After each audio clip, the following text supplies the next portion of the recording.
Сергей Тармашев. Ареал. Цена алчности. Приключения капитана Ивана Березова и его товарищей, знакомых читателям по первой книге нового цикла Сергея Тармашева, продолжаются. Выбросы следуют один за другим, и все большие площади тайги в районе Ухты трансформируются в загадочную и смертельно опасную зону. Но людей, сделавших своим ремеслом добычу порожденных ареалом метаморфитов и торговлю государственными тайнами Родины, а также их заказчиков, иностранных резидентов, не страшат ни аномалии, ни ужасные мутанты, ни живые мертвецы. И лишь одна сила, отряд специальных операций РАО «Ареал», способна противостоять тем, кто в полной мере познал цену алчности. Глава 1. Полевая научная лаборатория ЛП-32. Ареал. Зеленая зона. 21 июля 2009 года.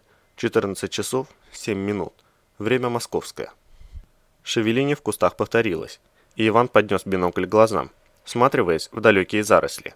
На севере, у самого края подлеска, примыкающего к поросшим березняком холмам, из желто-синих кустов, крадучись кошачьими шагами, осторожно вышел крупный зверь. Оканчивающиеся толстыми, крючковатыми когтями кривые узловатые пальцы и трезубец острых длинных бивней, словно вилы выпирающих из сравнительно небольшой головы, были настолько огромны, что хорошо просматривались даже с такого расстояния. Лапа и голова зверя, под действием мутации ареала, уже изменились до неузнаваемости, потеряв шерсть и обзаведясь синюшным покрытием, желтоватым отливом, напоминающим хитин и чешую одновременно.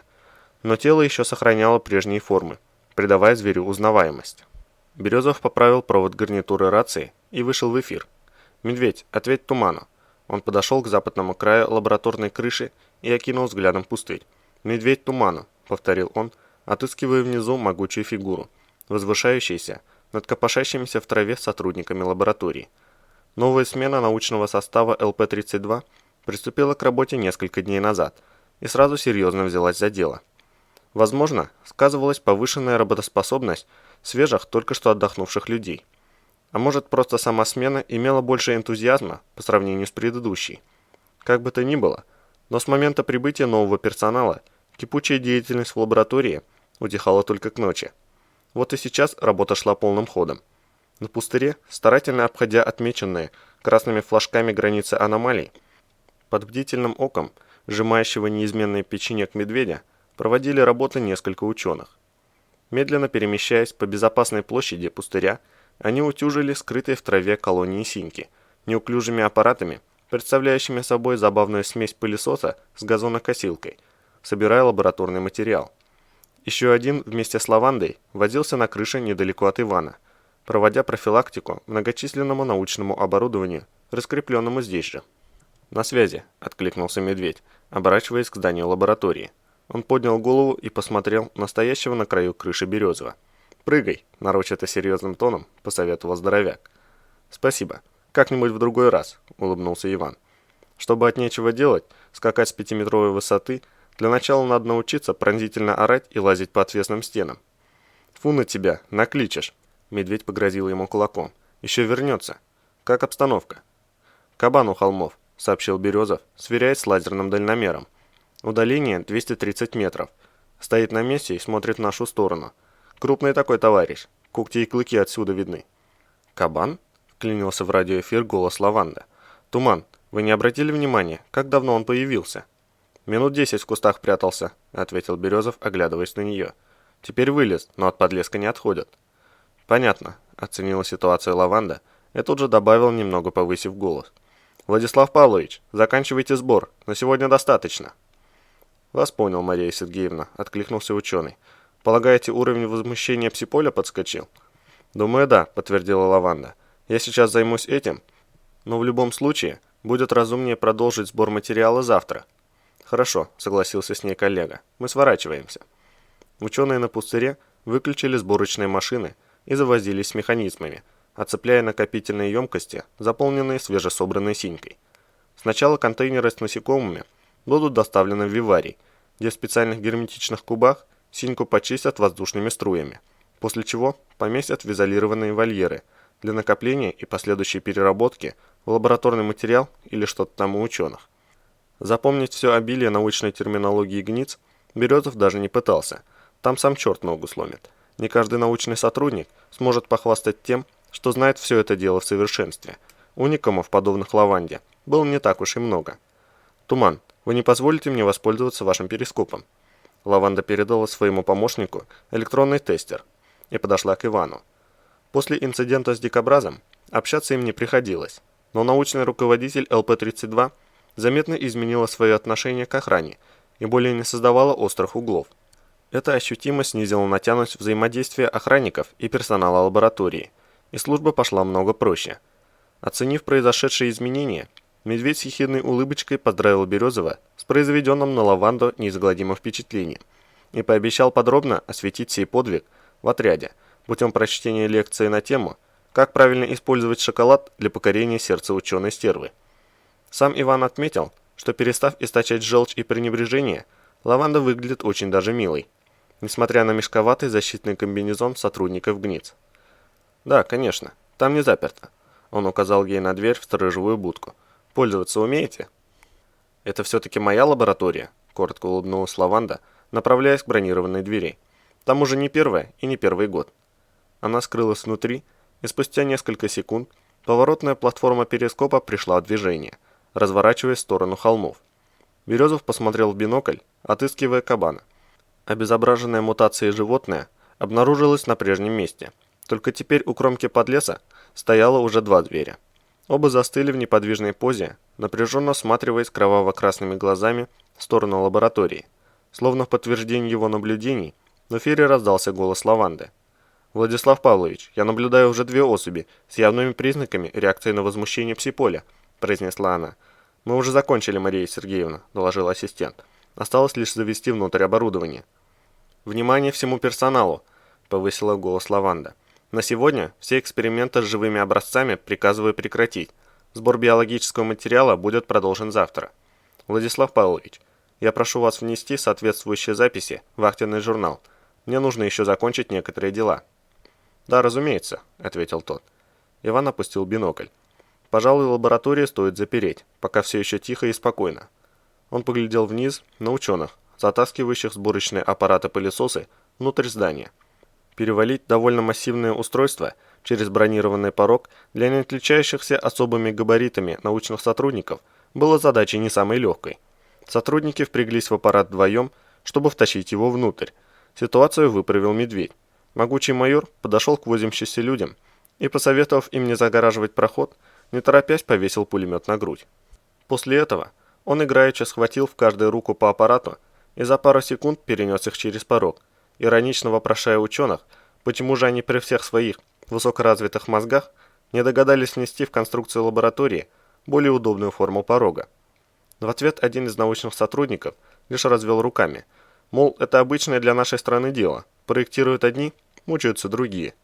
Изначально планировалось, что оборудование на колесах будет перемещаться через грузовые ворота, но открывать такую огромную дыру в лабораторию ради нескольких пылесосов слишком долго и неразумно. Дольше потом придется восстанавливать чистоту, а кое-где и стерильность. Ученые скрылись внутри здания, и Медведь, внимательно осмотревшись вокруг, сделал Березову короткий жест. «Чисто», – прошипел в эфире голос здоровяка. «Время 14:05. Запираю вход». «Принял тебя», – ответил Иван. Медведь зашел в лабораторию, и через секунду раздался звук закрывающейся бронедвери, сменившийся шипением воздуха в системе герметизации. «Я закончил». Березово подошел работавший на крыше ученый. «На сегодня все необходимые мероприятия проведены. Я вернусь завтра в это же время». Иван кивнул, и они направились к входу в сторожевую будку. Лаванда все еще разглядывала животных в перископ, и ассистент, обменявшись с ней несколькими фразами, спустился в лабораторию по трапу внутреннего люка. «Вы закончили на крыше?» – спросил Лаванду Березов. «Я могу запирать дверь?» «Да, запирайте». Молодая женщина отстранилась от окуляров и посмотрела на встроенный в УИП хронограф. «Ваша смена заканчивается через час. Можно мне остаться здесь? Я хотела бы поговорить с вами о том случае с дикобразом. Надеюсь, вы не откажетесь ответить на несколько вопросов». «Ответить несложно», – пожал плечами Иван. «Только я боюсь, что мало чем смогу вам помочь. Я боец специального подразделения, а не ученый». «Да, я знаю», – Лаванда склонила голову.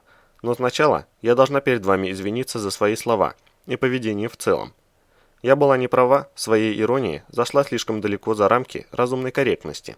Она виновато посмотрела на него. Знаете, я тогда буквально вышла из себя, когда вы столь резко посоветовали мне прикусить язык. Бросила все и помчалась искать на вас управу. Заявилась прямиком к руководителю ГНИЦ, академику Морозову. Я работаю с ним с самого университета. Станислав Викторович был моим научным руководителем еще во времена написания моей первой кандидатской диссертации. Он едва услышал мои возмущения, так сразу же повел меня к генералу Рябову, начальнику службы безопасности. Я думала, что сейчас мы разнесем вас в пух и прах. Лаванда сделала паузу и печально вздохнула. Было видно, что ей сейчас очень неловко. Она подняла глаза на терпеливо молчащего Березова и продолжила. Но вместо этого Рябов разнес пух и прах нас обоих. Он вывалил на стол 4 набитые папки с жалобами, не меньше 5 килограммов бумаги. И все это были рапорты сотрудников СБ, возмущенных моим оскорбительным отношением к ним. Рябов заявил, что из уважения к Станиславу Викторовичу и моему личному вкладу в исследование ГНИЦ закрывает на это глаза. Но сейчас мое высокомерие перешло все разумные границы. Он спросил, представляю ли я вообще, как недовольна на этот раз, достал ваше личное дело и зачитал несколько выдержек. Группа «Альфа», 11 опаснейших операций, более 30 спасенных жизней, правительственные награды, ранения, тяжелая контузия, из-за которой вы попали в РАО. Вы едва не погибли, спасая тех женщин и детей, почти 2 суток в коме. Я даже помню этот сюжет в новостях о террористах, перепуганные женщины с плачущими детьми на руках, на фоне развороченного, дымящегося дома. Лаванда вновь печально вздохнула и закончила. А я вела себя словно капризный подросток. Мне, право, очень стыдно. Я искренне прошу вас простить меня. Дело не в этом, покачал головой Березов. Вы вольны относиться к людям так, как вам вздумается. Но зачем же оскорблять и унижать их только потому, что они делают свою работу, и их работа вам не по вкусу? Да, я понимаю. В нашей службе народ по большей части простой и часто грубый. Но ведь они от этого меньше людьми не становятся. Если охранник не пускает вас в запретную зону или не подпускает к вам опасного зверя, пусть даже и при помощи оружия, он делает это не из вредности. Его прямая обязанность – обеспечить неприкосновенность запрещенного к посещению места и сохранить вам жизнь и здоровье. Разве обязательно в ответ на это вываливать на людей ведро помоев? Даже если они не служили в Альфе и не взрывались на фугасах террористов. Если вам не нравятся обязанности сотрудника, предъявите претензии руководству. У нас в инструкции прямо сказано, любыми способами не допускать причинения вреда жизни и здоровью находящегося под охраной персонала РАО «Ареал». Боритесь с системой, если считаете нужным. Зачем втаптывать в грязь простых людей? А если бы у меня не было такого послужного списка? Вы что, добивались бы моего увольнения? Так что ли? Он укоризненно покачал головой, глядя на молодую женщину, и неодобрительно поморщился. «Мне действительно очень жаль», — грустно ответила она. «Я понимаю. Мое поведение выставляет меня не в лучшем свете. Что тут добавить? Я сделала выводы и впредь постараюсь не допускать подобного. Но поймите и вы меня, Туман, я занимаюсь изучением мутагенных факторов ареала. И мне более чем необходимы живые образцы претерпевшей мутации фауны, а я из года в год получаю изорванные пулями трупы. В лучшем случае из раненых особей. Нелегко глядеть в глаза животным, умирающим на твоих руках. То, что они мутировали, не лишило их души. Они тоже страдают и все понимают. Более того, как раз они-то чувствуют намного больше, чем мы или другие земные живые формы. Вы же сами знаете. Иначе не смогли бы вывести дикобраза из лаборатории. «Я тут ни при чем», — отмахнулся Иван. «Фокусу с шоколадкой меня научил Болт. Он показал мне, как это делается». «Валерий?» — переспросила Лаванда. «Вы можете подробно вспомнить, что именно он вам рассказал?» «Да ничего, собственно», – пожал плечами Березов. «Просто я видел, как он подманивал шоколадкой семейство дикобразов. Вот и повторил его действия в точности». «Похоже, вы не в курсе основных особенностей ареала».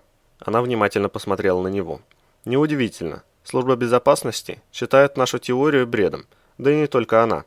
А между тем, именно она является основным моментом, отраженным в сохранившихся записках пропавшего академика Лаврентьева, который не просто является родоначальником научных исследований ареала. Я твердо убеждена, что мы до сих пор не знаем об ареале и четверти того, что удалось выяснить Лаврентьеву. Позвольте я введу вас в курс дела, хотя бы вкратце. Только делайте скидку на отсутствие у меня научного образования, согласился Иван. Поменьше непонятных терминов. Я все изложу доступно, кивнула Лаванда. Дело в том, что сам, как вы выразились, фокус с шоколадкой известен довольно давно. Пристрастие дикобраза к шоколаду было выявлено еще академиком Лаврентьевым. Вот только покормить дикобраза с руки, когда он напуган или чувствует агрессию, до сих пор никому не удавалось. Ну, кроме болта. А теперь и вас. Дело в том, что по теории Лаврентьева все жизненные формы внутри ареала объединены в сложную сеть взаимосвязанных полей неких тонких материй, недоступных нашему анализу, а зачастую и вовсе нами не воспринимаемых. Одним из таких элементов является единое псиполе, в которое автоматически включается любое живое существо, попадающее внутрь ареала.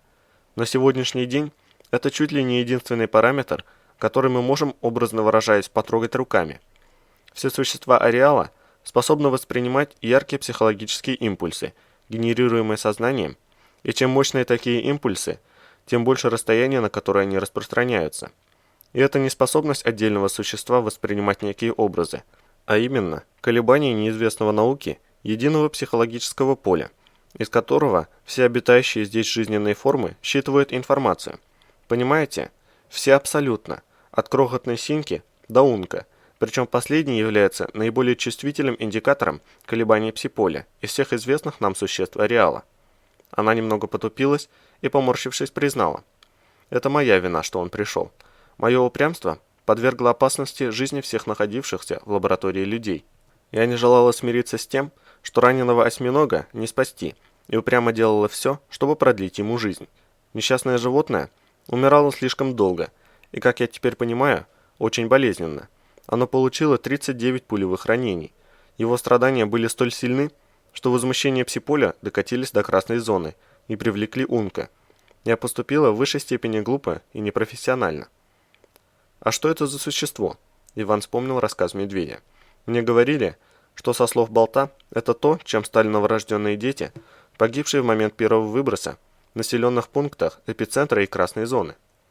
«Официально наука не поддерживает эту версию, так как никаких конкретных доказательств получено не было», ответила Лаванда. «Унк практически не изучен в силу своей крайней опасности. Излучаемые им звуковые и ультразвуковые колебания смертельны для человеческого мозга, и никакие наушники тут не помогут. Некоторые специалисты считают, что крик Унка – это не только звуковые колебания. В нем присутствуют и другие, куда более опасные энергии, неизвестные науке. И я согласна с такими доводами. То, что вы слышали тогда, ночью, фактически не было криком, скорее захлебывающимся плачем. Сам крик вызывает болевой шок от мучительных страданий в считанные секунды. Именно поэтому никто в здравом уме никогда не подойдет к нему близко. Если Унк испугается и закричит, это гарантированная смерть.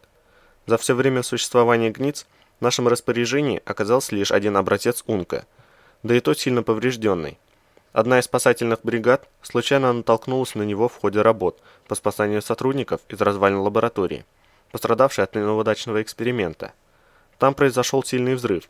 Нескольких человек заживо похоронило под завалами, размозжив конечности. Люди умирали мучительной смертью, что вероятнее всего и привлекло Унка. «Как спасателям удалось его поймать?» – заинтересовался Иван. Согласно официальному отчету, Унк появился неожиданно и сразу же закричал. Болезненно поджала губы Лаванда. 2 человека скончались на месте. Остальные открыли огонь, и это, разумеется, напугало существо еще сильнее. В общем, погибло более половины сотрудников, а убили его совершенно случайно. Один из спасателей был вооружен бензопилой и в тот момент перепиливал обрушившуюся деревянную балку перекрытия. Вероятно, звук, вгрызающийся в дерево бензопилы, частично снизил силу удара крика, а может быть, сам спасатель от природы оказался более устойчив к этому воздействию. Словом, Унка оказался рядом с ним, и этот человек, оставшись на ногах, нанес ему удар, работающей бензопилой, и искромсал Унка на куски, после чего потерял сознание от болевого шока. Он чудом остался жив. Останки Унка доставили в Гниц, но исследования быстро зашли в тупик. У Унка не оказалось почти ничего общего ни с человеком, ни с зомби, кроме разве что явных следов действия эффекта обратной регенерации. Мы даже не можем толком ответить на вопрос, живой он или, так скажем, неживой. С одной стороны, его кровь не сворачивалась, как у восставших из могил покойников, подвергшихся обратной регенерации. С другой, он не только чувствует эмоции, но и сам очень глубоко испытывает их. Впрочем, эта теория сейчас не популярна. Кроме меня и узкого круга моих единомышленников, ее никто не поддерживает. К тому же, вследствие роста ареала, места обитания унков в красной зоне отодвигаются от нас все дальше, и встречи с унками практически сошли на нет. Поэтому проект, занимавшийся изучением этого существа, закрыли. «Вы сказали, что эта версия официальная», — заметил Березов. «Стало быть, есть еще и неофициальная, как я понял, ваша и ваших сторонников». «Верно», — кивнула Лаванда. «Хотя правильнее будет назвать ее теорией Лаврентьева. Вот она-то как раз многое объясняет. Как я уже сказала, всю территорию ареала пронизывает пси-поле, в котором взаимодействуют все находящиеся в зонах существа, независимо от того, хочется им этого или нет. И подвергшиеся мутациям живые и неживые формы в той или иной степени чувствуют его возмущение. Я склонна отчасти верить объяснению Валерия Болта. Если в момент выброса недавно рожденный малыш погиб не мгновенно, но испытал перед смертью тяжелейший шок от страха и боли, то эти эмоции должны были оказаться чуть ли не единственными образами, заполнившими еще чистое сознание несчастного ребенка. Страх, безысходное одиночество и инстинктивное ощущение неизбежно приближающей смерти – вот и все факторы, сформировавшие его. И вот он умер и практически тут же ожил, ведь в эпицентре и красной зоне действие всех процессов ареала на порядке мощнее, нежели в зеленой или даже в желтой зоне. Скорее всего, он был абсолютно мертвым не более 1-2 минут. Если потом он ожил, на что превратилось его сознание? Я уже не говорю о физической мутации. Это вообще загадка. Если бы я сама не исследовала те останки, я бы сказала, что все это антинаучный бред. Учитывая все это, неудивительно, что Унг чувствует приближающуюся смерть. Это единственное ощущение, помимо страха, которое он знает, и оно притягивает его. Очень возможно, что несчастное существо идет, желая помочь умирающему, но ему неведомо, как это сделать. И потому Унг просто пытается быть рядом, чтобы избавить страдающего хотя бы от ужаса умереть в одиночестве. Но как мы тут уже разобрались, вторая основная эмоция Унга – страх. Он боится всего, что проявляет к нему агрессию, и потому кричит. Крик – это не атака, а самозащита Унга, и она срабатывает, как и все у него, сугубо рефлекторно. Едва существо почувствует направленную на себя злобу, ярость, желание убить и тому подобные намерения. То есть вы хотите сказать, что все остальные звери ареала тоже чувствуют нечто подобное? Переспросил Иван, невольно окидывая взглядом окрестности, через затянутое бронестеклом окно. Именно, жаром подтвердила Лаванда. От мала и до велика. Он предельно сенситивен и способен уловить и отследить источник мощных возмущений пси-поля за многие десятки километров. Другие жизненные формы не столь чувствительны, но все они это ощущают, абсолютно все. Вот почему тот дикобраз был панически напуган. Он провел почти сутки в непосредственной близости от умирающего в муках осьминога. Вот почему остальные его сородичи инстинктивно собрались на вертолетной площадке. Они пытались ему помочь. Даже синька, мелкое насекомое, является неотъемлемой частью пси-поля. И хоть сама по себе единичная особь синьки слишком мала, чтобы вызвать серьезное возмущение, совокупной массы нескольких тысяч этих насекомых вполне достаточно для создания довольно сильных колебаний пси-поля. Поэтому вы прекратили сбор синьки с появлением кабанов, догадался Березов. Они почувствовали страх насекомых? Я бы сказала, что сборочные аппараты поглотили существенно большое количество насекомых, каждая из которых на своем уровне ощущала направленную на нее агрессию. Ведь управляющие аппаратами люди знают, что синька пойдет в переработку, и их подсознание невольно транслирует в единое пси-поле образы скорой гибели собранных насекомых. И если одна особь мало на что способна, то несколько килограммов собранной синьки являются вполне серьезным проводником эмоциональной материи в пси-поле. Именно эту агрессию и почувствовали мутировавшие кабаны. Потому сбор синьки на сегодня был прекращен. Я, конечно, люблю и уважаю наших животных, но не настолько глупа, чтобы спровоцировать, как это у вас называется, массированную атаку на свою лабораторию. Достаточно того, что по моей вине здесь побывал Унг, и хорошо, что вы не открыли по нему огонь. Медведь не позволил, признался Березов. Сам я ничего об Унге не знал, и будь я один, наверняка подошел бы к нему. Я очень удивился, увидев сидящего на крыше маленького мальчишку в лохмотьях. Это было бы равносильно прыжку в кратер извергающегося вулкана, покачала головой Лаванда. Шансов выжить примерно одинаково. Кстати, вблизи Унг мало похож на ребенка и производит жуткое отталкивающее впечатление. Ходит он прямо, но для бега достаточно изламываться в позвоночнике, почти пополам, и пользуется 4 конечностями, заканчивающимися совсем нечеловеческими пальцами, а манипуляторами, больше напоминающими толстые, короткие щупальца с 3 когтистыми отростками. Он закричал бы, едва заметив вас. Хотя, она задумчиво посмотрела на Березова. После случая с дикобразом я уже не уверена в этом. Скорее всего, подсознательно вы не боитесь местных животных и не излучаете агрессию. Невероятно. Вы второй человек после Валерия Болта, кто продемонстрировал подобное на моей памяти. Не знаю, как насчет подсознательно, но сознательно я их очень даже побаиваюсь, улыбнулся Иван, ибо инстинкт самосохранения мне совсем не чужд. Так что я, правда, не знаю, почему у меня получилось подманить дикобраза. В тот момент я думал, что это в порядке вещей. Вот и Болт отвечает на подобные вопросы точно так же, вздохнула Лаванда. И я даже не буду уговаривать вас, Туман, согласиться на обширное обследование, так как уверена, что наши специалисты ничего в вас не обнаружат, как и в случае с Валерием. Я полагаю, что способность взаимодействовать с всеполем ареала лежит где-то в глубинных слоях подсознания, и обнаружить этот механизм на текущем уровне развития современной науки мы не в силах. Но тем не менее он есть. Я твердо убеждена в этом. И это также полностью соотносится с теорией академика Лаврентьева. Согласен, что эта ваша теория объясняет гораздо больше, и главное понятнее, чем основная версия, оценил Березов. Странно, что она не признана. К сожалению, у нас нет для нее никаких доказательств. Лаванда грустно пожала плечиками. А наука приемлет только факты, но не домыслы. Единственным косвенным свидетельством в пользу того, что наша теория имеет право на существование, является метаморфит, получивший среди сталкеров название «шестое чувство». И это все, что у нас есть. Кстати, что он дает? Спохватился Иван. Давно про него слышу, но все как-то не доходили руки узнать о его свойствах. Я слышал, он редкий и довольно дорогой. Не абсолютно раритет, но довольно редок, кивнула она. И вы правы, стоит немалых денег на черном рынке. По своему действию он очень показателен в свете теории академика Лаврентьева. При тактильном контакте с шестым чувством человек начинает чувствовать местонахождение всех живых форм вокруг. Радиус зависит от индивидуальных особенностей самого контактера. Обычно его величина варьируется от 400 до 500 метров. Полезная вещица, оценил Березов. Точно знать местонахождение противника. Странно, почему РАО не продвигает его в военной разработке? По простой причине, улыбнулась Лаванда. Не только контактер чувствует окружающие его живые формы, но и живые формы тоже начинают чувствовать его. То есть, Иван поднял брови, я вижу их, а они видят меня. Так, что ли? Совершенно верно, подтвердила Лаванда. Сомнительное преимущество, покачал головой Березов. Чего же ради он стоит таких огромных денег? Возможно, с военной точки зрения польза от него не столь и велика, но в других областях он бывает незаменим, возразила она.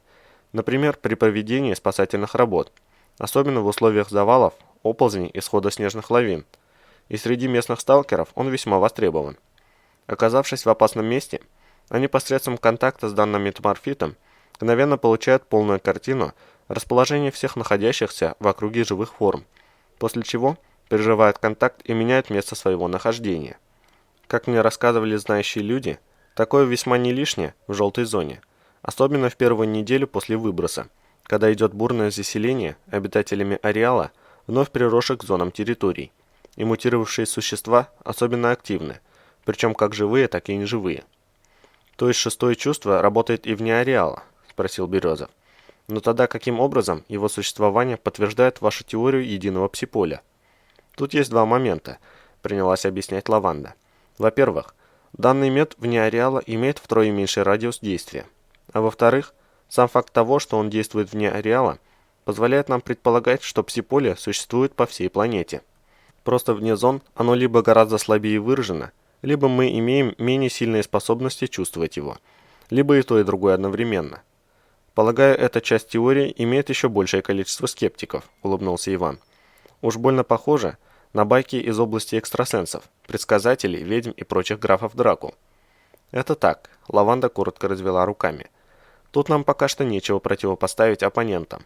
Хотя, опять же, есть косвенное свидетельство в пользу теории Лаврентьева. Те же знаменитые предсказатели, известные на весь мир, Например, Нострадамус, Ванга или гораздо более авторитетный Эдгар Кейси. Все они откуда-то черпали свои сведения. И если есть теория единого информационного поля, почему должно быть исключено существование единого пси-поля? Тем более сейчас, когда шестое чувство столь явно его демонстрирует. Радиус его действия вне ареала невелик, но он есть. И радиус этот внутри зон не одинаков. В желтой зоне он больше, нежели в зеленой. Я подозреваю, что в красной он еще больше, а в эпицентре и вовсе огромен. Об усилении псиполя свидетельствует и возрастание степени агрессивности живых форм по отношению к человеку по мере приближения к эпицентру. Проницаемость поля усиливается, и животные острее чувствуют исходящую от людей агрессию. Ведь в зоны не ходят без оружия, а каждый вооруженный человек при виде мутанта в первую очередь думает о том, чтобы его убить, выстрелить или хотя бы взять в руки автомат, даже если само животное и не выказывает никакой враждебности. Я убеждена, что мы сами вызвали ненависть местных живых форм к себе. Мы вызвали ее именно своей же собственной злобой и агрессией. Ведь если вдуматься, то сам по себе ареал нельзя назвать однозначно враждебным. Да, он расширяется, захватывая новые территории, но он не убивает все на своем пути, но лишь изменяет. «Не думаю, что нам от этого легче», — не согласился Березов. «Убивает или уродует мутациями? Какая разница? Я уже не говорю про аномалии и выбросы. В них я вообще не нахожу ничего, кроме враждебности. Разница в том, что если ареал не убивает, а изменяет, то остается шанс на то, что этот процесс обратим», — воскликнула Лаванда. Академик Лаврентьев считал, что его можно обернуть вспять и не только вернуть себе потерянные земли, но и прекратить мутации. Но разгадку этой тайны нужно искать в эпицентре. Именно там активность ареала наиболее высока. Именно там в момент выброса концентрация энергии максимальна. Там все началось, и только там можно все закончить. Вот почему он так рвался в эпицентр. «И пропал без вести», — напомнил Березов. «Как и все, кто имел неосторожность или наивность туда сунуться. Даже Болт, насколько я понимаю, ходит в красную зону по особым случаям и избегает проникать в эпицентр». «Да, это так», — сокрушенно вздохнула Лаванда. «Ареал ревностно бережет свои тайны. И не последнюю роль в этом, я убеждена, сыграла все та же человеческая агрессивность.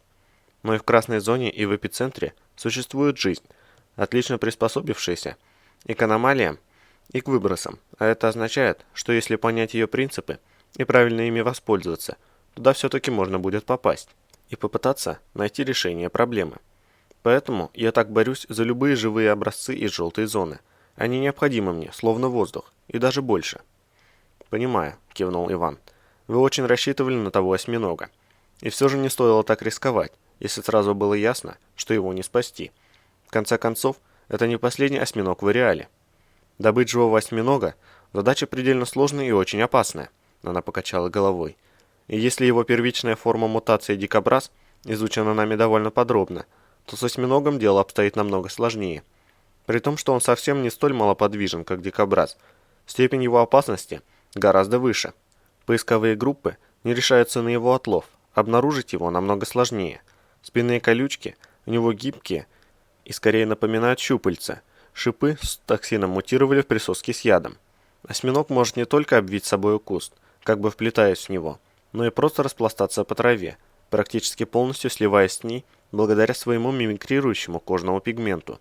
У него менее прочный панцирь, уязвимый для пуль, но зато он может выплевывать струю высокотоксичного яда на расстояние до 3 метров и оплетать щупальцами потерявшую ориентацию жертву, впиваясь в нее присосками, покрытыми мелкими острыми крючками, похожими на рыболовные, намертво фиксирующими присоску на жертве. Выделяемый присосками яд имеет кислотную основу и способен разъесть мембрану минут за 5. Причем просто оторвать от себя этого зверя руками не получится. У него двойная пасть, почти полностью опоясывающая панцирь, так что схватиться не за что, если не хочешь остаться без пальцев. Единственным полностью безопасным способом его поимки является ловушка типа волчьей ямы. Только вместо кольев надо поставить ящик из кислотостойкого материала, а это, как вы понимаете, слишком сложный вариант. Осьминоги не ползают по тропам, так просто не понять, где ставить ловушку. А получить его было бы очень большой удачей. Осьминоги весьма восприимчивы к псиполю. «Действительно непросто», — согласился Иван. «Кстати, скажите, почему собранная синька внутри лаборатории не вызывает возмущения псиполя?» Перерабатывающие сепараторы находятся в подвале, в помещении с толщиной стен в метр, плюс 3 метра земляной толщи, объяснила Лаванда. Плюс люди не участвуют в переработке, процесс автоматический. В переработке? Нарочито насторожился Березов. Надеюсь, вы не из нее консервы делаете для нашего сухого пайка? Нет, конечно, улыбнулась Лаванда. Синька – основной источник одного из компонентов проекта «Ваниль». В неволе не размножается. Вот мы и разрабатываем ее природные колонии. Из открытого в полу люка послышался звук шагов, приближающегося к трапу человека, и Березов посмотрел на УИП. «Пора смену сдавать», — сообщил он. «Спасибо за рассказ. Это было очень познавательно. Может пригодиться в работе». «Что вы, не стоит благодарностей. Я люблю поговорить о работе». Лаванда сделала небольшую паузу и несколько неуверенно спросила. «Извините, Туман, могу я попросить вас об одной услуге?» «Можете, конечно», — прищурился Березов. «Помогу, если это в моих силах. Надеюсь, вы не хотите попросить меня испытать шоколадную диету на каком-нибудь кабане или осьминоге?» «Нет-нет», — смутилась она, — «речь не об этом. Просто я обещала не сообщать в ГНИЦ о вашей роли в инциденте с дикобразом, чтобы не обрекать вас на добрую неделю утомительных обследований. К тому же, я действительно уверена, что это ничего не даст. Стандартные методы здесь бессильны. Но, быть может, вы не откажетесь пройти небольшое обследование на моих приборах. Мы пытаемся разрабатывать свои методики, созданные на основе теории академика Лаврентьева о псиполе. Это не отнимет у вас много времени. Час, максимум 2. Но польза может оказаться неоценимой с научной точки зрения. Это предлог. На самом деле, она хочет взглянуть на тебя, так сказать, в неглиже. Из люка появилась голова медведя. Я бы посоветовал тебе согласиться, Туман. Польза может оказаться неоценимой, не только с научной точки зрения. Вы, как всегда, вовремя, со своим неиссякаемым остроумием, вздохнула Лаванда. Уже представляю себе свежие сплетни. Не беспокойтесь, Лаванда, никаких слухов не будут, утешил ее медведь. Я почти никому не расскажу. Если теория переселения душ верна, то в прошлой жизни вы, медведь, были скунсом, заявила она. А вы моим желчным пузырем, немедленно парировал тот. И в этой жизни мы снова встретились. Лаванда лишь закатила глаза к небу и обреченно покачала головой. «Мне жаль прерывать вашу романтическую беседу», — продолжил здоровяк. «Но, боюсь, насчет интрижки прямо на столе диагностического кабинета у вас ничего не выйдет». Медведь перевел взгляд на Ивана и уже серьезным тоном добавил. Следственная комиссия раскопала местонахождение нелегальной лабы.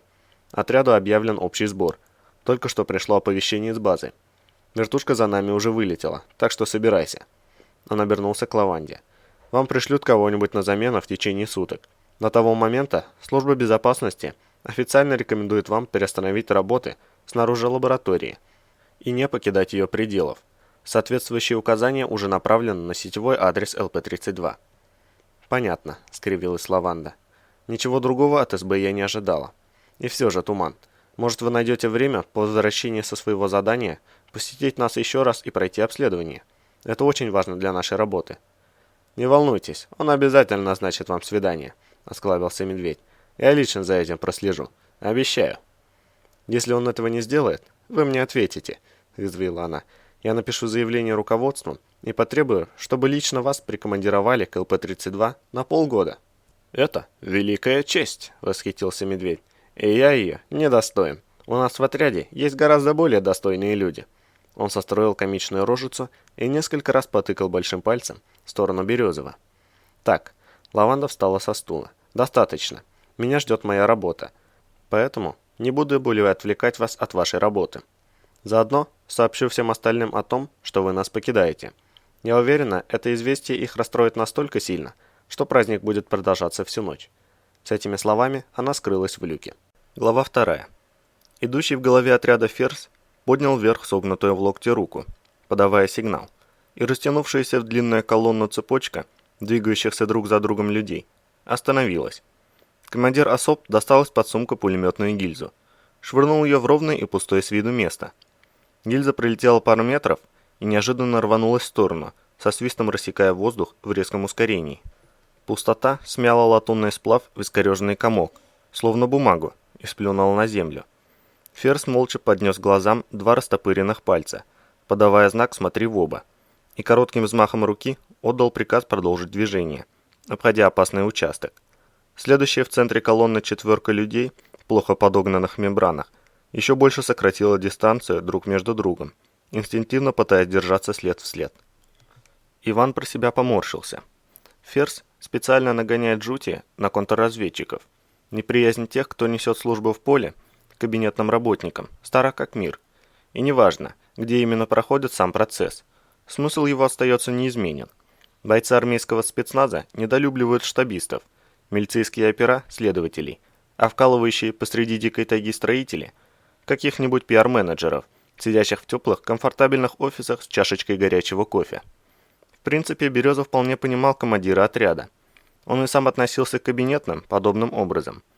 Им полезно будет на собственной шкуре прочувствовать, что такое настоящая работа, неразрывно связанная с более чем реальной опасностью для жизни, раз потребовали взять их с собой на операцию. Если уж хотят иметь полный контроль, то пусть знают над чем. Но сейчас Ферзь явно перегибал палку.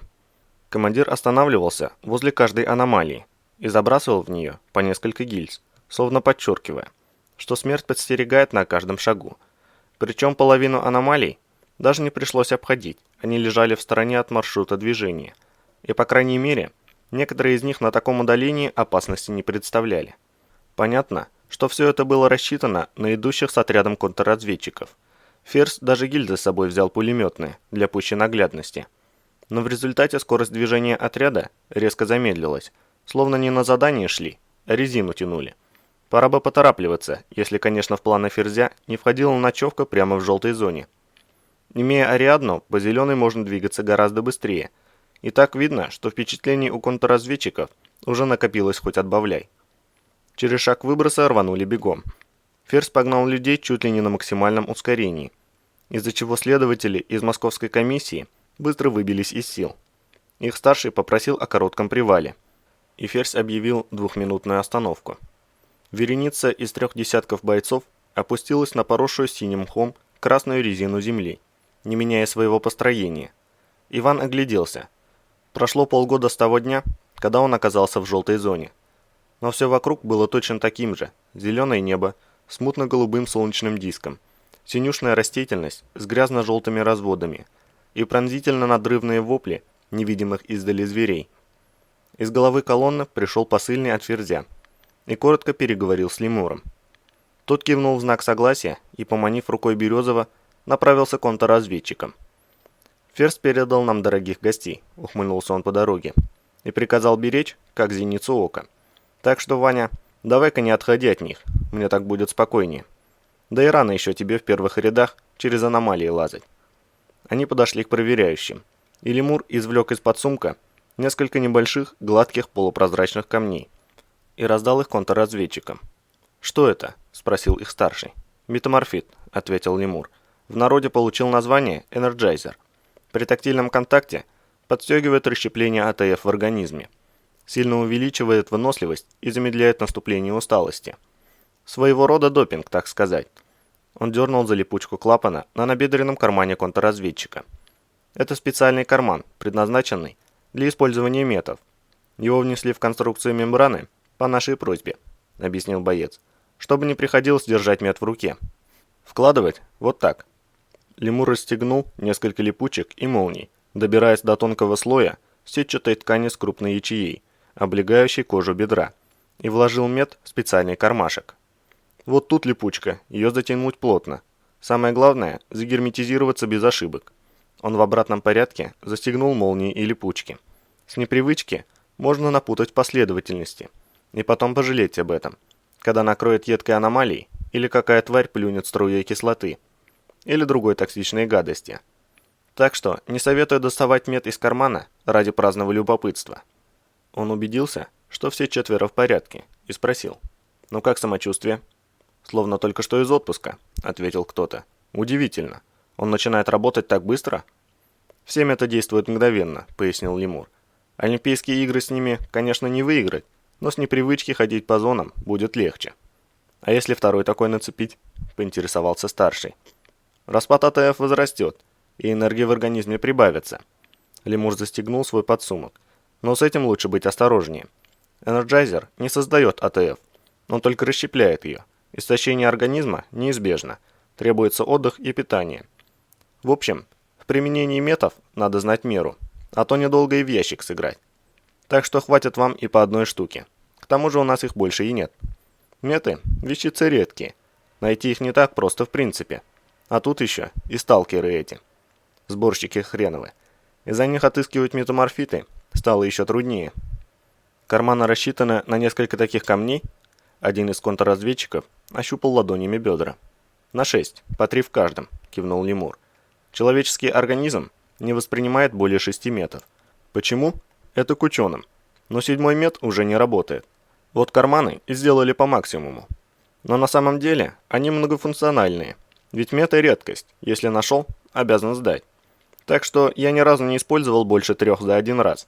Их просто не было под рукой в таких количествах». «Лемур, сигнал по цепи идет». Березов посмотрел на сидящих на земле бойцов, один за другим, передающих друг другу короткий жест. Рации в желтой зоне не полезнее металлолома, и старый как мир способ передачи команды по цепи оказался намного эффективнее обычного крика. Тем более, когда отряд из 30 человек растягивается в колонну на добрых 50 метров. Продолжаем движение. Понятно. Я к нашим, ты остаешься с комиссией. Лемур поправил абакан и напомнил: не отходи от них ни на шаг.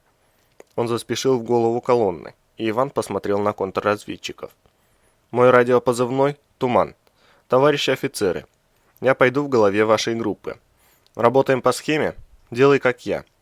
Уверен, что вас заморочили подробными инструктажами сверх меры еще на базе, но лишняя осторожность не помешает. Мы в желтой зоне, а это опасное место. Я сам был тут всего однажды, и мне хватило впечатлений надолго». «Мы читали ваш отчет», – кивнул старший, – «и комментарии специалистов ГНИЦ к нему. Очень любопытные отзывы». «Вот как?» То, что госкомиссия ознакомлена с его личным делом, Ивана ничуть не удивило. Наверняка они подробно изучили личные дела всех, кто имеет даже малейшее отношение к делу о шпионской лаборатории. Иначе хреновые из них контрразведчики. Но мнение ученых и медиков о себе узнать было любопытно. И что они сказали, если не секрет? Если коротко, они считают вас либо особо везучим, либо обладающим некоторыми скрытыми возможностями, дающими преимущество при работе в этих условиях, ответил старший. В любом случае, ваши шансы на выживание выше, чем у многих других. И раз вы прикреплены к нам, наши, соответственно, тоже. Контрразведчик бросил взгляд вперед, где Ферзь бросал пулеметные гильзы в очередную мясорубку, и добавил: «Дадите пару советов?» «Я пока что небольшой специалист по зонам», — хмыкнул Березов. «Но сразу могу порекомендовать избегать без необходимости рывковых ускорений, сохранять постоянный темп и ровное дыхание, чтобы не провоцировать усиленное потоотделение. Иначе быстро промокнете насквозь, и станет, мягко говоря, очень некомфортно, знаю по собственному опыту». Вереница отряда тронулась, и Иван встроился в колонну перед контрразведчиками. «Пошли». Несколько километров двигались молча, общаясь одними жестами и только в случае необходимости. Шли медленно. Уже после 3-го километра концентрация аномалий заметно возросла, и Ферзь жестом объявил максимальную степень опасности. Дистанция между людьми пришлось сократить до 1 метра, и гильзами теперь швырялся каждый 5-й. Выполнялись меры предосторожности, чтобы не оказаться застигнутыми врасплох движущимися аномалиями. Дважды отряд накрывало газовым облаком, и совмещенный с противогазом шлем сферы мембраны уже не снимали. Один раз Ферзь устроил короткий привал, дав людям 2 минуты восстановить дыхание. Длительное дыхание через противогаз далеко не столь комфортно, поступление кислорода в кровь замедлено, и работоспособность человека по сравнению с обычным дыханием понижена. К середине желтой зоны скорость движения упала до минимальной. Некоторые участки длиной в 100-200 метров приходилось преодолевать ползком, чтобы не попасть под разряд соленоида или не притянуть к себе ползущую по склону близлежащей горы воронку. Идущий след вслед за Ферзем отряд, обходящий участки местности с притаившейся невидимой смертью, с высоты птичьего полета представлял собой замысловатую змейку. «Кстати, о птицах», – подумал Иван. «Странно, что до сих пор не встретились ни одной. Одноногий инструктор рассказывал, что они мигрируют по желтой зоне крупными стаями. А тут пусто, и даже зверя не видно, только слышны далекие крики. Видимо, Ферзь выбирает наиболее безопасные маршруты. В этом вопросе ему виднее. У него многолетний опыт, знание ареала и Ариадна в руке. Внезапно Ферзь остановился, резко разворачиваясь куда-то вправо, и замер. Вереница бойцов застыла, глядя на своего командира, и даже контрразведчики успели среагировать и не натолкнуться друг на друга от неожиданности, как неоднократно случалось у них поначалу. Иван проследил взгляд командира особ, но среди водорослеобразной синей растительности, покрытой желтыми кожистыми наростами, заметить ничего не смог. В следующую секунду Ферзь что-то крикнул идущему за ним ветру и бросился бежать. Ветер помчался за ним, на ходу передавая информацию дальше по цепи. Отряд рванулся, что есть сила, не задавая вопросов. «На нас идет жаровня», — докатилась по цепи информация до Березова. «Падать по команде, головы не поднимать». Иван оглянулся, инстинктивно сбрасывая темп, скользнул взглядом по бегущим за ним контрразведчикам, понимая, что надеяться на них сейчас рискованно. Он отыскал глазами ближайшего бойца отряда, движущегося вслед за ними. Убедившись, что тот заметил его взгляд, Березов выкрикнул полученную только что команду, передавая ее дальше по цепи. Стараясь не сбиться с пути, он торопливо отвернулся и прибавил скорости, чтобы не отставать от впереди идущего. Как вдруг трава прямо перед ним вздрогнула и брызнула во все стороны, словно клякса, будто на нее сверху упала гигантская невидимая капля.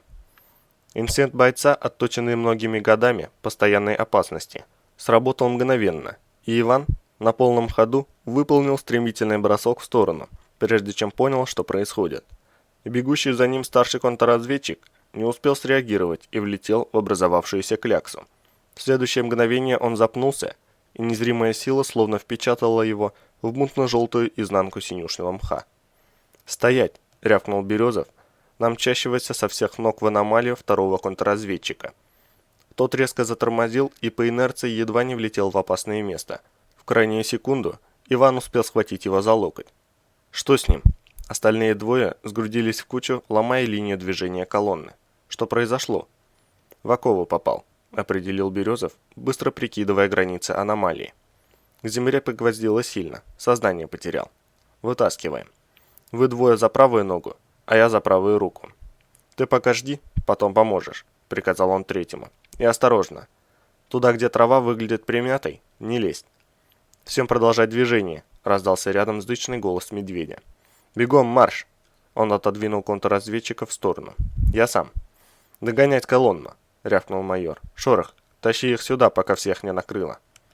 Бойцы группы «Медведя» увлекли контрразведчиков за собой, и здоровяк ухватил лежачего за ступню. «Тащим по диагонали между тобой и мной. Тут брызги самые тонкие», — бросил он Ивану. «Взяли. И раз!» Они слитым рывком дернули бессознательное тело. В первую секунду Березову показалось, что он попытался сдвинуть с места бульдозер. Не ожидая такого, он не рассчитал сил и чуть было не потерял равновесие. Щуплый контрразведчик оказался так тяжел, будто весил килограммов 200. «Еще раз, быстрее!» Медведь ухватился поудобнее. «Скоро накроет. Жаровня ползает быстро. Упрись ногами. Взяли. И раз!» Выдернуть контрразведчика из кляксы удалось только с третьей попытки. Едва тело вытянули за пределы брызг, оно стало легче втрое, и медведь, сорвав с него автомат, сунул оружие Ивану. «Неси, я его потащу». Здоровяк мощным рывком забросил бессознательного человека себе на плечи. «Пулемет давай». Березов вскочил на ноги и протянул руку. «Сам», — отрезал медведь. «Это святое», — осклабился он, поправляя висящий на груди печенек, и помчался вперед. «Бегом, марш!» Иван бросился следом. Змейка отряда уже взбиралась по склону холма, поросшего искривленными мутациями деревьями, спеша выйти из опасной зоны. До его подножия оставались считанные метры, когда Березов почувствовал, как нагревается резинополимер мембраны, и тут же увидел стремительный жест Ферзя. «Ложись!» — гаркнул медведь, падая на землю. Лицом в землю, руки под себя. Он торопливо подоткнул руки бессознательному человеку под туловище и сорвал с груди пулемет. Не успели. Поджимая руки под себя, Иван мельком бросил взгляд вперед. Хвост вереницы отряда уже вжался в синюю траву. Остальные бежали к вершине, что есть силы. Не дошли до безопасной зоны метров 40, машинально подсчитал он, уткнувшись лицевой пластиной шлем-сферы в красную землю. Температура воздуха становилась все выше. Материал мембраны быстро стал горячим, а потом словно раскаленным, нагревая промокший от интенсивных нагрузок камуфляж до состояния кипятка. Проходящий через противогазные фильтры воздух раскалился и обжигал носоглотку, отдаваясь жгучей болью в легких. Березов делал короткие вдохи, каждый раз задерживая дыхание на несколько секунд, пытаясь хотя бы частично снять боль, раздирающую дыхательные пути. Но температура продолжала возрастать. В голове зашумело, перед глазами пошли кроваво-красные круги. Кожа на спине и ногах пылала, словно облитая раскаленным свинцом, и непреодолимое желание сбросить с себя обжигающую одежду выворачивало наизнанку нервную систему. В какой-то момент Иван понял, что даже если решит вскочить и броситься бежать, то не сможет этого сделать. Соднящие болью легкие отказывались вдыхать раскаленный воздух. Сознание стало угасать, медленно погружаясь в пучину, поглотившей все тело боли. Он собрал остатки сил и сделал крайнюю попытку не терять истончающую нить реальности, как вдруг почувствовал, что вдыхаемый воздух перестал быть раскаленным. Спустя минуту дышать стало легче, и свинцовый кипяток мембраны перестал обжигать тело сквозь ставшую сухой ткань камуфляжа. В глазах прояснилось, только тело все еще трясло, словно от лихорадки. «Туман, вставай!» Лихорадка трансформировалась в тряску. «Ты как? Живой?» Пробился через шлем-сферу голос медведя. «Слышишь меня?» «Слышу», — хрипло ответил Иван. «Заканчивай трясти, плечо оторвешь». Он с трудом высвободил из-под болящего каждой клеточкой тела руки. «И без тебя все болит. Я думал, живьем поджарюсь. Никогда бы не сказал, что способен выдержать полчаса кипячения». «Полчаса?» — ухмыльнулся медведь, переворачивая на спину контрразведчика. 43 секунды, ты хотел сказать». «Сколько?» — не поверил Березов, поднимаясь на ноющих от ожога ногах. «Мне казалось, что я тут сутки пролежал. Черт, больно». 43 секунды, повторил медведь. «Повезло нам. Почти успели выйти. Краем зацепило. Самую малость. Могло быть хуже. В центре жаровни. Никто не выживает. Если легкие не сгорят, так мозги расплавятся». Он встал, подобрал лежащий на земле пулемет и повесил его на грудь. После этого, морщась от боли, подхватил бессознательного контрразведчика. Со спины словно кожу содрали. Березов, пошатываясь, поднялся на ноги. «Пройдет через пару дней», — сообщил здоровяк. «Мембрана хоть и персональная пыточная камера, но на жаровню рассчитана. Так что не переживай, не облезешь». «Это ободряет», — ухмыльнулся Иван. «Если честно, я думал, что она расплавится, а точнее, что давно уже расплавилась». «Нет», — медведь вновь уложил пострадавшего на плечи. «Жаровня действует только на высокоорганизованные формы жизни, или что-то в этом роде. Никогда не любил эти научные формулировки. Мудреных терминов много, а смысла мало. Все равно ничего не понятно». Он кивнул на растительность вокруг. «Вон смотри, траве хоть бы что, и железо холодное». Березов взялся рукой за ствол автомата. Даже через перчатку мембраны ощущалось, что он горячим не был. И синюшная трава, покрытые мутным желтым мхом кривые деревья, и даже притаившаяся на кожистом стебле синька, все было в порядке. Если бы не терзающая ошпаренную спину боль, могло показаться, что вся эта пытка с жаровней – лишь плод нездоровой фантазии, разыгравшейся от пошаливающих ежесекундно напряжения нервов. «Пошли», – здоровяк побежал к остальным. Судя по мучительной гримасе, скользнувшей по его лицу, больно было не только Березову. Надо оттащить этого борца с шпионажем к Айболиту. Старший санинструктор особ, носивший радиопозывной Айболит, внешне действительно имел сходство с одноименным персонажем старого детского фильма сказки «Айболит-66». Увидев его впервые, Иван подумал, что при выдаче санинструктору позывного не обошлось без некоторых аллегорий. Но позже выяснилось, что меткий позывной пришел со своим владельцем с предыдущего места службы. Подобная ситуация не редкость, так что удивляться не приходилось. Везде служат люди, у всех есть глаза, и все они когда-то были детьми. К тому же самого Айболита его радиопозывной совсем не тяготил. Скорее наоборот. «Что произошло?» худому, как щепка инструктору, ловко сдергивающему с пострадавшего шлем сферу, с одинаковым успехом могло быть как 30, так и 40 лет. Оковами приковало, на бегу. Березов окинул взглядом склонившихся над своим командиром контрразведчиков. Жаровня застала и их, но выглядели они бодро. Видимо, самым краем зацепило. Ударился о землю сильно. В руке у Айболита оказался маленький фонарик размером с карандаш. Он четкими и уверенными движениями проверил лежащему зрачки, коснулся пульса на сонной артерии и прощупал затылок. «Потеря сознания вследствие удара головой», — определил санинструктор. «Легкое сотрясение. Серьезных травм нет». Он сунул руку в медицинскую сумку. «Сейчас поставим на ноги». Айболит извлек одноразовую ампулу с нашатырным спиртом и отломил стеклянный колпачок. Несколькими быстрыми движениями он подвигал ее под носом у пострадавшего. Контрразведчик дернулся и открыл глаза. «Видишь меня, боец?» – требовательно вопросил Айболит, нависая над ним. «Да», – поморщился тот, поднимая голову и разминая шею. «Как тебя зовут?»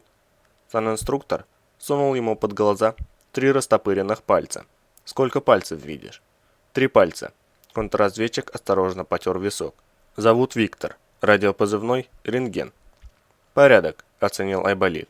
«Раз Ступа фамилию не назвал, значит соображает». Он выхватил из сумки инъектор, ловко воткнул в него какую-то ампулу и сделал рентгену укол в шею. Березов подумал, что в этот момент санинструктор чем-то напоминает пианиста-виртуоза. У него тоже руки порхают, как бабочки. «Что в кармане?» Медик шлепнул ладонью по бедру контрразведчика. «Энерджайзер», — ответил за него Иван. «Пусть будет», — согласился Айболит, вновь залезая в свою медсумку. «Я тебе еще пиявку поставлю. Поносишь 3 часа, потом заберу».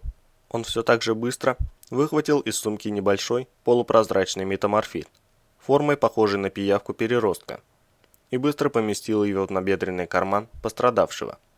«Что это?» – спросил тот, вздрагивая. «Как что? Пиявка. Кусается?» – довольно оскалился Айболит. «Ничего, потерпишь. Жжется она не сильно, зато штука полезная. Хороший мед, ускоряет регенерационные процессы и вытягивает токсины. Жаль, долго использовать его нельзя. Переборчик может случиться. Так что ты повнимательнее. Как почувствуешь, что по телу мурашки зачастили бегать, сразу ко мне. А теперь вставай». Контрразведчик поднялся на ноги, повертел головой и сообщил, что чувствует себя превосходно, ничуть не хуже, чем до падения. Айболит заявил, что это действие метов, еще раз потребовал быть внимательнее с пиявкой и коротко кивнул Ферзю. Отряд двинулся дальше. Раз 10 ситуация с блуждающими аномалиями повторялась, но всякий раз их размеры оказывались много меньше первой жаровни, и контакта удавалось избежать в буквальном смысле слова. Ферзь отводил людей в безопасное место бегом. Отряд рвал 100-метровки с такой скоростью, что позавидовали бы профессиональные спринтеры. И Березов в какой-то момент поймал себя на мысли, что пропитавшийся потом камуфляж под мембраной сильно мешает жить. Он в который раз уже привычно вспомнил Болта и подумал, что решительно не понимает, как тому удается бродить налегке среди всего этого разнообразного дерьма, пытающегося убить тебя самыми замысловатыми способами. И что за психи рискнули устроить шпионскую лабораторию в таком месте? Как вообще она работает в условиях такой? Спина впереди идущего бойца рванулась вниз, в синюшную кожистую траву, в мгновение ока вырывая Ивана из раздумий. И он резко залег, повторяя его маневр. Осторожно приподняв голову, Березов оценил обстановку. Вереница отряда вжалась в растительность. И причину этого он заметил быстро. Со стороны покореженного ельника, вдоль которого двигалась колонна, на высоте метров 10, прямо на них летело огромное, кишащее серым облако, издававшее множество негромких, режущих слух неприятных криков. Облако приблизилось на 50 метров и оказалось птичьей стаей. Иван рефлекторно вжал шею в плечи, стараясь не выдавать своего присутствия. Стая насчитывала не менее 300 особей размером с воробья, но на этом сходство заканчивалось. Чешуйчатые, словно рыбьи тела, с пробивающимися между отдельных пластинок остатками перьев, непропорционально длинные и мощные загнутые клювы, усеянные крючковатыми когтями лапы, горящие бешенством желтые глаза, лишенные зрачков, видимые даже с такого расстояния. Словом, зрелище не из самых приятных. А если стая атакует, вот тогда будет уж точно совсем неприятно. И не отбежать никуда. Один черт знает, во что можно вляпаться, если сойдешь с тропы. Радовало лишь то, что идущие за ним контрразведчики вооружены гладкоствольными Сайга-12К, и если они умеют ими пользоваться, то определенные шансы есть. Но все обошлось. Стая прошла над залегшим отрядом, визжа и вопя совсем не птичьими голосами. Сделала круг и, не решившись опускаться к самой земле, улетела дальше. Ферзь выждал еще 5 минут и поднял людей. Спустя 2 километра головной дозор обнаружил нескольких лосей, и пришлось делать крюк. До лаборатории оставалось менее 1000 метров, и отстреливать зверье означало демаскировать себя. Обходить пришлось ползком, совсем рядом с тихо подвывающей пустой центрифугой. Идти по кустам Ферзь не решился, между ними, в полумраке теней, то тут, то там вспыхивали поблескивающие серебром нити паутины, постоянно меняющие места прикрепления. Над кустами противоположной стороны висела туча, клубящаяся зелеными бурунами, и единственное свободное пространство, не залитое невидимым в дневном свете студнем, лежало между ним и центрифугой. Чтобы не тратить еще час на обход, было решено ползти по этому коридору. Он был довольно широк, не менее десятка метров, но для надежности отряд проползал по нему в колонну по одному. Пока первая половина вереницы заползала в коридор, Березов поднес к глазам бинокль, разглядывая семейство лосей. Покрытые наполовину синей клочковатой шерстью, наполовину грязно-желтыми чешуйчатыми наростами, двухметровые твари являли собой жуткое зрелище. Все те же, свойственные животным ареала, сверкающие желтые глаза без зрачков, стройные когтистые отрубки вместо копыт и сочащиеся ядом толстые иглы подернутых гнилью рогов, направленные прямо вперед, словно изготовленные к бою копья, говорили сами за себя. Ждать чего-либо хорошего от этих мутантов не приходилось. Иван хмуро вздохнул. Сходства с Бэмби явно немного. Можно было попробовать отработать с бесшумного оружия. Да эти твари очень живучи. Сразу не сдохнут, а орать наверняка начнут. Да и броситься могут, если почувствуют, что терять нечего. Неоправданный риск. Ферзь правильно принял решение об обходе. Иван перевел взгляд на ползущих через коридор бойцов. Скоро его очередь. Слабое шевеление в кустах под тучей привлекло внимание, и Березов навел бинокль на подозрительный участок. Вроде бы ветром шевелит траву, но что-то в этом шевелении казалось подозрительным. Непонятно, что же именно не так. Ближайший к коридору куст шевелится медленнее остальных. Иван присмотрелся тщательнее. Ничего не видно. В любом случае, если бы там была аномалия, пусть даже блуждающая, Ферзь не мог ее пропустить, у него же Ариадна. Да и кто поймет эти кусты? Вернее то, во что их превратил Ареал. Уродливые и чуждые взгляду кожистые переплетения. Словно в подтверждении его слов, ветви вздрогнули, и из их глубины, ползущего через коридор бойца, ударила грязно-желтая струя мутной жидкости. Струя плюхнулась в синюшную траву, не достав до человека меньше метра, и ползущий торопливо принял влево, отодвигаясь от шипящей жижи, курящейся бледно-зеленым дымком, и вскинул руку в предостерегающем жесте. Двигающиеся за ним бойцы мгновенно изготовились к бою, прикрывая товарища, но атаки не последовало. Вместо этого из куста в противоположную сторону выползла приземистая и очень широкая тварь, напоминающая гибрид зубастой капусты, морской звезды и осьминога. И медленно извивая щупальца, весьма юрко заползла в другой куст, растущий поодаль. Один из ползущих махнул рукой, и движение через коридор продолжилось. Березов через бинокль проследил за тварью. Та вплелась в куст и замерла, очень убедительно покачиваясь в такт ветру, словно часть растительности. «Осьминог в кустах», — раздался над ухом Ивана голос медведя. «Как поползете, принимайте левее. Сейчас нам выставят ориентир». «Не бросится?» – оглянулся на него Березов. «Там метров 5 всего». Он указал на только что воткнутую одним из ползущих ориентир вешку с маленьким красным флажком. «Ползать-то он быстро». «Нет», – медведь отрицательно кивнул. «Над ним туча. Она сейчас грозовая. Значит, шибанет во что угодно, что двигается быстрее, чем очень медленно. И он об этом знает. Твари хорошо чувствуют аномалии. Уверен, именно потому он специально и выбрал те кусты под тучей». «Зачем?» – спросил кто-то из контрразведчиков. «Живет он здесь», – ответил медведь. «100%. Охотится наверняка в другом месте, а тут спит. Потому и забрался под тучу, чтобы никто не мог подкрасться к нему незаметно. Осьминог тварь не глупая, не станет делать засаду на добычу там, где не может до нее доплюнуть. Поэтому и отполз в кусты. Там он может спрятаться. И если кто соберется искать его на прежнем месте, то получит вторую струю. Для нее расстояние уже вполне достаточно. Так что нападать осьминог не будет. К тому же нас много, и он это понимает. Эти твари каким-то образом всегда знают, сколько нас. В общем, главное – ползти точно на вешку, а после держать направление на впереди идущего. Не паниковать и ни в коем случае не забирать левее. Там начинается качкарник. Его в мху видно плохо, и в каждом втором углублении студень лежит. Коридор миновали без осложнений. Доползя до вешки, Иван на пару секунд остановился и навел бинокль на осьминожий куст. Слившуюся с растительностью тварь заметить не так-то просто, но ему все же удалось разглядеть обвившиеся вокруг ветвей широкие плоские щупальца, мугрящиеся усеянными крючковатыми шипами-присосками. Спустя полкилометра отряд достиг невысокого холма, и Ферзь объявил привал.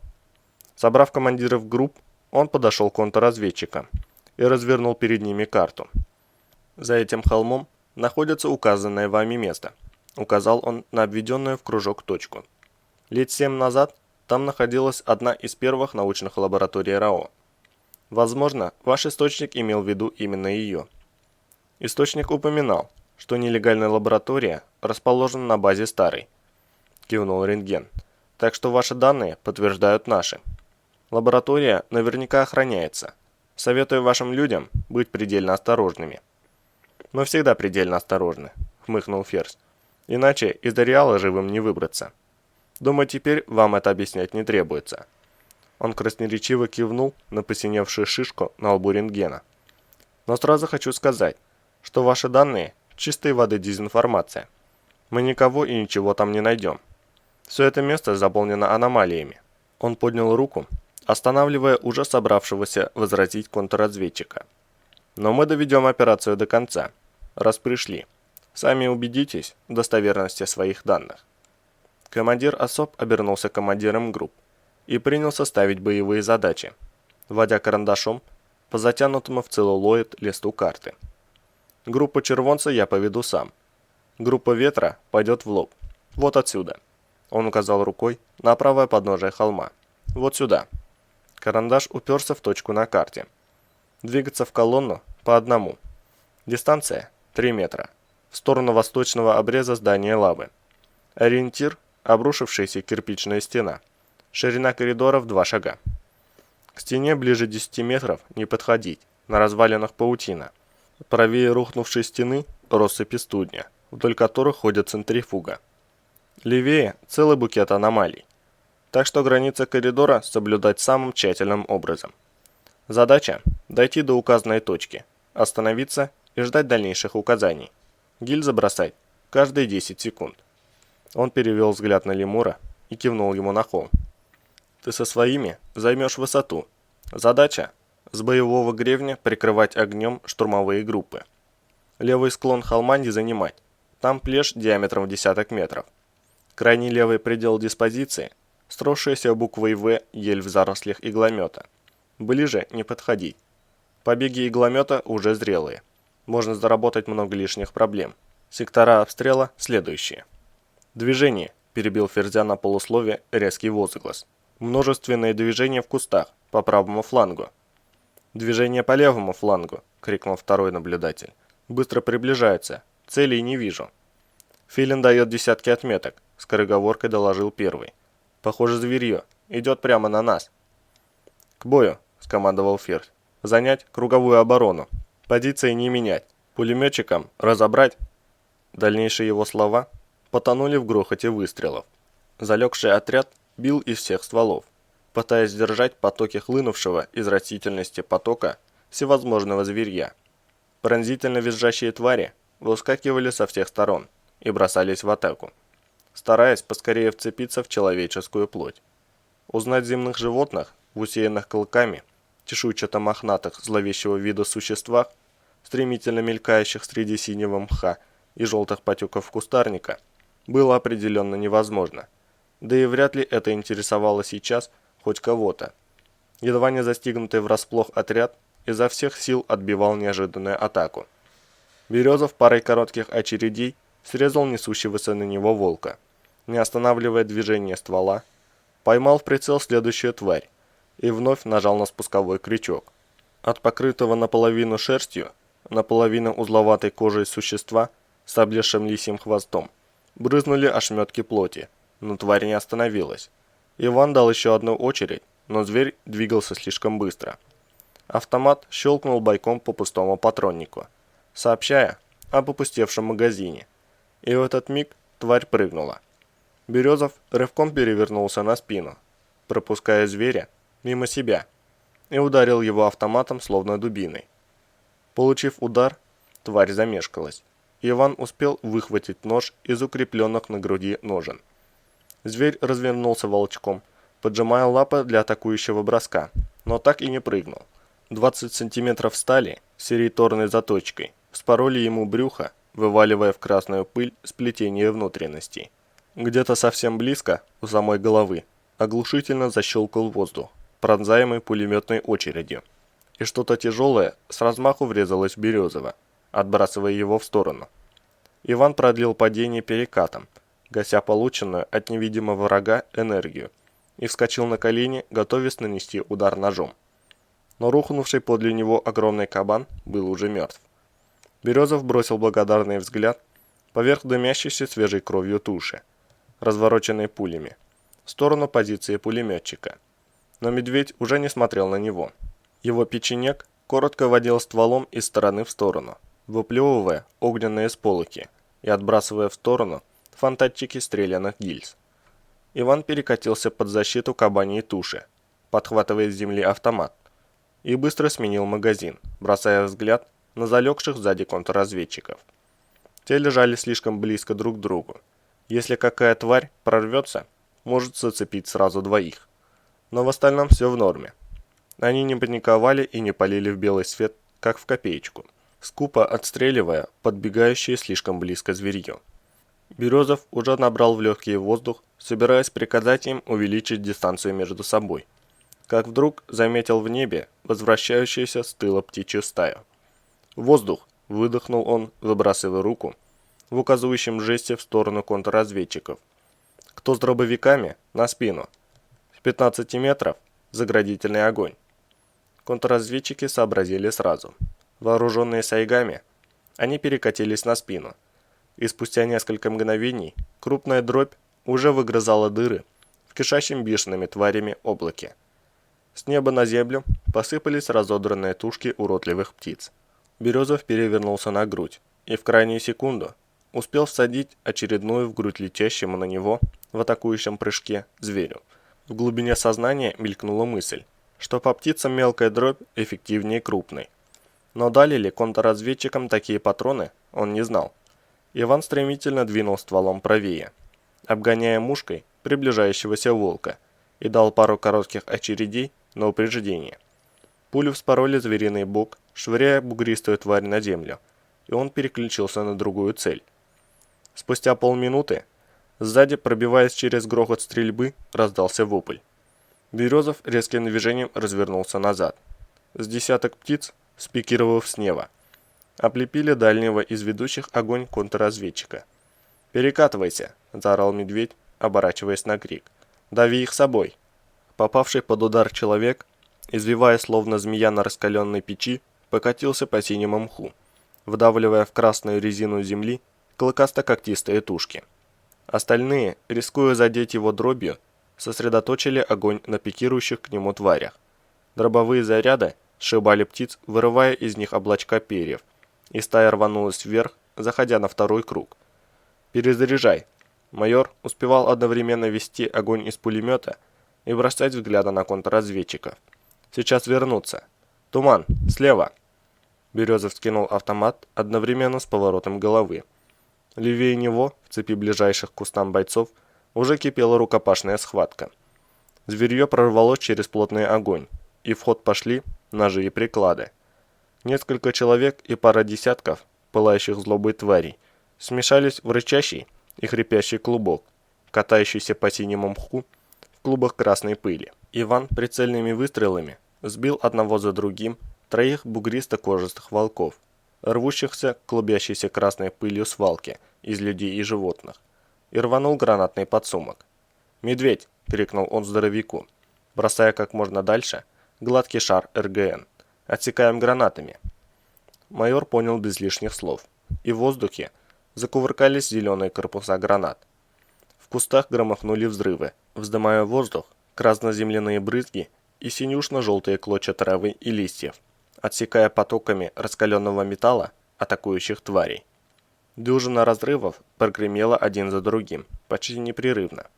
И напуганное, разбрасывающими свистящую смерть, грохочущими вспышками, зверье дрогнуло, поворачивая назад. Твари бросились обратно в лес. Сзади слитно ударили сайги контрразведчиков, встречая вернувшуюся стаю плотным облаком свинца. И Березов с Медведем, не сговариваясь, одновременно рванулись в сторону рукопашной, на ходу выхватывая боевые ножи. Бой закончился спустя 1,5 минуты.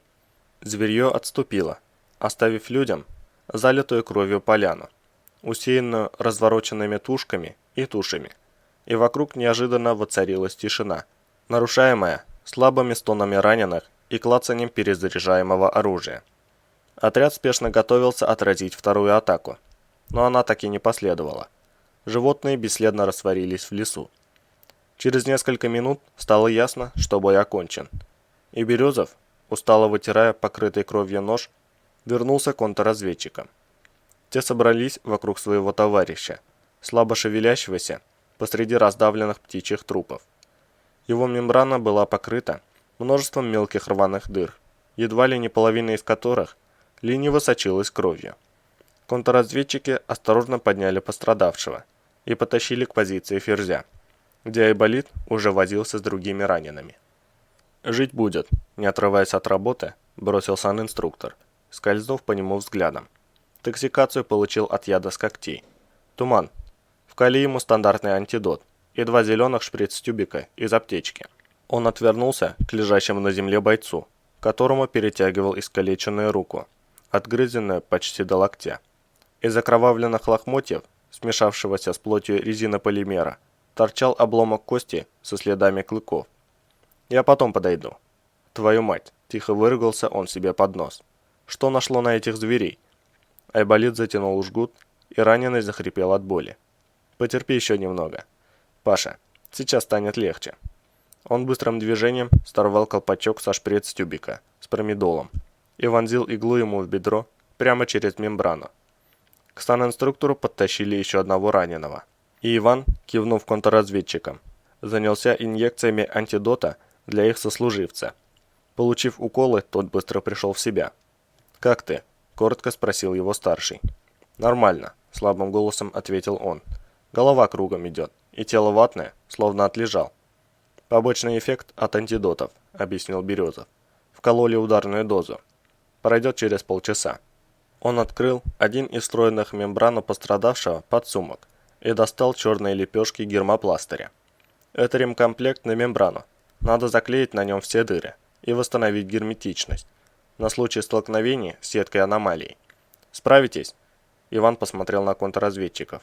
«Мне бы магазины подобрать». «Справимся», – кивнул старший. Был инструктаж. Они занялись своим товарищем, и Березов вернулся к недавней позиции. В пылу боя некогда было засовывать опустевшие магазины обратно в разгрузку мембраны. Приходилось бросать их на землю. Иван собрал магазины и принялся снаряжать их заново. «Как твой подопечный? Цел?» Подошедший лемур сел рядом с ним прямо на мертвую кабанью тушу. Серьезно его стая накрыла. «Заживет», — ответил Березов. «Ободрали его капитально, весь в дырках. Но глубоких ран нет. Вкололи антидот. Скоро очухается». «Повезло», — констатировал лемур. «Жаль, что не всем». Иван проследил его взгляд. В центре поляны несколько человек укладывали на только что собранные походные носилки тело погибшего бойца. Первая волна зверья состояла из особенно крупных особей, и пулеметы не смогли сдержать всех. Ближайшая к кромке леса огневую позицию смело потоком тварей. Стрелок получил удар кабаньими клыками в грудь такой силы, что лопнувшие ребра вывернуло наружу. Всего же потери особ насчитывали одного убитого и 3 раненых, один из которых потерял руку и уже никогда не сможет вернуться к службе. Это не считая отделавшегося поверхностными ранами контрразведчика. Глядя на стоящие вереницы одни за другими носилки, Березов тоскливо поморщился.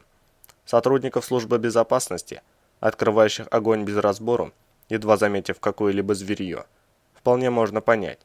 Черт бы побрал этот ваш ареал со всеми его мутациями, аномалиями и прочими тварями. «Туман, командиру!» – негромко окликнули его сзади. Березов рассовал снаряженные магазины по разгрузочным карманам мембраны и направился к Ферзю. Тот стоял возле контрразведчика с рядной в одной руке и биноклем в другой, и что-то тихо объяснял старшему. «4 носилок», – услышал Иван, подойдя ближе. «По 4 человека на каждый. Итого минус 20 человек. Таким образом, остается всего 9 бойцов, включая меня. Но меня можно исключить сразу». Он кивнул на сжатой в ладони Ариадну. «Это надо держать в руке, иначе не сработает. Без нее мы вляпаемся в аномалию, не пройдя и 20 метров. С одним пистолетом от меня в бою толку немного. Короче, остается 8 стволов. Этого едва хватит для того, чтобы уверенно пройти через половину желтой зоны и гарантированно вернуться назад. Согласно всем инструкциям, наша операция считается проваленной и подлежит немедленному свертыванию. Можете проконсультироваться у Тумана». Ферзь кивнул на подошедшего Березова. «Если в чем-то меня подозреваете. Он в отряде человек новый, вам это хорошо известно. Я специально прикрепил его к вам, чтобы не было никаких недомолвок. Я этого не люблю». Ферзь сделал паузу и внимательно посмотрел на контрразведчика. Тот болезненно поигрывал желваками, бросив взгляд на своего пораженного птичьей стаей товарища, и беспомощно пожал плечами. «Сворачивайте, раз других вариантов нет», — хмуро ответил он. «Но я не хочу повторения подобных кровавых авантюр», — продолжил Ферзь, «и потому доведу дело до конца, чтобы у вас не осталось сомнений, раз и навсегда. С этого расстояния все можно закончить прямо сейчас». Он кивнул рукой в сторону холма и добавил: «Надо лишь подняться на вершину. Там опасно, так что пойдем втроем. Вы, я и Туман, как лицо незаинтересованное. Большим составом все равно не пройти». Ферзь направился вверх по склону, добавив через плечо: «Идите за мной след в след, ни шагу в сторону». На гребень холма взбирались долго и осторожно. Слева по склону воздух слегка подрагивал, почти незаметными глазу вибрациями. С правой стороны тянуло чем-то очень напряженным. Явственно ощущалось, будто совсем близко замерло нечто большое и угрожающее, в любое мгновение готовое лопнуть и залить все вокруг незримой смертью. Едва они вышли на вершину, гнетущее ощущение затаившейся рядом гибели пропало, сменившись неожиданной легкостью и беззаботным чувством того, что опасность миновала. «Стоим здесь», – распорядился Ферзь. «С места не сходить.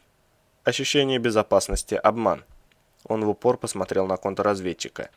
«Есть желание вздохнуть спокойно и умиротворенно развлечься на травке? Особенно вон там».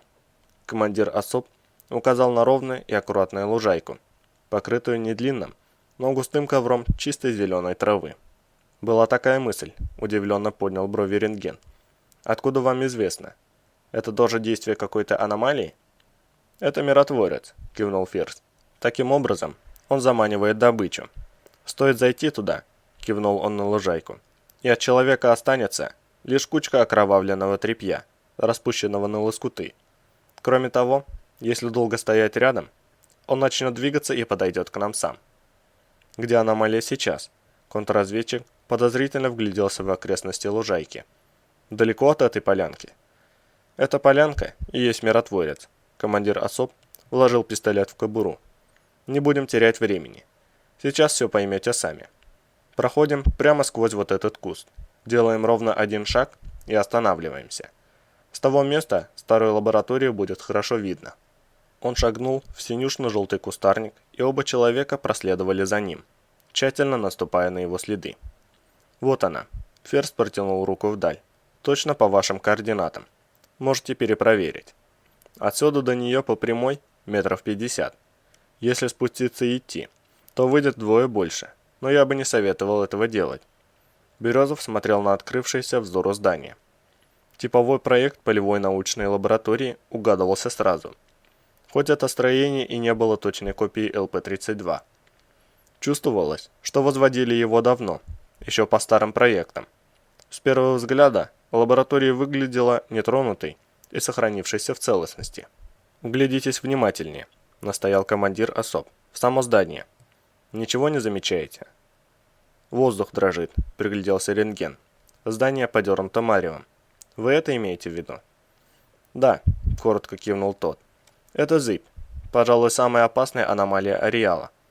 Обладает высокой скоростью перемещения, абсолютно непредсказуемо. Менее чем за секунду может увеличиться в объеме втрое. Способна затянуть в себя летящий вертолет, если захочет. Ураганная скорость диффузии в любой среде. Если зыбь накрывает плотно закупоренное помещение и находит в нем некое отверстие диаметром даже в миллиметр, она неизбежно заполняет весь его объем целиком, очень быстро. Средств защиты от нее на данный момент не разработано». Иван разглядывал слегка трепещущее в дрожащем мареве зыби здание лаборатории и думал, что если и это не убедит контрразведчика, и тот продолжит настаивать на проверке строения на предмет нелегальных исследований, то он, пожалуй, самолично даст ему по башке прикладом. Достаточно на сегодняшний день потерь. Но это еще не все, неожиданно продолжил Ферзь. Для того, чтобы вы получили представление обо всей картине целиком, я дам вам возможность взглянуть на все своими глазами. Снимите перчатку и протяните ко мне руку ладонью вверх. Контрразведчик подчинился, и командир особ осторожным движением вложил в его ладонь небольшой нежно-желтый метаморфит, полупрозрачная капля которого призрачно сияла где-то глубоко внутри мягким красным свечением. Сжимайте ладонь и не выпускайте его. Рентген взял мед и тут же, вздрогнув, рефлекторно дернулся в сторону. Ферзь, заранее ожидая подобной реакции, удержал его за локоть. «Что это?» Напряженно окидывая взглядом окрестности, спросил контрразведчик, инстинктивно подбираясь, будто перед прыжком. «Ариадна – редчайший метаморфит, позволяющий ощущать все аномалии ареала», спокойно объяснил командир особ. «Сейчас вы видите реальную картину окружающего нас пространства». «Пульсирующие пятна, воронки и искривления – все это аномалии?» – тревожным голосом переспросил рентген. «Да», – лаконично ответил Ферзь. «На данном участке местности их более 60 единиц». «А это, рядом со мной», – контрразведчик покосился на пустоту справа. «Насколько оно опасно?» «Это гравиконцентратор». Командир особ достал из-под сумка гильзу и коротким движением запустил ее в пустоту. Гильзу сорвало с траектории и коротким пронзительным свистом вбило в красную землю, словно пулю. Внутри него гравитация достигает значения в 100 атмосфер, убивает мгновенно. Но в данный момент вы в безопасности, успокоил он контрразведчика. До него 1,5 метра, а именно эта разновидность гравы не умеет двигаться. Как видите, она тянется в нашу сторону, но ее возможностей не хватает. Гораздо большая опасность представляют движущиеся аномалии. Если длительное время находиться недалеко от них, можно спровоцировать их приближение. Так что будет лучше, если мы покинем холл. Он забрал у рентгена Ариадну и направился обратно к отряду, ступая тем же путем, которым вел их сюда. Теперь вы видели, что местность вокруг лаборатории усеяна аномалиями, и даже просто приблизиться к ней невозможно, не говоря уже о том, что само здание накрывает зыбь. Причем это очень крупная аномалия, а стало быть, очень мощная. с повышенной степенью опасности. На ходу подытожил Ферзь. И я еще раз со всей ответственностью заявляю, в этом месте ничто живое существовать не может. Ваши данные ошибочны. Лаборатории, которую мы ищем, здесь нет. Согласен, буркнул рентген, настороженно озираясь по сторонам. Было видно, что контакт с Ариадной сильно подействовал на контрразведчика. Однажды увидев густоту аномалий, он теперь поневоле ожидал их на каждом шагу. Мы проведем дополнительное расследование. Командир, к Ферзю подбежал один из бойцов группы «Ветра». У нас серьезные проблемы. Он протянул ему бинокль и указал направление. Левее сломанного дерева, удаление 300. Давно они здесь? Приник к биноклю Ферзь. Березов окинул взглядом отряд. Носилки с ранеными были плотно составлены в центре их небольшого лагеря и укрыты маскировочной сетью. Пулеметные позиции наскоро обложили крупными тушами мертвого зверья. Бойцы залегли в невысокой траве, заняв круговую оборону. «Заметили 6 минут назад», — ответил наблюдатель. «Не меньше 2 рот. Медленно идут в нашем направлении. Прочесывают зеленку. И наверняка еще один отряд обходит нас справа. 2 минуты назад там кто-то спугнул большую птичью стаю». «Стало быть, нас ищут», — сделал вывод Ферзь, отдавая бинокль бойцу. «Уходим». Он окинул взглядом отряд и обернулся к рентгену. На нас вышли зомби. Их привлекли звуки боя. Они пока еще не знают нашего точного месторасположения, но скоро узнают. Поэтому уходить будем максимально быстро, насколько позволяют носилки с ранеными. Туман. Командир особ бросил взгляд на Ивана. Остаетесь в комиссии. Не отходите от них ни на шаг. Головой отвечайте за их безопасность. Ферзь торопливо побежал в голову выстраивающейся колонны, перехватив Ариадну в левую руку и на бегу извлекая из кобуры пистолет. Бойцы спешно сворачивали маскировочную сеть и поднимали на плечи носилки. «Какова конкретная степень опасности?» – спросил у Ивана рентген, не считая численного превосходства. «Зомби нечувствительны к болевому шоку», – ответил Березов, поправляя ремень своего 9А91. «Слабо чувствительны к кровопотере. Убить их намного сложнее, чем обычного человека. Необходимо мгновенно нанести повреждения, несовместимые с жизнью. Да и то непонятно до конца, что с ними дальше происходит. Если не перебить весь отряд зомби, то остальные утащат трупы своих в красную зону. Или в эпицентр, кто их знает. Некоторые ученые считают, что там в красной, под воздействием обратной регенерации, убитые зомби частично восстанавливают свои жизненные функции. Но точно этого никто не видел, насколько я знаю. Главная же их опасность в том, что зомби сохраняют свои профессиональные навыки. Так что, например, бывший снайпер хуже стрелять не стал. И латники у них тоже есть. У тех, кто был в них одет на момент зомбирования. А вот мембрану они не носят. Снимают и выбрасывают. Вереница отряда начала движение. И Иван добавил: «Вперед!» Глава 3. Трель мобильного телефона прорвалась через лихорадочный сон, заставляя Ивана открыть глаза.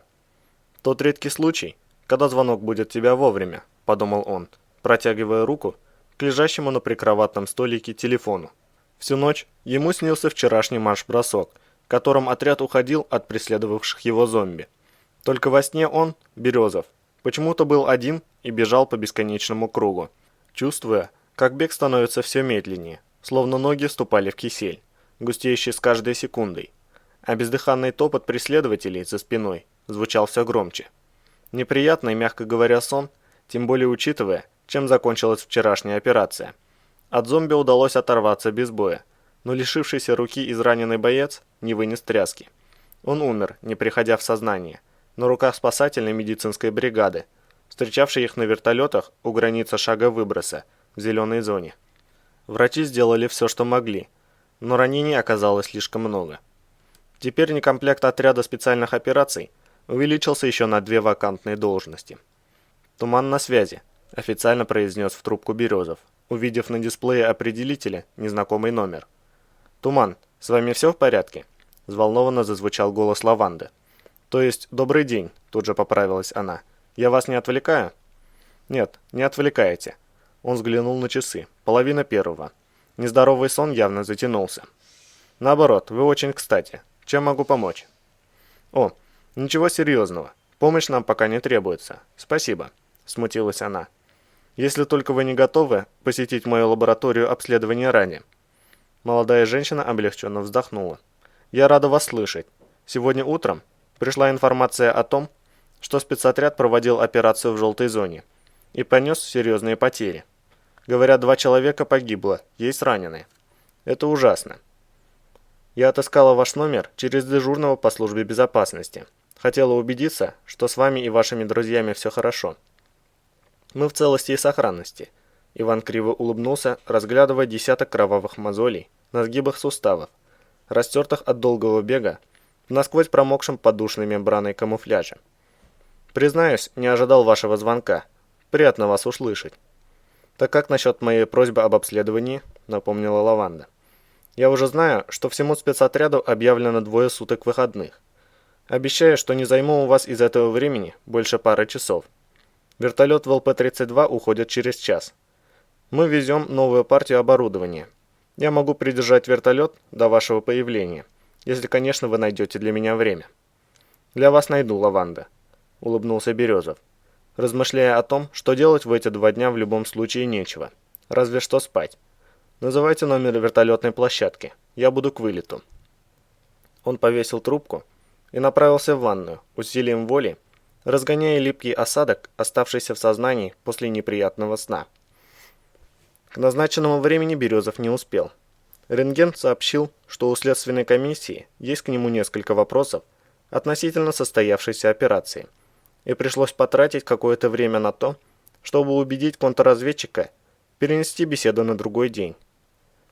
В результате на указанной Лавандой вертолетной площадке он оказался с 20-минутным опозданием, но Ми-8, делавший рейс к ЛП-32, все еще ждал его появления.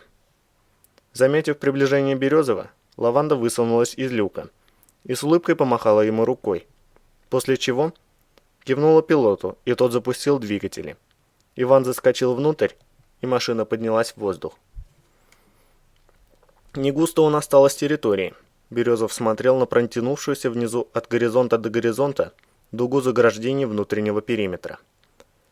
Еще 5 выбросов, и зеленая вплотную подойдет к стене внешнего периметра. Придется уходить за нее. Где тогда будет располагаться пояс? Прямо по Ухте пройдет? А что потом? Он хмуро покачал головой. За серией частых выбросов обычно бывает затишье, подсела к нему Лаванда. Так что у нас есть предположительно год времени. И мы очень часто рассчитываем на этот срок.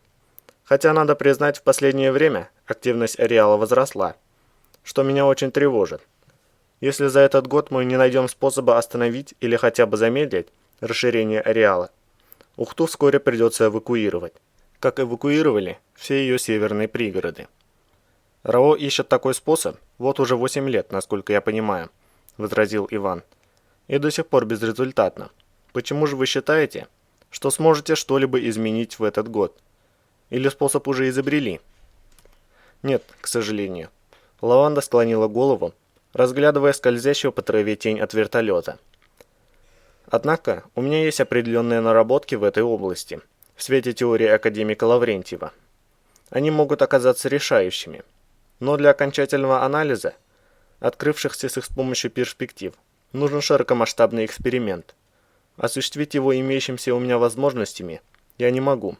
Тут необходимо привлечение всех наших ресурсов. Вы же сами объясняли мне, что эта теория не пользуется особой популярностью, поднял брови Иван. Вы уверены, что руководство пойдет вам навстречу? Не уверена, призналась она. Если не сказать, что наоборот. Для убедительных доводов в пользу своей правоты у меня не хватает данных.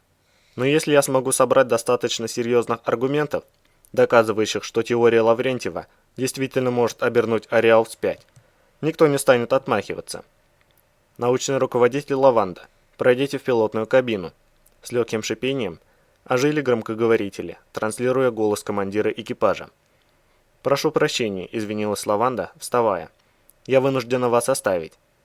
Она прошла к пилотам, и Иван вновь посмотрел в окно. Президентский аврал закончился вчера. Едва ли не половина сотрудников РАО ушла в накопившиеся отгулы, и смотреть на воцарившееся в поясе безлюдье было даже как-то непривычно. За месяц круглосуточно кипящих работ он успел отвыкнуть от обычной пустоты ареала. «Внимание всем!» — вновь зазвучали динамики. «Приготовиться к ускорению.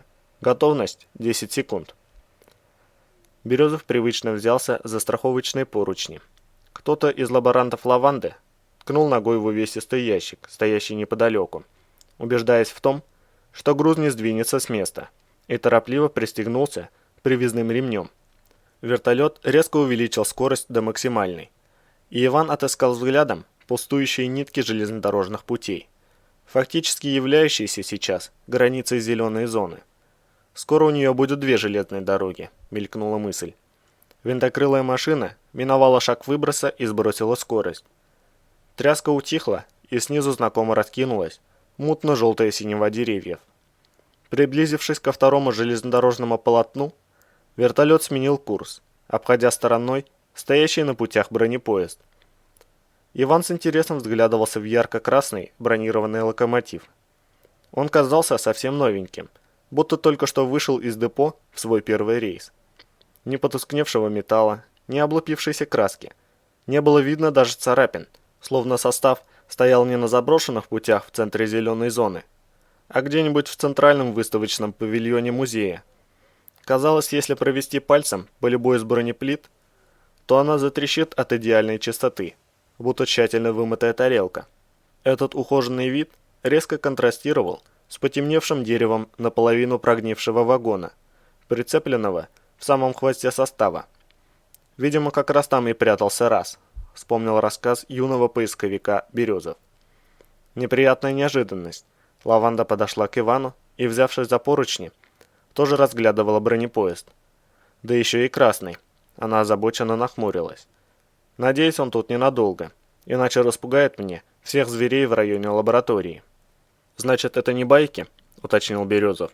«О том, что брошенные бронепоезда двигаются сами по себе. А то я уже начал удивляться, почему не заметил его раньше, когда мы прилетали и улетали в ЛП-32. Честно говоря, мне казалось, что он должен быть где-то южнее». «Он там и был», — недовольно поморщилась Лаванда. «Где-то южнее. Прикатился сюда вчера. Вот и стоит. Не мог протянуть еще пару километров», — хмыкнула она. «Теперь приходится делать крюк». «Странно, что его не попытались уничтожить, раз он так опасен», — удивился Иван. «Сил у Рао для этого вполне достаточно». «Почему же не пытались?» — усмехнулась Лаванда. «Пытались, еще как. А разве вам об этом не рассказывали?» «Понимаю», — она скорчила пренебрежительную гримаску. «Наша служба безопасности не любит признаваться в своем бессилии. И вертолетами его обстреливали, и даже с военными связывались, то его бомбили с большой высоты. Безрезультатно», — произнес Березов, скорее утвердительно, нежели вопросительно. «Его состояние, мягко говоря, не похоже на разбомбленное». «Верно», — кивнула Лаванда. «Он сам по себе аномалия на колесах. Снаряды и бомбы поглощают словно губка в воду. Когда он уехал с того места, где его бомбили, вокруг живого места не осталось. Земля была перепахана на 2 метра вглубь. Но ни на рельсах, ни на шпалах, ни даже на насыпи путей не нашли ни малейшей выбоины. Все стояло нетронутое, словно бомбежек и вовсе не было. В конечном итоге бронепоезда оставили в покое». «Интересно», — качнул головой Березов, размышляя о том, что при случае надо будет разузнать про эту историю. Любопытно, пробовали ли взрывать или разбирать рельсы вдали от поезда? Наверняка пробовали, но что из этого вышло? Через несколько минут вертолет начал заходить на посадку над ЛП-32, и лаборанты засуетились, готовясь к выгрузке. Иван собрался было помочь им с многочисленными ящиками и коробками, но Лаванда остановила его. «Пожалуйста, Туман, не проявляйте лишней активности», — попросила она.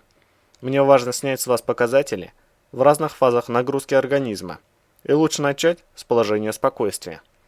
Мои сотрудники справятся сами». Пилот закончил отстрел пробников, и Ми-8 ткнулся колесами в утрамбованную землю посадочной площадки. «Пройдемте в лабораторию». Лаванда увлекла за собой Березова. «Я обещала, что отпущу вас обратно с вертолетом. Так что у нас не более 2 часов, а это очень немного. Надо успеть сделать хотя бы основные тесты. В лаборатории их уже ждал помощник Лаванды. Ивана раздели до белья, уложили на специальный стол и облепили изрядным количеством датчиков, анализаторов и прочих проводов и проводков. Ученые долго возились со всевозможными приборами, запихивали его в трубу томографа, снова возились с приборами, потом попросили полсотни раз присесть и отжаться, после чего все повторилось заново. Наконец, помощник Лаванды вымылил у нее перекур и, получив целых 5 минут, выскочил из лаборатории. «Лаванда, можете объяснить, что же вы хотите во мне найти?» – поинтересовался Березов, глядя, как по мере исследований оно становится все грустнее. «Хоть что-нибудь, не такое, как у всех», – устало вздохнула молодая женщина. «Я применила свои разработки, в корне отличающиеся от официально принятых. Но...» – она печально покачала головой. «Признаюсь честно, пока ничего найти не могу». «А может, во мне ничего такого и нет?» – улыбнулся Иван. «Знаете, как в той старой присказке про поиски черной кошки в темной комнате». «Что-то должно быть», – решительно возразила Лаванда. «Я уверена. Вы смогли успокоить предельно напуганного дикобраза. Он даже взял из ваших рук лакомство. А ведь ему в тот момент было совершенно не до еды. Такое можно осуществить только при одном условии. Животные не чувствуют исходящей от вас агрессии. Быть может, они даже чувствуют в вас защиту. Я предполагаю, это связано с вашей прошлой профессиональной деятельностью. При всем при том, что убивать – часть вашей работы, первоочередной ваш долг – суть защиты и спасения невинных. Не исключено, что ваше подсознание настроено на это, и животные чувствуют в вас защитника, а не убийцу. И не важно, что пока мне никак не удается найти способ хоть как-то зафиксировать эту вашу особенность, я не сдамся. Понять суть вашего феномена – единственный путь в эпицентр, а без него проблему ареала никогда не решить. «Вы собрались в эпицентр?» – не поверил своим ушам Березов. «Вы это гипотетически или серьезно?» «Абсолютно», – подтвердила Лаванда. «И серьезнее не бывает. Мне жизненно необходимо туда попасть. И не просто сходить на экскурсию, но получить возможность закрепиться там и начать полноценную работу. А для этого надо понять, как встроиться в единое псиполе ареала. В статусе не просто невраждебного существа. Необходимо быть для него субъектом, гарантированно дружественного». «Не хочу никого обидеть», – осторожно сказал Иван. «Но даже если вы убедите местную фауну в своем дружелюбии, как вы собираетесь решить проблему зомбирования? Или, как у нас говорят, не влиться в стройные ряды темного властелина?» «Я уверена, что это грани одной проблемы», – с жаром воскликнула Лаванда, почувствовав любимую тему. «Сейчас я вам объясню. Смотрите сами. Ни вас, ни болта зверя ареала не принимают за врагов. Вы по своей психологии защитник, и они это чувствуют. Болт выходил из эпицентра еще ребенком, не осознавая исходящей от ареала смертельной опасности. И ему повезло дойти до Ухты живым и невредимым. Редкостная удача, единственный случай на все это мертвое место. Но тем не менее это произошло. И его подсознание ребенка, заметьте, зафиксировало ареал как лишенное угрозы образования. И позже, когда Болт вырос и стал часто бывать в зонах, он именно потому и смог безвредно для себя посещать красную зону. Его подсознание не испытывает к ареалу агрессии. Оно разумно опасается враждебных животных, зомби, аномалий и тому подобного, но не излучает в псиполе ужаса или ненависти, потому что не питает к зонам вышеозначенных эмоций. Вот почему ареал не влияет на его сознание. Псиполе фиксирует его как своего, как часть себя. И я уверена, что в вашем случае индикация псиполе также не будет враждебной. Ареал считает ваше подсознание защитника слабых и попавших в беду, и не предпринимает по отношению к вам никаких враждебных действий. Косвенно это подтверждает тот факт, что вы не подвержены так называемому зову аномалий. Вы сами мне рассказывали, что даже Болт удивлялся вашей невосприимчивости. После я прочла его отчеты, и они еще больше убедили меня в правильности моей гипотезы. В вас что-то есть, и я должна, нет, обязана это понять, чтобы попасть в эпицентр. Только там можно раскрыть загадку ареала. Все эти зеленые, желтые и красные зоны не более чем периферия. Истинное знание находится в эпицентре. И академик Лаврентьев это понимал. Лаванда замолчала, переводя дух. И Березов воспользовался возникшей паузой. «Однако он не вернулся», — напомнил Иван. «Ушел в эпицентр и пропал без вести. И не факт, что он дошел до него вообще».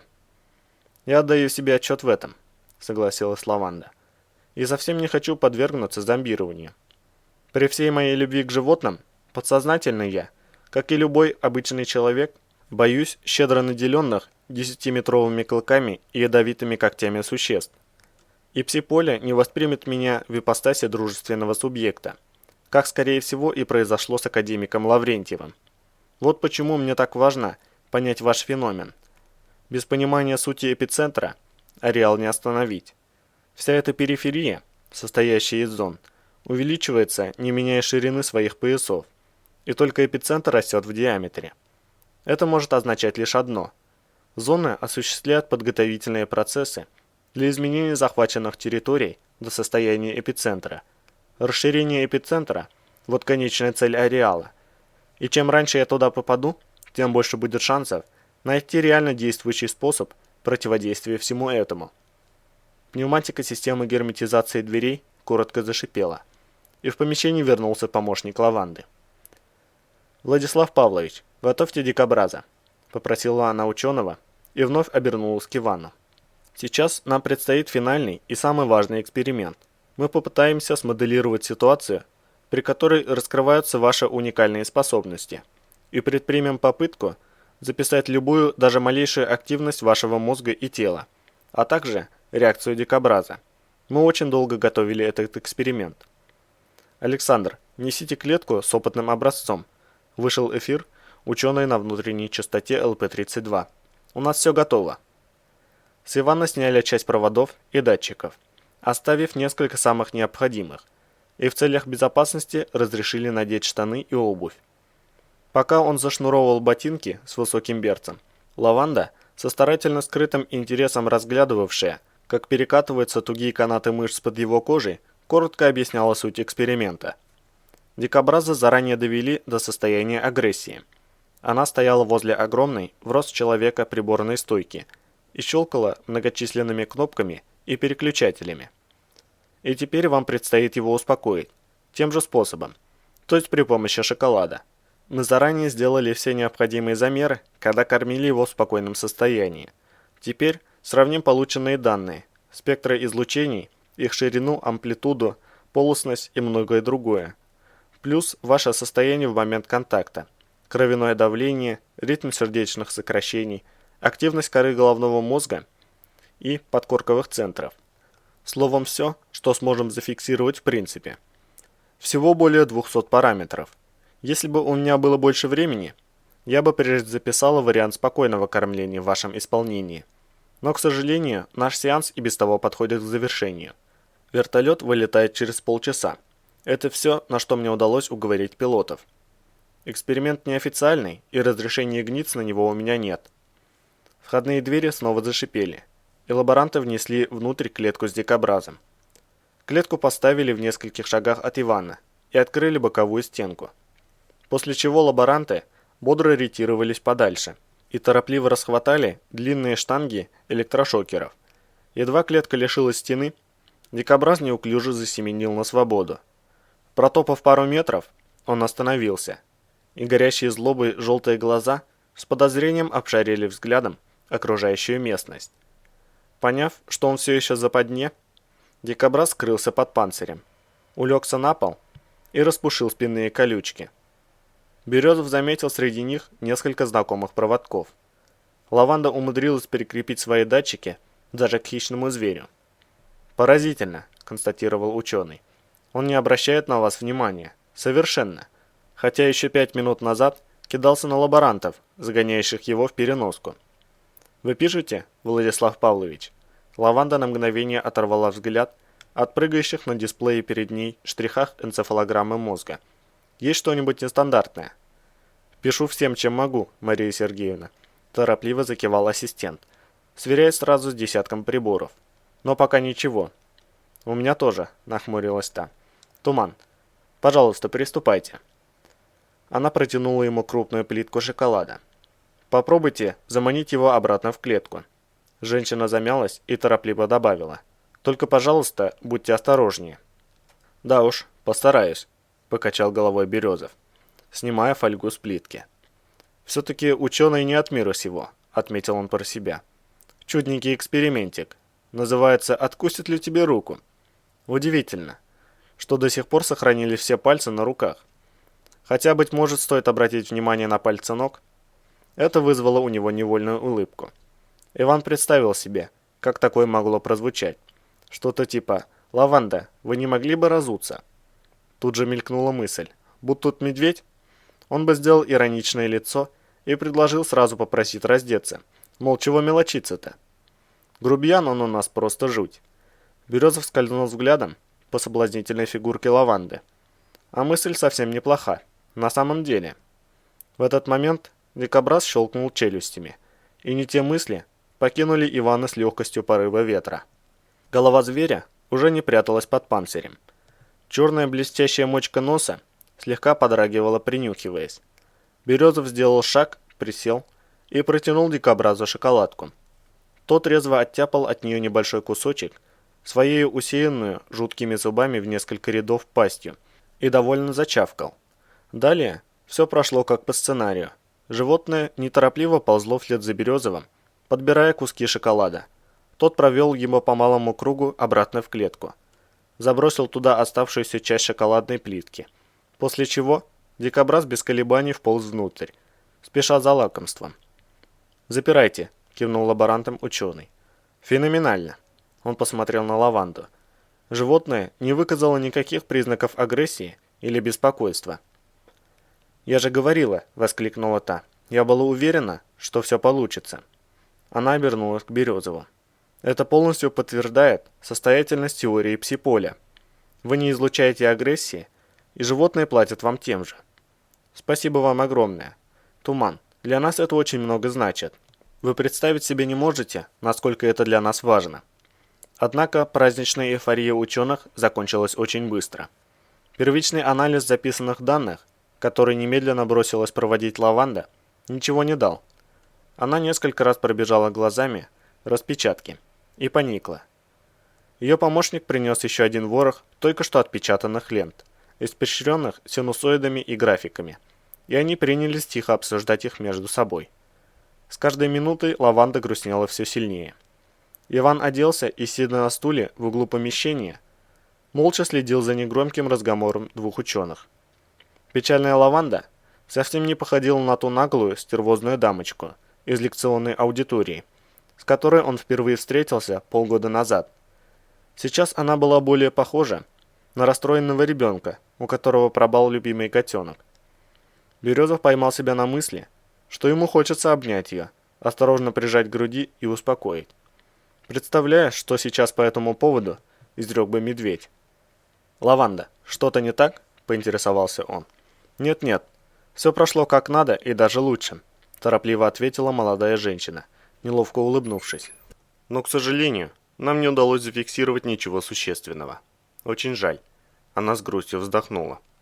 «Если это поможет, я могу покормить его еще раз», – предложил Иван. «Спасибо, Туман. Вы очень добры», – поблагодарила Лаванда. «Но, боюсь, это нам ничего не даст. Вероятно, мы просто не знаем, что именно надо измерять, и сейчас попадем пальцем в небо. К тому же, дикобраз далеко не самый сенситивный представитель фауны ареала. В общем, повторение эксперимента с вероятностью в 99% ничего не даст. Уносите». Она кивнула лаборантам, и те потащили клеть животным обратно в виварий. Гарнитура радиостанции ученого коротко зашипела, пробубнив что-то ему в ухо.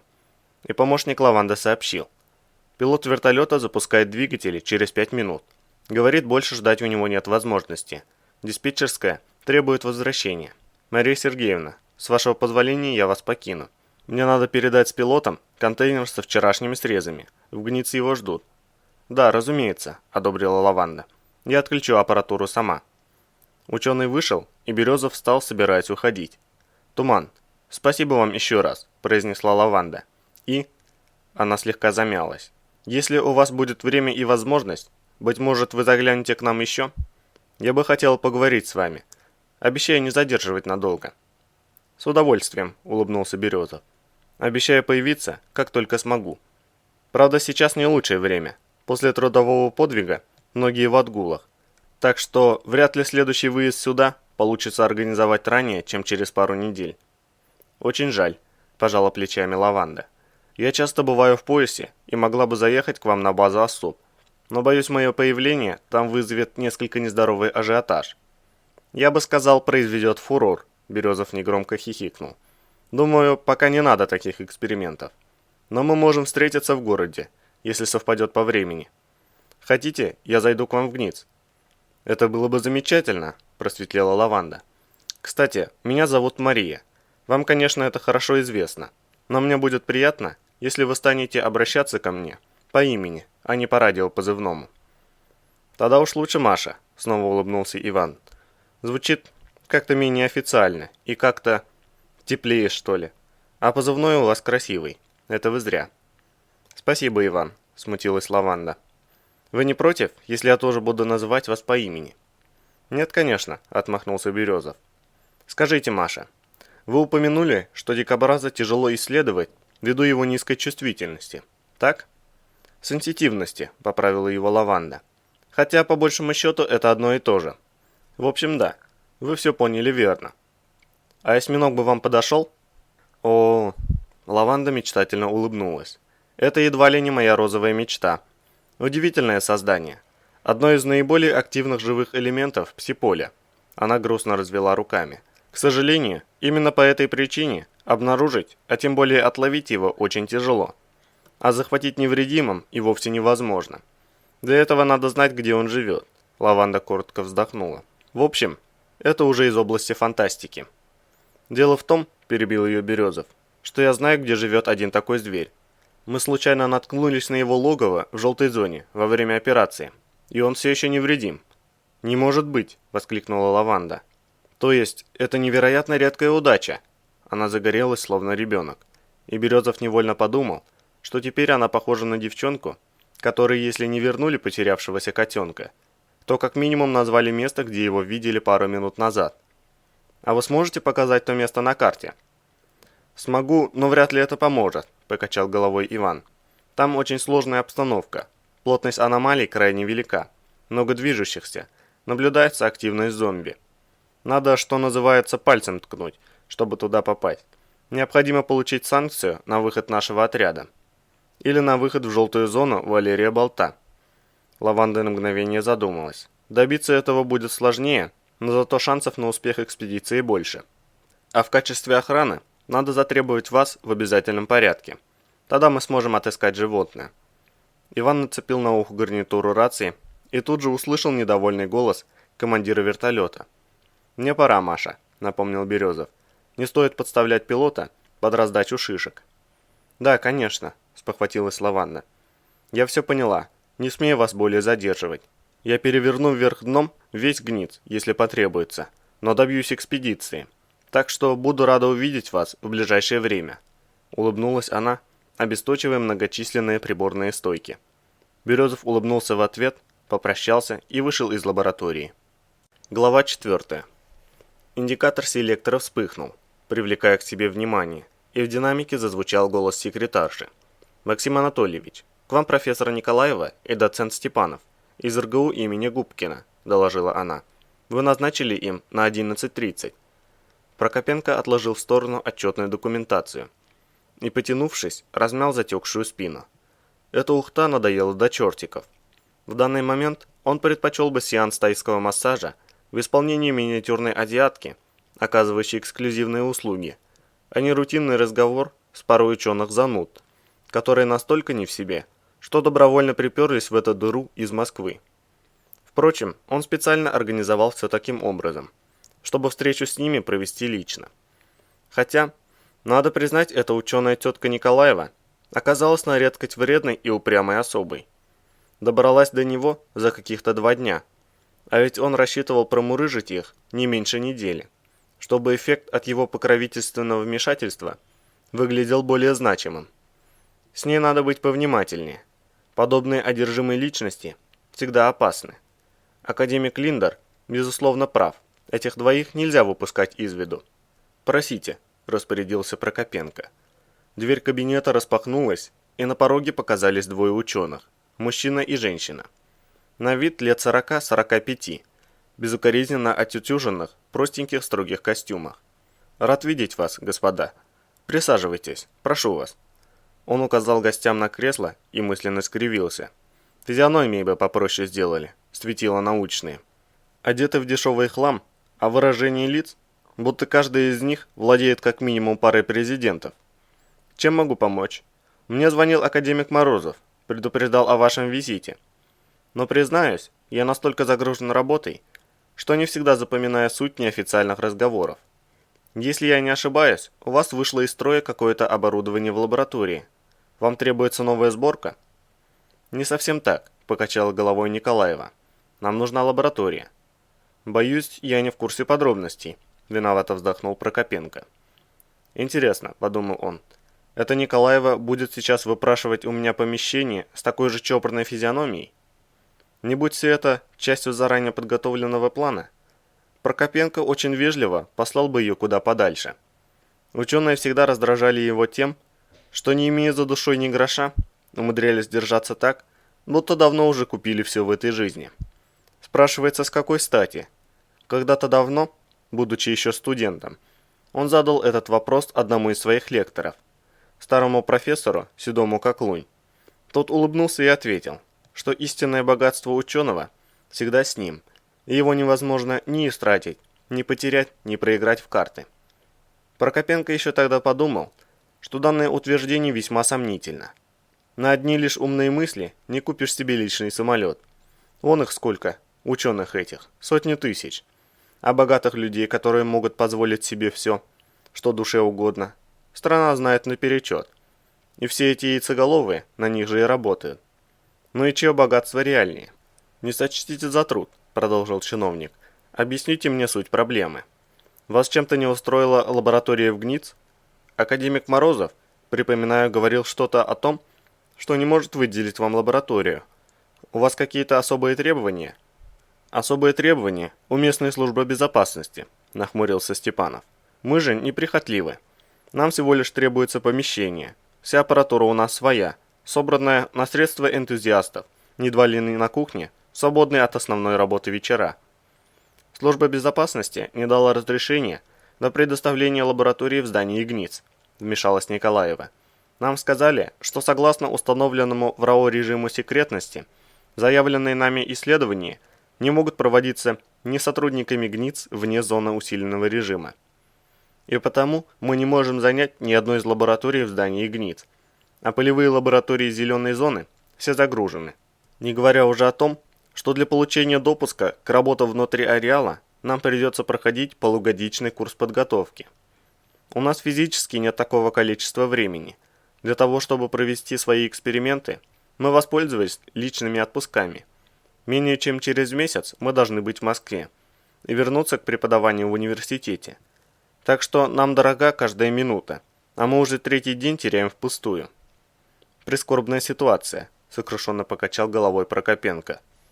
Возможно, пожалуй, только в нашей стране.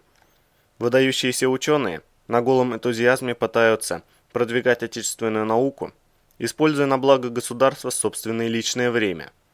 Но никто не желает ни оказать помощь, ни оценить по заслугам столь благородный почин. Как это типично для России. Он грустно вздохнул, укоризненно щурясь куда-то вдаль. К сожалению, господа, я не властен над службой безопасности. Я не смогу заставить их отозвать свой запрет. Но вы можете написать официальное прошение на имя вице-премьера Лозинского. И я гарантирую, что оно в кратчайшие сроки ляжет ему на стол. Боюсь, что это займет слишком много времени, решительно отказалась Николаева. С каждым днем его остается у нас меньше. Но официальное зачисление в ваш штат РАО займет еще больше, развел руками чиновник. Не говоря уже об обязательном прохождении все того же полугодичного курса подготовки, оформлении соответствующих допусков по секретности и прочих сопутствующих документов. Только вице-премьер может разрешить ваше зачисление в штат в порядке особого исключения, минуя всю эту волокиту. У меня нет никаких полномочий, да и ни у кого, кроме Валентина Ивановича, их нет. Мы понимаем, Николаева слегка склонила голову. И все же, вы можете нам помочь. Мы обошли уже все местные инстанции и имеем достаточно четкое представление о том, что и в чьей именно компетенции здесь находится. Я всегда готов помочь любому делу, служащему во благо Родины, гордо заявил Прокопенко. И в вашем случае сделаю все, что в моих силах. В чем конкретно я могу оказать вам содействие? Вы могли бы выделить нам помещение в поясе, объяснила Николаева. У нас в административно-хозяйственном отделе должно быть хоть что-то. Нам необходимо совсем немного, хотя бы 30 квадратных метров. Единственное требование – это наличие электричества, заземления и вентиляции. Вся аппаратура, как мы уже сказали, у нас с собой. Нам потребуется лишь стандартное лабораторное оборудование, которое имеется в ГНИЦ в избытке, и бочка нефти тип X. Ого, улыбнулся Прокопенко. 200 литров Икса? Служба безопасности захочет приставить к вам приблизительно полбатальона охраны. Мы отчитаемся за каждый миллиграмм лабораторного образца, заявил Степанов. Все, что не будет использовано в эксперименте, сдадим обратно. Мы готовы проходить личный досмотр каждый раз, когда будем выходить из здания лаборатории. Мы даже можем дать письменное согласие вообще не покидать территорию пояса до окончания программы исследований. Поймите, эти эксперименты нужны не нам лично. Мировая наука стоит на пороге, возможно, величайшего открытия. «Помилуйте, Никита Владимирович, я не ошибаюсь?» – уточнил чиновник. «Не говорите так, словно я пытаюсь наступить на горло российской науки. Я целиком на вашей стороне, уверяю вас. Более того, вам очень повезло, что вы пришли ко мне со своей просьбой именно сейчас. Как вам наверняка известно, в настоящий момент наша РАО трудится в режиме сверхинтенсивности, выполняя просьбу президента. Идет мощнейшее широкомасштабное строительство, разворачиваются новые объекты. И это требует огромных затрат ресурсов, как людских, так и материальных. Буквально сегодня в моем, так сказать, хозяйстве полностью опорожнился один из складов НЗ. Помещение площадью, он защелкал клавишами компьютера, открывая какой-то документ со сводками по складскому хозяйству, в 288 квадратных метров. Склад, в котором оно находится, подключен к общей энергосети, имеет вентиляцию, заземление, стандартный аварийный генератор. Даже собственную водяную скважину и водопровод, от которого запитывается. Что от него запитывается? Секунду, посмотрим. База отряда специальных операций. Она расположена в непосредственной близости. Что ж, похоже, вопрос вашей охраны чудесным образом решился сам собой. В общем, думаю, что на 1 месяц предоставить этот склад в ваше полное распоряжение я смогу. И не потребуется никаких дополнительных согласований. Только моя подпись. Более того, я сам решу все вопросы со службой безопасности. Вам не придется бегать по кабинетам, подписывая бумажки и оформляя пропуска. Это я беру на себя. Это очень любезно с вашей стороны. Николаева, похоже, заранее приготовилась долго и упорно отстаивать свои исследования и никак не рассчитывала на столь активное содействие. Признаться, мы не ожидали такой, быстрой поддержки. Степанов тоже выглядел несколько удивленным. Мы очень благодарны вам, господин Прокопенко. Максим Анатольевич, дружелюбно поправил его чиновник. Мы в Ареале не придаем большого значения формальностям. Мы предпочитаем работать на благо страны. Так что не стоит меня благодарить. Я просто стараюсь сделать свою работу настолько хорошо, насколько это в моих силах. К тому же, с этим складом все не так уж радужно, как может показаться на первый взгляд. В чем именно проблема? Встрепенулся Степанов. Это подвальное помещение, часть складского комплекса. Прокопенко вчитался в строчки документа и коротко пересказывал суть. 2 этажа под землей и 1 над ней. Ваше помещение в самом низу. В нем долгое время находились подвергнутые консервации части нефтедобывающего оборудования, входящие в обязательный перечень материальных средств, образующих неприкосновенный запас. Туда редко кто заходил. В общем, в помещении практически отсутствует освещение. Почти вся проводка погорела, а окон, как вы понимаете, там нет. Прежде чем я смогу с чистой совестью запустить вас туда, не опасаясь за технику безопасности и прочие подобные аспекты, мне необходимо назначить туда ремонтную бригаду. А выделить хоть горстку людей я смогу не раньше, чем послезавтра. До того момента во всем РАО не найдется ни единого свободного специалиста. К тому же, вам в любом случае потребуется помощь в установке вспомогательного оборудования, тех же холодильных камер или вакуумных аппаратов, например. В общем, реально приступить к своей работе вы сможете не ранее, чем через 6-7 дней. Это очень долго, Николаева болезненно прищурилась. Если мы потеряем целую неделю, у нас останется ничтожное количество времени. Решать вам, сочувственно вздохнул чиновник. Это максимум, что в моих силах. И в этом я могу оказать серьезное содействие. Разумеется, вы можете попытаться добиться разрешения на получение нефти тип X и работу с ней другими способами. Но честно скажу, я абсолютно не уверен в том, что таким образом вы выиграете время для своего проекта, а не наоборот. «Думаю, нам это подходит», – произнес Степанов. «Если вы разрешите нам доступ в помещение хотя бы с завтрашнего дня, мы могли бы оказать ремонтникам посильную помощь, навести порядок, занести внутрь коробки с аппаратурой.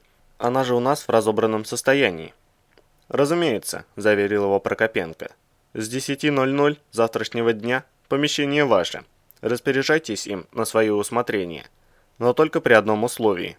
Дайте мне слово, что до прибытия электриков не будете включать в сеть ничего, кроме электрических лампочек. Все-таки, предоставляя вам помещение, я беру на себя ответственность за вашу безопасность и весьма надеюсь на ваше благоразумие. Не беспокойтесь, мы не хотим подвести ни вас, ни себя», – успокоила его Николаева. «В наши планы не входят пострадать от неисправной электропроводки или сжечь уникальную аппаратуру. Мы дождемся вашей ремонтной бригады. А до тех пор постараемся облагородить помещение и максимально подготовить его к нашим экспериментам». «Значит, решено», – Прокопенко подружески улыбнулся ученым. «Сегодня же я свяжусь с командиром отряда специальных операций и попрошу его, так сказать, взять над вами шефство.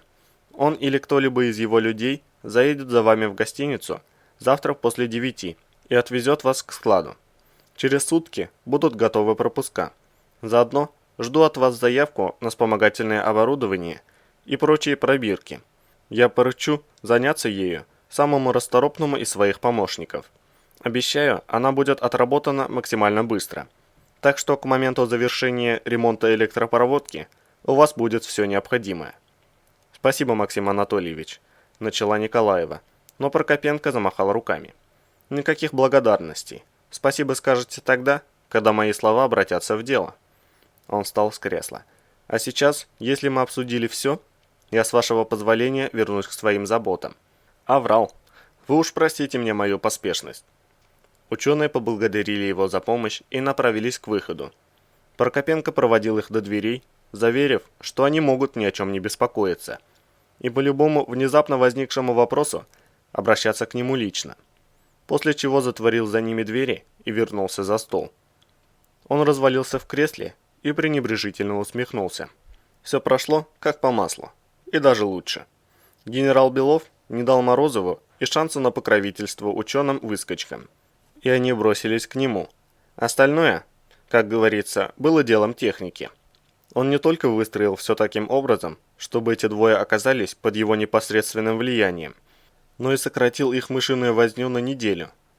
Правда, пришлось поднапрячься с поиском помещения. Зато теперь Салмацкий вполне официально присмотрит за ними. Проводку, конечно, пришлось сжечь специально, но люди Ферзя справились с таким пустяком за несколько секунд. Теперь можно потянуть резину с ремонтом, параллельно затыкая им рот завозом всякой научной дряни. Пусть пользуется, не жалко. Этого добра у него, как грязи. Гниц, занимающий в Ухте половину улицы, ежемесячно потребляет столько всего, что никто и не заметит такой малости.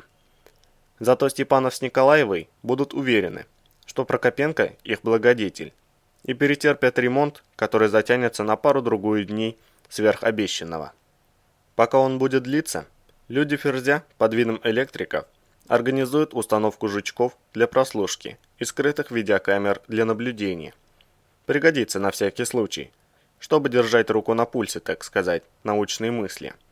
Потом возникнут трудности с доставкой образцов нефти, преодолеть которые ученым поможет опять же милостивый Прокопенко. А там, глядишь, и еще что-нибудь случится. Например, оборудование водной скважины внезапно сломается, или водопровод прорвет. Зальет им всю аппаратуру с головой в одну прекрасную ночь. Да мало ли что может произойти. Хоть та же проводка снова замкнет и погорит вместе со всеми приборами. В общем, задание академика Линдера будет выполнено. Никаких исследований эта парочка провести не сможет. В конце концов, всегда можно прибегнуть к кардинальным мерам. Коррумпированные ученые похитили бочку нефти тип X и пытались продать ее на черном рынке. За коим занятием их и застали оперативники ФСБ. При таком повороте событий им уж точно станет не до своих опытов. Кстати, надо переговорить с Ферзем по этому поводу. Пусть делает так, чтобы идентификационный номер на бочке, который пойдет на образцы, оказался наполовину спилен. И пусть она числится в списке емкостей, пришедших в негодность и отправленных в утилизацию. Следствие ухватятся за это с удовольствием. Глава 5. 10 минут привал, объявил Болт и уселся на поваленное дерево, старательно выбрав участок коры, не затронутый потеками синюшного мха. За границы поляны не выходить. Ученые поставили на землю переносную клеть и облокотились на ее поручни, переводя дыхание после ускоренного бега. Лаванда подошла к поисковику. Они о чем-то тихо заговорили. И Березов внимательно оглядел окрестности, привычно поправляя плечевую петлю автоматного ремня. «Видишь что-нибудь?» Стоящий рядом лемур также напряженно вглядывался в окружающую их сине-желтую кожистую растительность, покрытую пузырчатыми наростами. «Нет», — ответил Иван, — «но это не имеет значения. А вот он», — Березов кивнул в сторону болта, — «тоже ничего опасного не видит, и это вызывает у меня пару вопросов». «В смысле?» — не понял лемур. «В прямом», — пожал Иван. «Почему Ферзь повел нас к шпионской лаборатории тем маршрутом, если существует гораздо более безопасный путь?» «Может, потому что он просто о нем не знал?» – пожал плечами лемур. «Это же желтая зона. Тут обстановка постоянно меняется. Сегодня скопление аномалий в одном месте, завтра в другом. Да и зомби редко присылают телеграммки со своими маршрутами. Но и комиссию стоило взбодрить, если по-хорошему. Уж очень бесит, как они смотрят на нас свысока. Эдакие боги Олимпа, снизошедшие до грязных смертных, копошащихся в вонючей грязи. «Брось», – покачал головой Березов. «Мы сделали крюк по желтой зоне чуть ли не в 15 километров. Стоило ли оно того?» Комиссия дрожала от ужаса еще в зеленой зоне. А в результате попали в место максимальной активности мутировавших тварей, понесли потери и едва унесли ноги от зомби. Почему нельзя было хотя бы разведку послать по этому маршруту, раз уж он есть? Не забывай, Болт и все остальные поисковики – это по сути те же сталкеры, только на официальной работе РАО, поморщился лемур. И если мы исполняем свой долг, защищаем людей, то ими двигает лишь жажда наживы, и не более того. Думаешь, они пошли к нам из соображений высокой морали? Да как бы не так. Для многих из них, если не для всех, это лишь законный способ получить доступ в Ареал. Плюс, как говорится, лишняя прибавка к пенсии. Все они промышляют сбором метов и их незаконной продажей. Не веришь мне? Поговори с операми из ОРД. Они тебе много интересного расскажут. Отделение розыска и дознания ежемесячно арестовывает кого-нибудь из сотрудников РАО за связь с черным рынком. И чаще всего это не работники нефтепромыслов, а именно поисковики. Так что самое простое объяснение, которое я вижу для твоего вопроса, это то, что Ферзь мог просто не знать этого маршрута. Болт приберег его для себя и не отразил в докладах. «Но зачем ему это?» – удивился Иван. «К лаборатории все равно не подойти, там тупик. Чего ради скрывать маршрут?» «А откуда тебе знать, что он ведет только к лабе?» – хмыкнул лемур. «Только потому, что так сказал Болт? Не забывай, у Ферзя есть Ариадна, и в тот момент ему было виднее, чем кому бы то ни было, каким маршрутом идти лучше и безопаснее. Нам сейчас легко судить, сам знаешь. Каждый мнит себя стратегом, видя бой со стороны. Я не очень жалую Ферзя, но надо отдать ему должное, он всегда бережет людей. И к лабе он провел нас чисто, без потерь. И тогда, как вы с Болтом вытаскивали нас из развалин, и многократно раньше, никто ни разу не вляпался. Ферзь всегда ведет отряд чисто. Все наши потери боевые, но это уже не его вина. Никто не застрахован от атаки зомби или обезумевших от злобы тварей. Это непредсказуемо и может случиться с каждым и в любой момент. Например, с нами и через минуту. Березов пожал плечами. Все верно, конечно, но что-то в этом ему не нравилось. Допустим, зомби и звери непредсказуемы. Но тогда весной в тыл отряда ударили обычные бандиты, не имеющие ни чувства аномалий, какое есть у зомби, ни специальной боевой подготовки, какая есть у отряда. Тем не менее, у них получилось. Иван хорошо помнил болезненное ворчание одного из раненых, лежа на носилках в несущемся через шаг выброса вертолете. Тот кривился от боли и тихо бурчал, что бандюки как будто специально сидели и ждали, когда спецотряд пройдет мимо, чтобы потом неторопливо ударить в спину. Конечно, прямой вины Ферзя в том нет, он вел отряд в обход аномалии, и никто не ожидал, что маршрут придется менять. Однако, стоило предусмотреть любые варианты. Знали же, что ищут. Стоило хотя бы головной дозор выслать вперед. Это хоть и не гарантия, но все же. А еще, во все происходящее очень не вписывалось поведение Болта. Поисковик сидел на поваленном дереве, обсуждая с Лавандой подробности экспедиции, и совсем не напоминал взвинченного от напряжения человека. А ведь психопатом-убийцей он точно не был. Стало быть, непосредственной опасности Болт не чувствует. Иначе не вел бы себя столь раскованно. Тем более, он единственный во всей экспедиции, как всегда, не носил тяжелого защитного снаряжения. Группа «Лемура», отряженная по заявке ГНИЦ, подписанной лично академиком Морозовым, была запакована в мембраны. 5 ученых во главе с Лавандой экипировалась в преграду, ее гражданскую модификацию. Болту, по логике, стоит опасаться каждого шороха, а он преспокойно сидит себе спиной к густым кустам. Не очень-то это похоже на состояние, когда опасность может возникнуть в любую секунду. Если у тебя есть сомнения, Лемур словно услышал его мысли. Могу дать дельный совет. Пойди пообщайся с Болтом. Он относится к тебе вполне дружелюбно. Спроси у него, откуда он знает про короткий маршрут к Лабе. Зачем он ему вообще? Если верить отчету Ферзя, Лаба – это тупик, и само ее местонахождение есть область повышенной опасности даже по меркам желтой зоны. А Болт, заметь, не носит мембрану, то есть для него все это дерьмо опаснее вдвойне. Тогда для чего ему этот маршрут? Логично, оценил Иван. Ты прав, стоит задать ему пару вопросов. Только осторожнее, предостерег Лемур. Не руби с плеча. Если все это не более чем неприятное совпадение, не стоит обижать хорошего человека. А если не совпадение, чего лично мне не очень бы хотелось, то тем более необходимо быть очень аккуратным. Не то спугнем. Болт – это тебе не Ашот хромой. Если уйдет в зоны, его уже никто и никогда не выследит. Я учту, согласился Березов, направляясь к поваленному дереву. Лаванда потратила на организацию экспедиции рекордно короткий срок. Уже на следующий день после их с Иваном разговора ГНИЦ прислал заявку в службу безопасности. Еще спустя 2 дня все приготовления были завершены. И вот, сегодня утром вертолет доставил их в смешанную группу граница шага выброса у желтой зоны. К удивлению Березова, Болт сразу отмел предложенный им маршрут, заявив, что это слишком долго и опасно, и он поведет экспедицию по-своему. Он назначил пилотом вертолета точку посадки совершенно в другом месте, заявив, что так они выйдут туда, куда надо с другой стороны. С этими словами поисковик коротко чиркнул карандашом по карте, отмечая короткую прямую линию нового маршрута.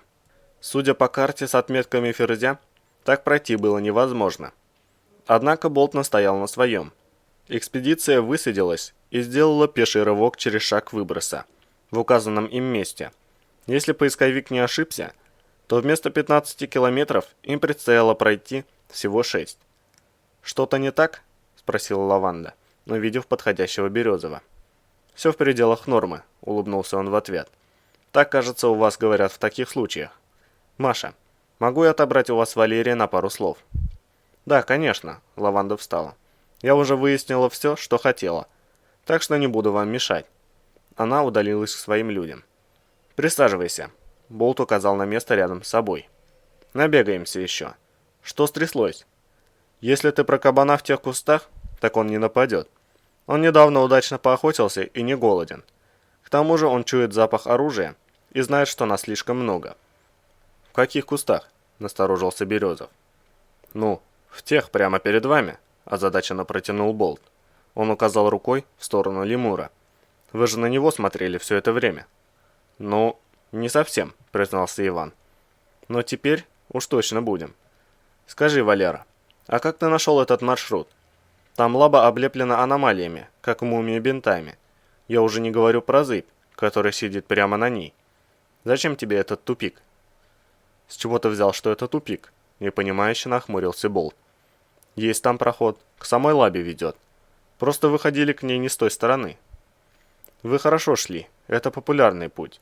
От него есть несколько более-менее безопасных ответвлений. Можно много куда попасть. Им постоянно пользуются и официальные экспедиции, и сталкеры.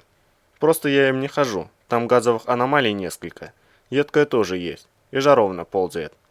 Туча висит, частенько злая. В общем, мне без мембраны там не самый удобный путь. Я обычно тут хожу». Он кивнул в сторону искривленных синих деревьев с желтыми кляксами, перепончатых побегов. «Здесь намного короче. Правда, тут уж больно опасно. Без меня, наверное, мало кто сможет пройти. Вот и Ферзь не захотел людьми рисковать, я так понимаю. Выходит, эта тропинка сразу за полем, где ваша лаба стоит, с другой ее стороны. Там еще и место есть приметное. Покосившаяся опора старой наблюдательной вышки. От нее правее, в направлении на вершину Лысого холма, идет тропа вглубь желтой зоны. А если смотреть влево, на лабу. От опоры этой можно взять курс на вторую справа выбоину в стене. Это как раз и есть чистый проход к лабе. Там метров 200 топать, но пройти можно». «А что там в этой лабе?» – заинтересованно спросил Иван. «Что-нибудь сохранилось полезного?» «Не думаю», – покачал головой Болт. «Раньше, пару лет назад, когда-то то место было зеленой зоной. Лаба еще функционировала. Там сидели ученые, проводились эксперименты. Потом, когда желтая подошла к ней вплотную, насколько я помню, все успели эвакуировать заранее и без жертв. Вряд ли там есть что-то полезное. Я с тех пор туда не ходил. Одному залазить в неразрушенное строение таких размеров очень опасно. Мало ли кто живет там внутри теперь. А специально тащить с собой кого-то в пустую лабу как-то руки не доходили. К тому же, если там сейчас зыбь, то тем более. Это надо быть на всю голову странным, чтобы туда попереться. Гарантированная смерть в эксклюзивных мучениях. Раньше-то там Лизун жил, но с Ферзем я бы спорить не советовал. У него Ариадна, она никогда не ошибается». «Понятно», – задумчиво произнес Березов.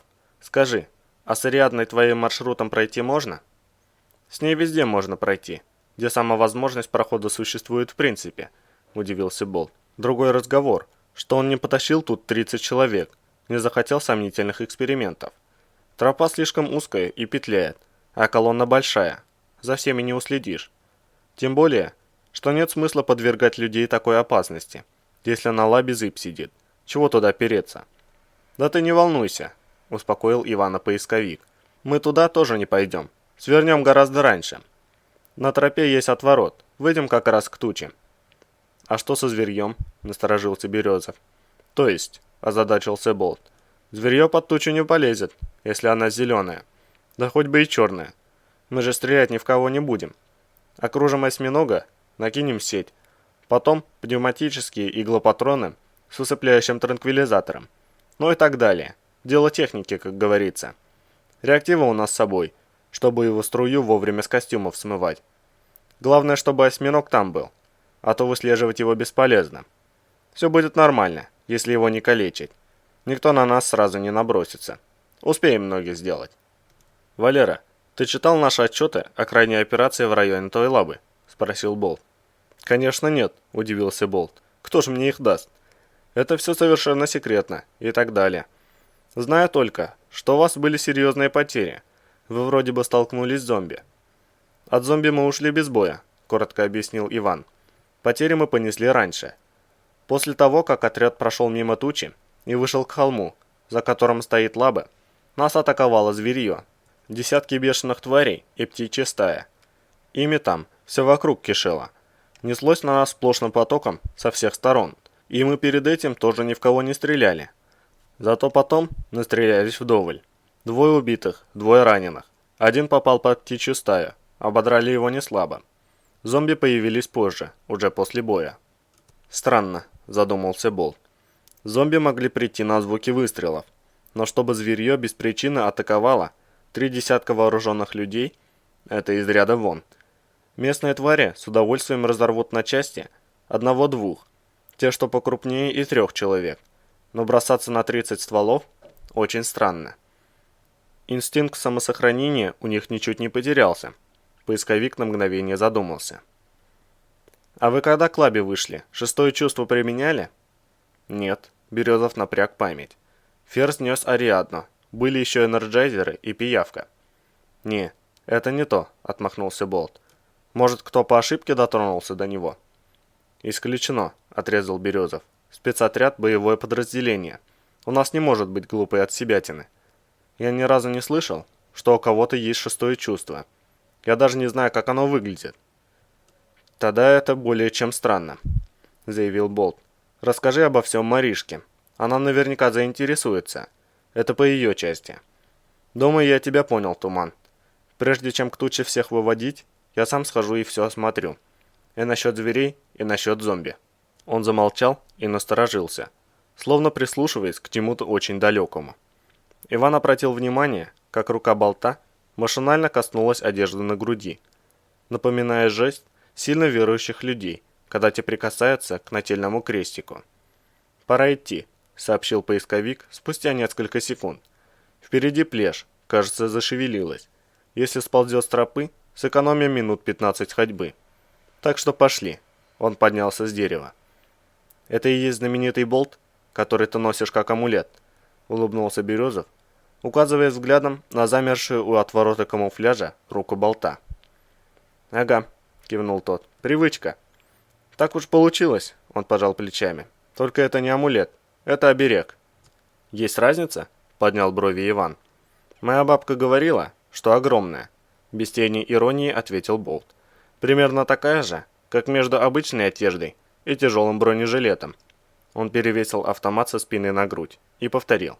«Пошли». Экспедиция двинулась вглубь сине-желтой кожистой растительности, и видимость тут же упала. Мутное голубое пятно солнца, прилипшее к зеленому небосводу, скудно освещало широколиственные заросли.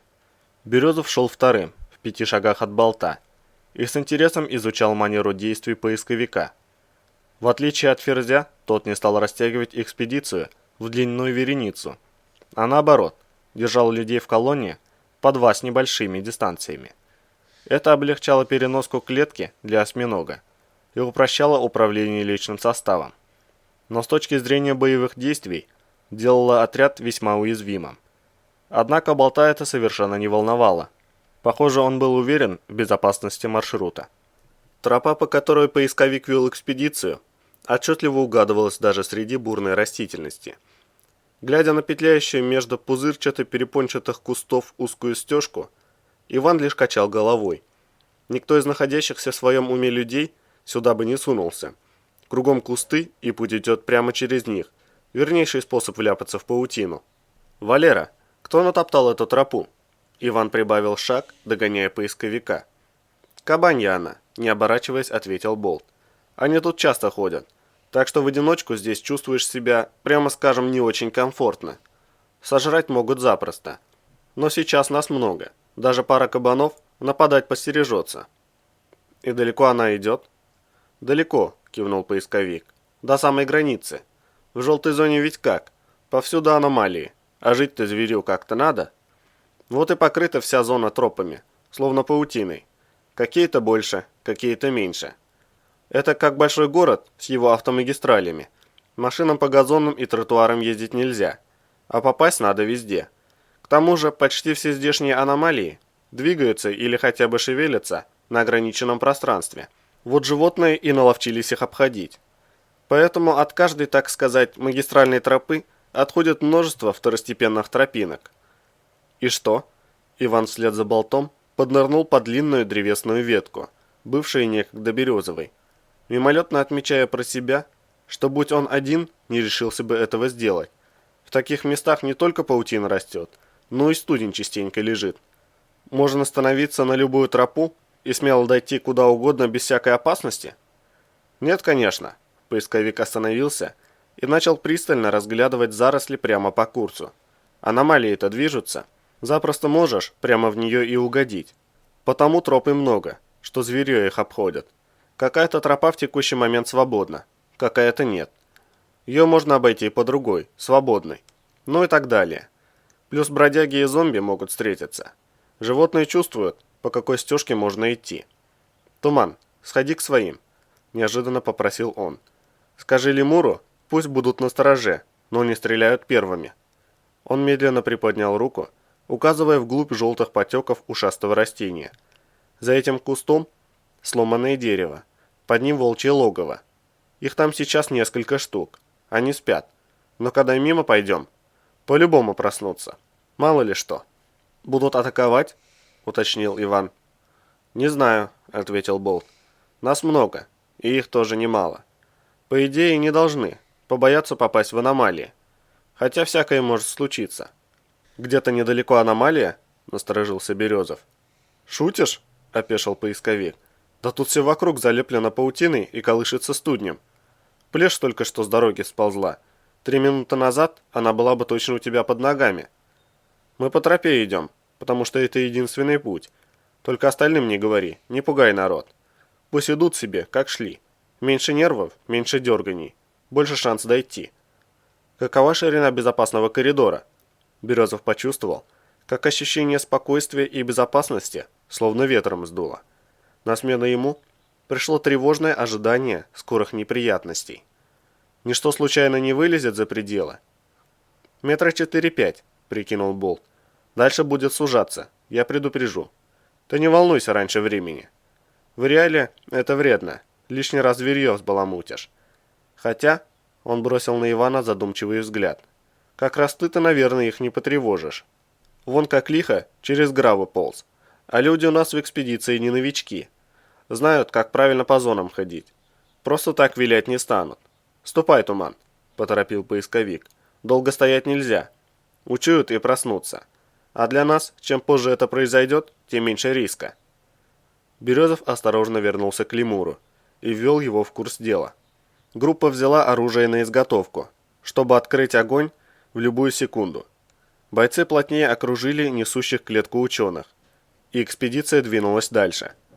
Когда клетка поравнялась с поломанным деревом, Иван понял, что расстояние до опасности чуть больше, чем он ожидал, порядка 15-20 метров, и на всякий случай положил руку на гранатный подсумок. «Не стоит», – негромко предостерег его лемур, заметив движение руки. «Почему? Дистанция позволяет», – возразил Березов. «И эффекта от взрыва будет больше. Вспомни крайний выход отряда. Зверье боится грохота. Если там студень, и граната в него попадет, тут может все забрызгать», – объяснил лемур. «Рискуем вляпаться в полном составе. Вам с медведем тогда просто повезло. Ты же не думаешь, что за 5 лет существования спецотряда никому и в голову не пришло работать гранатами? Все это проверено неоднократно. Да и мало нас, еще привлечем кого страшнее волков. Недаром все с бесшумными стволами идут». Иван кивнул, убирая руку от гранатного подсумка, и плавным движением перехватил свой 9А91 в изготовку для стрельбы в движении. Идущий впереди Болт ускорил шаг и жестом поторопил людей, стремясь как можно быстрее пройти мимо волчьего логова. Ученые заспешили, прибавляя ход, и Березов остановился, не сводя глаз с утопающего в зловещих сумеречных тенях вывороченного корневища. «Видишь?» – замер неподалеку лемур, жестом направляя остальных членов экспедиции продолжать движение. «Нет». Иван напряженно вглядывался в темноту кожистых зарослей, опоясывающих торчащие из красной почвы изломанные корни. «Вон там, левее ядовитого лапника». Лемур медленно указал установленным на ОЦ-14 глушителем нужное направление. «Под нижним листом». Березов присмотрелся. В первое мгновение он не увидел ничего, кроме всклокоченных зарослей плоских пузырчатых стеблей синей растительности, густо окропленной мутно-желтой сыпью. Он смотрелся максимально тщательно, перестраивая зрение под царящий в кустах полумрак, и спустя несколько секунд разглядел волка. Иван мысленно поморщился. Неудивительно, что сразу не заметил. Тварь, вжавшаяся в синюшный мох, распластавшись на земле, словно раздавленная грузовиком, ничем не напоминала даже тех волков, что атаковали спецотряд на задании несколько дней назад. Привычной человеку звериной шерсти на ее теле почти не осталось. Лишь густые волосяные пучки редкими фонтанчиками кое-где пробивались между хитиново-кожистой неровной чешуей, более похожей на струпья. Синий, с желтыми потеками окрас позволял зверю сливаться с окружающей растительностью целиком. И если бы не толстые уродливые трехпалые обрубки с мощными, подобно бивнями, когтями, которыми оканчивались бывшие некогда лапами конечности, и кривые зазубренные клыки, выпирающие из-под перепончатых губ, деформированные волчьи морды, заметить притаившегося зверя было бы и вовсе невозможно. «Он спит?» – тихо спросил Иван, медленно, плавным движением поднимая автомат и беря тварь на прицел. «Нет», – также тихо ответил лемур. «Он знает, что мы можем заметить его желтые глаза, и специально закрыл их. Следит за нами слухом и обонянием. А может еще как-то. Кто эту мерзость разберет?» С десяток секунд бойцы стояли неподвижно, дожидаясь, пока вся экспедиция пройдет мимо. Едва замыкающий удалился от них на пару шагов, лемур произнес: «Отходим. Нельзя отставать от основной группы. Местные волки поодиночке не ходят. Где-то тут есть и другие. Нельзя позволить им решить, что мы отбились от своей стаи и остались вдвоем». Оба бойца, то и дело оглядываясь назад, поспешили догнать удаляющуюся экспедицию. «Они не пойдут за нами?» – спросил Иван, когда они заняли места в арьергарде. «Может, гранату на растяжку поставить?» «А черт их знает», – лемур вновь оглянулся. «По идее могут. Спроси у болта, ему виднее. Мы пока присмотрим за тылами». Березов догнал идущего в голове экспедиции поисковика и коротко обрисовал ему ситуацию. «Не сделают они ничего», – отрицательно кивнул тот. «Не станут раскрывать логово. Они уверены, что мы не заметили их дом. Иначе напали бы в любом случае. А растяжек не надо. А то еще я на ней когда-нибудь и угроблюсь. Все равно преследовать нас по этой тропе сейчас уж точно никто не станет». «Почему?» – нахмурился Иван. Вместо ответа болт остановился и поднял ладонь, призывая к тишине. «Слышишь?» – поисковик замер. Мозг бойца еще только анализировал уловленное ухом знакомое шипение. Но руки, повинуясь выработанному на тренировках рефлексу, уже рванулись к поясу, сдергивая из креплений шлем-сферу мембраны. Березов быстрым движением загерметизировал сферу и, скользнув взглядом по натягивающему противогаз болту, побежал к основной группе, на ходу подавая знак о приближающейся газовой аномалии. Экспедиция рванула противогазные сумки с синхронностью, которую по достоинству оценили бы спортсменки-синхронистки, будь они рядом. Иван отметил, что несшие клетку ученые действительно не были впервые попавшими в зону новичками, не изнеженными стерильными кабинетными чванливыми очкариками. Клетку никто в ужасе не бросил. Ее очень быстро, но все же поставили на траву. И только после этого люди одновременно схватили противогазы. «Молодцы», – мысленно оценил Березов, – «не паникуют. С таким личным составом работать в разы легче». Экспедиция залегла, пережидая аномалию, и вокруг воцарилась мертвая тишина. Лишь тихое и ненавязчивое шипение едва пробивалось сквозь толстые стенки шлем-сферы. Ждать пришлось долго. Помня о бесконечно долгих секундах, проведенных в жаровне, Иван вел отсчет и теперь мог с уверенностью сказать, что газ проходил через тропу не менее 15 минут. К счастью, обошлось без эксцессов. Когда аномалия ушла дальше, экспедиция выждала еще пару минут, для гарантии, после чего болт разрешил снять противогазы. Через минуту их небольшая колонна уже продолжала путь по петляющей между смертью тропе. Спустя час они вышли на небольшой пригорок, и Болт остановился, жестом подзывая к себе Березова. «Все, тут сворачиваем. Дальше тропа сильно сужается». Он указал рукой прямо в направлении, уходящей в заросли кустов стежки. «Видишь покосившуюся опору? Это та, о которой ты говорил?» Иван смотрелся в разрыв между покрытыми желтым мхом синюшными елями. «С другой стороны той лаборатории, что искал наш отряд?» «Она самая», — кивнул поисковик. «Только с клеткой к ней не пройти. Тропа в ширину 1,5 метра. Там везде качкарник, заполненный студнем, и полно аномалий. Да и не надо нам туда. Ваш осьминог вон там». Болт качнул головой влево. До него практически прямая тропа, только выходит как раз к туче. Жаль, не видно ее отсюда. Если она сейчас зеленая, то все может сильно усложниться. Экспедиция осторожно прошла поворот, разворачивая клетку под личным контролем Болта, и двинулись дальше. К туче действительно вышли быстро. Она оказалась черной, и Болт остановил отряд, объявляя о достижении места назначения. «Ну хоть что-то хорошее», — изрек Березов, глядя на черные буруны тучи, и окинул взглядом знакомую местность. «Валера, пробьешь окрестности?» «Уже иду». Поисковик осмотрелся, что-то прикидывая в уме. «Вернусь минут через 10. До моего возвращения всем оставаться на своих местах», — предупредил Болт и быстрым шагом поспешил дальше, скрываясь между деревьями. «Иван, где он?» Тут же возникла рядом Лаванда, с горящими от нетерпения глазами. «Вы его видите? Он здесь?» «Здесь», — успокоил ее Березов, протягивая ей бинокль. «Смотрите туда», — он указал на один из кожито-пузырчатых кустов. «Вон, среди побегов. Видите стебли, словно перевитые друг с другом?» «Невероятно», — выдохнула Лаванда, не отрываясь от бинокля. «Какая крупная особь. Присоски на верхних третях имлов с зеленоватым отливом. Он только что спал, мы его разбудили. Это действительно его дом. Редчайшая удача». Она с сожалением опустила оптику. «Как жаль, что невозможно это сфотографировать». И немедленно спохватилась. «Надо зарисовать». Она сбросила с плеч небольшой походный рюкзак и принялась копаться в нем, попутно отдавая команды своим людям.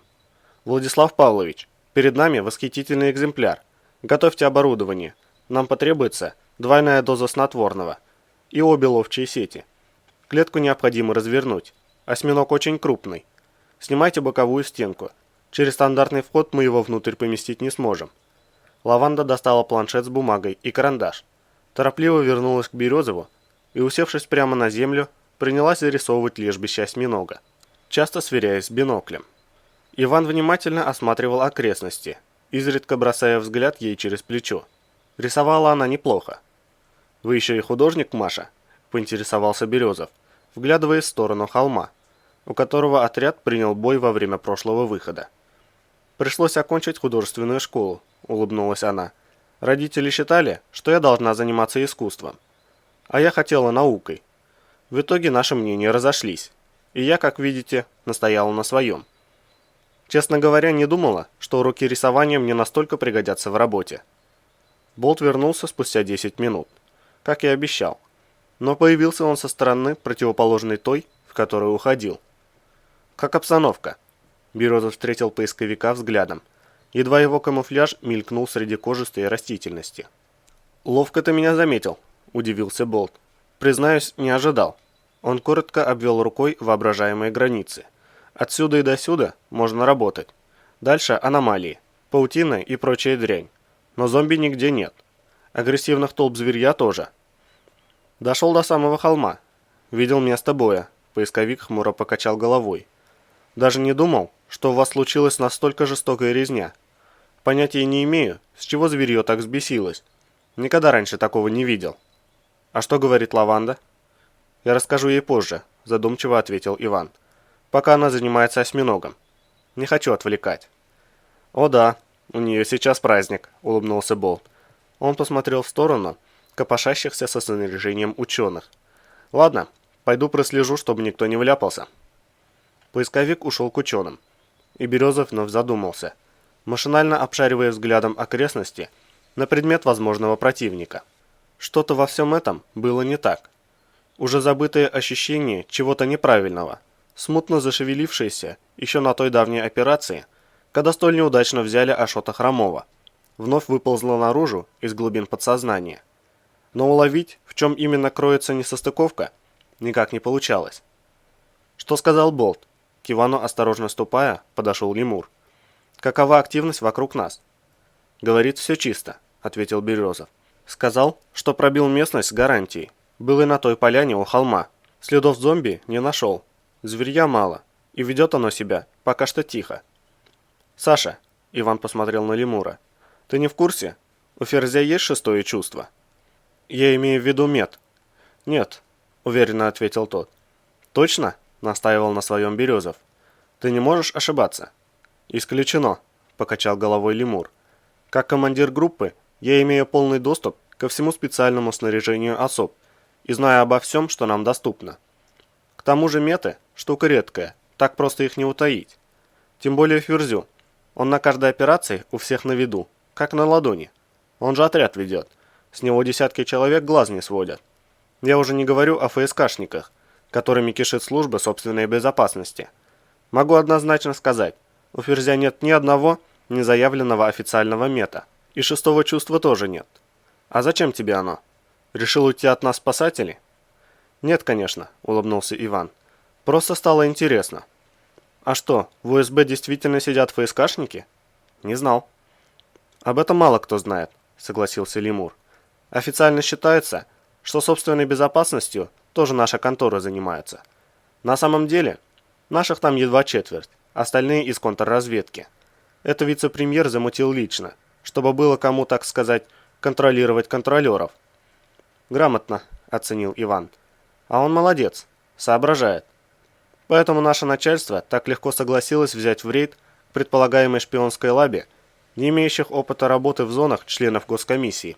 Ага, кивнул лемур. Там наверху даже и не спорили. Недаром же наше РАО – единственное свободное от коррупции государственное учреждение. Временами мне даже удивительно, как наши чиновники живут на одну зарплату. Так у них же вроде зарплаты космические, нахмурился Березов. Член совета директоров получает 1 миллион долларов в год. Разве нет? Это вроде открытые официальные данные. Все верно, лемур снова кивнул. Когда РАО организовывали, много шума было на эту тему. Говорили, мол, это будет неудачный эксперимент президента. Сколько чинушам не дай зарплаты, они все равно воровать будут. Он пожал плечами. А вот поди ж ты, сработало. Кто бы мог подумать. Гляди, сейчас ловить будут. Березов кивнул в сторону ученых. И лемур с интересом обернулся в указанную сторону. 4 ученых разбились на пары и, обойдя осьминога с двух сторон, принялись осторожно приближаться к зверю. Первый в каждой паре нес в руках широкий, высотой в рост человека, прозрачный пластиковый щит, отдаленно напоминающий полицейский, которым закрывал себя и прячущегося за спиной напарника. Вторые номера тащили ловчие сети и длинные щупы электрошокеров, отчего издали чем-то напоминали гладиаторов античного мира. Немного в стороне замерла лаванда, сидя на коленях с пневматическим ружьем в руках, готовясь выстрелить в осьминога зарядом снотворного. Всем этим действием руководил Болт, жестами направляя группы захвата ученых в безопасном направлении. Когда ближайшей паре до осьминожьего куста оставалось шагов 5-6, животное ударило по людям токсичной струей. Мутная желтая струя врезалась в прозрачный щит, окатив синюшную траву дымящимися брызгами, и ученые ускорили шаг. Осьминог почти сразу плюнул снова, опять попадая в щит. И тут же, в 3-й раз, но уже в другую пару ученых, приближающихся с тыла. Первый номер 2-й пары был настороже и успешно принял струю на щит. «Выманивайте его из кустов!» — крикнул Болт. «Провоцируйте на атаку!» Прикрывающиеся щитами ученые приблизились к вплетшемуся в кус осьминогу, почти вплотную. Но животное не торопилось покидать заросли. Вместо этого зверь с почти неуловимой глазу скоростью выбрасывал из кустов щупальца, нанося мощные хлесткие удары по щитам. Удерживающие защиту ученые вздрагивали от сильных ударов, и было видно, как крючья присосок оставляют на пластике щитов глубокие борозды царапин, сочащиеся грязно-желтой ядовитой жидкостью. «Владислав Павлович!» – воскликнула Лаванда, безуспешно пытающаяся выцеливать осьминога. «Попробуйте сымитировать бегство. Пусть он вылезет на открытое место». Ученые перестали бросаться на куст и принялись быстрыми мелкими шагами отступать от него, прячась за щитом. Увидев, что враги обратились в бегство, разъяренное животное бросилось в погоню. Березов ошеломленно поднял брови, увидев бросок устремившегося в атаку зверя. Осьминог рванулся в бой, словно молния, что никак не вязалось с его неуклюжим внешним видом.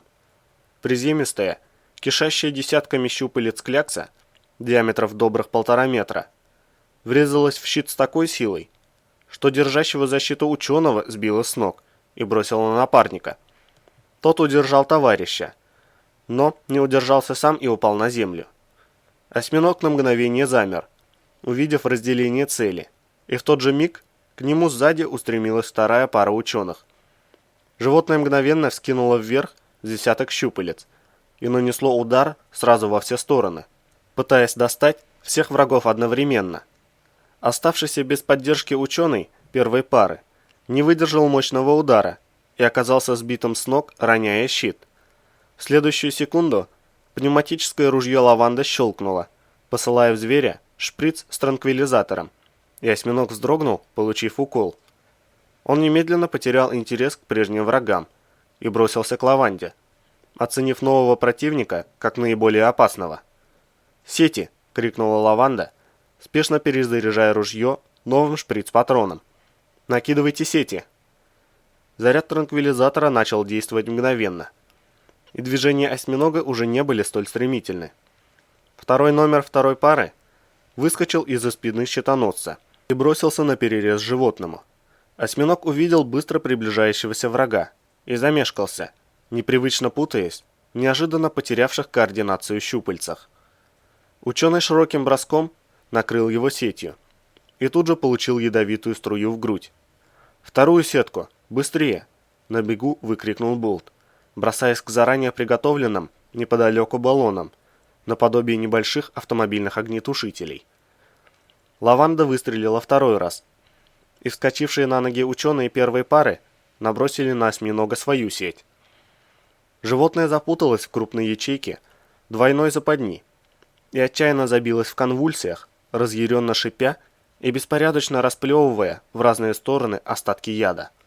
Подоспевший к обрызганному токсином человеку, Болт окатил его синеватой жидкостью из раструба огнетушителя, смывая ядовитую струю, и вся команда ловцов поспешила удалиться от катающегося по синей траве хрипло и злобно рычащего клуба щупалец. Ученые вооружились щетками и принялись спешно удалять с себя из поверхности щитов брызги осьминожьего токсина. «Вы уверены, что 2 зарядов хватит?» К Лаванде подошел Березов. «Уж очень бодро он трепыхается». Боец указал ей на беснующегося в сетях осьминога. «Больше нельзя, иначе мы его убьем», — покачала головой молодая женщина. «Это слишком сильный транквилизатор. Я сама его изготовила». «Вы не волнуйтесь, Иван». Она подала Болту новый огнетушитель взамен опорожненного. «Он уснет, но для этого необходимо время. Организмы животных ареала очень мощные, а осьминог – один из наиболее живучих его представителей. Он будет долго сопротивляться препарату, но в результате отключится. По той же причине его так трудно убить из стрелкового оружия», – негромко произнес лемур, останавливаясь рядом. «На редкость живучий паразит. Долго придется ждать, пока эта гадость заснет». «Не меньше получаса», – недовольно нахмурилась Лаванда. Но, бросив на Березова мимолетный взгляд, сдержала готовую сорваться с языка тираду. «И еще столько же будем укладывать его в клетку. Так что ваши люди могут пока отдохнуть. По вашей части сейчас ничего не требуется». Она вернулась к своим сотрудникам, и лемур тронул Ивана за локоть. «Пошли, Туман». Он коротким жестом обвел окружающие их сине-желтые заросли. «По нашей части работа есть всегда. Мало ли что вылезет из этой мутировавшей помойки». «Сейчас», — ответил Березов.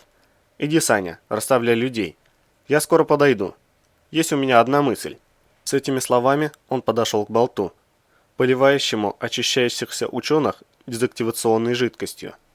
«Валера», — окликнул поисковика Иван, — «на 2 слова».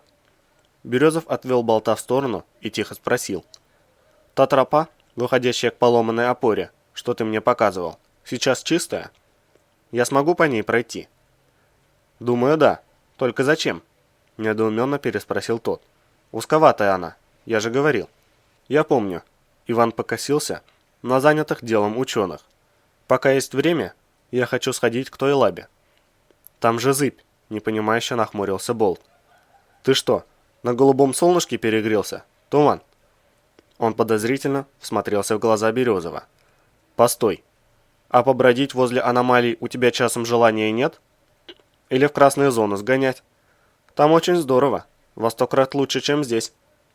«Нормально все», — с улыбкой отмахнулся Иван. «Это не зов ареала. Не надо на меня так смотреть. Ты же знаешь, что я его не чувствую. Просто мне надо кое-что проверить. Но поднимать из-за этого шум я не хочу. Тогда я пойду с тобой. Не хватало мне еще, чтобы ты угробился там где-нибудь». Поисковик оценивающе посмотрел на энергично барахтающегося в сетях осьминога. «Тем более, что время у нас действительно есть». Пока Болт надевал свой рюкзак, Иван подошел к лемуру. «Куда это вы собрались?» – встретил его вопросом тот. «Хочу обойти местность вокруг», – ответил Березов. «Надо подстраховаться. Вдруг на вопли этой зубастой капусты кто подтянется. Помнишь, как зомби нам на хвост сели после того боя?» «Согласен, не помешает». Лемур окинул подозрительным взглядом окрестности. «Только осторожнее там. Может, с вами сходить?» «Справимся». Иван отрицательно покачал головой. «Лучше оставайся здесь. Нас и без того немного, а на эту братью, он кивнул в сторону ученых, надежды никакой. Видел, как они щиты держат?» «Да уж, видел», — поморщился Лемур.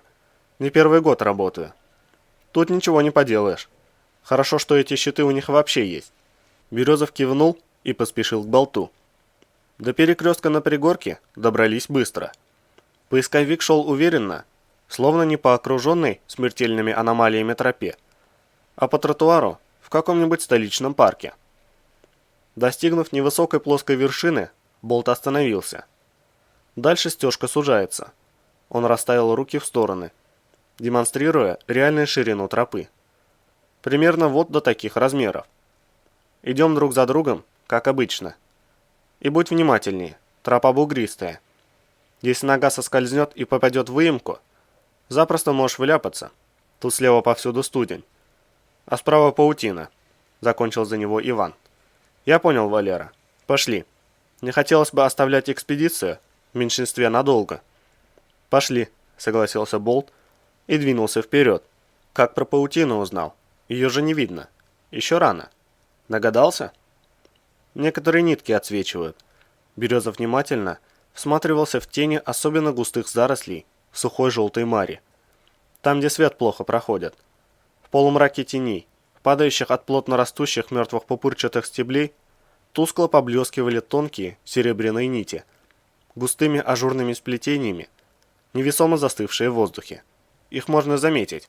«Подлая дрянь», — скривился поисковик. «Если вляпаться, то можно и не понять, что произошло. Идет себе человек, разговаривает, смеется, куском хлеба с тобой на привале делится, а никто и не знает, что он уже мертвец». Болт замолчал. «Часто такое видел?» — поинтересовался Иван. «Бывало», — уклончиво ответил Болт. «Поначалу я не в одиночку по зонам ходил. Друг у меня был. Хороший мужик. И руку всегда мог протянуть, и ареал чувствовать умел. А вот паутину проглядел». Поисковик вновь замолчал, и Березов не стал настаивать на продолжении разговора. До самой опоры шли молча, тщательно обшаривая глазами затихшие окрестности.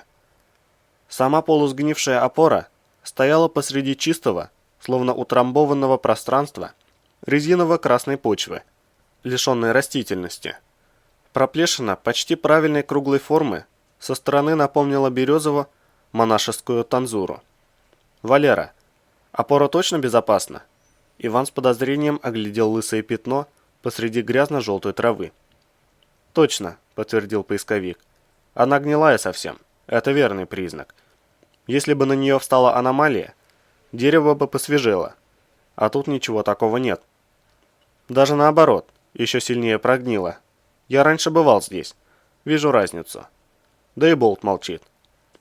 «А так бы молвил человеческим голосом?» — улыбнулся Березов. «Ладно, пошли к лабе, Сусанин».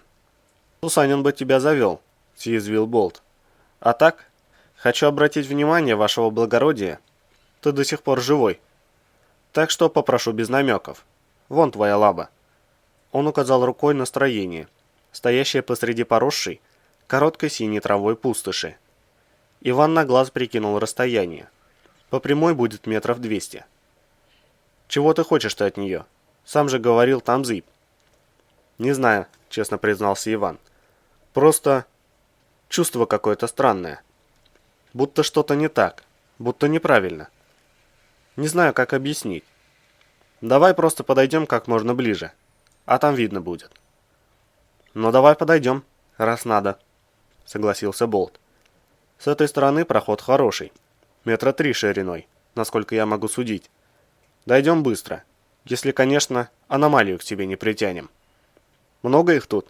Березов вспомнил испуганное изумление старшего контрразведчика, когда тот взял в руки Ариадну. «Точно не знаю», – пожал плечами Болт, – «но до хрена. С той стороны, где ваш отряд шел, вообще месиво сплошное.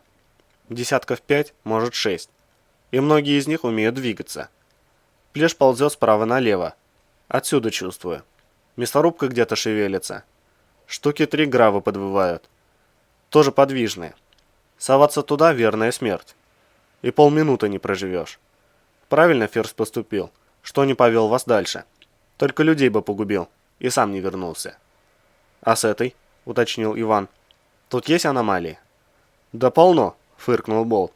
«Еще больше, чем с той. Правда, в основном стоячие. Зато студня на этой стороне столько, сколько тина на болоте. Но проход широкий». Он задумчиво смотрел на здание лаборатории. «И прямой, как стрела. Слушай, Туман, может, не пойдем дальше, а?» «Почему?» – насторожился Березов. «Рискованно это», – недовольно ответил Болт. «Если тропа такая ровная и просторная, это значит, что самые мощные аномалии этой местности по ней ходят. Это ее дорога. Поэтому другие ее не занимают. А раз на лабе живет зыбь, то и тропа это и ее. А если броситься на нас, когда подходить будем? От нее по прямой не убежишь». «Давай хотя бы на безопасное расстояние приблизимся», — попросил Иван. «Раз уж пришли». «Как знаешь», — нехотя согласился поисковик. «Только учти, я дойду до оттуда, докуда посчитаю нужным. Дальше с места не сдвинусь, и не проси». «Идет», — одобрил Березов. «Пошли». Они вышли на тропу и осторожным шагом направились к лаборатории, готовые в любую секунду рвануть назад. Пройдя с 10 метров, Болт остановился. «Странно», — нахмурился он. «Ты уверен, что ваш отряд так и не дошел до лабы?» «Уверен», — усмехнулся Иван. «Если только я не страдаю острыми провалами в памяти». «А в чем дело?» «Кто-то еще ходил туда удовлетворить любопытство». Поисковик указал на землю. «Смотри». «Следы?» Березов присел на корточки, разглядывая слабый отпечаток на красной пыли. «Здесь прошли несколько человек». Он внимательно осмотрел тропу вокруг. «В разной обуви». «Я не великий следопыт», — Болт вгляделся в отпечатки. «Но могу сказать, что по крайней мере 2 из них носили мембрану. Остальные были обуты в армейские ботинки с высоким берцем, вроде моих. И было их 1,5 или меньше. Но тогда они проходили здесь несколько раз». «Может, сталкеры?» — предположил Иван. «Мембраны нет в открытой продаже, но наверняка при желании достать можно. А в армейских ботинках по зонам ходят все, даже священники из военной миссии нашего монастыря». «Может и так», – пожал плечами поисковик. «Но все равно странно. Кому взбрело в голову пойти поглазеть на зыбь? Да еще в таком количестве». Он подозрительно посмотрел на Березова. «Слушай, Туман, ты уверен, что тебя ведет простое любопытство? Что-то не нравится мне все это. Уж не зыб ли тебя зовет? Брось, отмахнулся Березов. Никто меня не зовет. Иначе попёрся бы сам напрямик, никого не спрашивая. Сам знаешь, как это бывает. Пошли-ка, подойдем ближе. Надо посмотреть, что их всех так заинтересовало. Не могли же они такой толпой на зов сбежаться? Мне доводилось видеть и такое, возразил Болт. Неумное это затеял мероприятие. Совсем неумное. Сходить на зыб поглядеть. Как вообще такое в голову могло прийти? Ты меня пугаешь. Перестань, нахмурился Иван. Сам же сказал, что они туда-сюда ходили. Что ж, по-твоему, они запросто так заныривали в зыбь и возвращались обратно? Это вопрос, еще возвращались ли? Не унимался поисковик. Короче, ты со мной? Березов рубанул рукой в воздух. Или мне одному идти? Он внимательно посмотрел на Болта. Что-то слишком настойчиво, тот его отговаривает. Возможно, подозрения лемура не лишены смысла. «Иду», – тяжело вздохнув, сдался поисковик. «Ох, доиграемся». Он двинулся дальше по тропе. Метров 100 они прошли, не произнеся ни звука. Со второй половины пути, с каждым шагом, Болт становился все мрачнее. Взгляд его бегал по сторонам все тревожнее. Метров за 50 до лаборатории он остановился и заявил: «Дальше не пойду, хоть режь». Поисковик хмуро посмотрел на Березова. И так зашли слишком глубоко. Еще пару-другую метров, и точно не успеем выбежать, если зыбь на нас бросится. Если хочешь, можешь пройти дальше, без меня. Ты в мембране, тебя она сожрет не сразу. Только не советую проходить больше 15 метров. Вон как воздух дрожит вокруг лабы. Очень сильная дрянь. Догонят в 5 секунд. Хорошо, оставайся, не стал спорить Иван. Дальше я сам. Он перехватил автомат поудобнее и пошел к лаборатории, прикидывая в уме возможные варианты событий.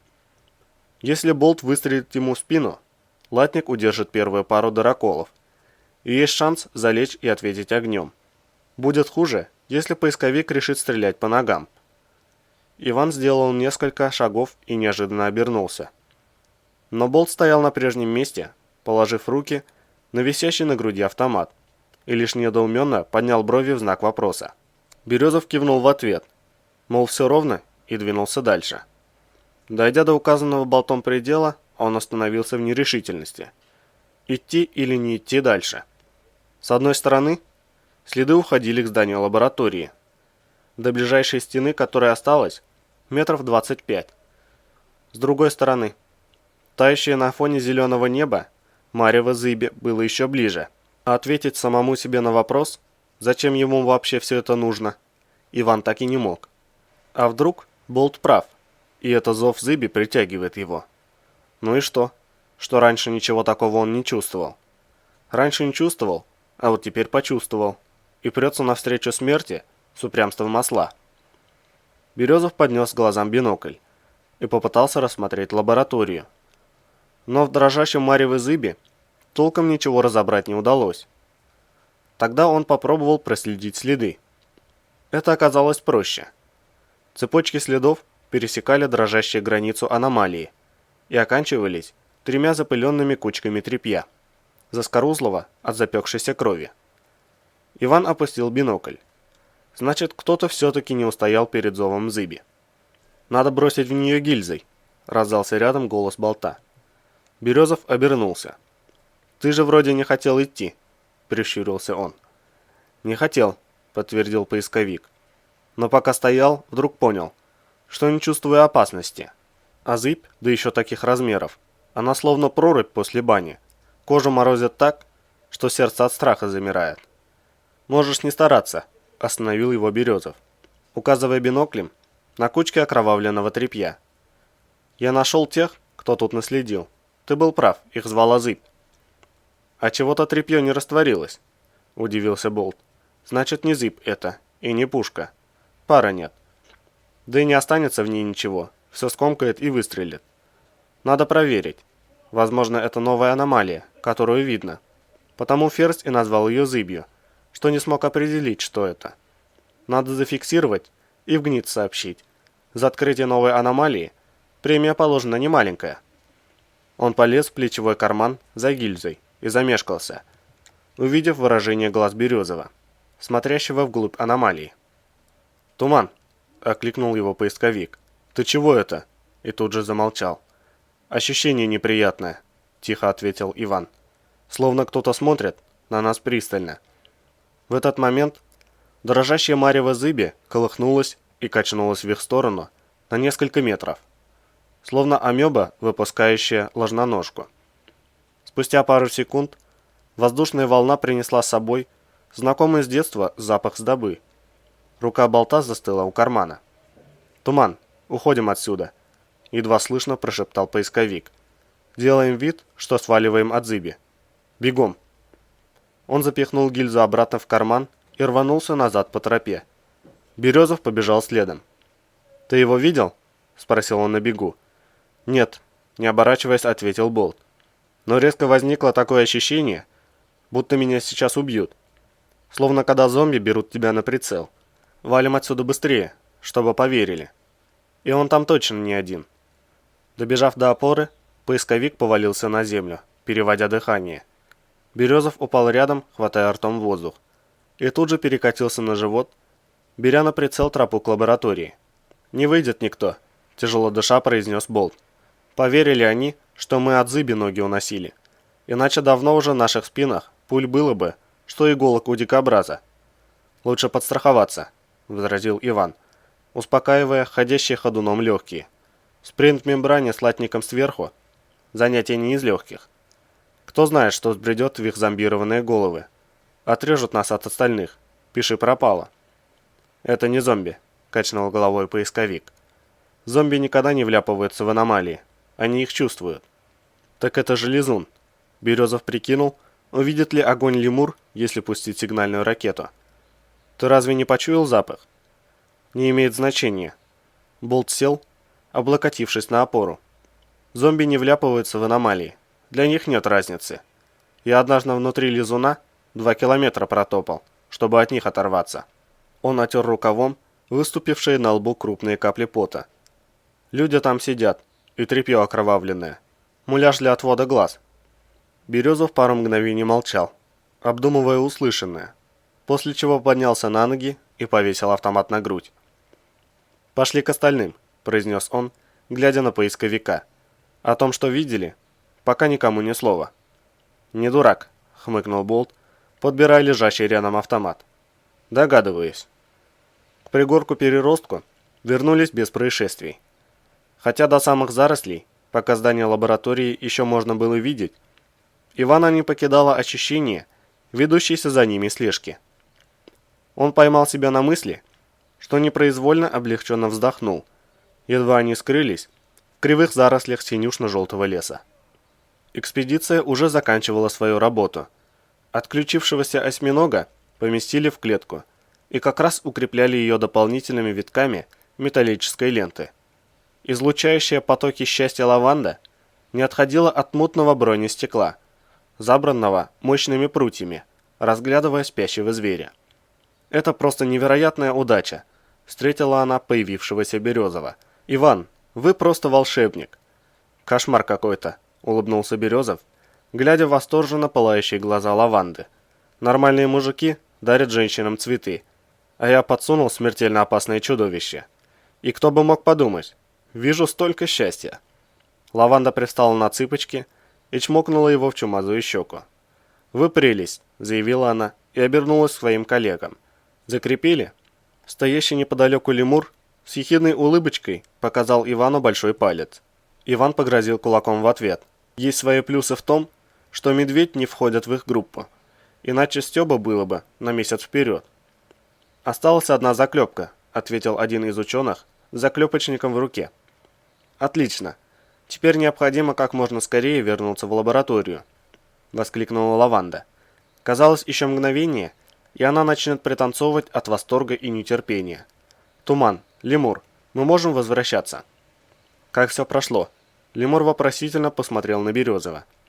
«Нормально». Иван одними глазами подал ему едва заметный знак. «Вокруг чисто». «Это радует». Лемур вернул ему взгляд, сообщая, что принял скрытый намек, и тут же обернулся к остальным бойцам. Тогда выдвигаемся. Он назначил 4 своих людей в помощь ученым тащить потяжелевшую клетку, и спустя 5 минут экспедиция двинулась в обратный путь. Глава 6. Официант принес заказ, и на время выставления салатных тарелок и чайных кружек разговор пришлось прекратить. Некоторое время лемур молча ковырял вилкой в блюде с мясной нарезкой, дожидаясь ухода официанта, после чего негромко спросил: «Ты уверен?» Они сидели в небольшом новобонном кафе с громким названием «Желтая зона». С тех пор, как территория ареала подошла к Ухте почти вплотную, тематика зон стала особенно популярной, и количество всевозможных баров, бистро и прочих закусочных, оформленных в духе природных и техногенных катастроф, росло со скоростью популяции австралийских кроликов. Насчет ферзя – абсолютно. Иван разорвал бумажную трубочку-пакетик и насыпал в дымящуюся кружку немного сахара. Насчет ветра – на 80%. Он не отходит от Салмацкого ни на шаг. Вряд ли он ни при чем. Вспомни операцию в Порожске, той мертвой деревне, где брали Ашота Хромова, когда он погиб якобы при попытке к бегству. Тогда группа ветра отходила самая крайняя, и Ферзь шел вместе с ними. «Это могло быть простым совпадением», — возразил лемур. «Я Виталию давно знаю. Он мужик горячий, конечно, но не гнида. Мы не одну операцию с ним провели. Не верится мне как-то, что он продался каким-то врагам или мутит криминальную возню на пару с Ферзем. Вполне может быть, что ты прав». Березов облокотился на спинку старательно искореженного дизайнером пилотского кресла. Их столик был стилизован под разбитую кабину рухнувшего в зоне вертолета. Никаких прямых доказательств у меня нет. Иначе я встречался бы не с тобой, а с кем-нибудь из контрразведки. Но косвенных свидетельств слишком много, чтобы не задуматься. Смотри сам. Сначала шпионскую лабу не могут отыскать больше полугода. При этом те, кто в ней работает, и те, кто ее обеспечивает, наведываются туда регулярно. А наш спецотряд никак не может ее разыскать. А ведь у нас есть Ариадна. Даже если представить, что у них она тоже имеется, это означает, что наши шансы как минимум равны. Я уже не говорю о том, что в зеленой зоне наши возможности намного выше. Вертолеты, техника, радиоперехват, ну и так далее. Но толку до сих пор никакого. Все операции по поиску лабы возглавляет и ведет лично Ферзь. И все они, заметь, не просто оканчиваются ничем. Каждый раз происходит какая-нибудь дрянь, словно намекающая нам на то, что искать лабораторию есть занятие неблагодарное, опасное для жизни и вообще бессмысленное. Вы несколько месяцев рыскаете по желтой, постоянно нарываясь то на бешеное зверье, то на зомби, то найти ничего не можете. Потом происходит тот случай, из-за которого мне пришлось пропахать на брюхе чуть ли не сквозь аномалию. Я помню, как медведь бурчал что-то вроде того, что бандюки будто точно знали, где вы пойдете, и ждали вас специально. Операцию словно намеренно провалили. А то нападение на нефтенакопитель – это, конечно, не доказательство, но у бандитов тогда оказалась свежая информация из внутренних документов Службы безопасности. Словно нападение на спецотряд было специально приурочено к диверсии на нефтенакопителе. «Медведь вечно чем-то недоволен», – отмахнулся лемур. «И его с нами не было, если помнишь. Так что это не показатель». «Он не сам придумал, что бандюки тогда вас поджидали». Иван покачал головой. «Кто-то из раненых ему рассказал, в вертушке, на обратном пути. Я слышал обрывки фраз». «Не буду спорить», – нахмурился лемур. «Я шел в ядре отряда. За боевое охранение отвечал Виталя». Он вдруг замолчал и нахмурился еще сильнее. «А ведь действительно, странно как-то все тогда получилось». «Вот и я о том же», – вздохнул Березов. «Все операции по поиску лабы заканчиваются провалом. На первый взгляд по причинам, ни от кого не зависящим. Но если задуматься, то возникают вопросы. И в центре их Ферзь с ветром. Третий момент. Наш крайний выход в поиск вместе с контрразведчиками. Они вытащили из кого-то точные координаты лабы. Но Салмацкий с самого начала заявляет, что это чушь и деза. Ничего в этом районе быть не может. Выходит, он эту местность хорошо знал, но при этом вывел отряд к лаборатории самого опасного места и утверждал, что ближе подойти нельзя. Хотя, с другой стороны, к лабе ведет широкий коридор. И Ферзь, имея в руке Ариадну, не мог того не знать. Более того, он заявляет, что на самой лабе сидит Зыбь, и даже дает контрразведчику воспользоваться своей Ариадной. Естественно, тот, не имея никакого опыта работы с Ариалом, не может отличить Зыбь от лизуна, и даже понятия не имеет, что именно видит. Все, что ему остается, это обалдеть от страха и признать правоту Ферзя. Но Салманский по зонам ходит не первый год, да еще с Ариадной. Он прекрасно отличает аномалии друг от друга. Он знал, что на лабе лизун, как знал и о существовании безопасного коридора к ней. Вывод простой. Ферзь очень не хотел, чтобы отряд добрался до лабы. Вопрос, почему? Зачем ему это нужно? Я уже не говорю о драке с внезапно взбесившимся зверьем. Как вообще она стала возможной? В каком смысле? Лемур мрачно посмотрел на него. В таком, что это не произошло само по себе, ответил Березов. Я разговаривал с Болтом и Лавандой, и оба они назвали такое нападение нонсенсом. Ареаловское зверье кровожадное, но не тупое. Они могут броситься, если уверены в своем превосходстве, численном или мускульном. Звериная или птичья стая наверняка атакует одиночку, если голодна. И даже небольшую группу людей, если охота в крайние дни не шла, и животные голодают особенно сильно. Но они никогда не бросятся на 3 десятка вооруженных бойцов. Местная живность отлично чувствует присутствие оружия. На подобную атаку их должно было что-то спровоцировать. «Шестое чувство?» – предположил Лемур. «Поэтому ты о нем спрашивал». «На самом деле, это была мысль Болта», – уточнил Иван. «Но и Лаванда с этим согласна. Применение мета могло вызвать резкую деформацию пси-поля, если предположить, что использовавший шестое чувство специально транслировал всем острое чувство агрессии. Почувствовав угрозу своей жизни, зверье атаковало. Правда, я не понимаю, почему не почувствовали сам факт применения. Но это как раз объяснимо, задумчиво потер виски Лемур.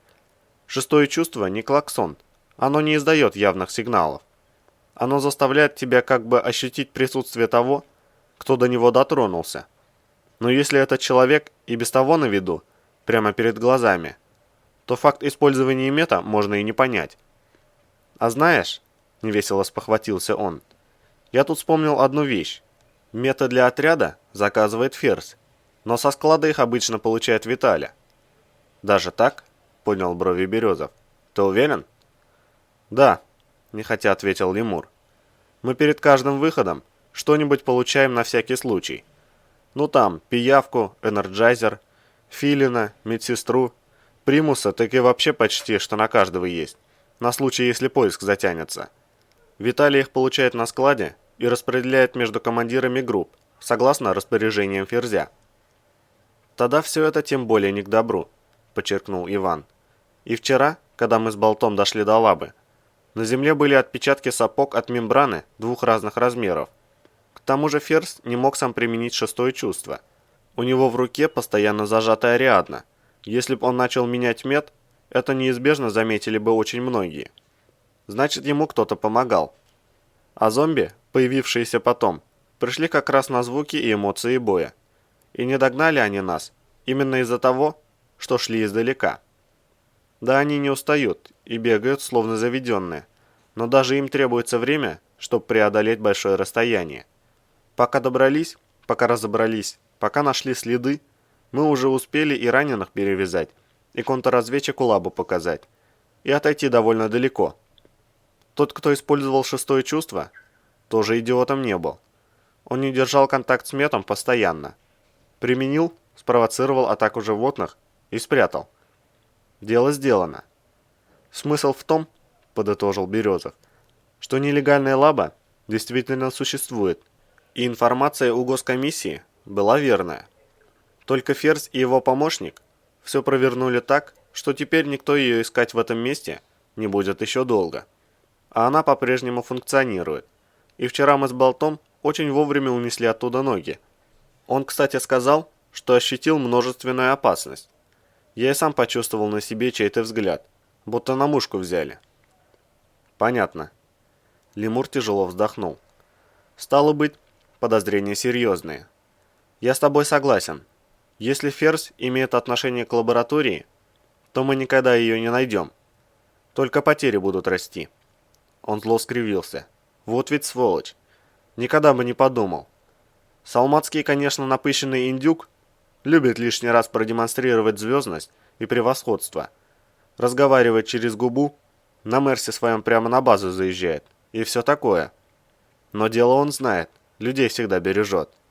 По зонам водят очень аккуратно и помогал многим не раз. Вон Виталий в прошлом месяце пробил кредит через РАО на новый автомобиль.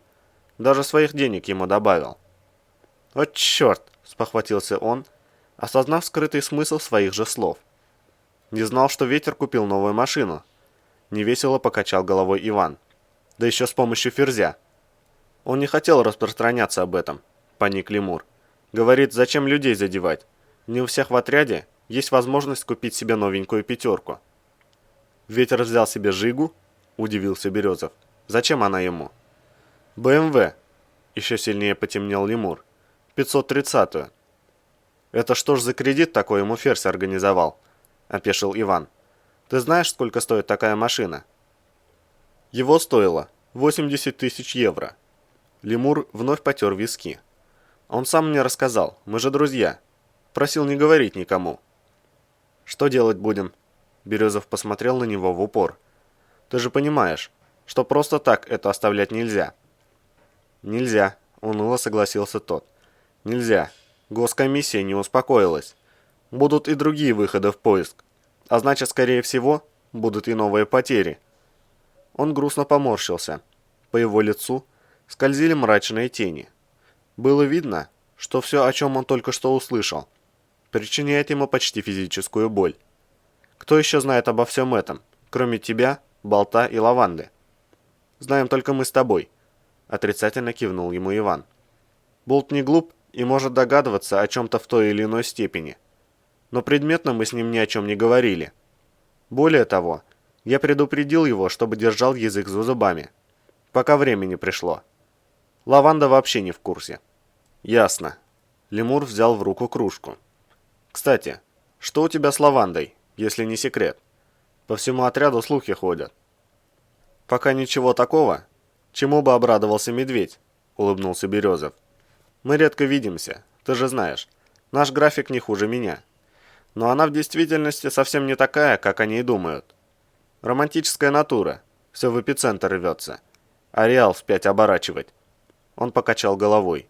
А вообще, хорошая девочка. Я уверен. Просто как-то у нее с нашей службой с самого начала не заладилось. Что ж, я рад, что хоть кто-то нашел с ней общий язык, тряхнул головой Лемур. В общем, давай так. Я сегодня разузнаю все, что смогу. Поговорю с людьми в городе. Аккуратно. Пороюсь в бумажках со старыми отчетами. Подумаю обо всем. Завтра в полдень встречаемся в тире. Там и решим. Когда на следующий день, в условленное время, Березов пришел в тир, Лемур был уже на месте. На огневых рубежах проводил стрельбы личный состав одного из отрядов отдела физической защиты. Грохотали выстрелы, завывала вытяжка, звучали команды и зуммеры электронных секундомеров. Увидев Ивана, Лемур молча указал на помещение для чистки оружия, и оба бойца зашли внутрь. В комнате было пусто и относительно не шумно. «В общем так», — негромко произнес Лемур. «Ничего конкретного у нас на Салмацкого нет, как я и думал. Но нашлись кое-какие любопытные мелочи. В городе сказали, что раньше его частенько видели в баре «Гуталин». Это излюбленное место бандюков, сталкеров и прочих криминальных субъектов. Местные правоохранительные органы не раз его чистили. Не самое подходящее заведение для борца с преступностью, прямо скажем. Вроде даже он там был в свое время уважаемым завсегдатаем, и никто, заметь, не пытался по пьяни воткнуть в него нож. Любопытно и то, что Ашот Хромой там тоже бывал. И вроде кое-кто даже видел их выпивающими вместе. Правда, было это довольно давно, больше года назад. Но теоретически контакты между ними могли сохраниться. Так что косвенно твоя версия подтверждается. Хромой засветился, а потом и попался. И Ферзь убрал его, так как знал, что ФСК с большой долей вероятности вытряхнет из него много чего интересного. Помимо того, есть мнение, что Салмацкий живет непосредством. Но все это лишь незначительные детали, сам понимаешь. А нужны факты. Короче, надо идти в лабу и добыть оттуда улики. «Самим?» – опешил Березов. «Но как?» «Ногами?» – отрезал Лемур. «Пойдем вдвоем, дойдем до лабы и выпотрошим ее нахрен». Его глаза вспыхнули. «Если где-то и можно найти доказательства, то только там». «А мы дойдем?» – нахмурился Иван. «Дойдем», – уверенно заявил Лемур. «Сталкеры по зонам ходят безариадны, почти все без мембран. В лучшем случае имеют обычный ОЗК со старыми армейскими противогазами. И при этом умудряются таскать мета на черный рынок у нас из-под носа. Так что мы тем более дойдем. Дорогу ты знаешь, это главное. А через аномалии я проведу. Не первый год по ареалу хожу. У меня по желтой зоне налет получше сталкерского будет. Уйдем тихо. Внутренний периметр пересечем подальше от посторонних глаз и датчиков. Это я беру на себя. В желтую выйдем к вечеру, чтобы паутина была видна. Я возьму на базе из НЗ пару филинов. Сразу не хватится. Если все пройдет гладко, успеем вернуть. С ними будет ясно, где лежит студень. Две основные проблемы решены. Остальное достигается старым проверенным методом – броском гильзы. Если ты готов довести дело до предельной ясности, то пошли. Иначе я один пойду. Я этого так не оставлю. Ферзь ферзем, но Виталий мой старый друг, и я должен точно знать, скурвился он или нет. После твоего рассказа я ему в глаза смотреть не могу. Так что решай. «Когда идем?» – уточнил Иван. «Сейчас». Лемур решительно рубанул ладонью. «Ферзь с ветром сегодня пробудут на базе допоздна. Я только что узнал. В оружейной и блоке экипировки дежурят мои люди. Момент более чем благоприятный. И неизвестно, когда еще будет лучше. Чего ждать? Так что, идешь или нет?» «Иду, конечно», – фыркнул Иван. «Что за вопрос?» То, что до мутации было волком, рванулось из кустов неожиданно и совершенно бесшумно. Повинуясь рефлексам, Березов стремительно отклонился назад, выбрасывая навстречу летящий прямо в лицо кожисто-чешуйчатой твари автоматный приклад. Кривые желтые клыки с глухим клацаньем сомкнулись на стальном каркасе, и в следующий миг трехпалые когтистые конечности зверя ударили в надетый поверх мембраны латник. Иван, гася инерцию мощного удара, опрокинулся на спину и, переходя в обратный кувырок, стряхнул с себя волка. Тварь отлетела в сторону, но челюстей так и не разжала, отчего едва не вырвала автомат из рук. Лемур скинул ОЦ-14, ловя в прицел извивающегося на земле волка, спешащего вскочить на лапы, и в вечерней тишине защелкали подвижные части снабженного глушителем автомата, ведущего частый огонь одиночными выстрелами. «Справа!» – коротко крикнул Березов, наступая защищенным мощной накладкой коленом на голову дергающемуся в предсмертной агонии зверю. Лемур стремительно развернулся, отскакивая в сторону, и успел встретить второго волка выстрелами в упор. Иван рванул переводчик огня в положение для стрельбы очередями, дважды перечеркнул кусты, изрыгающим свинцовый поток стволом. Из зарослей брызнули листья вперемешку с кровью, сопровождаемые криком боли, вибрирующим, шипящим ультразвуком. Что-то невидимое в кустах рванулось прочь, и вновь наступила тишина. «Ушел», – произнес Лемур, напряженно вглядывающийся в кусты через прицел своей «Грозы-4». «Твари поганые, чуть не сожрали». Он опустил автоматный ствол и парой выстрелов добил лежащего у самых ног волка с развороченной пулями грудью. Стоило филины сразу надеть. «Надо эмку получать», – поднялся с колена Березов. «Обычная мембрана с латником поверх слишком неуклюжа для таких трюков». «Зато эмка тяжелее», – пожал плечами Лемур. «С мембраны при необходимости можно снять латник, а с эмки бронепластины не снимешь. Сам знаешь, что такое 2,5 килограмма Разницы на переходе в полсотни километров. А ведь это, считай, только до середины Желтой и обратно. «Я готов потерпеть», — хмыкнул Иван. «Тем более, что ты не выглядишь совсем несчастным». «Привык уже», — кивнул Лемур. «Хотя поначалу разница очень чувствовалась. И отказаться было нельзя. Опытный образец. Начальство в приказном порядке санкционировало тестирование». Он пошевелил плечами, затянутыми в резинополимер экспериментальной мембраны М. Это изделие гниц ареала поступило в ОСОП всего пару месяцев назад в качестве опытной партии и обеспечили ею едва четверть личного состава. В отличие от обычной мембраны, новая М-ка не была результатом простой переработки армейского ОЗК, но разрабатывалась специально для действий отдела физической защиты в условиях зеленой и желтой зон. Она имела встроенное в конструкцию бронирование, динамическую защиту от запреградного поражения и гигроскопичную подкладку до некоторой поры нейтрализующее потоотделение. Помимо этого, была серьезно доработана конструкция суставных элементов и шлем сферы, что позволило улучшить подвижность, гибкость и обзор. «Трет?» – поинтересовался Березов, стряхивая налипшую землю с наколенника мембраны. «Как она тебе вообще?» «Тяжеловато», – поморщился Лемур. «Приходится чем-то жертвовать, либо патронов брать меньше, либо пайка. Если идти в поиск в составе отряда, можно сэкономить вес на гильзах, но я предпочитаю так не рисковать. И растирало в некоторых местах сильно, это да. Мы уже трижды их на доработку отправляли. Сейчас нормально стало, довели до ума. Но все та же парилка в ней, один черт. А в целом, конечно, лучше. Облегчили бы ее как-нибудь, и кондиционер вставили. Цены бы ей тогда не было». «Ага», согласно кивнул Иван. «Кондиционер – это вещь. И еще гидромуфту, стереосистему и пропеллер, как у Карлсона. А то влом ногами-то шевелить». Оба бойца негромко засмеялись и продолжили путь. Через четверть часа они вышли на широкую поляну, поросшую изрядно примятой травой.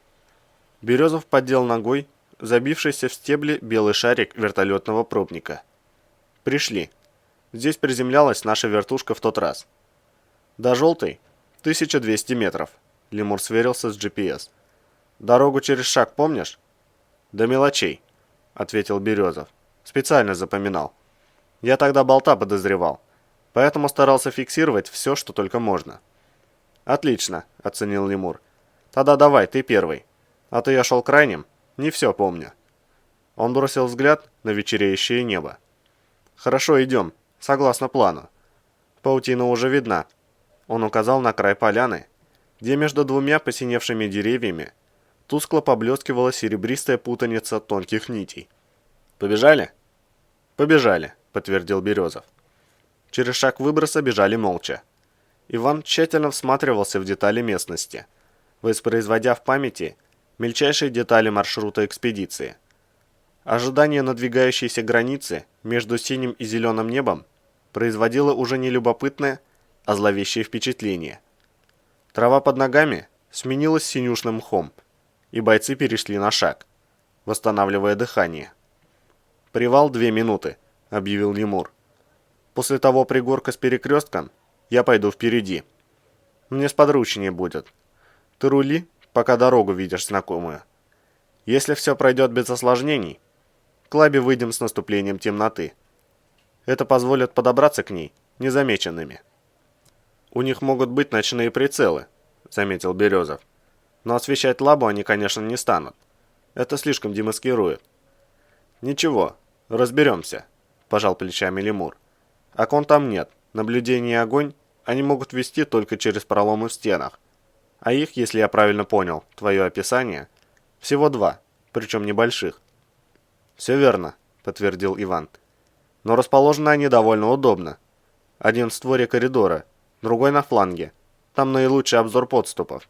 Я уверен, их специально пробили именно в этих местах».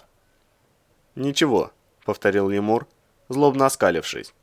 «Сближаться будем по очереди, держа пролома под прицелом.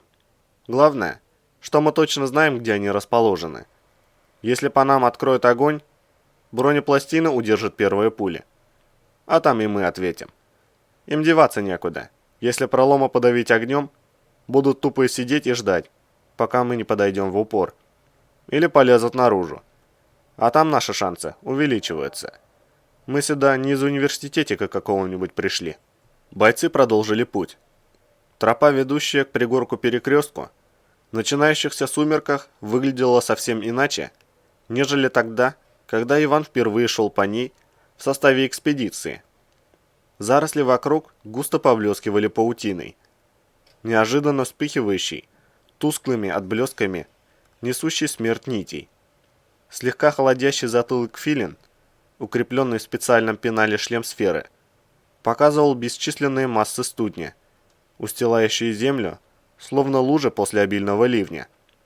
Среди подрагивающих фиолетовым свечением студенистых масс то тут, то там мелькали красные пятна крадущегося среди растительности зверья, выглядящими в инфракрасном диапазоне расплывчатыми кровавыми тенями.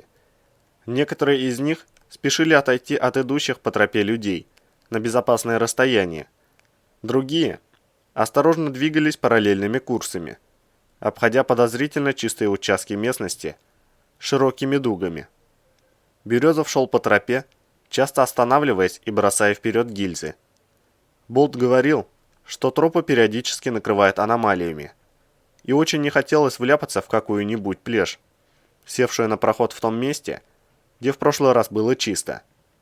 Вскоре оказалось, что в таком режиме запас гильз быстро подойдет к концу, и он решил подбирать их после броска. «Вот, держи». Лемур протянул ему какой-то предмет после очередной поднятой гильзы. «Так будет быстрее». «Что это?»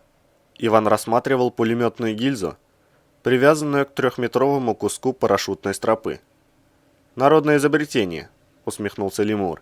«Сталкеры придумали. На сленге называется жучка». «Многоразовая гильза?» — поднял брови Березов. «Оригинально». «Чтобы не перегружать себя лишним весом», — подтвердил Лемур. «Хороша для дальних переходов по нахоженным тропам. Бросил, забрал и идешь дальше. Если сожрет, привязываешь новую. А то так никаких гильз не хватит. Топать-то иногда приходится целый день. Не тележку же за собой таскать». Они двинулись дальше. До волчьего логова дошли без осложнений. Метрах в 20 от него Иван снова остановился и внимательно всмотрелся в заросли. «Не вижу волков», — нахмурился он. «Вроде фильм на таком расстоянии должен уверенно доставать». «Скоро темнота», — ответил Лемур. «Скорее всего, стая ушла на охоту. В сумерках они очень активны. Смотри в оба по сторонам. Увидишь засветку цели, стреляй прямо через кусты». «А так мы не привлечем к себе лишнего зверья», — насторожился Иван. «Если стрелять во все, что движется, можно вызвать всплеск псиполя». «Меньше слушай лаванду с ее научной чушью», — пренебрежительно фыркнул Лемур. «Я не знаю, сколько надо перебить этой дряни, чтобы привлечь к себе всю округу. Но зато точно могу сказать, на основании своего опыта работы в желтой зоне, если не отпугивать зверье сразу, оно примет тебя за легкую добычу и точно нападет. Так что лучше я убью десяток другой заранее, чем позволю разорвать себя на куски». С этими словами он скинул автомат и дал короткую очередь куда-то в кусты. В ответ раздалось злобное шипение, наполненное болью, и Березов успел заметить красное пятно живого существа, быстро удаляющегося прочь. «Вот так», — Лемур опустил грозу. «Не совсем по-гринписовски, зато с гарантией. Пошли, время дорого. И сферу лучше загерметизировать сразу, чтобы не рисковать. Лучше дышать на фильтрах, а не новые. Хватит еще надолго». Газовая аномалия накрыла их практически на том же самом месте, что и в первый раз.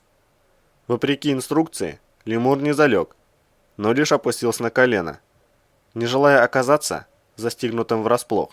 Невидимое ядовитое облако на этот раз двигалось быстрее, и долго ждать не пришлось.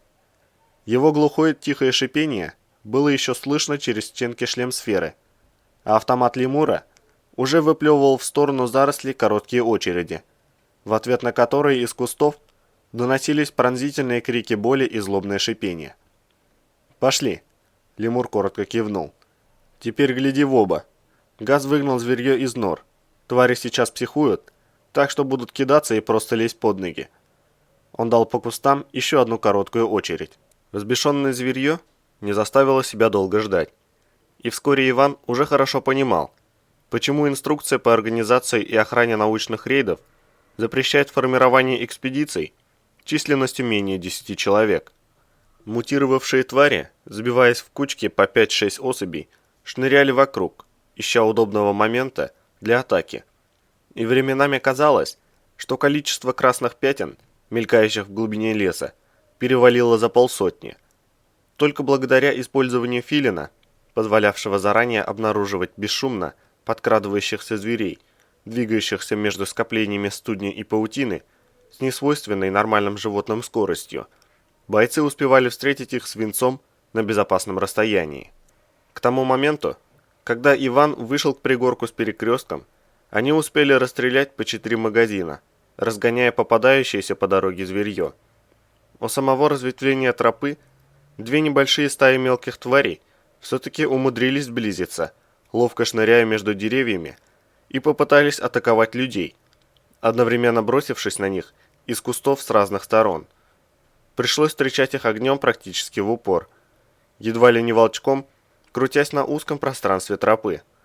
Чтобы не зацепить друг друга шальной пулей, приходилось ударами мощных сапог мембраны отшвыривать визжащих от ярости зверей, пытающих вцепиться в ноги, и только после этого бить по ним наверняка. К счастью, мутировавшие животные не были крупными, и нападение удалось отразить без особых потерь. Последний из атаковавших его чешуйчато-пупырчатых тварей, вгрызшийся в толстый резинополимер перчатки, Березов размозжил голову, с размаха ударив рукой по ближайшему дереву. Мерзкая гадость, оказавшаяся словно между молотом и наковальней, хрустнула ломающимися когтями и сдохла, так и не разжав челюстей. Пришлось повесить автомат на грудь, свободной рукой достать нож и разжать мертвую пасть. Зацепило? Лемур с автоматом наготове скосил взгляд на выпавшую из надорванной перчатки каплю крови. Неглубоко. Иван несколько раз сжал и разжал пальцы, проверяя, как работает кисть. Царапина. Антидот вкали. Несколько трупов остались лежать прямо на тропе, и лемур носком сапога столкнул их в заросли. Не рискуй. Один черт знает, что за дрянь на клыках у этой мерзости. Березов полез в подсумок с медикаментами. Пока он возился со шприц-тюбиком и накладывал на мембрану гермозаплатки, закрывая дыры от звериных клыков, лемур тщательно изучал едва виднеющуюся в вечерних сумерках покосившуюся опору. «Дальше я поведу», — решительно заявил он, глядя с невысокого пригорка на ведущую к ней тропу. «Спиной чувствую, место недоброе». «Жучку заберешь?» — спросил Иван. «Оставь себе. Мало ли что», — поморщился лемур. «Всякое может случиться. У меня еще одна есть». «Готов?» «Порядок». Березов налепил очередную заплатку и с силой вдавил ее в поверхность мембраны. «Идем». «Какая, говоришь, тут безопасная ширина?» Лемур осторожно ступил на тропу и действительно достал из-под сумка еще одну жучку. Болт показывал что-то порядка 1,20 м. Иван руками показал ширину чистого коридора. «Вставай четко по центру и...» Он замолчал и опустился на корточки, вглядываясь в синюшный мох. «Что такое?» — оглянулся лемур. «Здесь проходили совсем недавно», — негромко ответил Березов. «Совершенно определенно, что гораздо позже нас болтом». «Следы видишь?» — лемур присел рядом. «Не могу разобрать», — покачал головой Иван. «Мох слишком жесткий. Но кто-то тут точно шел». «Может, зверье? Тропа-то кабанья», — предположил лемур. «Сам видел, насколько возросла активность мутантов по сравнению с прошлым разом. Нас только 2. Это не 1,5 десятка рыл по зоне разгуливать. Нам еще повезло, что самих кабанов не встретили. Только мелочь на нас бросалась». «Возможно и так». Березов напряженно всматривался в сумерки. Но филин не показывал ничего такого, что могло бы напоминать тепловую сигнатуру затаившегося человека. Но если лабой пользуются, то здесь должно ходить не только зверье. «Согласен», — кивнул лемур. Но пока я ничего не вижу. Давай дойдем до опоры. Оттуда понаблюдаем. Заодно дождемся темноты». К опоре шли медленно и осторожно. Иван следил за местностью, ступая след вслед за лемуром, который, словно заведенный, каждые 3 шага делал промеры тропы, бросал вперед жучку, сматывал с тропу, продвигался вперед и повторял все заново. Сама тропа в вечернем полумраке представляла собой жутковатое зрелище.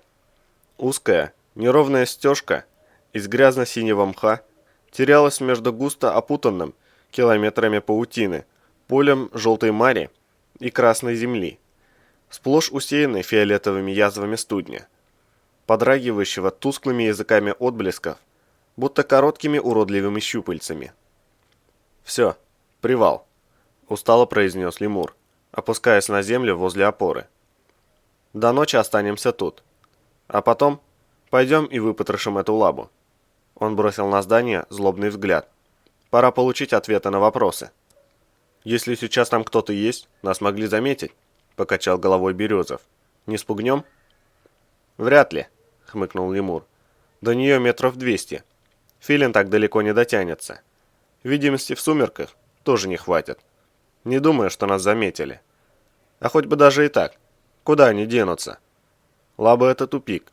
Единственный выход — через нас. Никуда они оттуда уже не денутся. Если кто не успел свалить до нашего появления, уже наш клиент». Он перевел взгляд на Ивана. «Гранаты светозвуковые взял?» 3 штуки», — кивнул Березов, — «не считая обычных». «И у меня пара». «Более чем достаточно», — подытожил лемур. «Все будет хорошо, если не перестреляют нас, пока будем к лабе ползти. Потому и ждем ночи». Он растянулся на земле, максимально скрываясь из виду со стороны лаборатории, и добавил: «Ваня, я посплю часок-другой. Подежуришь?» «Устал страшно. 2 сутки на ногах. Всю ночь пришлось по кабакам собутыльников Салматского отлавливать. Спи». Иван осторожным движением плавно сместился к обзору опоры, занимая выгодную позицию, и положил автомат в удобное положение. «Я разбужу, как станет совсем темно». Полностью стемнело уже через час. Зеленое небо заволокло мутной серой дымкой, скрывшей и без того тусклый свет звезд, и сине-голубое пятно луны, едва выделяющееся в черной пустоте неба, почти никак не освещало погрузившуюся во мрак зону. Густо рассыпанные по пустоши фиолетовые язвы студня своим дрожанием лишь оттеняли темноту, не освещая ни сантиметра земли даже вокруг себя. Березов вытянул руку перед собой. Если бы не действие филина, подсвечивающего кожу красным свечением, в такой кромешной тьме, пожалуй, перчатку уже не увидеть.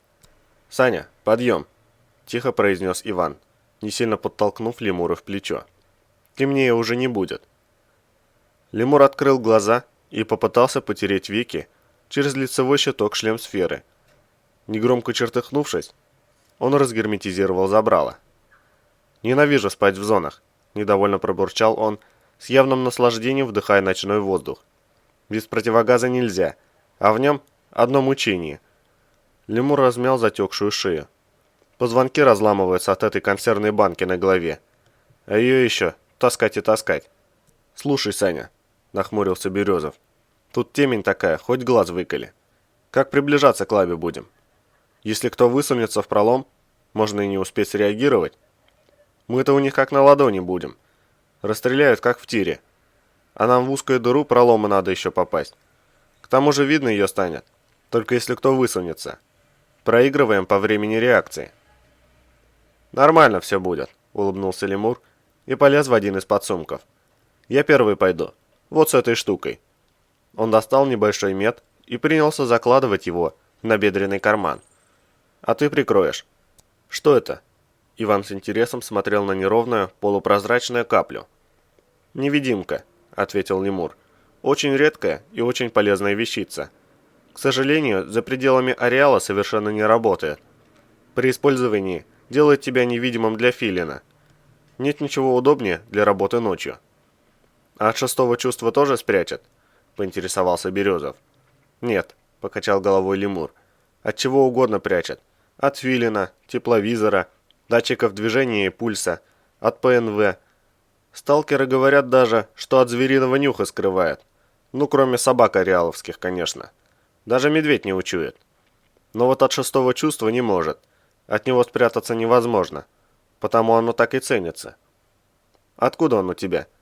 Тоже со склада получил?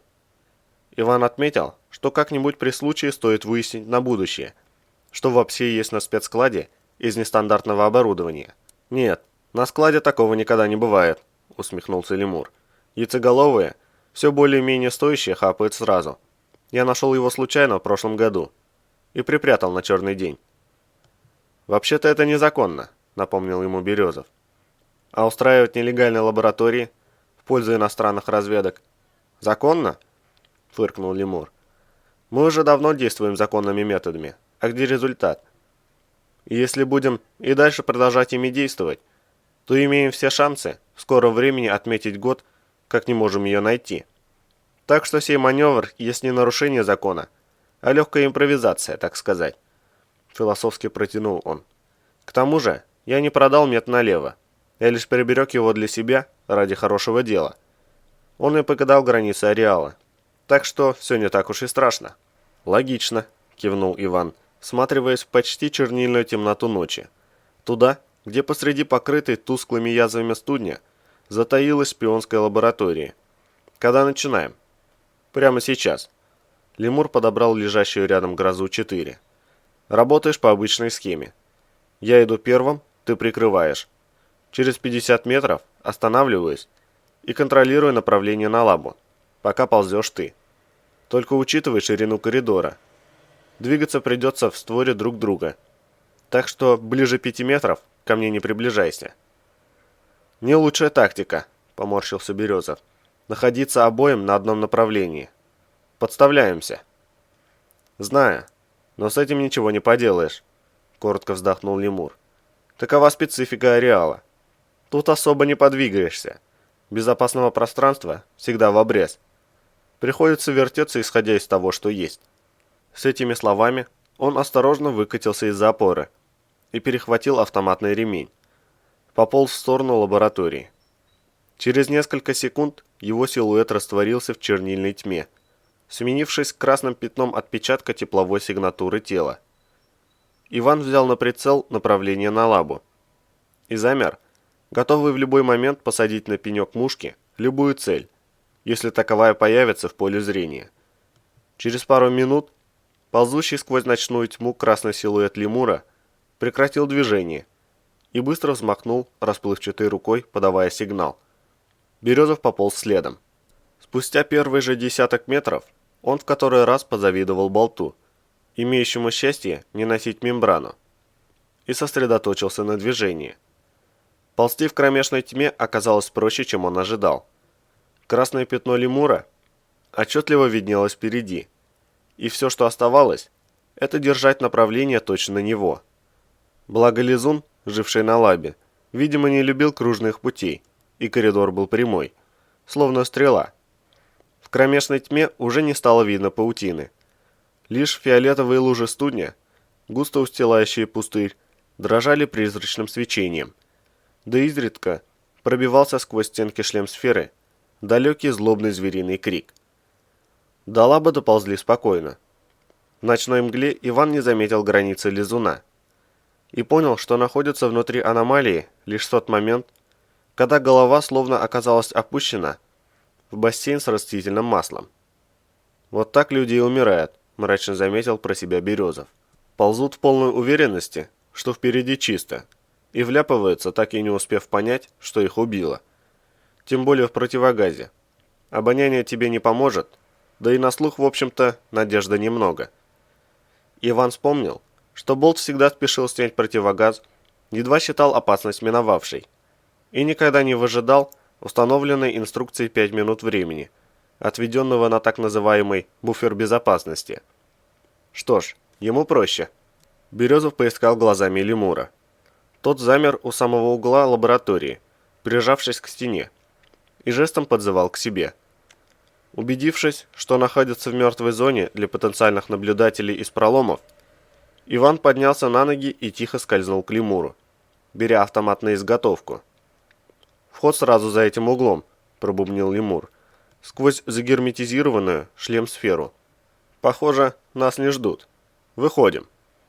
Они обогнули угол по всем правилам прохождения лабиринта, готовые в любую секунду открыть огонь. Но за углом оказалось пусто.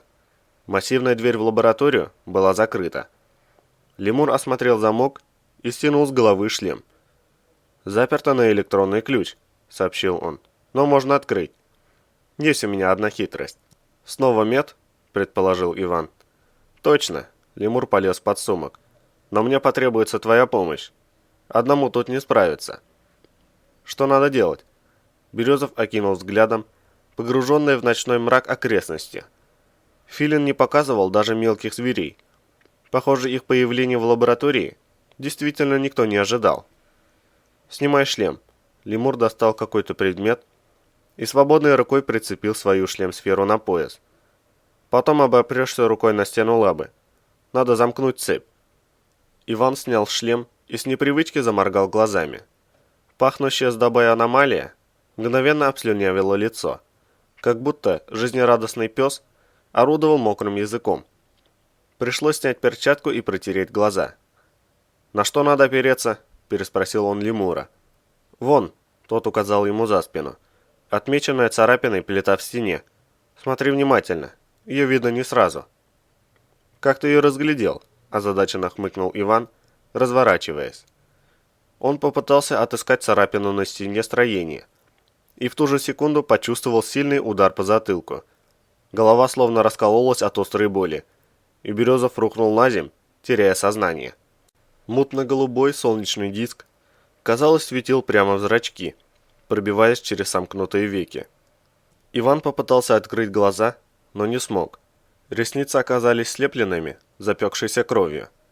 Рассеченная кожа на затылке и макушке соднила нудной болью, нагревшись под солнечными лучами. В голове тихо гудело, словно далекий отзвук колокольного удара. Кожа на лбу не чувствовалась. Видимо, он лежит лицом вниз уже много часов. Березов попробовал с силой разлепить веки. Вырванные ресницы отозвались неприятными уколами, но один глаз все же удалось раскрыть.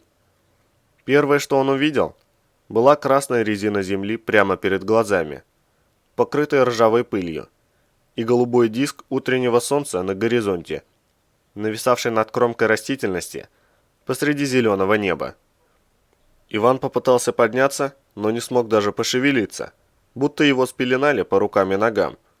Он скосил взгляд вбок, оглядывая ту часть своего тела, что попадало в поле зрения. Латник, надетый поверх мембраны, исчез, но никаких веревок или наручников на нем не было. Он лежал, распластавшись навзничь, без каких-либо пут, не в силах сдвинуться с места. Березов стиснул зубы и предельно напряг вспыхнувшие болью мышцы шеи. Голова словно весила половину центнера, но приподнять ее все-таки получилось. Он развернул ее в другую сторону, и взгляд тут же уперся в сапоги мембраны. Их владелец стоял слишком близко, чтобы можно было разглядеть его лицо. Но этого и не потребовалось. «Не трать зря силы», – прозвучал сверху голос лемура. «Это бесполезно. Ты в оковах, а из них в одиночку не выбраться. Теоретический курс ты еще помнишь?» Сапоги перешагнули через голову Березова и пропали из виду. «Помню. И дышать, и говорить, лежа в оковах, было тяжело. Даже язык стал весить, словно чугунный. Отмычка нужна. Ее ты тоже приберег для себя ради хорошего дела». «А то как же», — коротко хохотнул лемур. «Сам о себе не позаботишься, никто этого не сделает. Мы в этом мире никому, кроме себя, не нужны». «Разве?» — усомнился Иван. «Не скромничай. А как же добренькие заокеанские дяди? Сколько тебе платят за измену родине, Саша?» «Неплохо», — с иронией ответил тот. «На порядок выше, чем нищенские подачки нашего зажравшегося правительства, издевательства ради, называемые денежным содержанием. Твоя зарплата в РАО почти 80 тысяч», — презрительно фыркнул Березов. «У тебя вместо денежного содержания, вероятно, денежное недержание». Лемур коротко ткнул его носком сапога в ребра. Ты халуй, Березов, раз довольна такими деньгами. Он сплюнул на красную землю. А меня это не устраивает. Я ничем не хуже тех жирных обрюзших ублюдков из всевозможных правительств, дум, советов директоров и прочее. Скорее наоборот. Я лучше их. Так почему же я не могу ездить на дорогих машинах, жить в пентхаусе и отдыхать в отпуске на собственной вилле в тропических морях? Я кровь проливаю ради этой страны все те годы, пока правящее дерьмо выкачивало из нее деньги в свои бездонные карманы. Я заслужил побольше, чем они, и теперь просто беру свое. О, Иван с трудом ворочал тяжелым языком. Я смотрю, у тебя под это дело целая фундаментальная база подведена. Долго думал? Туман, мягко ответил лемур. Я по тебе ночью приложился прикладом всего пару раз, из уважения к нашему былому товариществу. Но если ты настаиваешь, могу повторить это мероприятие еще разиков эдак 5-6. Так что не искушай, окей? Страшно не будет? Вкратчиво уточнил Березов. Все-таки я не полностью скован. Голова еще Удар прикладом в область почки пронзил тело резкой болью, выбивая воздух из легких на полуслове. «Окажи себе услугу. Помолчи», – посоветовал лемур, вешая на грудь автомат Ивана. «Не так больно будет умирать». «Стоило добираться сюда с таким риском, только ради того, чтобы меня убить», – ухмыльнулся он, стараясь не обращать внимания на пылающую болью почку. «Не проще было завести меня в какую-нибудь аномалию». «Я предлагал», – устало вздохнув, признался лемур. «Но Фер считает, что из себя можно выжить больше толку». «Вряд ли он хочет предложить мне денег», – язвительно произнес Березов. «Наверное, хочет попросить прощения и пообещать, что больше так не будет». «Хорохоришься, даже будучи побежденным», – раздался голос Салматского. «Похвально, Туман, похвально. Только вряд ли это пустозвонство тебе поможет». «Видимо, правда, говорит народ, не поминай дерьмо, не то появится». Иван попытался повернуть голову в сторону Ферзя, но второй удар прикладом едва не лишил его сознания. Несколько мгновений он не чувствовал и не понимал ничего, кроме жуткой боли, разрывающей позвоночник. Наконец, сдавивший легкий спазм болевого шока ослабел, и Ивану удалось сделать вдох. «Какого хрена надо было?» Помутневшее от боли сознание уловило обрывок фразы. Кто-то, обладающий знакомым голосом, ругался с лемуром. «Надевайте наручники и потащили его на базу. Но зачем калечить?» «Виталя», – прохрипел Березов, – «ты тоже тут?» Он узнал интонации ветра. «Вся веселая компания в сборе? Или еще есть кто-то?» Ивану все-таки удалось развернуть голову и увидеть пришедших. Оказалось, что лежит он недалеко от здания лаборатории, с той ее стороны, которую Ферзь с холма показывал контрразведчику. Салматский и Ветер стояли порознь, ближе к лабе. Лемур находился рядом. В руках он держал автомат Березова, забросив свою «Грозу-4» за спину. «Больше никого нет», — скривился Ветер. «Здесь только свои. Не хотели выносить ссор из избы. Знаешь, Ваня, а ведь я до последнего не верил, что ты скурвился. Думал, это невозможно. И когда ты успел? Всего полгода в ареале. Не такой уж и малый срок». Березов поперхнулся кровью. Видимо, удар задел не только почку. «Да и работаете вы грубо. Наследили. А шота убрали криво. Любой дурак бы догадался. Странно, что весь отряд молчит.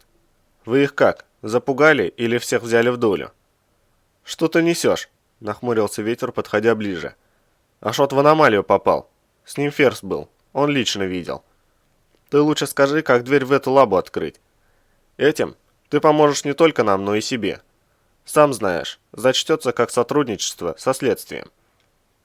«Так вы еще хотите и шпионаж на меня повесить?» Почти весело хохотнул Иван, кривясь от боли. «А сотрудничество мне зачтется посмертно?» «Слушай, Виталя, тебе что, ключи от лаба не выдали вместе с ключами от машины? Еще не заслужил нужную степень доверия?» «Какие ключи? Какая машина?» Ветер непонимающе посмотрел на лемура. «Саня, ты что, по голове его бил?» «Напомнить?» – слабеющим голосом предложил Березов. «БМВ, что тебе помог купить Ферзь, на деньги ваших заграничных хозяев. А ключ от Лабы, вон у Лемура спроси. Только сразу советую, спиной к нему не поворачивайся». «Что он несет?» – с досадой поморщился Ветер. «БМВ, хозяева, он что, не в себе?» Боец переводил взгляд с Березова на Лемура и обратно. «Саня, ты забрал у него ключ?» «Виталя, заканчивай комедию ломать». Иван с трудом откашлялся кровью. «Мне говорить тяжело. Да и нечего нам обсуждать. Иди, получи у Ферзя свои 30 сребреников, если только там за меня полагается. Не так дорого, как за продажу Родины, но на бензин хватит, я думаю». «Его надо доктору, потом на допрос», – махнул рукой Ветер. «Что-то у него в голове повредилось. Саня, ты, наверное, его слишком сильно ударил». Он достал из-под сумка наручники и сделал шаг к Ивану. Сквозь мутную пелену боли сознания Березова прорезала внезапная мысль. «Виталя, это ловушка!» – прохрипел он. «Это их лаборатория. Берегись!» Ветер нахмурился и обернулся к Ферзю. «Что-то мне все это не нравится». Он положил руку на висящий на груди автомат. «Что здесь происходит?» «Лемур объяснит», – ответил Ферзь и коротко кивнул. Лемур вскинул автомат Березова и всадил Ветру в спину длинную очередь. Пули отшвырнули бойца от Ивана и бросили на землю. Ветер попытался перекатиться и схватить свой автомат, но дракола уже вспороли латник. Через многочисленные пулевые отверстия в мембране хлынула кровь, и Ветер затих, слабо подрагивая. Лемур подошел ближе и, неторопливо прицелясь, произвел короткую очередь в голову. Березов тихо застонал от бессильной злобы. «Видишь ли туман?» – бесстрастно сказал Ферзь, подходя ближе. «Он был еще тупее тебя. Наивный дурачок-идеалист. Почти 40 лет от роду, а все верил в наивные сказочки про долг, честь, патриотизм и прочую бездарную чушь для доверчивых идиотов. Я сразу понял, что такие, как он, не понимают делового языка, и даже не пытался предложить ему денег, как и тебе. Вы ведь одного поля ягоды. Я таких издалека вижу. И потому всегда держал его при себе. Ибо, как сказал кто-то из великих, держи врагов на виду. Впрочем, это было не так уж и сложно. Сказки о тайной борьбе с коррупционерами он проглатывал не то что вместе с крючком, вместе с леской и удочкой. Ты даже не представляешь, как он расстроился, узнав о том, что ты снюхался с иностранной резидентурой и крышуешь нелегальную лабораторию, которую мы так активно ищем. А Лемура ты специально отрядил в нейтралитет?» Иван смотрел на неподвижное тело Ветра, лежащее во все сильнее растекающейся луже крови. «Конечно», — согласился Салмацкий. «Так проще выявлять потенциальных врагов на ранней стадии, и никаких подозрений у подчиненных». «Вот оно что», — протянул Березов.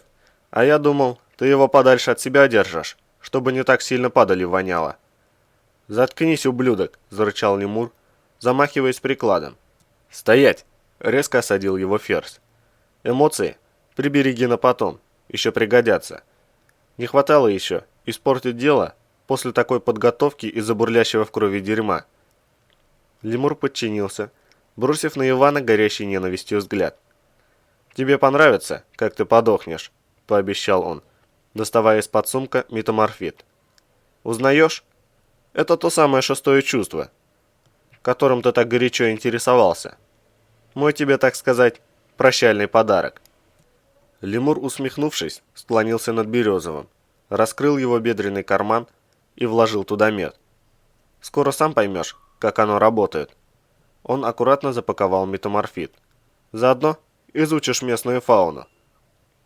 Едва прохладный бок мета коснулся кожи, сознание словно вспыхнуло обилием постороннего присутствия. Шестое чувство ничего не показывало, как это делал, к примеру, Филин, и внешне в окружающем Ивана пространстве ничего не изменилось.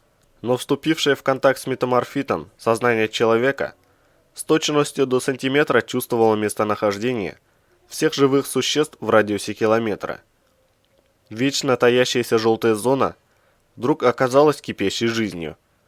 кустах неподалеку притаились перепончатые зайцы, к которым между заполненными студнем рытвинами бесшумно подкрадывалась трехпалая чешуйчатая лисица.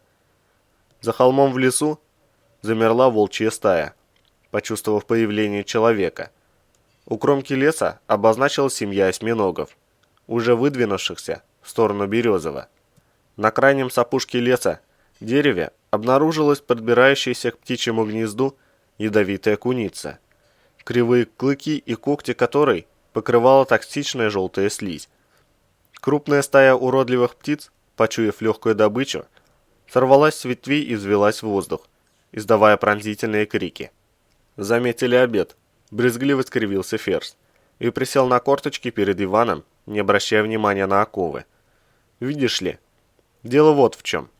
Едва придя на службу в РАО, ты попал в общество болта и быстро связался с плохой компанией.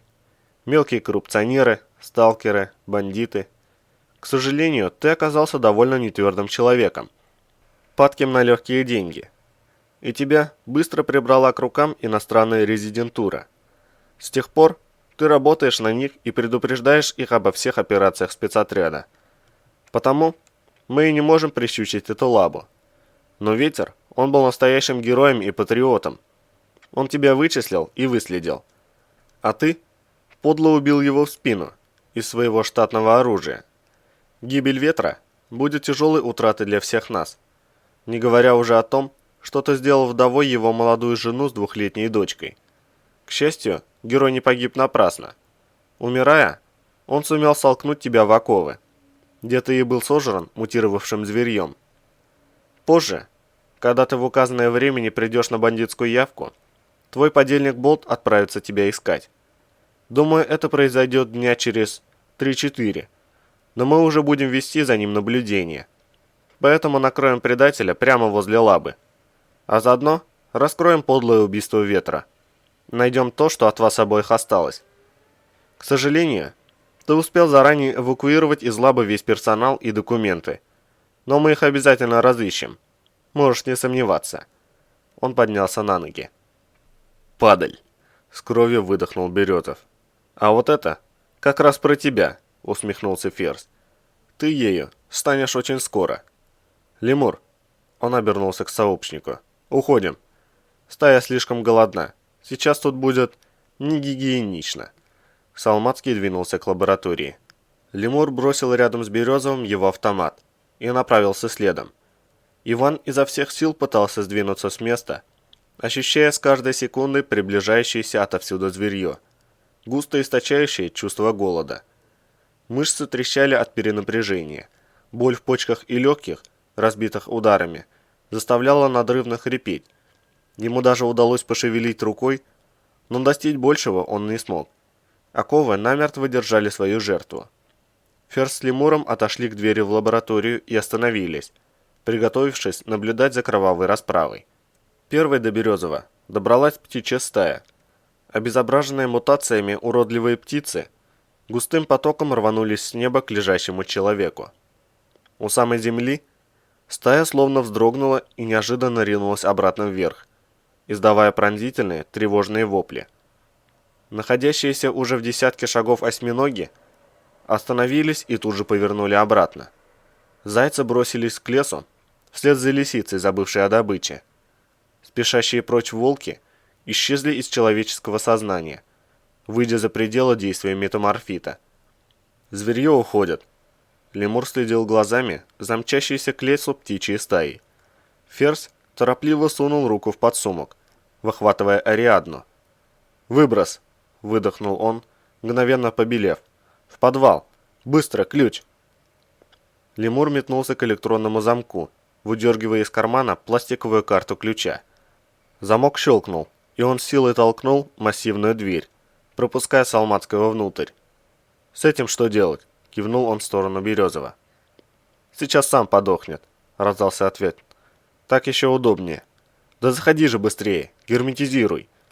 Лемур одним прыжком заскочил в лабораторию, запирая за собой тяжелую створку, и до Березова донеслось шипение системы герметизации.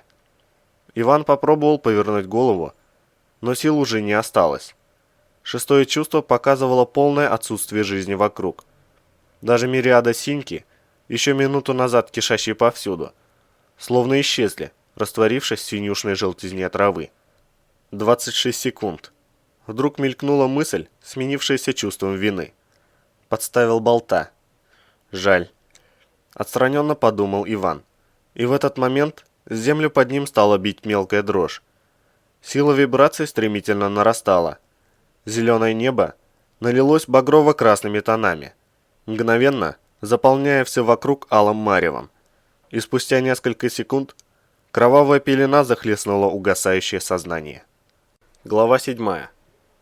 3% – это очень-очень много денег, святой отец, иронично усмехнулся Прокопенко, учитывая размер сумм, проходящих через наши с вами руки. Не вижу никакого смысла в увеличении вашей доли. Сколько раз можно возвращаться к этой теме? Вы и без того живете, как у Христа за пазухой. Не богохульствуйте в храме Божием. Священник с профессионализмом корифея театральной сцены округлил глаза. Побойтесь Господа. Давайте обойдемся без спектаклей, отмахнулся чиновник. Здесь, фигурально выражаясь, все свои. И, кстати, ваша нарочито показная набожность мне уже изрядно надоела. Не тратьте мое время. Итак, чем конкретно вы недовольны, батюшка? Кроме тех огромных денег, которые вы зарабатываете исключительно благодаря нам. Ваш цинизм неуместен. Но пытаться образумить вас равносильно тасканию воды в решете.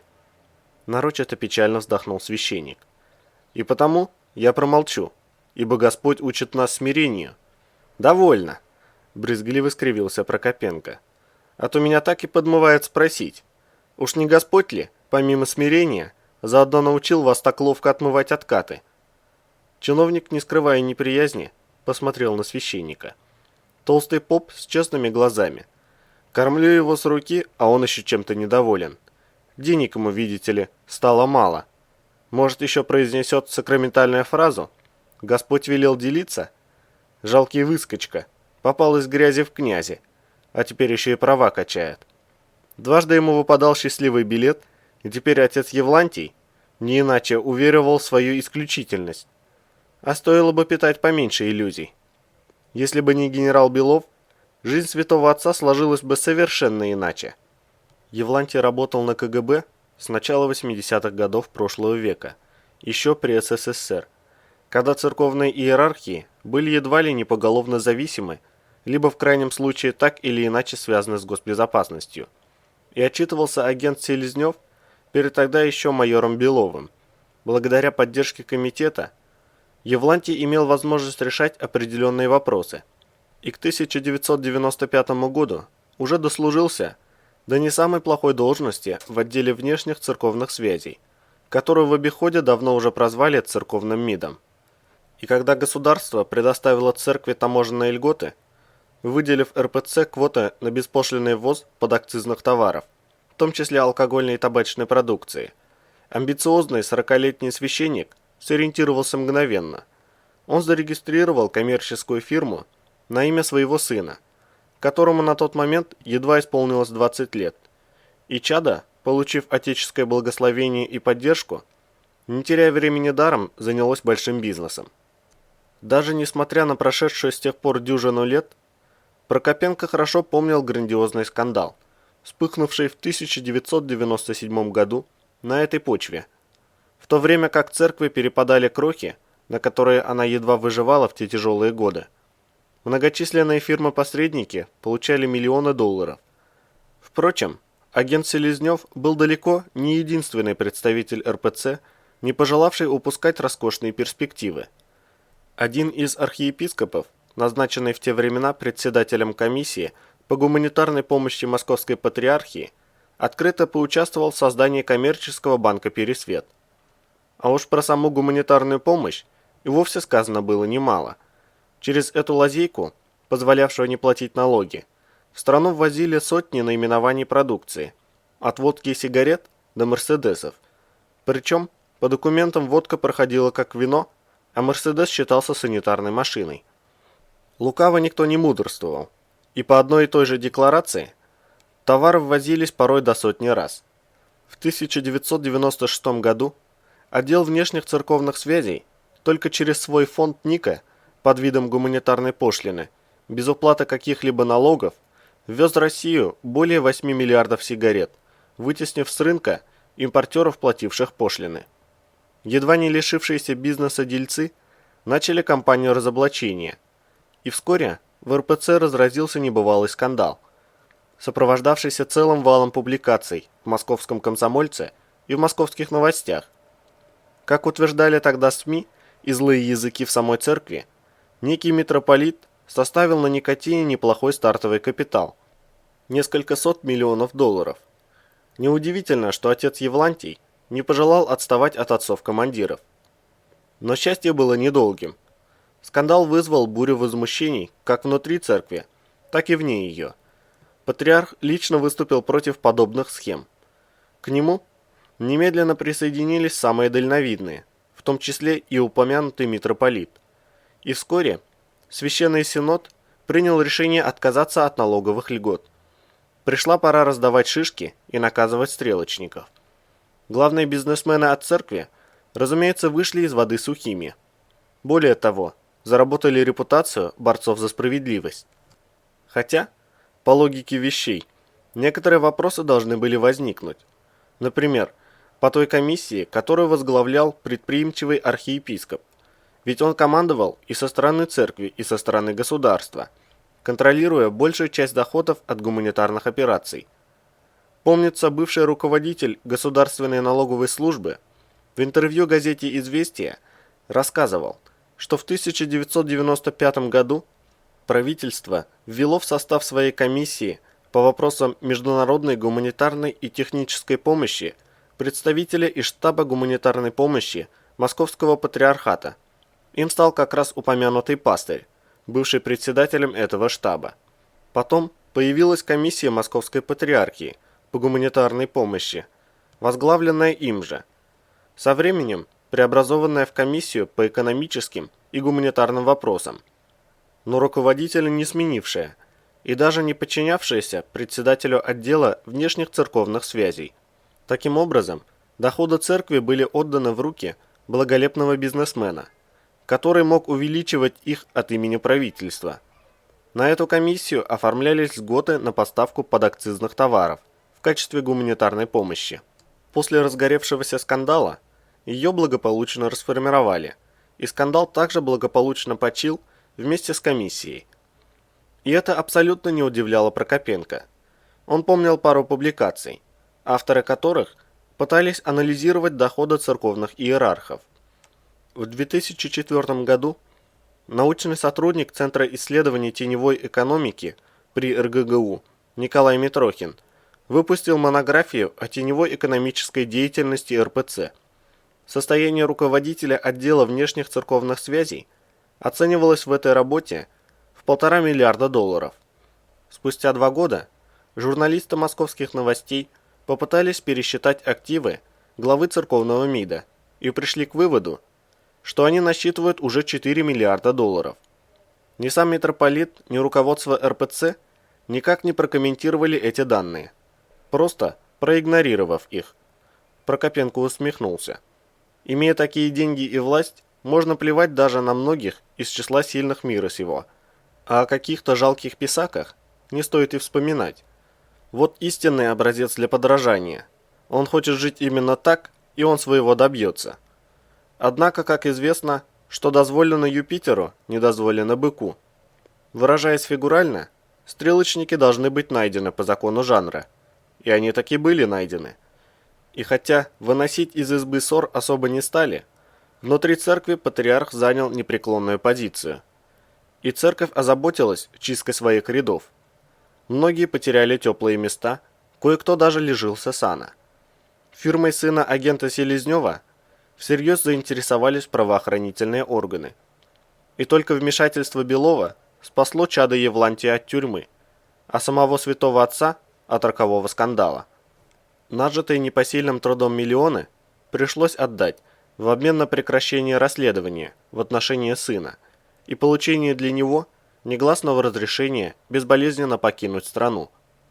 Чадо бежало в Латвию, где и прижилось с тех пор, ведя распутную жизнь повесы на отцовские деньги.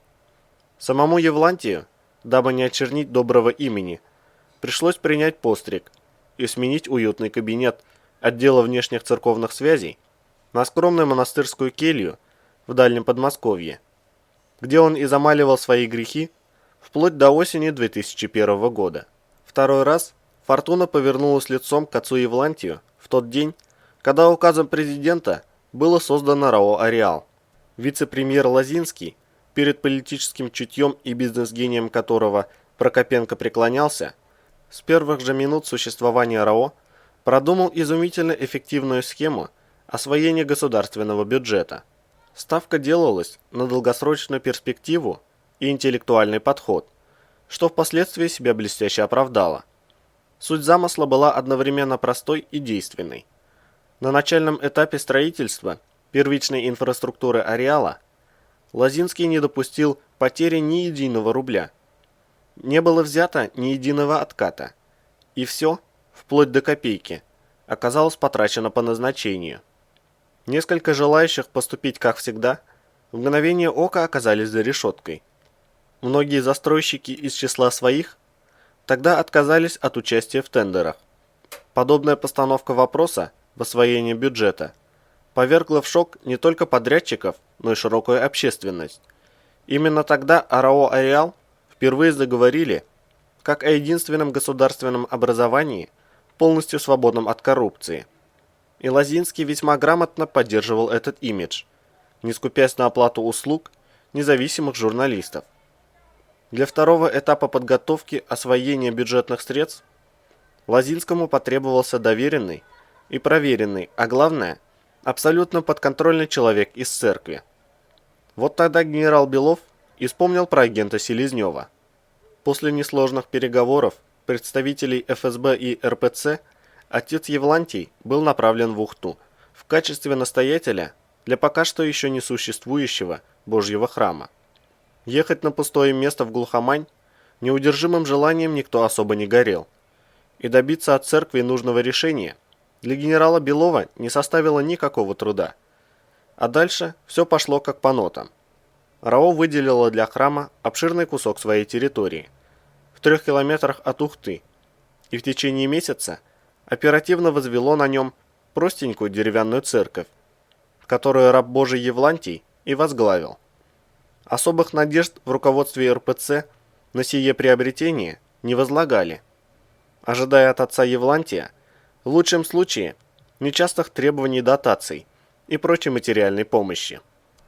Однако уже через несколько месяцев оказалось, что маленькая деревянная церквушка пользуется огромной популярностью.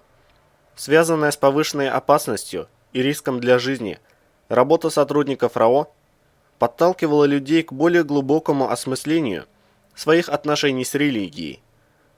И руководство ареала, чутко прислушивающееся к нуждам своих людей, усилило свой патронаж над недавно подстроенной церковью, регулярно внося на ее счет солидные пожертвования.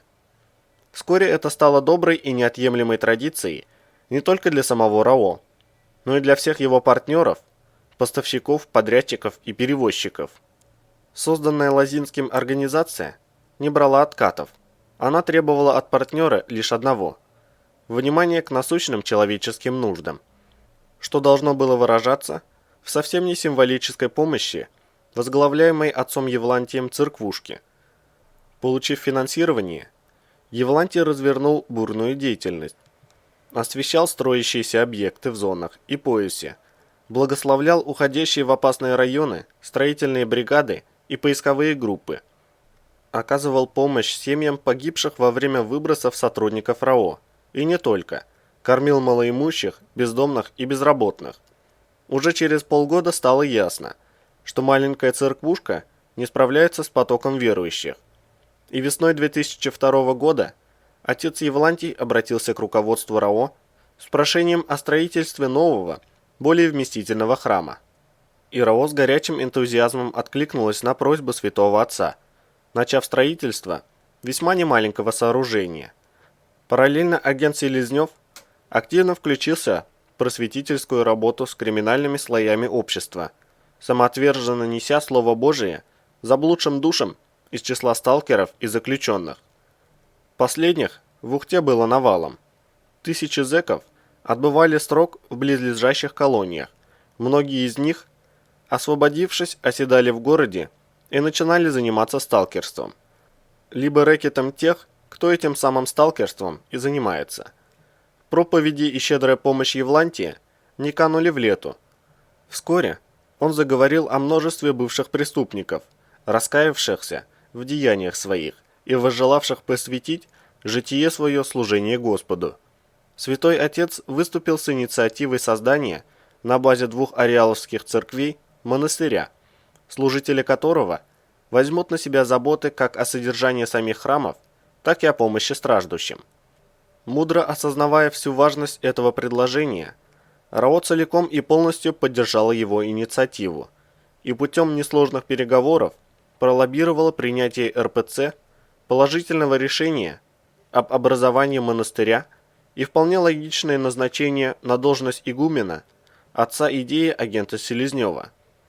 До сдачи в эксплуатацию нового храма оставалось еще около года, а вокруг него уже началось строительство монашеской обители, в первый состав которой вошло чуть более десятка монахов. Но деятельный отец Евлантий времени даром не терял, и к моменту появления в РАО в 2003 году самого Прокопенко личный состав монастыря насчитывал уже 50 душ, а сейчас на его обширной территории высилось уже 3 огромных храма, и обитель считалась не только одной из крупнейших в стране, но и одной из наиболее знаменитых. Схема, выстроенная Лозинским, была проста в своей гениальности, и Прокопенко, получив от босса бразды правления, не переставал восхищаться дальновидностью вице-премьера. Шеф не стал размениваться на мелочи, подобно стандартным московским откатчикам. Обычно чиновник, требующий от бизнесмена откат за получение выгодного государственного заказа, предлагает перевести на счет некоего храма определенную сумму денег, скажем 100 рублей. Храм, в свою очередь, нанимает некую фирму, например, для проведения ремонта.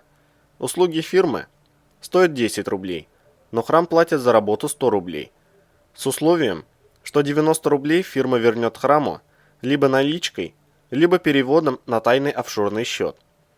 Из этих 90 рублей 10% храм оставляет себе, остальное отдает чиновнику.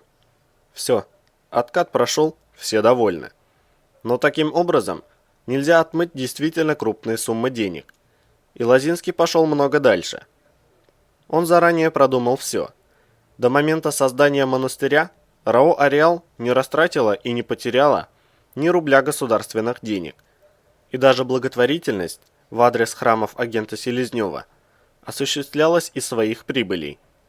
Этим он создал у РАО репутацию кристально честной и прозрачной государственной структуры, попутно приучив всех к тому, что «Ареал» со всей серьезностью относится к Слову Божьему. После создания монастыря откаты были поставлены на поток. Огромные деньги перечислялись партнерами РАО, получившими госбюджет на нужды обители. И именно координация этого процесса и стала основной задачей Прокопенко. Он проводил тендеры, работал с соискателями, вел скользкие и не очень переговоры и принимал решения о надежности или ненадежности того или иного претендента на кусок государственного пирога. Отец Евлантий, получая миллионы долларов, лихо отмывал их самым беспроигрышным способом, найденным все тем же Лозинским. Монастырь занимался помощью нищим и бездомным. Обитель закупала, согласно документам, колоссальные объемы гуманитарной помощи и бесплатно раздавала их страждущим. Проверить истинный баланс между заявленными тратами и реальными было невозможно. Нищие не ведут бухгалтерских документов, а бездомные не готовят отчеты о полученной помощи. На текущий момент автомобильный парк монастыря насчитывал более 50 большегрузных фур, в которых монастырское братья странствовало по всей стране, безвозмездно раздавая гуманитарную помощь нищим, бездомным и нуждающимся. В действительности же, эти траты являлись ничтожной долей тех сумм, которые официально указывал отец Евлантий. как средства, потраченные на покупку товаров. Основная часть денег уходила на тайные офшорные счета Лозинского и остальных членов Совета директоров, кроме Воронцова. С МЧСником все было плохо, но это неизбежное зло, с которым приходилось мириться. В целом же схема работала безотказно. Ежегодно отмывались сотни миллионов долларов, и никаких вопросов не возникало. Налогами церковь не облагается, а никто из тех, кто догадывался об истинном предназначении монастыря отца Евлантия, не хотел рисковать навлечь на себя недовольство РПЦ какими-либо заявлениями, не говоря уже о том, что подобная глупость автоматически делает тебя врагом не только церкви, но и вице-премьера, и что еще хуже, генерал-лейтенанта ФСБ Белова. А у него вот уж точно разговор короткий. При нашем текущем положении 3% это 9 миллионов долларов в год, усмехнулся Прокопенко, иронично разглядывая попа. И вы еще чем-то недовольны? Зачем вам 5%, святой отец? Все равно патриарх весьма предусмотрительно ввел в РПЦ закон, согласно которому все деньги церковных иерархов после их смерти должны быть возвращены церкви. Или аппетиты вашего сына настолько велики? Чиновник изобразил ехидную улыбку. Чадо агента Селезнева, до сих пор проживавшая в Латвии, оказалась никудышным бизнесменом, но талантливым кутилой. Если бы не финансовые вливания отца, он давно уже жил бы на улице и просил подаяния. Однако отец Евлантий даже глазом не моргнул.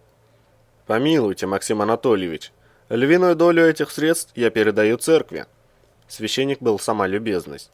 «Вам не хуже моего известно, что для успешного воплощения в жизнь наших с вами совместных планов обитель сия должна выглядеть не просто самодостаточной, но и приносить немалую пользу патриархии. Иначе у руководства может возникнуть к нам множество вопросов, начиная от епископа местной епархии и заканчивая контрольной службой управления делами Московской патриархии». «Разумеется, мне это известно», — согласился Прокопенко.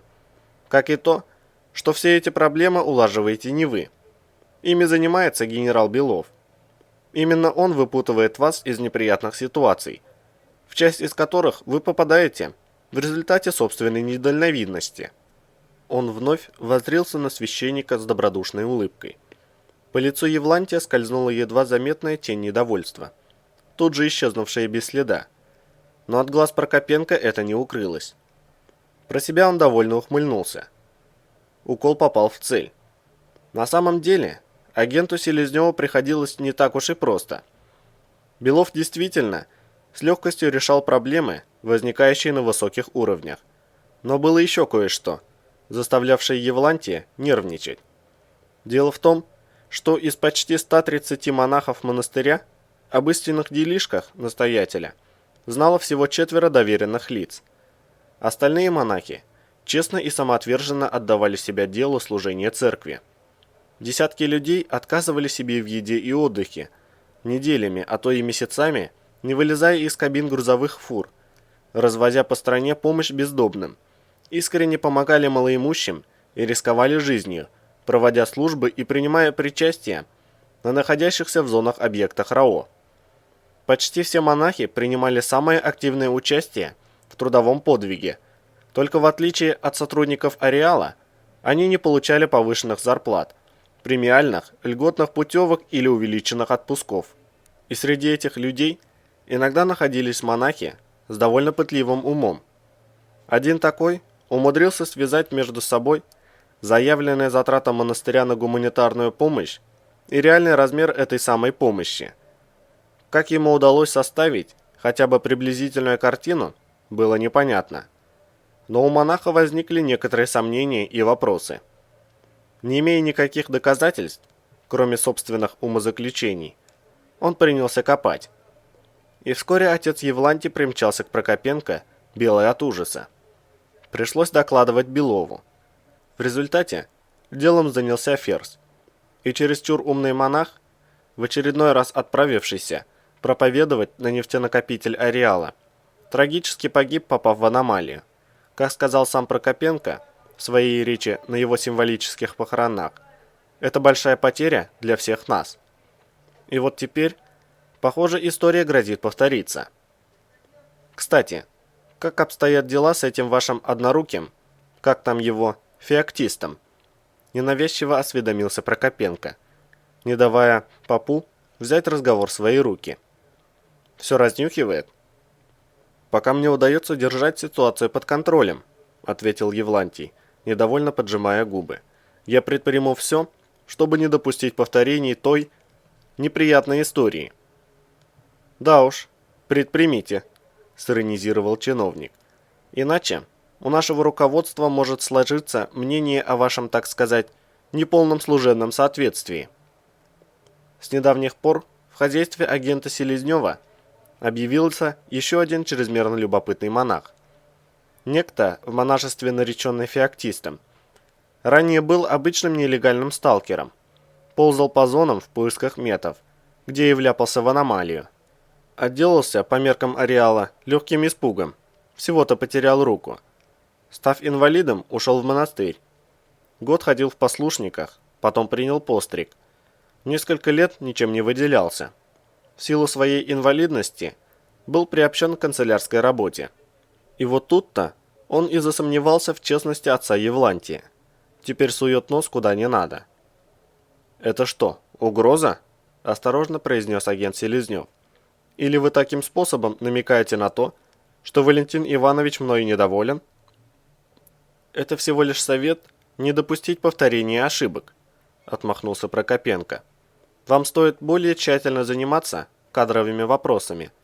Пока что вами недоволен только я». Он многозначительно посмотрел на священника. «Но я не ставил в известность руководства.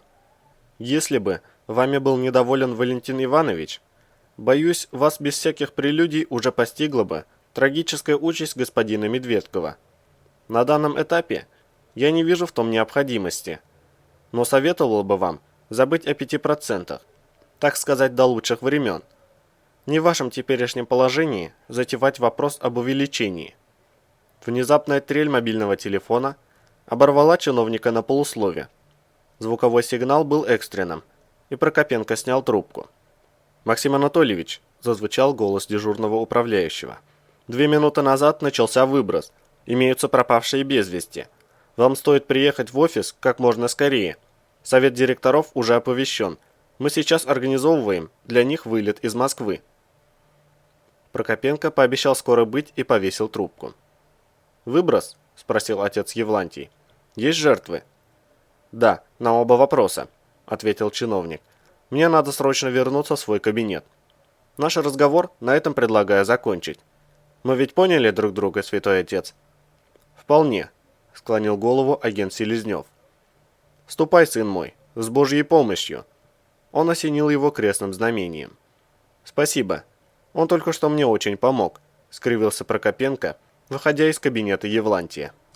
На обратном пути, сидя в машине, Прокопенко был мрачен.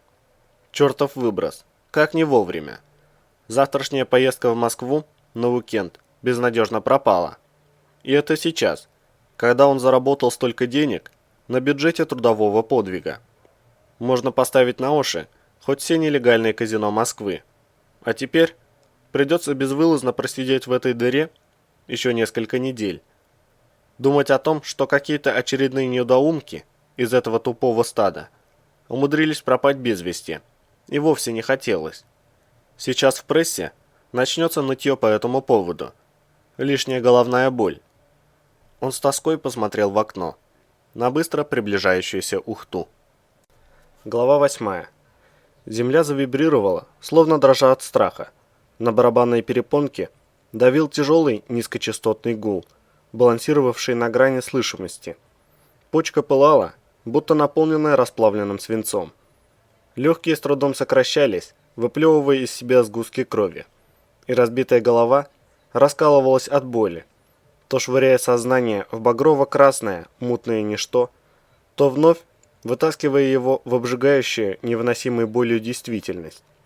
Звенящее потоками бушующей энергии, потемневшее пространство трещало грохотом цепных реакций и сверкало дугами мощных разрядов. Воздух вокруг раскалился, словно в пустыне, и поврежденные легкие, сдавленные оковами, почти перестали сокращаться. Ощущение времени пропало, и сказать, сколько длится его мучительная смерть, не смог бы никто. Сил почти не осталось, и даже надрывный хрип боли, вырывавшийся из обожженной глотки, давно уже сменился на едва уловимое шипение. От недостатка кислорода кровавая пелена перед глазами уплотнилась, и Березов почти не увидел разряда, ударившего в него откуда-то из ревущейся, беснующимися потоками физических полей пустоты. Острая боль заполонила собой все вокруг, и истерзанное сознание вновь отключилось, но рвущая нервы на куски боль пробивалась даже сквозь небытие. Плывущий в кровавом мареве Иван, словно в немом кино, увидел свой старый двор с песочницей и погнутыми качелями, с давно облупившейся краской, и пару раскидистых тополей, вокруг которых десятилетний мальчишка играл в догонялки с собакой. Маленький Ваня носился между деревьями, прячась за толстые стволы, но пес с легкостью догонял его, делая лишь 2-3 прыжка. Вот мальчуган вновь юркнул за дерево, но не успел сделать и шага, как собака уже была рядом, счастливо виляя хвостом и норовя лизнуть маленького хозяина в лицо. Ваня подхватил с земли веточку и высоко поднял ее над головой, подразнивая питомца. «Гав!» – заявил пес. Лай неожиданно оказался оглушительно громким, и звон в ушах выдернул Березова в реальный мир. Острая боль навалилась на него с новой силой. Спина будто разрывалась на куски под лезвием циркулярной пилы, медленно погружающейся в плоть. Иван пытался закричать от нестерпимой боли, но из горла вырвался лишь булькающий хрип, выталкиваемый легкими вместе с обильным кровотечением. Затянутое багровым туманом сознание потеряло ясность мышления, бросив все силы на сопротивление болевому шоку, и сквозь мутную глубину страданий разум слабо ощутил нечто большое, возникшее на самой границе действия шестого чувства. Разрываемый болью на части, мозг уже не мог мыслить связно, и пылающие от воспаления глаза почти перестали различать происходящее. Мир вокруг посерел, краски поблекли, скудный свет голубого солнца потемнел, став почти синим. Перспектива пропала, сменившись бесконечной, мутной грязно-серой ватой. Вся эта сумрачная мгла дрожала вместе с землей, обильно вспыхивая разрывами, разрядами и искрящимся маревом бушующих энергий. Сквозь режущее тело боль Иван чувствовал, как плавится раскаленная резинополимер мембраны. Кипящим расплавом прожигая ткань камуфляжа. Порванные легкие вдохнули ставший кипятком воздух и судорожно сократились, вызывая новый удар невыносимой боли. Хрип умирающего захлебнулся в горловом кровотечении. Березов пытался схватить ртом хотя бы глоток воздуха, но в этот миг из вибрирующей пустоты пришел новый болевой удар, рвущий тело, и анестезирующее забытье поглотило Ивана. Все вокруг исчезло, сменившись безликой пустотой, через которую он отстраненно ощущал, как под воздействием безжалостных потоков сбешенной энергии лопаются внутренние органы, не выдерживая запредельных нагрузок. Боли он уже не чувствовал, словно и не вовсе его тело погибало сейчас, разрываемое на части выбросом. Он будто стал сторонним наблюдателем, безразлично оценивающим происходящее. Умирающее тело удалялось от сознания, подобно погружающемуся в болото трактору, исчезающему на глазах у горя-водителя, чудом успевшего выскочить из кабины в последнее мгновение. Березов вновь увидел свое детство. Крохотную детскую комнату в маленькой квартирке далекого гарнизона и собачью подстилку в уголке, на которой с веселым визгом возились смешной карапуз лет 6 и полугодовалый щенок, отбирая друг у друга игрушечную гранату, вырезанную отцом из обычной деревянной толкушки. Уцепившийся за рукоятку Барбос вытянул игрушку из слабых детских ручонок и, радостно повиляв хвостом, вручил ее обратно малышу, тыкаясь мокрым носом в щеку. Что-то огромное, холодное и влажное уткнулось в лицо Березова, возвращая его к сознанию. Затуманенный кровью взгляд уперся в нечто черное, блестящее и пыхтящее, втягивающее в себя воздух короткими резкими порциями, и выбрасывающий его из себя силой мощного ресивера. Нечто ткнулось в лицо снова. Холодное мокрое прикосновение на мгновение прояснило сознание. И Иван различил перед собой огромную черную мочку носа. Она рванулась куда-то вверх, сменяясь заросшей короткой густой шерстью поверхностью. Сверкнули чудовищных размеров клыки, и раздался оглушительный грохот. Гав! Барабанные перепонки прорезало болью, и Березов вновь потерял сознание. Кровавая муть навалилась с новой силой, и он долго пытался выплыть из нее, словно исчерпавший все запасы кислорода водолаз, рвущийся на поверхность, до которой оставалась еще слишком большая толща воды. Оставшиеся без кислорода легкие разрывались от судорожных попыток сделать вздох, но поверхность была так далека. Сколько прошло времени в багровом забытии, он не знал. Один раз ему все-таки удалось вынырнуть, и легкие, раздираемые жуткой болью, с натугой втянули в себя крупицы раскаленного воздуха, словно через соломинку. «А ну-ка не озорничай, чернышка!» Откуда-то из ватного тумана пришел степенный голос. «Показывай, что сыскал». Березов открыл глаза и через мутную багровую пелену разглядел неясную человеческую фигуру, упругим шагом идущую прямо на него. Вокруг фигуры носилось, высоко подпрыгивая, громадное черное пятно, издавая радостный визг и виляя хвостом.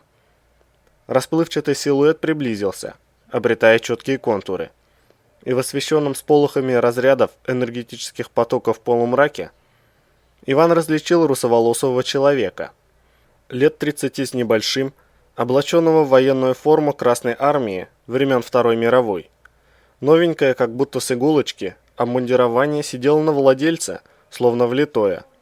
Хромовые сапоги щегольски блестели, начищенные до блеска, и тяжелая рука небрежно придерживала висящий на шее ППШ-41.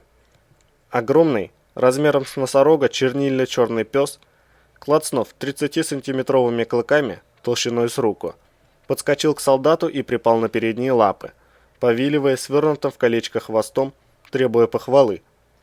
«Молодец, Черныш, хороший мальчик». Солдат потрепал громадного пса между ушей. «Давай-ка поглядим, кто это такой?» Сапоги приблизились к самому лицу, и Березов почувствовал, как его переворачивают на спину. Нестерпимая боль рассекла все тело, и он снова провалился в забытье. На этот раз беспамятство оказалось зыбким и покачивающимся, как шагающая лошадь. Тело перестало разрываться на части, став чужим и онемевшим, будто под действием анестезии боль отступила, сменившись невесомой эйфорией. Временами Иван на несколько коротких мгновений приходил в себя, и тогда его взгляд утыкался в жесткую черную шерсть, покрывавшую теплый собачий бок, почему-то пахнущий молочным щенком, и бегущую под ним красную резину земли. Переброшенное через собачью спину тело не желало слушаться хозяина, и Березов вновь закрывал глаза, забываясь лихорадочным сном. Переломанные кости захрустели, и разорванные внутренние органы отозвались острой болью, на короткий миг возвращая сознание. Иван почувствовал, как его укладывают на что-то мягкое, и чья-то нежная и теплая ладонь бережно легла на лоб, и грудной девичий голос ласково произнес: «Спи, солдатик, ни о чем не волнуйся, тебе отдохнуть надобно». Миниатюрная ладошка быстро нагрелась, словно горячий компресс, и от нее по всему телу неторопливо поплыли теплые волны, разом изгоняя боль. «Спи, спи». Веки потяжелели, и Березов ощутил себя невесомым, подобно пушинке. Захотелось спать, и он понял, как сильно устал и вымотался за многие годы службы. Сейчас, когда все неожиданно стало таким далеким и малозначимым, самое время немного поспать. Он хотел было приказать себе проснуться ровно через 8 часов, но тихое и ласковое «спи» погрузило его в теплую темноту. Сколько он проспал, Иван так и не понял. Снилось ему, что он спит, укрытый мягким пуховым одеялом, в большой резной дубовой кровати, что стоит посреди светлой горницы просторного деревянного дома, чистого и аккуратного, словно сошедшего с древнерусской лубочной картинки давно ушедших веков. И в этом сне Иван временами просыпался на неуловимо короткие мгновения. Едва он открывал глаза, к нему подходила молодая и очень красивая девушка в воздушно-голубом полупрозрачном русском сарафане до пят, с длинными волосами нежно-соломенного цвета, заплетенными, достающие до пояса тугую тяжелую косу, уложенную через плечо, и, ласково улыбаясь, проводила рукой над его телом. Закрывая глаза, она ненадолго замирала, как будто прислушивалась к чему-то. Затем, удовлетворенно кивнув, слегка касалась его лба и тихо произносила «спи». Иван вновь погружался в сон, удивляясь бесконечной глубине ее завораживающих, ярко-синих глаз. Глава 9. Лейтенант с важным видом протянул свернутую в четверо бумагу, предъявил свой личный пропуск и напыщенно заявил, окидывая взглядом сложенные в углу склада частично распакованные коробки с оборудованием. «Мой радиопозывной «Хантер». С этого момента и до особого распоряжения я отвечаю за вашу безопасность. Приказ начальника ОФЗ. С академиком Морозовым и начальником АХО Прокопенко все согласовано. Их подписки вы можете увидеть в предписании». Профессор Николаева развернула бумагу и привычно быстро прочла документ. «Хорошо, если так надо, мы ничего не имеем против», — согласилась она. «Скажите, товарищ лейтенант, если это не является государственной тайной, куда делся подполковник Ферзь? Он оказывал нам весьма ощутимое содействие». «Это как раз является государственной тайной», — надулся от важности лейтенант. «Ферзь выполняет задание особой важности, и до его возвращения я буду заниматься всеми вашими вопросами. Можете поверить, мои полномочия ничуть не меньше». «Мы не ставим под сомнение ваши полномочия», – пожала плечами Николаева. «В этом документе все указано вполне понятно. Меня интересует, когда ожидать обещанную подполковником бригаду строителей.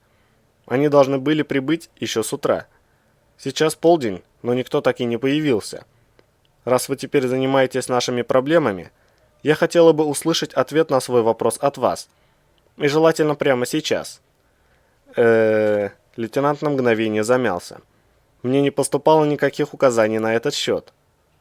«А какие поступали?» – прищурилась Николаева.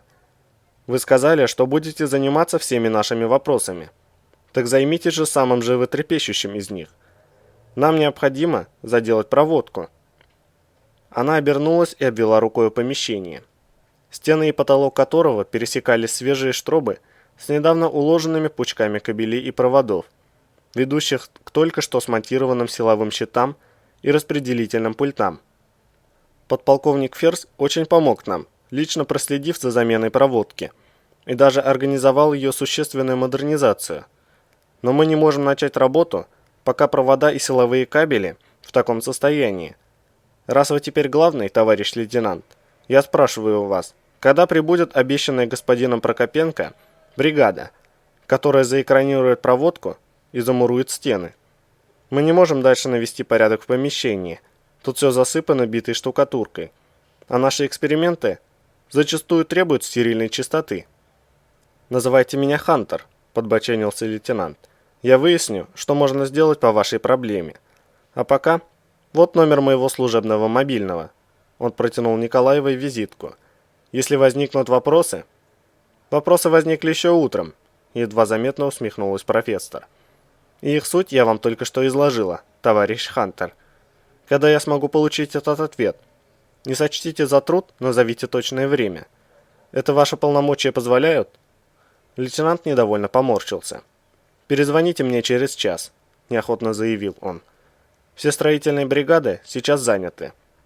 Но к означенному времени я буду готов обсуждать эту тему». Узкая железная лестница загрохотала под тяжелыми шагами. Язычный голос легким эхом отразился в полупустом складе. «А, черный плащ? Тебя мама в детстве не учила, что врать нехорошо?» Медведь легко спрыгнул с 3 ступенек и кивнул ученым. «Здравствуйте, Людмила Петровна. Никита, приветствую». «Добрый день, Медведь», — улыбнулась профессор. «Здравствуйте, Николай», — отозвался Степанов. «К сожалению, ваша помощь пока не требуется». Он печально кивнул на торчащие потроха новой проводки. «Мы не можем распаковываться, пока не вычистим тут все». «А вычистить вы не можете, потому что штробы не заделаны», Закончил за него здоровяк. Понятно. Ремонтная бригада, стало быть, не пришла. И Ферзь тоже. Вместо него вам выдали вот это вот недоразумение. Он грозно навис над Хантером. Слышь, черный плащ, ты чего это людям зубы заговариваешь? Во время выброса работы в зонах не ведутся. Сейчас полно свободных бригад. Что вы себе позволяете, майор? Напыщенно возмутился лейтенант. Мой радиопозывной «Хантер». Я требую извинений, иначе через полчаса рапорт о вашем поведении ляжет на стол начальнику ОФЗ. Ничего не слышу, нахмурился медведь. Черный плащ, ты не мог бы говорить погромче? С этими словами он придвинулся к Хантеру и всем телом наступил ему на большой палец ноги. Лейтенант завопил, скрючиваясь, и здоровяк испуганно отпрыгнул назад. «Ой, какая незадача!» — воскликнул он, округляя глаза. «Прости, ЧП, я тебя не заметил. Приношу тебе свои глубочайшие извинения». «Я этого так не оставлю», — прошипел красный от натуги Хантер. «Я?» «Наступить на вторую ногу?» — коротко осведомился медведь, делая шаг дергающими ногой лейтенанту. «Не надо», — тот испуганно сжался, пятясь от могучей фигуры. «Дяде своему потом пожалуешься. Времени на это у тебя будет предостаточно», — пренебрежительно поморщился медведь. «А сейчас пойдем-ка потолкуем». Он взял Хантера за локоть, одним движением поставил на ноги и обернулся к ученым. «С вашего позволения, я на пару минут украду у вас вашего нового благодетеля». Здоровяк утащил лейтенанта в угол и припечатал к пыльной, отбитой штукатурке стене, могучей ладонью, больше похожей на лопату. Перепуганный Хантер аж крякнул от сдавившего дыхания давления. «Интересное, однако, кино получается», — задумчиво произнес медведь. «Вчера исчезает туман с лемуром, и никому, оказывается, неизвестно, куда они делись. Причем внешний периметр они не пересекали, по крайней мере официально. Но Ферзя это совершенно не беспокоит. Под утро пропадает сам Ферзь с ветром, и это тоже происходит незамеченным. Потом начинается выброс, и выясняется, что вроде как туман рванул в желтую зону. Потом ветер пошел за ним, а Ферзь с лемуром отправились за ветром. Никого не предупреждая, вдвоем, в нарушение всех инструкций и приказов. В результате все четверо до окончания выброса числятся пропавшими без вести. Но делом уже занимаются, опираясь собственной безопасности. Как будто все, кому надо, уже все знают и без возвращения пропавших. И вопросы задают странные, в основном про тумана. Прям, ну очень странные. И тут появляешься ты и заявляешь, что назначен вместо Ферзя. Это когда ж тебя успели назначить? Скажи-ка мне, дорогой черный плащ, что у нас происходит? Вы не имеете допуска к данной информации, выдавил из себя лейтенант. И вы ответите за рукоприкладство. Ну что ты такое говоришь? Медведь слегка прижал Хантера ладонью, отчего у того закрустели ребра. Руки я к тебе еще толком и не прикладывал. Но если хочешь, это можно исправить. А хочешь, я отнесу тебя в шаг. Тут не очень далеко. Он задумчиво перехватил лейтенанта за шкирку одной рукой и приподнял над землей. Ты у нас парень крепкий, но легкий. Думаю, даже я смогу тебя забросить в шаг без особого риска для себя. И не узнает никто, сам понимаешь. Выброс дело такое. Вы что, медведь? Повелел Хантер. Это шутка такая, да? Он беспомощно забился в железной хватке. Не надо так шутить. Это совсем не смешно. Отпустите меня, и я обещаю, что никому не расскажу о нашем, небольшом недоразумении между нами. Конечно, расскажешь, хмыкнул здоровяк, опуская лейтенанта на землю. Ты же слизняк и маменькин сыночек, черный плащ. И к тому же, как человек ты полное дерьмо. Но мне на это наплевать. Доказать никто ничего не сможет, так что посадить не посадят. А остальное мне, что с гуся вода. Дальше зон не пошлют, а этим меня не удивишь. И на войне я тоже был, не испугаясь вернуться в случае чего. Да только вряд ли меня захотят перевести. И без того в отряде не комплект. Служить некому. Молодежь-то нынче все больше вроде тебя. Слизняки да трусы. Им бы за компьютерной игрушкой посидеть.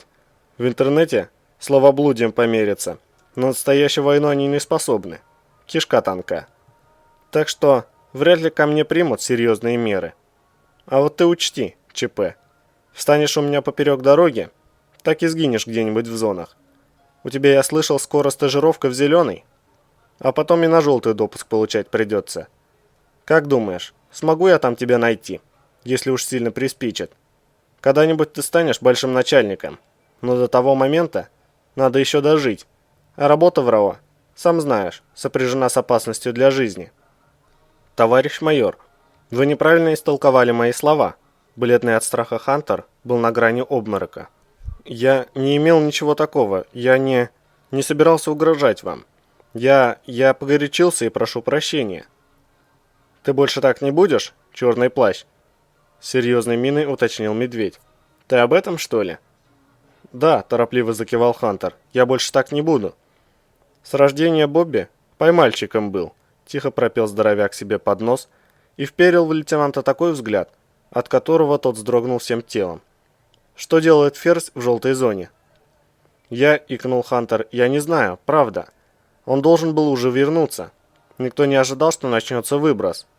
Он уже здесь должен был быть. Меня позавчера вечером вызвал начальник ОФЗ и выдал предписание. Сказал, что Салмацкий занимается срочным делом государственной важности. И я должен взять на себя работу с этими учеными, чтобы разгрузить его. Это все, что мне известно, товарищ майор. Я правду говорю. Даже не знал, что он в желтую зону отправился. Занятно, крякнул медведь. Выходят, те, кому надо, еще позавчера знали о том, что по крайней мере кто-то пойдет в желтую по тихой грусти, без официальных бумажек. Как увлекательно.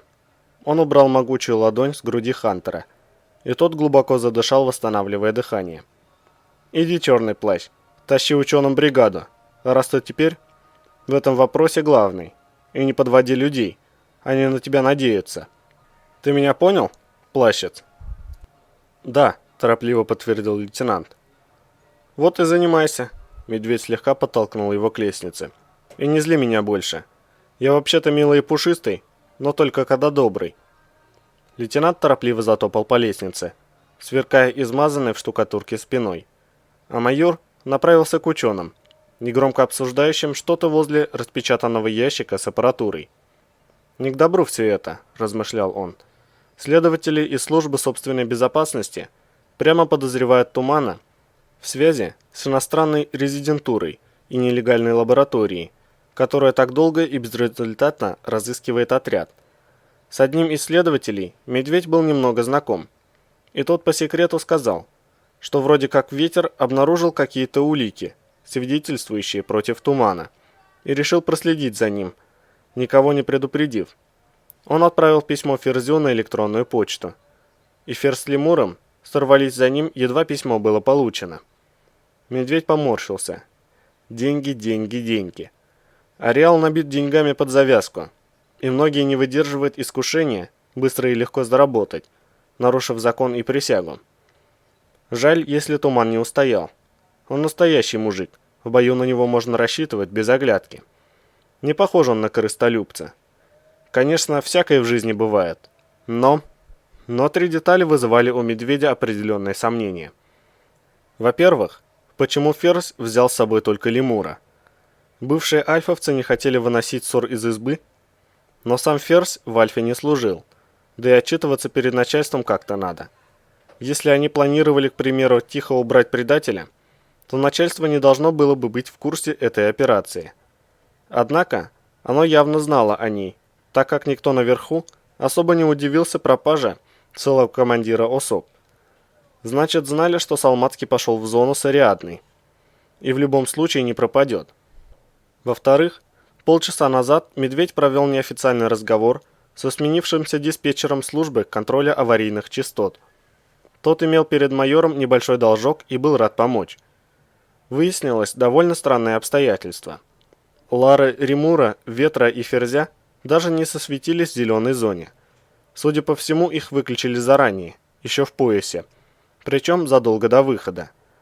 Однако Лар Тумана работал до самого момента потери сигнала, и система четко зафиксировала точку потери контакта, граница желтой зоны. Выходит, Туман был единственным из четверых, кто ни от кого не прятался. А это довольно странно для человека, отправившегося тайком на встречу с иностранными резидентами, или куда он там пошел. И в-третьих, знакомый следователь из собственной безопасности упомянул, что в разработку каким-то боком попал Болт.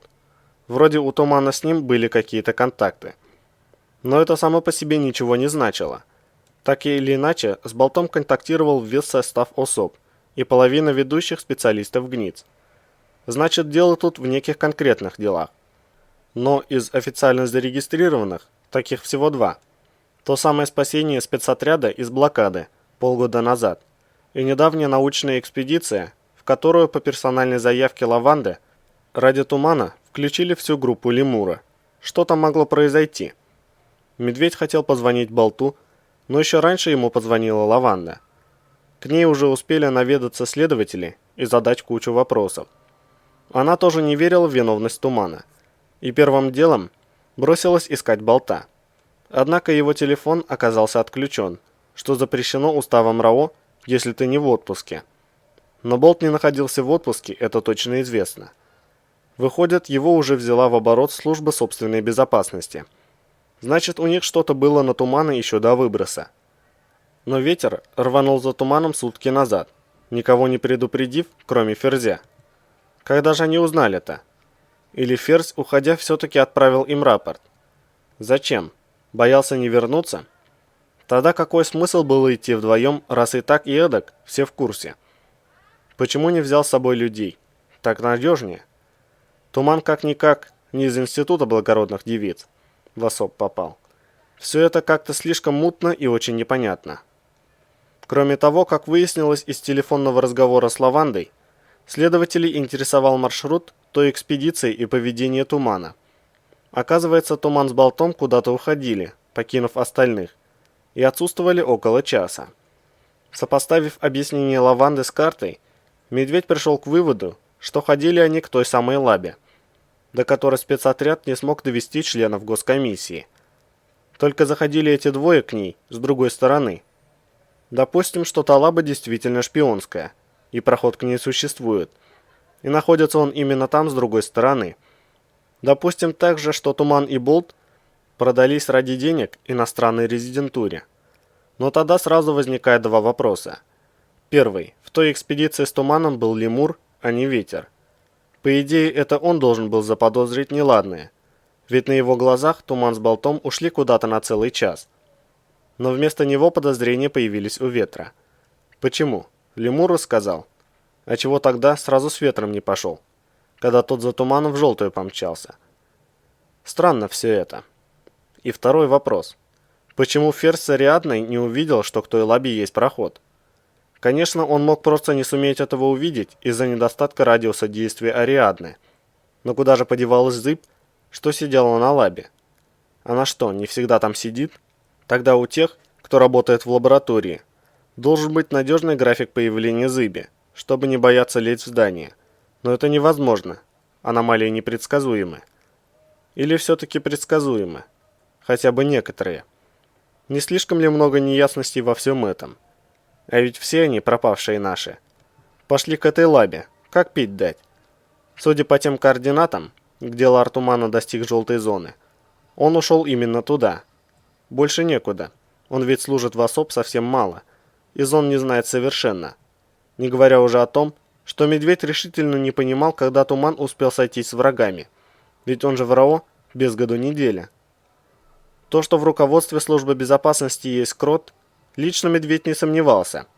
Но эти проблемы начались еще до появления Тумана в РАО. Взять хотя бы дерзкое нападение на нефтенакопитель.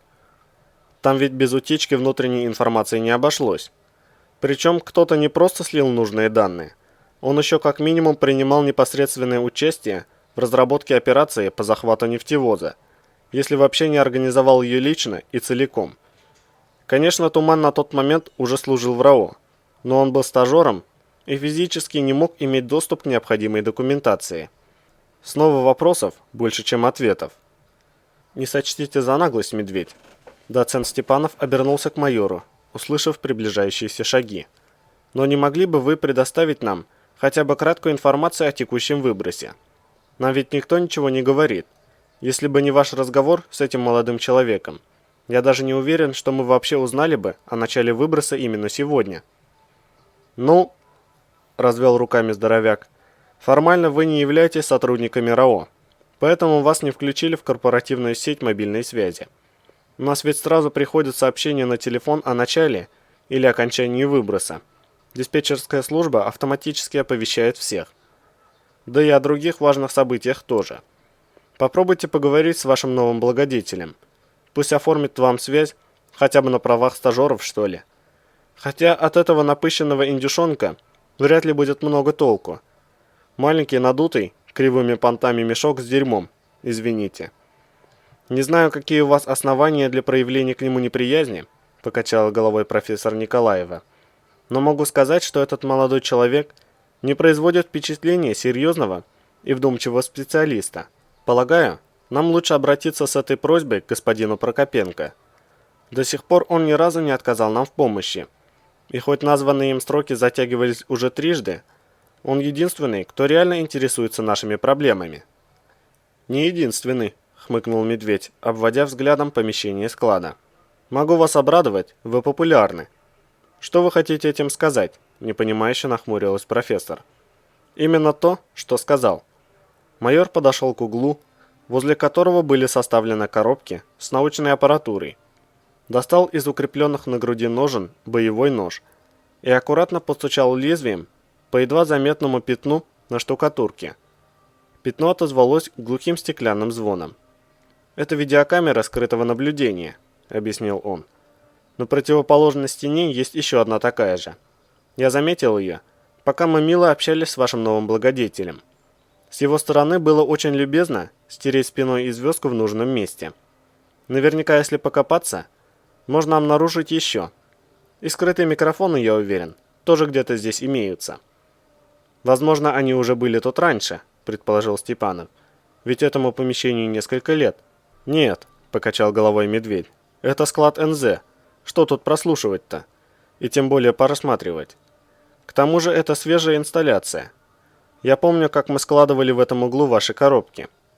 Ферзь отправил мою группу оказать вам помощь в разгрузке. Я лично таскал их от лифта в этот угол. Никаких камер не было. Их установили недавно, скорее всего тогда же, когда штробили стены и перетягивали проводку. Инсталляция еще не закончена. Они ждут, когда будут заделаны штробы, чтобы покрасить стены. Наверняка краска окажется белой матовой, чтобы объективы не бросались в глаза. А прямо над ними установят какую-нибудь ерунду, вроде датчиков сигнализации или ионизаторов воздуха, чтобы и вовсе никто ничего не понял. Пока же внешнюю обивку кожухов объективов специально замазали старой звездкой. Он вложил нож обратно и обернулся к ученым. Кто-то живо интересуется, так сказать, вашей активностью. И этот кто-то далеко не из рядовых сотрудников РАО. Хотя, признаюсь, я не очень понимаю, зачем здесь черный плащ, если все так серьезно. Он же болван. Не расскажете мне в двух словах, чем вы занимаетесь? Жутко любопытно». «С удовольствием», — кивнул Степанов. «К тому же в этом нет ни нанометра государственной тайны». Он слегка прищурился. «Вы называете черным плащом лейтенанта Хантера, как я понимаю?» «Ага, его родимого», — озорно оскалился здоровяк. «Один из наших ребят, очень достойный профессионал, весьма метко влепил ему это прозвище, и оно, как говорится, прижилось в народе». «За что же он так мальчика?» — коротко улыбнулась профессор Николаева. «Да все за то же», — фыркнул Медведь, — «за кривые понты. Настоящий специалист военного дела никогда не возьмет себе пафосный позывной. Это в нашей среде считается убожеством, дурным тоном, чем-то сродни нарциссизму. Профи не называют себя кровавыми убийцами, киллерами, вестниками смерти и прочими хантерами. Чем крикливее позывной, тем меньше представляет собой его владелец. Только совсем жалкие и неуклюжие в военном плане люди, либо начинающие желторотики, либо просто мало чего умеющие бездари, называют себя блейдами и терминаторами. Автоматный магазин именуют рожок, снайперскую винтовку СВД – весло. Вместо воин говорят воин, вместо солдат – зольд. Шлем называют шлем. Оружие и боеприпасы на уголовный манер кличут вольтами и маслинами, ну и так далее. В общем, ваш новый благодетель попал за дело, потому и прилепился к нему этот черный плащ. Так что не оторвешь. Майор весело хмыкнул. И все-таки, давайте вернемся к вашей работе. Уж больно мне интересно, кого она настолько заинтересовала, особенно в свете недавних событий. Вы имеете в виду выброс? Уточнил Степанов. Кстати, когда он начался? Он посмотрел на Николаеву. Возможно, нам стоит распаковать частотный анализатор? Не стоит, махнул рукой Медведь. Если, конечно, вы хотите распаковать его только ради выброса. Начался он утром, в начале 8-го. Это если судить по циркулярной рассылке диспетчерской службы. СМС-ка от них пришла в 7:17. А прибор ваш не покажет ничего. Выброс не выходит за границы зеленой зоны. Это одна из загадок ареала. За пределами зон ничто не указывает на то, что вообще существует ареал. Все происходит внезапно. Пересек некую границу, и все вокруг тебя изменилось. Как переход из зеленой зоны в желтую. Сделал шаг, и тебя словно перевернули с ног на голову.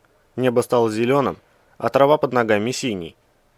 А какие цвета спектра преобладают в красной зоне? Глаза Степанова вспыхнули горячим интересом. Каким человеческий глаз видит солнце? В красной зоне я не был, усмехнулся Медведь. Чему? Очень рад. Про такие подробности вам надо у болта спрашивать. Но я даже не знаю, как это организовать. Он вечно на расхват. ГНИЦ и полевые лаборатории рвут его на части. Вы говорите о человеке, который единственный имеет официальный допуск к работам в красной зоне? Мгновенно сообразил ученый. Угу, кивнул здоровяк. О нем. Я бы позвонил ему, да только сейчас у него разговор с весьма настойчивыми людьми. А это означает, что в ближайшее время хлопот у него только прибавится. Жаль, ведь пока длится выброс, практической работы у него нет, только бумажная. Впрочем, ему и бумажек хватает, и медиков всяких. Если нашим врачевателям из ГНИЦ дать волю, они из болта вообще подопытного мышонка сделают, и даже глазом не моргнут. Внезапный сигнал зуммера заставил Медведя замолчать. Майор потянулся за мобильным телефоном и секунду изучал текст пришедшего сообщения. «Сожалею, но я вынужден попрощаться», – констатировал он. «Меня в срочном порядке вызывают на базу. До свидания. И советую понаглее давить на черного плаща. Не то будете ждать ремонтников до второго пришествия». Он кивнул ученым и направился к лестнице.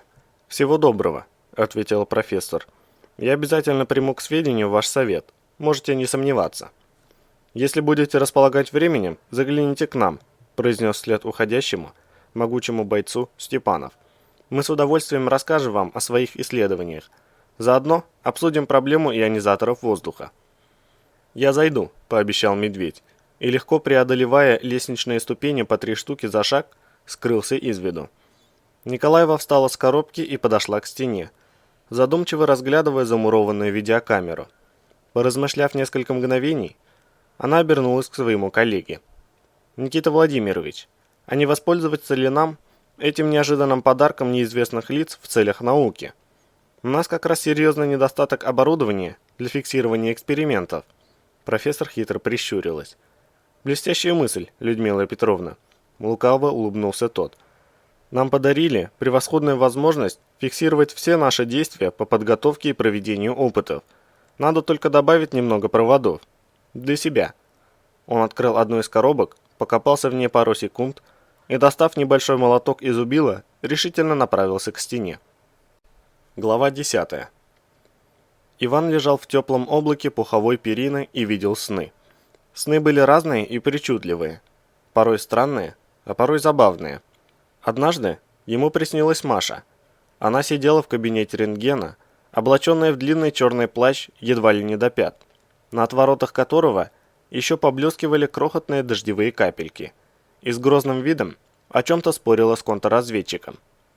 «И все же, я хочу знать, на чем конкретно основываются ваши обвинения, кроме ничем не подкрепленных домыслов человека, чьи слова сейчас даже нет возможности проверить», продолжала бушевать Лаванда. «Что дает вам право считать Тумана изменником Родины?» «Я этого не говорил», — обреченно вздохнул рентген, бросая тоскливый взгляд на часы. Вот уже 40 минут он жалел о том, что согласился на этот 5-минутный разговор. На данный момент мы только подозреваем капитана в измене, но еще не выдвигали против него обвинений. Оставьте свои юридические уловки, рентген. Казалось, еще пара-другая секунд, и ее глаза точно начнут метать гром и молнии. Мы не в зале суда, и рядом со мной нет адвоката. Я все прекрасно понимаю, что для себя вы уже все выводы сделали еще в день начала выброса. Что вы хотите от меня, Мария Сергеевна? Терпеливо отбивался контрразведчик. Я делаю свою работу, расследую дело государственной важности, в котором затронуты интересы страны и наносится прямой урон ее безопасности. Я обязан проверить все возможные и даже невозможные варианты. Ну так и проверяйте, рентген, немедленно подхватила Лаванда. Проверяйте, а не сидите в кабинете, сложа руки. Что конкретно вы предприняли для выяснения истины, кроме как задавать людям провокационные вопросы, типа «Не показалось ли вам подозрительным поведение Тумана тогда-то или тогда-то?» Вы специально навязываете всем изначально предвзятую точку зрения. Действия нашей комиссии подпадают под гриф «Государственная тайна», нахмурился рентген, и вы не можете. Я имею допуск по форме «Государственная тайна», театрально воссияла Лаванда, и вам прекрасно это известно, так что можете не стесняться. Как сказал один человек, не бойтесь, я почти никому не расскажу. Я имею особые полномочия и не обязан отчитываться ни перед кем в РАО «Ареал», включая совет директоров. Он тяжело вздохнул. Тем более перед вами, Лаванда. А вы не отчитывайтесь, с готовностью согласилась она. Просто расскажите, что делается для того, чтобы, например, убедиться в его невиновности. У нас в стране, насколько я помню, презумпция невиновности, а не наоборот. То есть человек невиновен, пока не доказано обратное. Так почему же вы и ваши сотрудники изначально строите беседы со всеми с позиции, будто Туман едва ли не лично сознался в измене Родине? На каком основании вы так поступаете? Или вам так проще? Поступила какая-то кляуза, значит все так и есть. Зачем обременять себя лишними хлопотами? В интересах следствия не раскрывать никаких деталей ни вам, ни кому бы то ни было еще. Рентген постарался произнести эту фразу как можно мягче. Но могу вас заверить, Лаванда, что мы проверяем все варианты, в том числе и возможность клеветы. Поверьте, мои люди одни из лучших и дело свое знают. Нам виднее, как именно и в разговоре с кем именно необходимо формулировать вопросы. Могу заверить вас, что их постановка не влияет на наши выводы. Мы лишь собираем информацию, и порой для того, чтобы люди охотнее обращались к своей памяти, нам приходится их провоцировать. Таковы методики следствия. «Очаровательные у вас методики», — вскинулась Лаванда. «Вина человека не доказана, но все, кто его знает, уже неделю шепчутся о том, что он агент иностранной резидентуры, который укрывает ни много ни мало целую подпольную лабораторию в желтой зоне. Да вы сами-то хоть понимаете весь абсурд подобных заявлений? Туман едва полгода в РАО, а лабораторию начали искать почти 10 месяцев назад. Я уже не говорю о том, откуда в РАО перевели Тумана. Вы подозреваете в государственной измене одного из лучших сотрудников группы «Альфа», боевого офицера, многократно награжденного правительственными наградами, спасшего множество жизней, потерявшего здоровье в результате полученного в бою ранения. И что, по-вашему, он вступил в сговор с Джеймсом Бондом, еще лежа в госпитале? «Откуда у вас такие секретные сведения?» – насторожился рентген. «Это закрытая внутренняя информация службы безопасности. Для служебного пользования. Вы не можете иметь к ней доступ. А вы арестуйте генерала Рябова, начальника отдела физической защиты», – мстительно посоветовала Лаванда. «Это он мне проболтался. Вы не усматриваете в этих его действиях прямой намек на измену Родине?» «Мария Сергеевна», – рентген старался быть дружелюбным, – «я даю вам слово, что досконально разберусь во всем». Он демонстративно посмотрел на часы. «Я понимаю вашу личную заинтересованность и буду держать вас в курсе. Но, разумеется, не будете», – всплеснула руками Лаванда. «Не считайте меня за идиотку, рентген. Я прекрасно понимаю, что вы не расскажете мне ни слова, о чем бы не узнали. И не стоит намекать на мою связь с Туманом, тем более, что ее не было. Пока не было. Можете уточнить данный вопрос у майора Медведя. Он большой знаток местных амурных сплетен. Но, насколько я знаю, это первое, о чем вы навели справки. Не так ли? Об этом вам тоже сообщил генерал Рябов, поднял брови контрразведчик, едва заметно улыбаясь. Об этом вам может сообщить кто угодно, отрезала Лаванда. Если вы думаете, что держите свое расследование в глубокой тайне, то сильно ошибаетесь. В ареале идет выброс. Отдел ЧС готовится к ликвидации его последствий. Остальным же заняться нечем. Так что ваша активность давно уже стала главной темой кулуарных обсуждений. Она бросила взгляд на дисплей мобильного телефона, сверяясь с часами, и встала с кресла. «Спешу вас обрадовать, рентген. Мне пора идти», — заявила она. «Но не расстраивайтесь. Мы еще вернемся к этому разговору. Я добьюсь нашей следующей встречи. Можете даже не пытаться скрываться от меня. Не выйдет. Всего вам доброго». Лаванда подхватила зонт и гордо покинула кабинет контрразведчика, на ходу запахивая свой черный плащ. Тот облегченно вздохнул, залез рукой под узел форменного галстука и расстегнул верхнюю пуговицу воротника. «Вот вредная баба», – пробормотал рентген. «Ей бы капюшон и зазубренную косу в руки. Картина была бы полной». Сон затуманился, словно пропадая в мутные дымки. И Иван увидел чистую и просторную светлицу, соседнюю с горницей, в которой стояла кровать и где он спал в своем сне. Голубые солнечные лучи, льющиеся из красных резных окон, освещали комнату теплым, мягким и почему-то белым светом. Возле одного из окон стояла прялка, точь-в-точь такая, какую он видел в далеком детстве, в доме своей старенькой прабабки, подле которой, с веретеном в руке, сидела та самая девушка в сарафане, с бездонными ярко-синими глазами, так часто являвшаяся к нему во сне.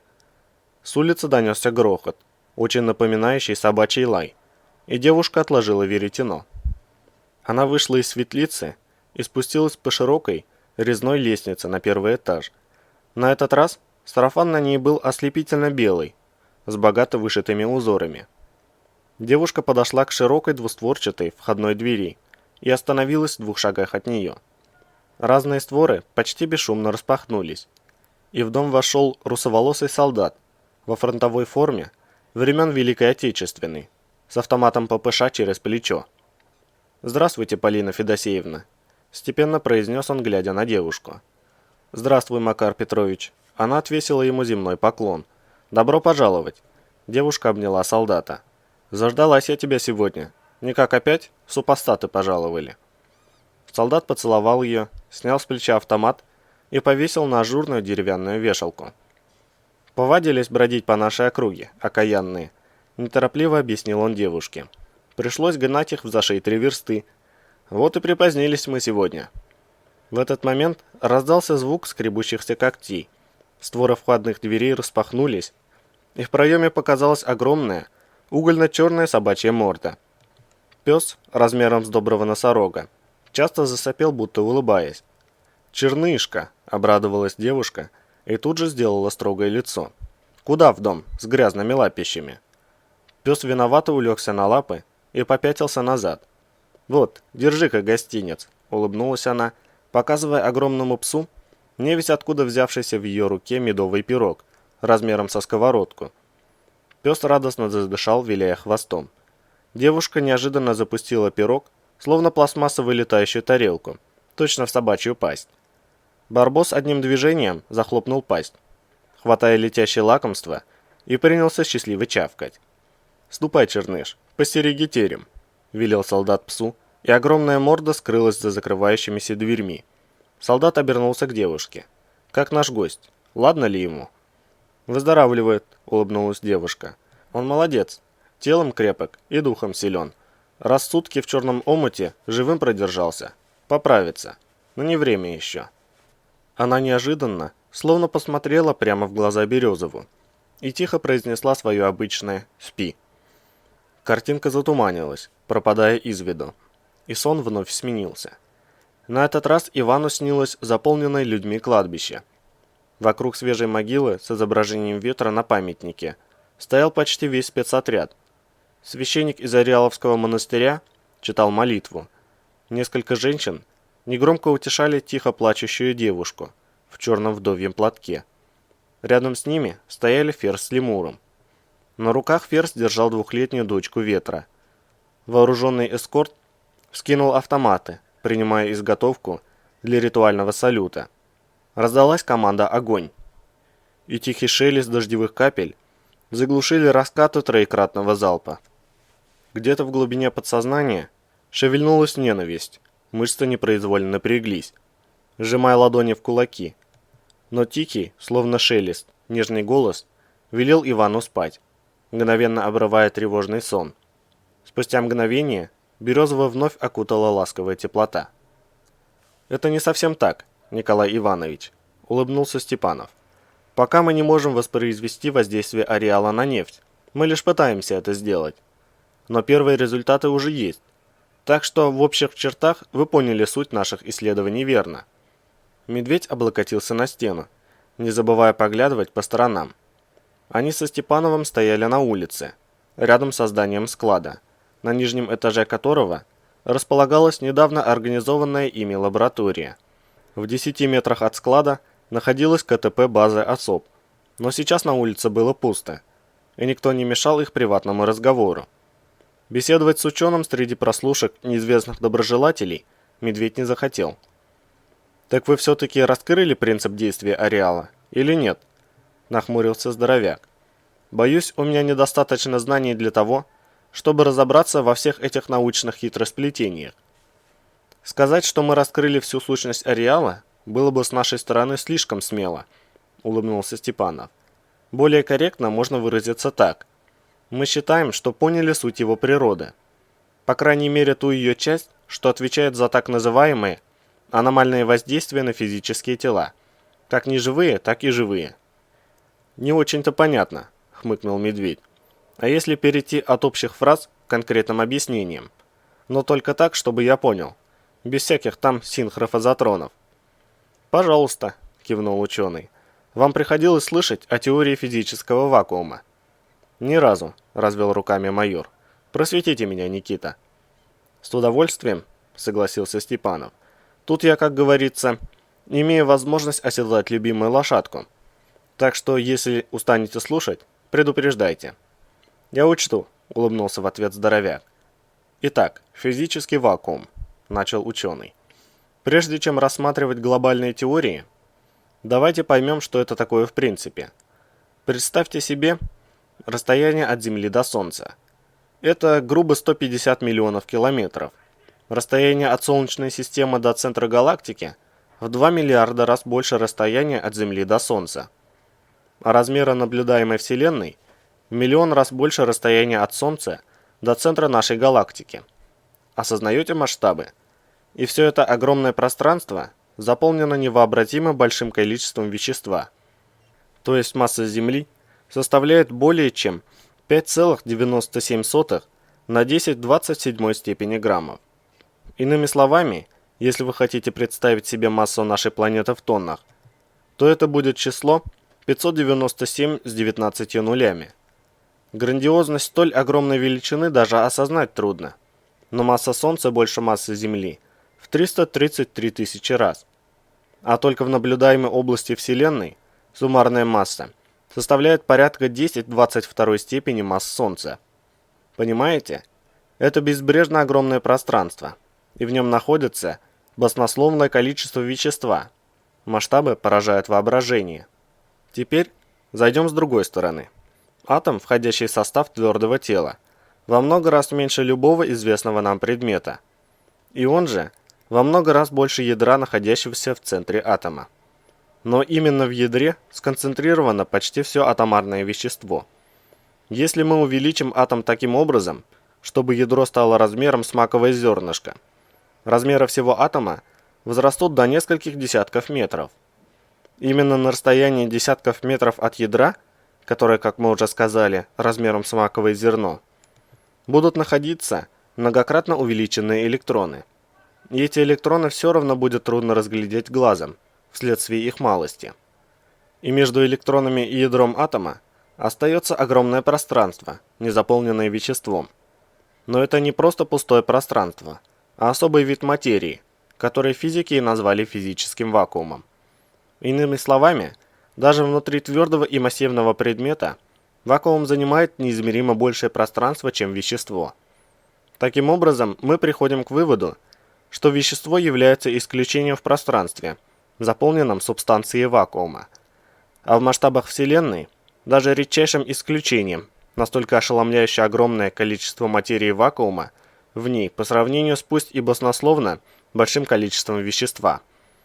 И понятие «физический вакуум» появилось в науке как следствие осознания того, что вакуум не есть пустота, не есть ничто, но наоборот он представляет собой чрезвычайно существенное нечто, порождающее все в мире и задающее свойства веществу, из которого строится или уже построен окружающий мир. В настоящее время нам уже известно, что вещество своим происхождением обязано именно вакууму, как материальной субстанции, и все свойства вещества задаются свойствами этого самого физического вакуума. Я понятно объясняю? Понятно, кивнул Медведь. Но каким образом это относится к ареалу? Самым непосредственным, заявил Степанов. Смотрите сами. По расчетам нобелевского лауреата Фейнмана и ученого Уиллера, в вакууме, заключенном в объеме обыкновенной электрической лампочки, энергии такое количество, что ею можно было бы вскипятить все океаны на Земле. То есть покорение вакуума полностью решает проблему энергетического голода. Смотрим далее. Основополагающую роль вакуума в формировании законов вещественного мира наука уже выявила. То есть, изменяя свойства вакуума, вы можете изменять свойства вещества. Как мы считаем, без всяких ограничений, в любых пределах. Вы намекаете на мутации ареала, уточнил Медведь. Скажем так, мы предполагаем, что это может быть их причиной, ответил ученый. Ну и, наконец, самое интересное. Для того, чтобы исследовать причинно-следственную связь вакуума и материи, ученые пытаются конструировать генераторы вакуумной энергии. Один из таких генераторов мы разработали и привезли его сюда, чтобы с его помощью попытаться изучить изменившиеся под действием ареала объекты. Так как особенно ярким продуктом воздействия неизвестной природы зон является нефть тип X, мы выстраиваем свои эксперименты именно на ее примере. Наука только начинает познавать вакуум, и мы находимся в самом начале этого сложного и тернистого пути. Но уже сейчас известно, что при определенных условиях вакуум начинает генерировать элементарные частицы. Именно они, по нашему мнению, и изменяют свойства вещества. А теперь внимание. Как заставить вакуум начать их генерацию? Первое. Вакуум генерирует электроэнергию посредством порождения электронов и позитронов. Второе. Происходит это при достижении вакуумом некоего критического уровня возбуждения. Третье. Переход вакуума в это возбужденное состояние происходит при достижении определенной плотности энергии. Четвертое. Использование всего перечисленного и приводит к появлению вакуумных энергетических эффектов. Пятое и главное. В одном локальном участке пространства должны быть соблюдены два условия. Разделение зарядов в энергонасыщенной зоне пространства и создание высокой плотности энергии в этой же локальной зоне пространства. «Очень напоминает наши аномалии», – нахмурился Медведь. «Уж не знаю, что там внутри разделяется, но энергии на небольшом клочке Земли там столько. Хоть отбавляй. Некоторые аж лопаются от ее избытка. Крупный соленоид может шибануть зарядом на 9 метров запросто». «Вот именно», – воскликнул Степанов. «Поэтому мы и здесь. Мы видим во всем этом подтверждение нашей теории. Пока наш генератор показывает скромные результаты, но они есть. Если мы сможем его усовершенствовать, и нам удастся сымитировать природу ареала, это откроет поистине фантастические перспективы. Раз и навсегда решится вопрос с извечным недостатком энергии. Ее будет в избытке. В ней можно купать не то что планету, всю Солнечную систему. Нефть, газ, уголь и прочее экологически вредное энергопроизводство – все это уйдет в прошлое. С высокой долей вероятности мы сможем остановить расширение ареала, а в идеальном случае даже обернуть его вспять. Может не мы, но наши потомки, что досконально овладеют всеми возможностями физического вакуума. Обязательно? Подождите, Никита. Остановил ученого Медведь. Вы хотите сказать, что если ваш чудо-генератор заработает, он уже работает, с жаром подхватил Степанов. Правда, не столь эффективно, как хотелось бы, но мы возлагаем большие надежды на предстоящие опыты. Как только... Да-да, все это превосходно. Майор поднял руку, настойчиво не позволяя тому говорить. И все-таки, ответьте на мой вопрос. Если ваш генератор заработает в полную силу, как вы хотите, значит ли это, что вы сможете с его помощью превратить любую нефть в тип X? Легко, отмахнулся ученый. Да элементарно. Только в этом не будет никакой необходимости. В физическом вакууме самой природой запасено колоссальное, поистине неограниченное количество энергии. Если мы сможем раскрыть секрет ее высвобождения, нефть как энергоноситель уже не будет никого интересовать. Вы понимаете? Я понимаю, мрачно кивнул Медведь. И похоже, не я один. Когда должен состояться ваш первый эксперимент? Мы планировали его еще на прошлой неделе, поник Степанов. Но из-за выброса нам не могли доставить нефть тип X. И строительные бригады работали урывками. Их постоянно забирали у нас для подготовки к ликвидации последствий выброса. В общем, все очень сильно затянулось. Просидели неделю без электричества и заземления. Наш куратор, лейтенант Хантер, совсем, как говорится, мышей не ловит. Если бы не помощь господина Прокопенко, все это тянулось бесконечно долго. Это он организовал окончание работ? Поднял брови Медведь. Я видел, как тут вчера строители вкалывали, словно проклятые. Да, Прокопенко сильно помог, кивнул ученый. Едва закончился выброс, он умудрился выдернуть для нас бригаду рабочих, откуда-то чуть ли не с самого горячего участка. И они за сутки сделали всю работу, что еле теплилось целую неделю. И даже пообещал, что завтра мы получим 200 литров тип X под отчет. Если не считать мелких неприятностей с водной скважиной, можно сказать, что наши страдания окончены. А что с ней такого? Нахмурился Медведь. Ей же полгода назад чуть ли не полностью все оборудование меняли. Наша база от нее запитывается, так что мы за этим делом регулярно следим. Как только кран в умывальнике открываешь, сразу же вспоминаешь о скважине, улыбнулся он. Какие-то несущественные сбои, отмахнулся Степанов. Сегодня дважды приходил наладчик, сказал, что ничего страшного. Мы уже закончили наведение порядка в помещении, провели стерилизацию. Завтра распакуемся и приступим к сборке аппаратуры. А там как раз и опытные образцы нефти подвезут. В общем, мы рассчитываем провести первый пробный эксперимент послезавтра. Придется не поспать, чтобы успеть, но ничего не поделаешь. Времени у нас осталось крайне мало. Вряд ли удастся выполнить всю первоначально запланированную программу. В окне КПП показался дежурный и махнул Медведю рукой, указав двумя пальцами поперек плеча, имитируя 2 звезды на погонах. Стало быть, его вызывает Ферзь. «Что ж, желаю вам удачных опытов», — улыбнулся ученому майор. «Мне надо идти. Начальство вызывает». Он кивнул на жестикулирующего дежурного. «Я к вам загляну завтра. Помогу подвигать ящики, как обычно». «Мы всегда рады вас видеть, Николай Иванович», — кивнул ученый и, пожав протянутой на прощание ладонь-лопату, скрылся в дверях склада. Медведь поспешил на базу, на ходу обдумывая рассказ Степанова. Выглядело все это довольно странно. Ремонт им затягивали явно специально. Сказка о высокой занятости строительных бригад – полнейшая чушь. Как раз во время выброса в РАО народу делать особо нечего. И достать нефть можно с завода в Ухте. Не обязательно ждать, пока восстановится связь с нефтенакопителем. Конечно, могло быть такое, что вся нефть уже учтена. Там счет идет на миллилитры. Но, скорее всего, дело не в этом. Черный плащ выполняет конкретный приказ – тянуть резину. Или его специально назначили курировать ученых, так как заранее знали, что налаживать работу он будет плохо. Похоже, эти исследования очень не нужны кому-то на самом верху. Если РАО потеряет эксклюзив на нефть, многие останутся без кормушки. Особенно руководство с их-то миллионными зарплатами.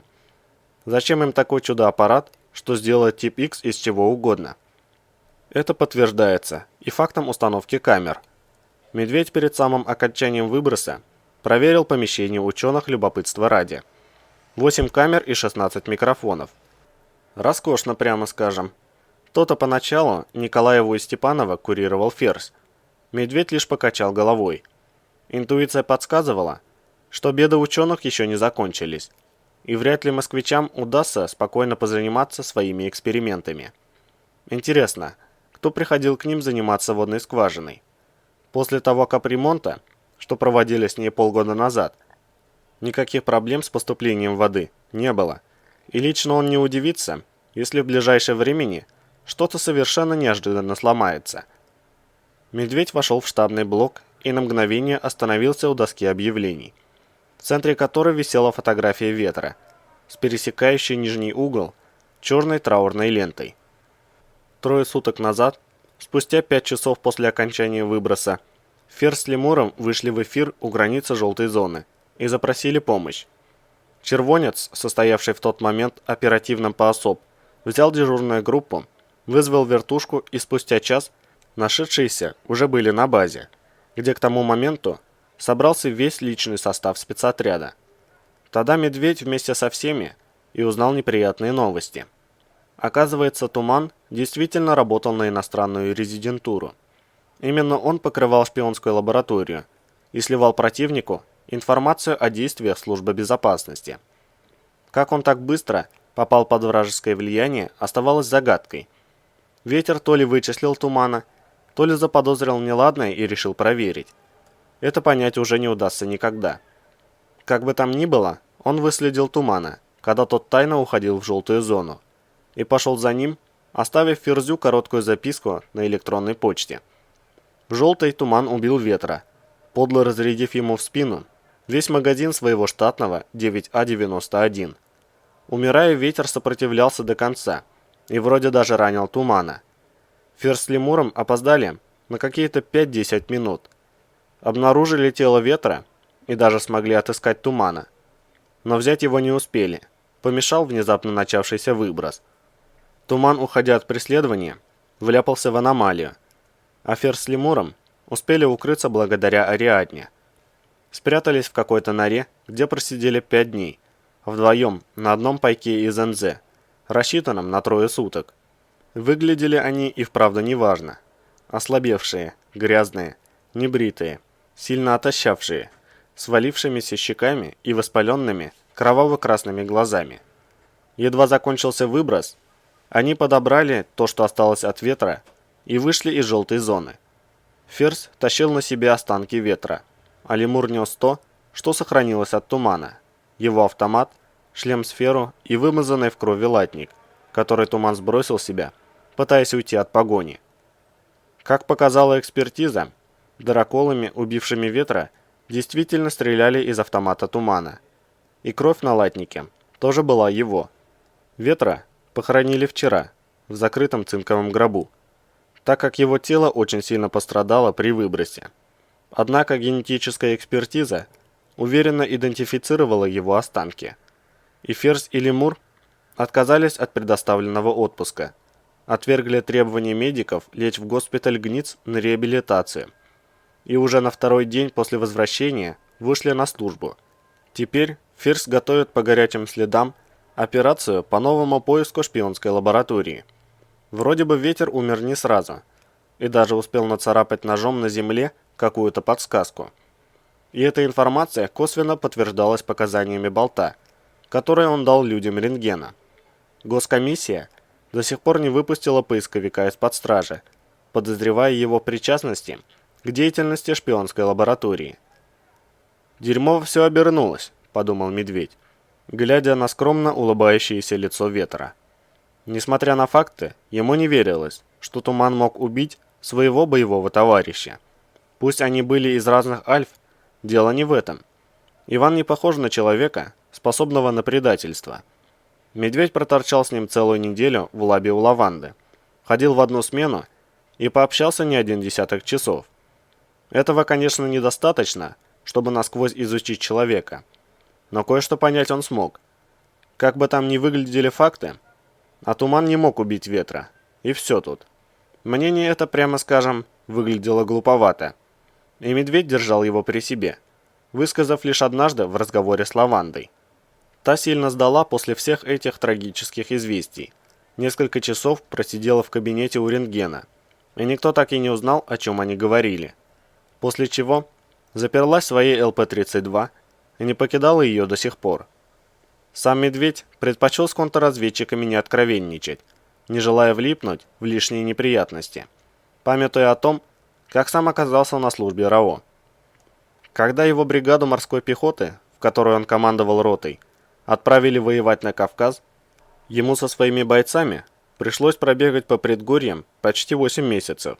Незадолго до замены в его батальоне сменился командир, и новый комбат оказался хорошим карьеристом, но плохим военачальником.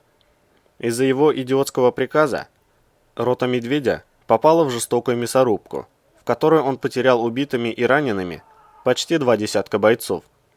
Перед выходом на задание Медведь несколько раз предупреждал комбата о несостоятельности и опасности его решения, но тот не пожелал его слушать. В результате, лишенные арт- и авиаподдержки, под непрекращающимся ледяным дождем, люди Медведя дрались в полном окружении почти 3 суток, после чего погода наладилась, и подошедшая на помощь бронегруппа сняла с них блокаду боевиков. Когда взбешенный Медведь добрался до штаба батальона, он едва не убил комбата.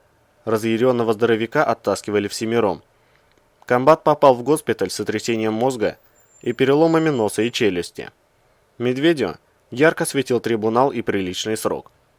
Спасли его, как ни странно, особисты, помощи от которых в подобной ситуации вряд ли кто мог ожидать. Они доложили своему командованию, и ФСБ на удивление быстро решило этот вопрос. Медведя уволили из армии, и через неделю он уже числился сотрудником госбезопасности, сидя в самолете, вылетающем рейсом до Ухты. Так он попал в ОСОП. Командир спецотряда «Ферзь» не понравился ему с первой же минуты. Но, помня о своей прошлой ошибке, Медведь предпочел не идти дальше недовольного бурчания. С тех пор он держался от Ферзя как можно дальше. Был вечно всем недоволен, но приказы командира выполнял четко и в срок. В его дела не лез и вообще ими не интересовался. Самого Салмацкого, похоже, такое положение вполне устраивало.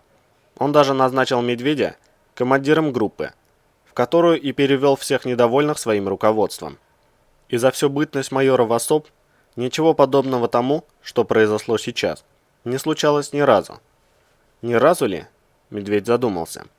Люди в спецотряде гибли часто, но такова их работа. Он никогда не задумывался над тем, что можно было назвать гибелью при странных обстоятельствах, не желая ворошить собственные грехи. Сейчас, глядя в глаза улыбающемуся с фотографией ветру, он впервые пожалел о том, что сознательно отгораживался от всего этого. Медведь считал Ферзя плохим военспецом, но очень даже грамотным руководителем, и это уравновешивало друг друга. Теперь же, где-то в глубине души, поселился маленький и противный червячок сомнения, тихо, но настойчиво грызущий Медведя изнутри. Что-то во всей этой истории не так. Он это чувствовал. Но в таком деле одни лишь ощущения значат до ничтожного мало. Медведь еще раз посмотрел ветру в глаза и направился в кабинет Салмацкого. Едва заметная дымка сна почти не мешала разглядывать висящий на стене ППШ-41, и Иван бережно провел рукой по легендарному оружию. Металлические части автомата выглядели так, будто изделие только что сошло с конвейера, и лишь отполированное руками дерево выдавало десятилетия эксплуатации. Совсем рядом, в распахнутых дверях, стоял солдат во фронтовой гимнастерке и что-то тихо говорил громадному черному псу, сидящему снаружи. «Пожалуйте за стол, добрые молодцы». Березов обернулся на звук и увидел ту самую девушку в сарафане. На этот раз он был атласный и, как всегда, воздушный. «Обед стынет». Солдат затворил двери и направился за девушкой. Иван пошел следом, удивляясь чудному сну. Он был одет в свой камуфляж, а на ногах у него почему-то оказались тонкие лапти, сплетенные из бересты. Изображение сна немного помутнело, но почти сразу прояснилось. Они сидели за большим обеденным столом, уставленным разнообразной снедью. И Иван ел из деревянной тарелки, пышущую горячим ароматом, перловую кашу с мясом, удивленно разглядывает цветастую деревянную ложку в своей руке. Чудной сон. В нем присутствовал даже вкус. После каши он разобрался с тарелкой, нарезанной ломтями сладкой тыквы. Точно такой же, какой кормила его прабабка в деревне, лет 25 назад. «Спасибо, Полинушка», — уважила хозяюшка. Солдат утер расписным полотенцем губы и поднялся из-за стола. «Однако пора нам в дорогу. Путь предстоит не близкий. Так что жди меня к вечеру». «Доброго пути тебе, Макар Петрович». Девушка встала, приняла полотенце из рук солдата и плавным движением забрала точно такое же, невесть откуда взявшееся у Березова. Она посмотрела на Ивана, и ее бездонные ярко-голубые глаза внезапно будто заполнили собой все вокруг. «Ступай, добрый молодец, и бейся с ворогами крепко, ибо козни плетут они без устали и вершат дела свои черные. Увидишь внучка моего Валеру, передавай земной поклон. Знаю, сберег он мой оберег, пусть и дальше не расстается с ним. А машина, что дедом ему завещена, дожидается его на месте прежнем, как уговорено было». Иван хотел было улыбнуться такому повороту сна, но изображение уже затуманилось, скрываясь из виду. Он успел лишь подумать, что его подсознание выдает забавные штуки.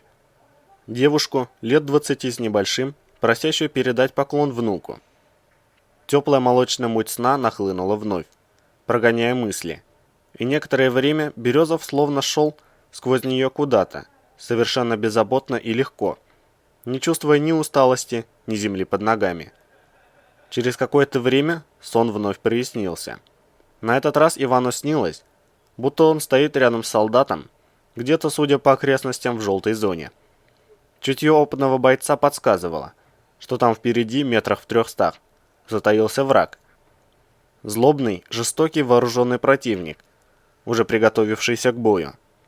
Березов хотел было предупредить своего спутника, но тот и сам внимательно смотрел в ту сторону. Солдат бросил на Ивана короткий взгляд и произнес: «Затаились, супостаты». Он хищно прищурился. «Вижу, чуешь ты их. Это хороший знак. Добрый из тебя воин». Его взгляд вновь уперся в дальние кусты. «А ведь вовремя вороги явились. Нам как раз тебя будь надобно.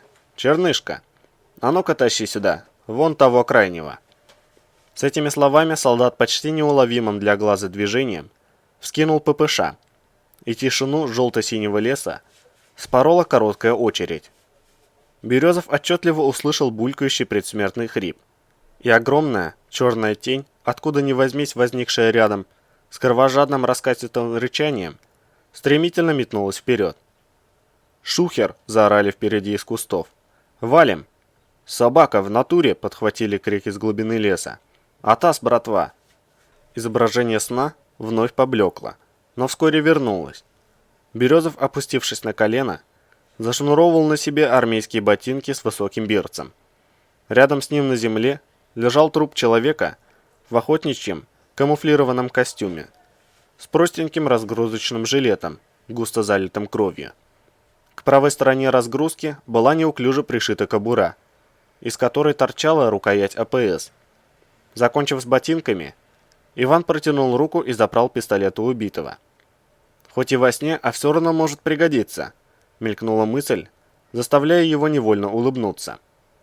Березов обшарил разгрузку, отыскав пару запасных магазинов и выпрямился во весь рост. «Как обнова?» — посмотрел на него солдат. «Впору?» Иван помялся с ноги на ногу, попружинил на носках и ответил: «В самый раз». «Это хорошо», — одобрил солдат. «Вот, держи».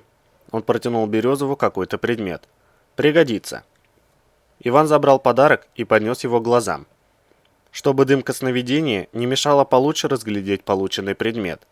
У него на ладони призрачно сияла мягким красным свечением, шедшим глубоко изнутри, небольшая нежно-желтая капля из гладкого полупрозрачного минерала. Сонная дымка перед глазами начала сгущаться, затмевая обзор.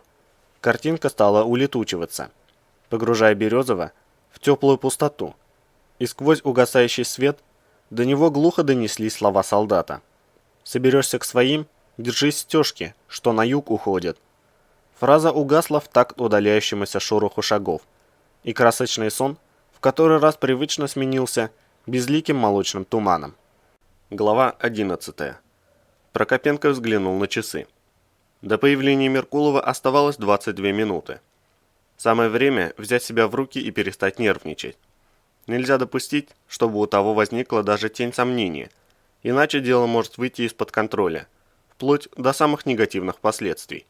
Много более страшных, чем та мелочь, о которой сейчас пойдет речь. Чиновник поежился. Он до сих пор не мог забыть вечерний разговор с Алматским. Ферзь прямо сказал, что ликвидировал пару своих подчиненных только ради того, чтобы пустить госкомиссию по ложному следу. У него это прозвучало так обыденно, что Прокопенко поневоле представил, сколько стоит его собственная жизнь в пересчете на систему Мерса-Алматского. Вряд ли этот мясник будет колебаться. Вот тут и кроется проблема. Вчера Ферзь заявил, что с лабораторией надо заканчивать. Следственная комиссия подобралась ко всему этому слишком близко. И вообще, если бы не выброс, тот сталкер, который дает показания в московской тюрьме, уже был бы здесь. Ему пообещали скостить почти 20 лет тюрьмы, чуть ли не до условного срока, в обмен на помощь следствию. И за такое он на руках отнесет к лаборатории всю госкомиссию вместе взятую. Так или иначе, ФСК лабораторию найдет, теперь это лишь вопрос времени. И сейчас наиболее благоприятный момент для того, чтобы избавиться от нее и от всех свидетелей, с максимальной выгодой для себя. Он свалит всю вину на какую-то пешку, организует рейд и блистательно разыщет лабораторию. Преступники окажут упорное сопротивление и в ходе кровопролитного боя будут уничтожены. Все, что необходимо, Ферзь подчистит, а потом сдаст криминальную организацию следственной комиссии. Но для того, чтобы комиссия закрыла дело, нужно, чтобы погибли все основные его фигуранты. По утверждению Салматского, следователям известен полный список, возглавляют который трое. Местный криминальный авторитет Сема Рашпиль со своей шестеркой Толи Нанайцем и господин Меркулов собственной персоной. Чиновник нервно вздохнул. У следственной комиссии на Меркулова нет ровным счетом ничего, но пока есть сам Меркулов, этот чертов ФСКшник с ледяным взглядом и псевдонимом Рентген, копать не перестанет. Вот же въедливый, сволочь, внутренне скривился Прокопенко. Вынюхивает и вылизывает все вокруг по миллиметру. И откуда только ФСК его выкопала? Из архивных складов НКВД не иначе. Даже Салматскому не удалось выяснить его настоящую фамилию, что говорит уже о многом. В общем, тут Ферзь прав. Если все они замолчат навечно, это будет лучшим выходом. Теперь от Прокопенко требуется сделать так, чтобы Меркулов оказался в лаборатории в день атаки. Легко сказать, Меркулов не покидает Ухту и никогда ни в чем не светится. Для грязных дел у него есть тупые исполнители. Те же Нанаец с напильником, или как его там. Прокопенко полночи ломал голову над тем, как убедить Меркулова появиться в лаборатории. И по всем соображениям выходило, что заокеанский шпион ни при каких обстоятельствах на это не пойдет. По простой причине, ему это просто не нужно. За одним исключением. Если Прокопенко сам назначит ему встречу в лаборатории. Разумеется, предлог должен быть из ряда вон выходящим. Но дело не в этом. Что-то наверняка можно придумать, наобещать передачу секретных разработок, а еще лучше неких находок, которые никто не решается даже пытаться выносить из желтой зоны, и так далее. В общем, на встречу с Прокопенко Меркулов придет. И именно здесь и скрыто самое важное. Если все фигуранты расследования отдадут Богу душу, о деле с лабораторией, кроме Ферзя, будет знать только Прокопенко. А зачем в таком случае Салматскому Прокопенко? Вторую половину ночи чиновник не спал, пораженный именно этой мыслью. Он разгадал замысел Ферзя. Тот хочет одним ударом избавиться от всех свидетелей. И от него в том числе. Вот почему он выстроил всю схему так, чтобы Прокопенко должен был убедить Меркулова появиться в лаборатории. Салматский знал, что крыть Прокопенко нечем. И единственный способ заманить иностранного резидента в ловушку – это самому прибыть туда же. Ферзь затеял ловлю на живца, в которой живца в любом случае сожрут. Салматский хочет убить его вместе с остальными. И в этом Прокопенко теперь был уверен. А потом на него повесят всех собак. Прокопенко – вдохновитель, тот сотрудник Пешка – исполнитель, Меркулов – заказчик, Салматский – герой. Все сходится. Иначе к чему такие сложности? Ведь он же мог потребовать от Прокопенко организовать встречу с Меркуловым где-нибудь в укромном месте, вдали от людских глаз. Это было бы устроить значительно проще. Убил бы его там, а потом притащил труп в лабораторию. Почему Ферзь не одобрил такой вариант? Сослался на то, что криминальные подручные Меркулова могут помешать операции, или кому-то удастся уйти, или еще что случись, мол, мы не можем позволить себе рисковать. Это все болтовня. Замысел Салмацкого теперь вполне понятен. И вот сейчас Прокопенко ждал Меркулова для решающего разговора. Придется пойти на риск и немного раскрыть карты. Он расскажет резиденту о роли Ферзя и немного дополнит этот рассказ, скажем так, своей точкой зрения. Будто следственная комиссия подбирается к Салмацкому, и будет лучше, чтобы Ферзя, так сказать, срубил какой-нибудь конь. Из двух зол надо выбирать меньшее.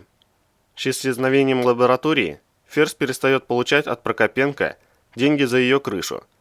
Стало быть, Прокопенко для него не более чем ненужный свидетель. Меркулов же будет заинтересован в Прокопенко даже без лаборатории.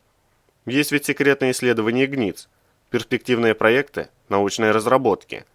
В конце концов, можно попытаться организовать еще одну лабораторию, если удастся.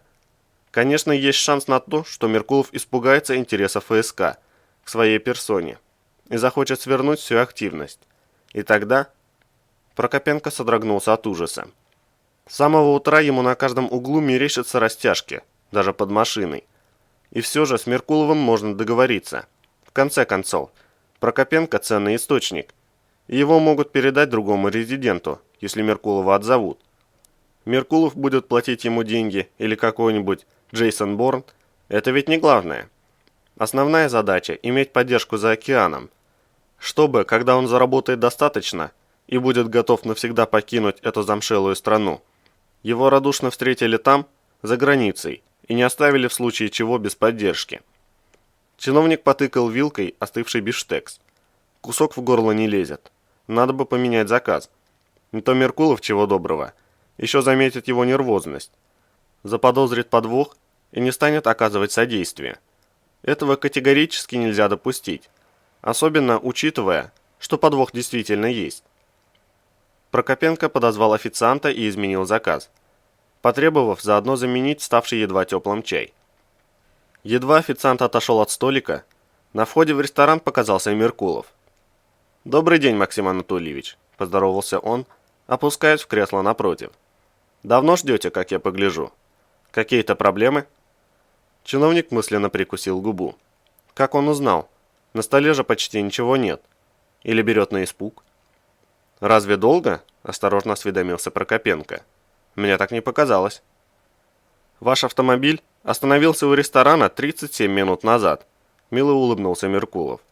«Памятуя о вашей постоянной занятости, я взял на себя смелость предположить, что для вас это долго. Вероятно, возникли некоторые непредвиденные трудности». 37 минут?» – нахмурился чиновник. «Действительно долго. Странно, что я не обратил на это внимания». Сильно задумался. «А вы что, следите за мной?» «Обычно в этом нет необходимости», – пожал плечами Меркулов. «Но о сегодняшней встрече вы попросили вне графика, и мы были обязаны предпринять некие меры предосторожности и соображений здравого смысла». Он поставил на кресло рядом небольшой портфель. Прокопенко скользнул по нему взглядом и уточнил. «Это то, что я думаю?» – многозначительно изрек он. «Да», – кивнул Меркулов.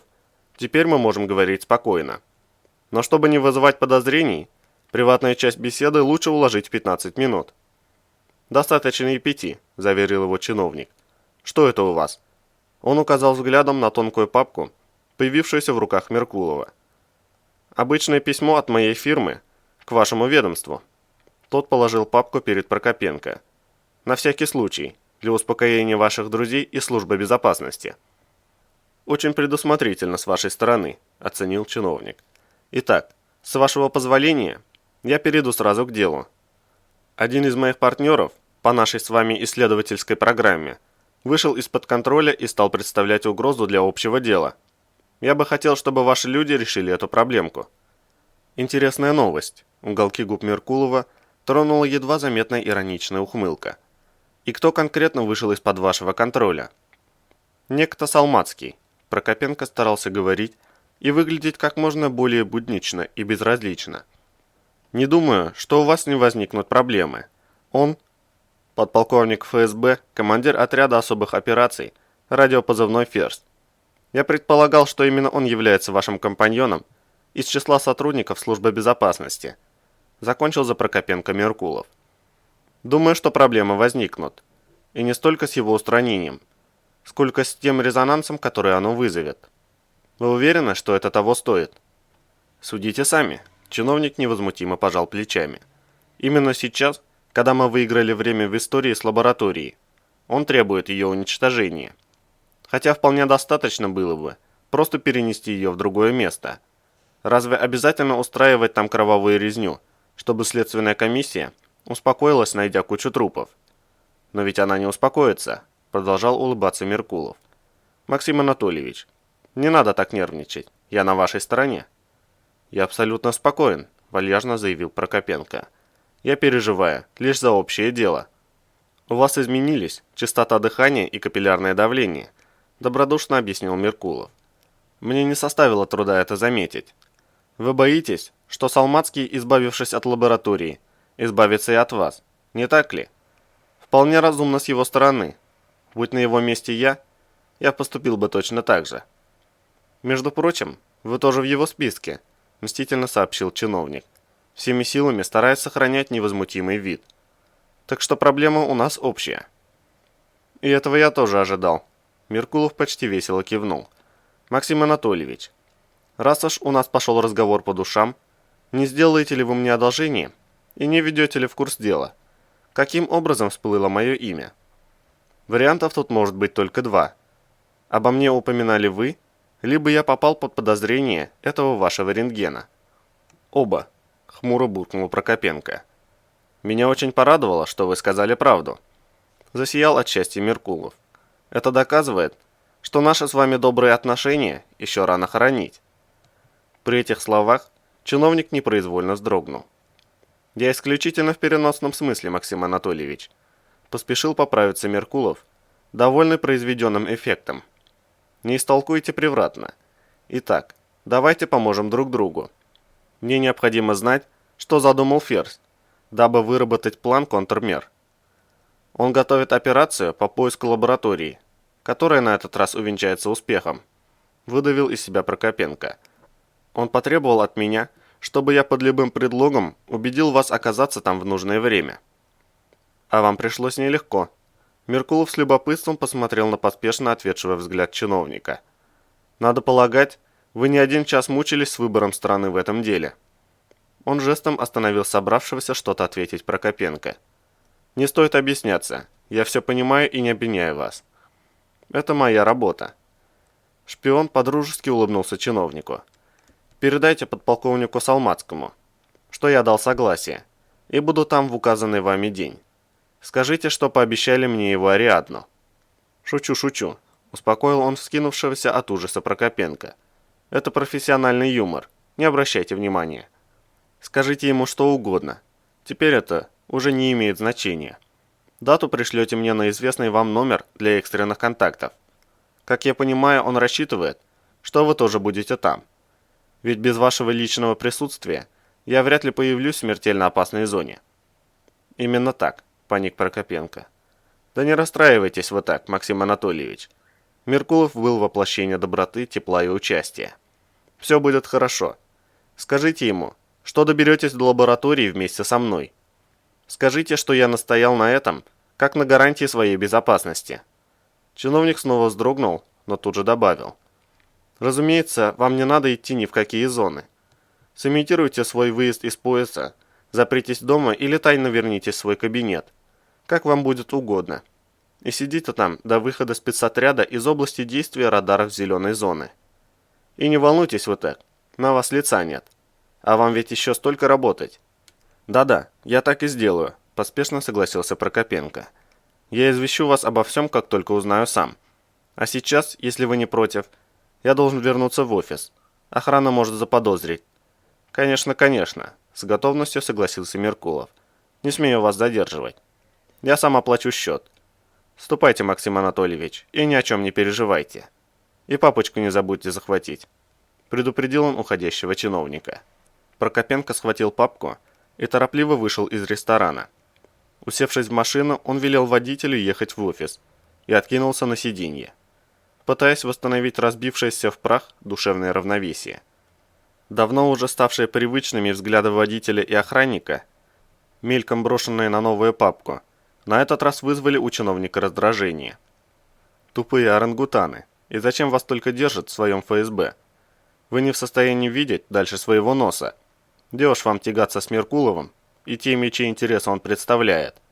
Вон как лихо заокеанский резидент просчитал Салмацкого». Про себя Прокопенко и вовсе уже молчал. Меркулов оказался готов к случившемуся лучше всех. Прокопенко сделал правильный выбор. Эта мысль успокоила чиновника, и к тому моменту, когда его автомобиль остановился у здания административно-хозяйственного отдела РАО, он уже полностью держал себя в руках и даже успел немного пожалеть о том, что вся эта эпопея с лабораторией закончилась. Все-таки $300 000, ежемесячно выплачиваемые ему Меркуловым за этот проект, неплохой приработок, и терять его было жаль. «Максим Анатольевич, к вам профессор Николаева». Секретарша с виноватым видом встречала его в дверях, косясь на сидящую в приемной ученую. «И еще 7 заявок на встречу». Она протянула ему распечатку. «Лев Семенович звонил трижды. Просил вас связаться с генералом Воронцовым. Говорит, тот рвет и мечет. Поставка аварийных комплектов опаздывает на сутки». «Поставка опаздывает на 2 суток. Это вина перевозчика». Прокопенко выхватил из рук секретарши распечатку. «Будем применять к ним санкции». «Здравствуйте, Людмила Петровна». Он улыбнулся Степановой и продолжил, обращаясь к секретарше. «Вызовите ко мне юристов. С Воронцовым я поговорю сам. Соедините меня с ним. Через 5 минут». Чиновник протянул ей папку Меркулова. «Это поставить на входящий и передать в канцелярию. Пусть к завтрашнему дню предоставят мне анализ». «Максим Анатольевич, я к вам за помощью», – решительно поднялась с дивана профессор, облаченная в рабочий комбинезон. «Наши эксперименты, весь наш приезд сюда, под угрозой срыва. Я прошу вас уделить мне несколько минут».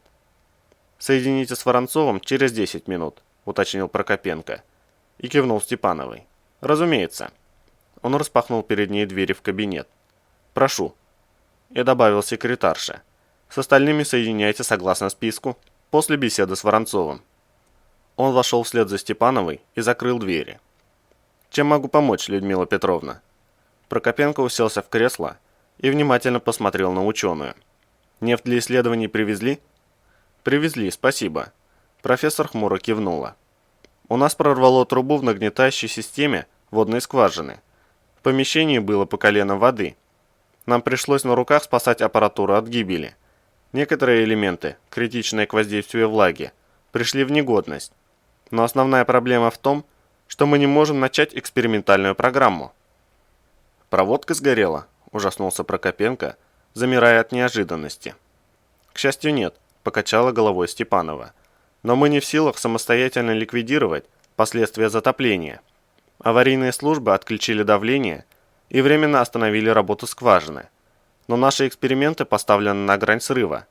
Мы здесь уже 2 недели, и нам никак не удается начать работу. Если мы не начнем завтра, максимум послезавтра, все наши усилия пойдут прахом. Все то, чего мы с таким трудом добивались все это время, пропадет впустую». «Этого ни в коем случае нельзя допустить», – нахмурился чиновник. «Предлагаю следующее. Возвращайтесь к себе и составьте мне полный список всего, что подлежит замене. Я организую доставку в кратчайшие сроки. Сейчас я переговорю с начальником отдела чрезвычайных ситуаций, генералом Воронцовым, после чего лично займусь вашим вопросом. Я сам направлю к вам ремонтную бригаду и прослежу за ходом восстановительных работ. У нас сейчас горячая пора, идет ликвидация последствий недавнего выброса. Как вам наверняка известно, погибли люди, и мы испытываем серьезное давление как со стороны общественного мнения, так и со стороны правительства. Но я уверен, что смогу организовать решение вашей проблемы максимально оперативно. Мой помощник отзвонится вам через час-два. и сообщит, как продвигается дело. А сейчас я покорнейше прошу меня простить. Мне необходимо заняться служебными вопросами. Спасибо, Максим Анатольевич. Степанова встала с кресла и направилась к дверям. Возможно, хотя бы теперь что-то сдвинется с мертвой точки. Я приложу максимум усилий, заверил ее Прокопенко и ткнул пальцем в кнопку селектора, вызывая секретаршу. Соединяйте с Воронцовым. Секунду, отозвалась секретарша, и чиновник, проводив взглядом закрывающиеся за Степановой двери, с ироничной гримасой развалился в кресле. Надо же, какая неожиданность. Скважина вышла из строя. Вселенский потоп низвергся на наших доморощенных ньютонов от науки. Сколько там ей еще осталось до окончания отпуска? 2 недели? Вот и отлично. До вечера будут откачивать воду, пару дней проводятся с трубопроводом. Заодно затеем ремонтик. Надо же устранить последствия затопления. Не бросать же отечественную науку на произвол судьбы в грязном размытом складе. Если что, то зашалит намокшая проводка. А там, глядишь, с Ферзем произойдет что-нибудь ужасное. И следственная комиссия начнет таскать настырных москвичей на допросы. Ведь поначалу Ферзь лично оказывал им содействие. Этот факт наверняка вызовет у следователей некоторые вопросы. Уж Прокопенко о том позаботится. Он машинально постучал пальцем по столу, воспроизводя гимн США. А ведь все складывается не так уж и плохо. Проблема с лабораторией скоро будет урегулирована. В способностях Меркулова можно не сомневаться. Степанова со своим доцентом через пару недель вернутся в Москву несолоно хлебавшие. И Прокопенко получит еще один плюс в глазах совета директоров. Святой отец-настоятель, он же игумен, или как там его, архимандрит, он же Евлантий, и он же агент Селезнев, уже начал переводить на тайные офшорные счета Прокопенко откаты от бюджета, потраченного на ликвидацию последствий выброса, а также прочие текучки. Вскоре движение средств будет закончено, после чего Прокопенко перераспределит суммы по офшорам членов совета директоров, оставив себе свои 2%. Впрочем, Лозинский мог бы выделить ему процент и повесомее. У Евлантия и то 3. Сколько лет еще придется расти, пока кто-нибудь из этих стариканов не уступит ему свое кресло? Состариться, сидя в Ухте, в его планы не входило. А все-таки жаль, что с Ферзем так все закончилось. Где бы теперь найти другого, такого же головореза, готового на все, ради 50 тысяч долларов в месяц, и что без руководства службы безопасности, и с влиянием, и с поддержкой сверху. Надо будет позже обдумать этот вопрос. Такой человек, Прокопенко, в любом случае необходим. Не будешь же постоянно бегать на поклон к Меркулову. Так можно испортить себе репутацию в глазах его заокеанского начальства. Но кто-то должен держать руку, так сказать, на горле пролетариата. Вон у Евлантия появился очередной особо любопытный умник, этот феоктист. Лучше бы у него не одна рука отсутствовала, а 1 доля головного мозга. Если таки докопается, придется принимать меры. Ладно, посмотрим, кого генерал Белов пришлет на замену Салмацкому. Может, со временем и с ним удастся договориться о взаимовыгодном сотрудничестве. Генерал Воронцов на линии, сообщил селектор голосом секретарши, и Прокопенко, тяжело вздохнув, потянулся за трубкой. Предстоял нелегкий разговор. Генерал Воронцов был напрочь лишен разума. Вместо этого у него в голове бушевал тайфун из всевозможных понятий о присягах, местностях, справедливостях, спасениях, долге и тому подобной ерунде. Мало того, что он фактически жил в поясе, так ведь еще и совал свой нос везде, где только мог, совершенно не вовремя, пытаясь то улучшить быт неподчиненных ему работников нефтепромыслов, то помочь семьям погибших сотрудников ОФЗ, тоже не имевших к нему никакого отношения, то просто до нельзя изматывал всевозможными инновациями в области спасения при чрезвычайных ситуациях. За все эти выходки капризного МЧСовца РАО приходилось платить живыми деньгами. Но что поделать? Должен же кто-то возиться с этим ходячим хламом, именуемым населением, и защищать его от нашествия ареала. Издержки демократии. Лично он, Прокопенко, давно бы уже плюнул на все эти пояса безопасности и меры предосторожности. Что толку стеречь ареал? Удержать его мы не в силах, а удерживать от него и не надо. Сказано же русским языком: не влезай, убьет. Если тупое быдло так тянет подохнуть, зачем им мешать? Пускай дохнут. А если у кого-то чрезмерно опухшее человеколюбие, так пусть отселяет всех за пару сотен километров от зеленой зоны и введут смертную казнь на месте, даже за попытку проникновения вглубь пояса отчуждения, хотя бы на шаг. Проблема решится сама собой. Прокопенко снял трубку и вежливо произнес: «Здравствуйте, Геннадий Петрович. Как ваше здоровье?» «Да, я уже в курсе. Звоню, чтобы доложить о принятых мною мерах». Глава 12. Березов открыл глаза и почувствовал, что оковы уже не держат его. Он тут же рывком вскочил на ноги, готовясь сцепиться в рукопашной схватке с лемуром и ферзем. Но ни того, ни другого не оказалось рядом. Исчезла и нелегальная лаборатория, и тело ветра, и издающие отвратительные крики птичья стая, только что кружившая над головой. Иван понял, что находится где-то в совсем другом месте, среди пупырчато-кожистых, синюшных кустов с желтыми потеками, и замер, внимательно оглядывая окрестности. Вокруг было тихо. Лишь в десятке метров справа, за сине-желтой березой, негромко потрескивала чистая и аккуратная полянка. Едва Березов посмотрел на нее, тихий треск прекратился, но стоило ему отвести взгляд, как едва слышный звук возобновился, словно пустота, живущая над травой, потеряла к человеку интерес. Иван осмотрел себя.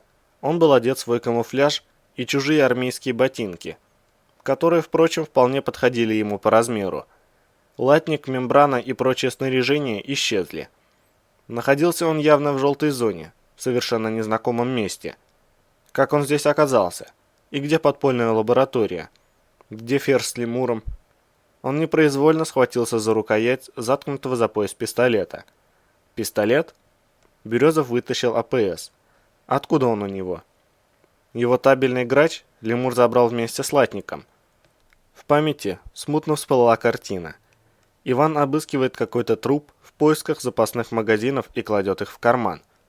Он сунул руку в набедренный карман и извлек пару снаряженных магазинов. Они действительно там были. Странно. Так что же все-таки произошло? Они с лемуром добрались до подпольной лаборатории, но войти так и не смогли. Лемур ударил его по голове сзади, и Березов пришел в себя лежащим в оковах. Потом появились ферзь с ветром. Лемур убил ветра по команде ферзя. Потом Салмацкий что-то говорил о том, что во всем обвинят Березова. Затем начался выброс. Нет, сначала лемур вложил ему в карман мембраны шестое чувство, чтобы сделать приманкой для голодного зверья. Только потом начался выброс. Иван получил разряд от какой-то аномалии. Он потряс головой. Вспомнить не удавалось. Память подсказывала, что было больно.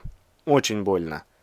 Похоже, порвалось легкое. Оказалась повреждена почка, что-то еще. И было тяжело дышать, сильно мешало кровотечение из горла. Березов еще раз осмотрел себя. Камуфляж был его, это точно.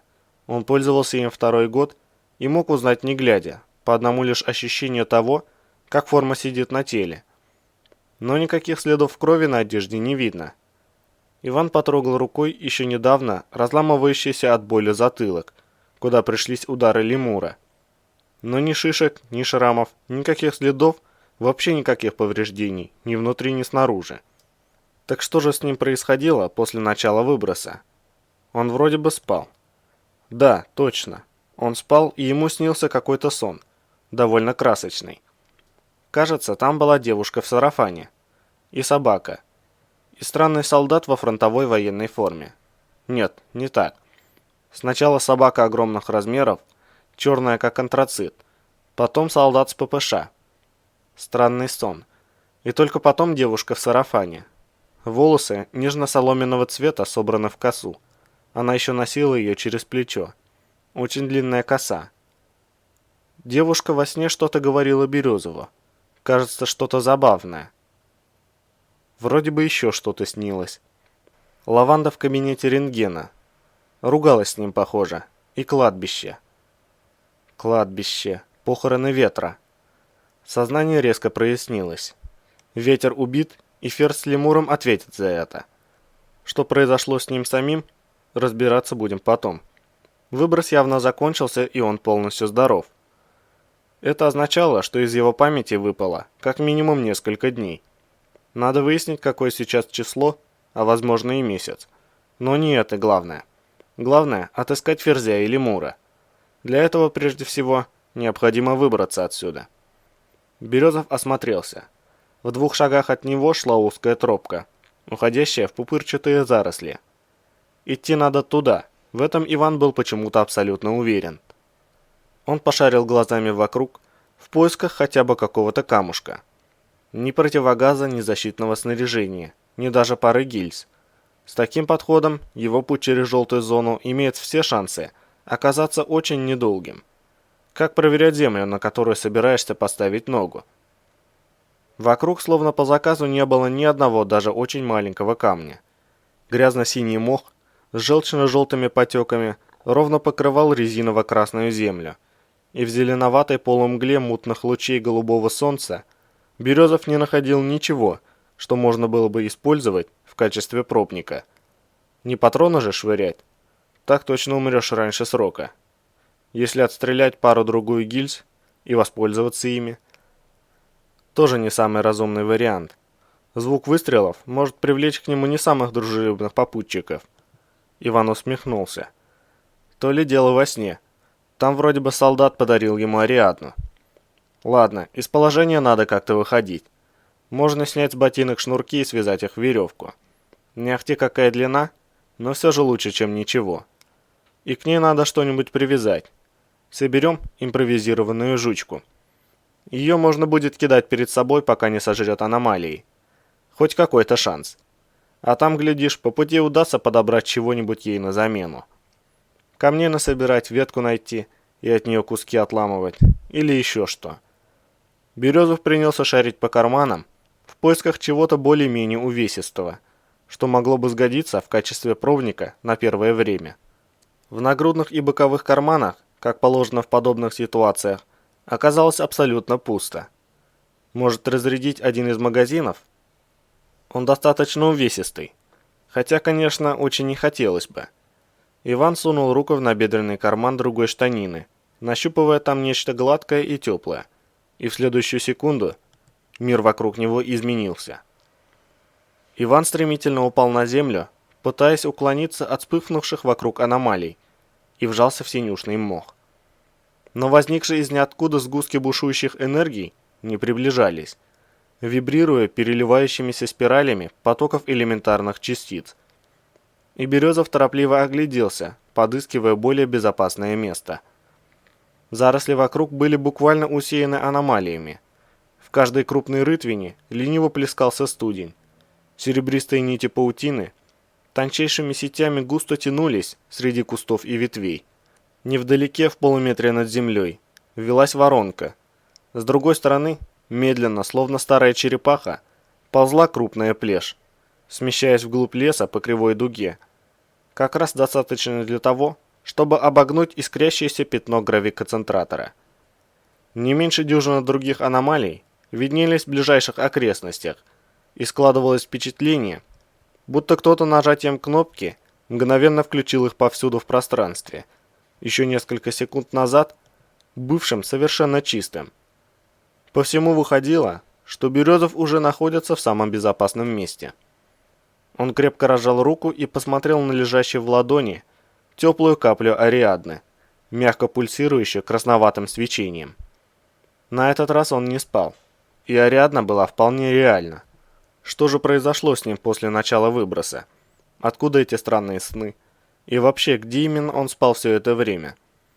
Откуда-то издалека донесся едва слышный шум, и Иван замер, напрягая слух, прислушиваясь к глухому расплывчатому стрекотанию. Где-то далеко идет бой, и, судя по всему, довольно серьезный. Березов встал на ноги и отыскал взглядом тропинку. После будем разбираться со снами. Сейчас пора заняться более насущными вопросами. Он взял Ариадну в левую руку, пистолет в правую. Резким движением каблука о затвор дослал патрон в патронник и пружинистым шагом двинулся по тропе на юг, аккуратно обходя ставшие видимыми аномалии. «Амбал, братан, поднимайся, валить надо!» Кто-то из молодых тряс за плечи плюющегося кровью тощего человека в пропитанной кровью камуфлированной куртке. «Вставай!» «Оставь его!» Отбегался он. Рядом с бьющимся в предсмертной агонии амбалом, жадно хватая ртом воздух, на синюшно-желтую рухнул синий от наколок уголовник. «Всех, кто не может идти, бросать!» — крикнул он и, надрывно дыша, принялся трясущимися от напряжения руками заталкивать патроны в помповик. «Ты чего, Фикса? Совсем Рамса попутал?» — опешил молодой. «Это же близкий наш, как мы его бросим? Это западло!» «Завали хавальник, щенок!» — оскалился Фикса. «Если потащим на себе трупы, сами тут останемся. Эта тварь нас и так достать может. Надо когти рвать, пока она там с мусорами развлекается».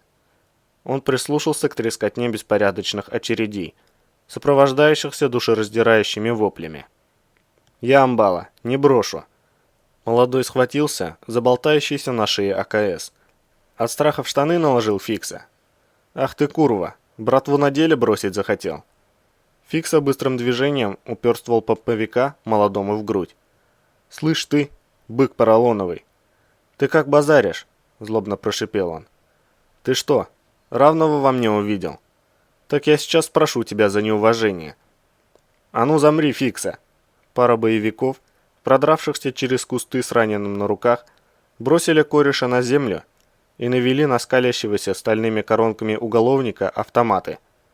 Пацан правильно говорит, западло братву бросать.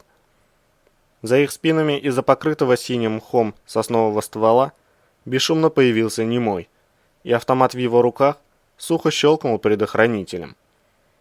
Немой вопросительно посмотрел на Фиксу. Выбравшиеся на поляну бандиты, оставшиеся в живых после боя, молча смотрели на разворачивающуюся картину, не решаясь принять чью-либо сторону. «Я думаю, молодой человек прав», — ненавязчивым тоном произнес рыхловатый тип средних лет с забинтованной кистью левой руки, в дорогом импортном камуфлированном костюме, подходя почти вплотную к Фиксе. «Бросать в беде преданных друзей — не лучший выход». Он внимательно посмотрел ему в глаза, едва уловимо шевельнув ресницами. «Надо устроить короткий привал и перевязать раненых. За это время мы успеем отдышаться и сможем уйти. Главное, не спускать глаз со сталкеров». Фикса секунду смотрел на него, после чего флегматично пожал плечами. «Базара нет», — согласился он, опуская ружье, и обернулся к остальным. «Штырь, Мазай, от этих фраеров не отходить». Он ткнул стволом в сторону двоих сталкеров. «Станут понтить, маслину в башку. А если медленно, выводить нас отсюда будут. Я их немому отдам, вместе с ихними бабами». «Чего глазки пучишь?» — окрысился он на молодого бандита, стоящего рядом с хрипящим амбалом. «Перевяжи его, ты ж хотел».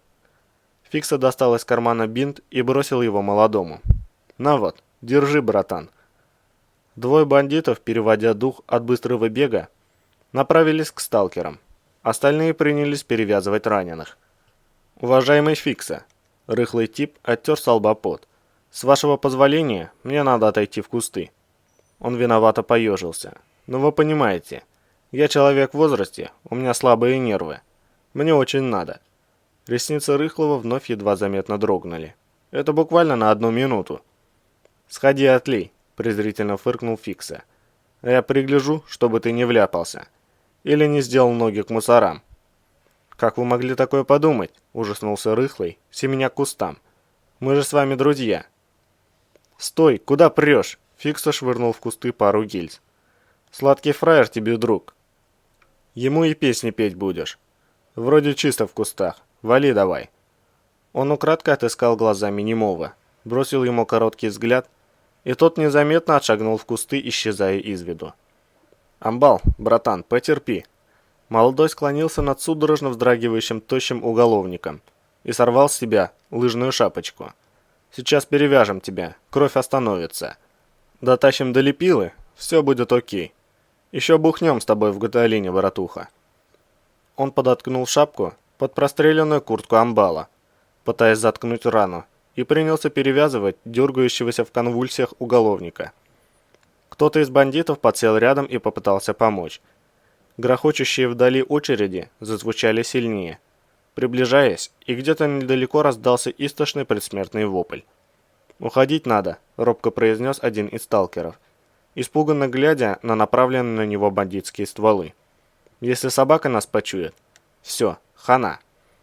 «Заткни хайло, фраер», – скинулся на него молодой боевик. «Сейчас близких перевяжем и уйдем, пока псина мусоров жрет». Он пытался обмотать амбала бинтом так, чтобы плотнее прижать шапку к ране. Но, видимо, перевязывать его никто не учил, и дело шло плохо. Внезапно амбал изогнулся на земле, дернулся и затих. «Братан, ты чего?» Молодой испуганно затряс мертвое тело. «Все», — выдохнул сидящий рядом бандит. «Кончился он. Упокой, Господи, его душу». Боевик перекрестился. «Надо ноги делать, пока не поздно». Он обернулся к тем двоим, что перевязывали третьего. «Пузырь, вы скоро?» «Все уже, валим отсюда», — откликнулся один из них, наскоро затягивая узлом бинт на наспех сделанной повязке. «Фикса, мы готовы». «Фикса!» — боевик завертел головой по сторонам. «Где Фикса?» «Ушел, гад!» — молодой вскочил на ноги, хватаясь за автомат. «Гнида! И немого нет! Бросили нас, суки! Завалю, падлу!» В этот момент раздался хруст ломающихся ветвей, вперемешку с сухим чавканьем лопающихся кожистых стеблей, и на поляну выпрыгнула огромная черная тварь. Лайка, не уступающая размером носорогу, стремительным движением густо перепачканной в крови пасти схватила молодого бандита и одним движением мощнейших челюстей перекусила его пополам, прерывая дикий крик ужаса и боли. Бандиты открыли огонь, осыпая собаку длинными очередями, но их пулям даже не удавалось пробить короткую, отливающую стальным блеском шерсть. Пес метался по поляне, хватая боевиков одного за другим, и 30-сантиметровые клыки разрывали людей, словно папиросную бумагу. Поляна наполнилась истошными воплями. Сталкеры бросились бежать, и кто-то рванулся за ними следом, пытаясь спасти бегством, пока жуткая тварь расправляется с его подельниками. Бегущий впереди, пытаясь не сходить с узкой тропы, на ходу рванул клапан кармана, доставая гильзы, но воспользоваться ими так и не успел. Внезапно его разорвало в клочья прямо посреди тропы, и спешащий за ним человек резко остановился, стараясь избежать внезапно возникшей на проверенном пути аномалии.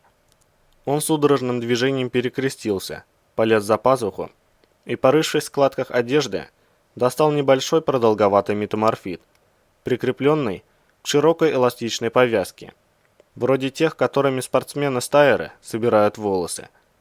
Он уцепил повязку на голову, убеждаясь, что филин прочно прилегает к затылку, и извлек из кармана пригоршню гильз. Сталкер торопливо швырял перед собой гильзы, нащупывая границы раздирателя, и, отыскав безопасную дорогу, двинулся в обход, крестясь на ходу. Следующий за ним уголовник старался ступать след в след, затаив дыхание от напряжения. Но едва оба вернулись на тропу, выхватил нож и с размаху вонзил его сталкеру в спину. Тот захрипел и рухнул, неуклюже пытаясь дотянуться до торчащего из-под лопатки ножа. Бандит сорвал с умирающего повязку с филином, нацепил ее на себя и бросился бегом дальше по тропе, перепрыгивая и обходя подрагивающий в ямах студень. В шорохе, сминаемых тяжелыми ботинками пупырчатых стеблей, не было слышно тихого треска рвущихся тонких невидимых нитей, и бандит уже достиг первой зарубки на покрытом желто-синим мхом дереве, обозначающей начало обратного маршрута, когда внезапно почувствовал странную тишину внутри себя. Он даже успел задуматься над этим незнакомым ощущением, но понять, что у него остановилось сердце, так и не смог. Его ноги подкосились, и уголовник бесформенным мешком рухнул на тропу. В километре от его трупа 3 человеческие фигуры изо всех сил спешили к границе желтой зоны. Невысокий рыхлый человек с забинтованной кистью левой руки, бегущий первым, оглянулся на отставающих попутчиков и недовольно поморщился. «Быстрее, джентльмены, быстрее!» Он на секунду остановился, давая им возможность сократить расстояние. До границы с Зеленой 1,5 километра. Там нас ждет транспорт». «Слишком тяжко», – просипел задыхающийся Фикса. «Еще немного, и я выплюну наружу легкие вместе с кишками». «Не лучший вариант», – хмыкнул Меркулов, запуская руку в карман. «Пользоваться умеете?» Он протянул уголовнику пару энерджайзеров.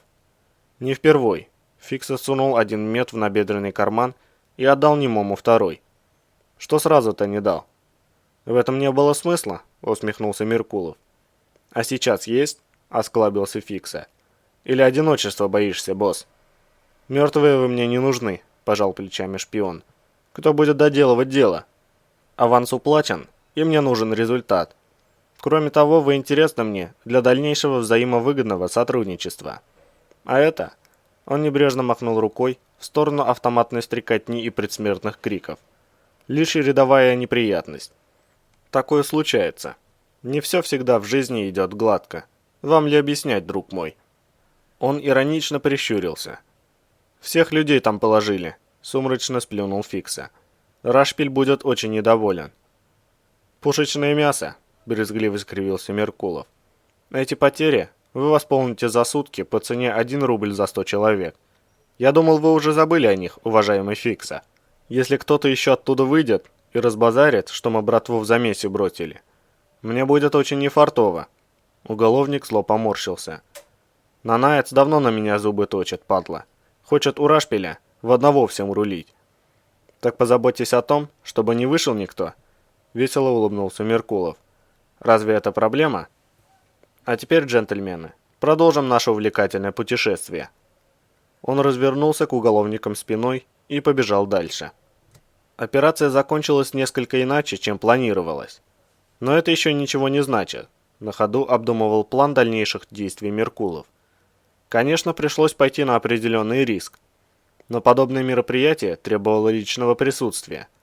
Подполковник Салмацкий стал опасен. И его ликвидация была необходима. Опускать такое на самотек означало стопроцентную гарантию неудачи. У Ферзя имеется Ариадна, и уничтожить его в условиях желтой зоны можно было, только имея в руках адекватные средства.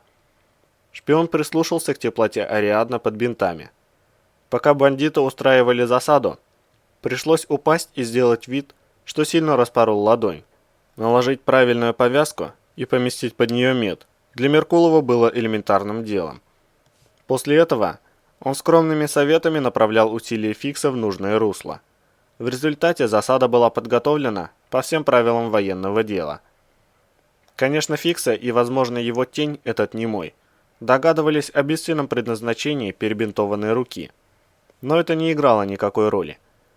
Именно Меркулов создал Сему Рашпиля, организовав никому неизвестному уголовнику стремительный взлет в криминальных кругах Ухты. В любом вопросе все в конечном итоге упирается в деньги и связи. Организация сотрудником, которой являлся Меркулов, имела и то, и другое в избытке и по всему миру. Грозный Сема Рашпиль без него не продержится на плаву и 2 недель. Либо правоохранительные органы, либо старые воры в законе мигом сожрут оставшегося без денег и связей выскочку. Сам он в состоянии зарабатывать лишь жалкие копейки, промышляя примитивным криминалом. И эти двое, бегущие сейчас за Меркуловым, хорошо знали, кто истинный хозяин в доме. Не говоря уже о страховке, которую всегда организовывал для себя Меркулов.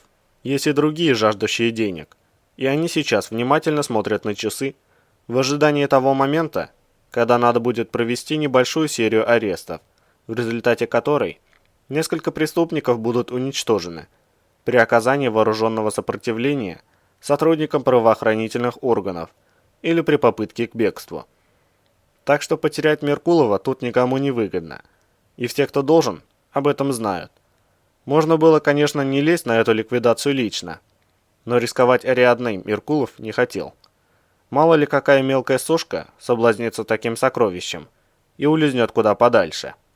Эх, ему бы пару хороших полевых агентов с первоклассной российской специализацией, каких готовили раньше. Но холодная война давно закончилась, и с таким персоналом дефицит. А завербованным русским он никогда не доверял. Мед, даже если б и ушел, конечно, рано или поздно к Меркулову бы вернулся. Рынок сбыта под контролем. Но зачем создавать такие трудности? Он и без того обошелся в очень и очень большие хлопоты и немалые деньги. Не говоря уже о шумихе, вызванной самим появлением этого безногого Сёмы Чиха. Шпион коротко усмехнулся.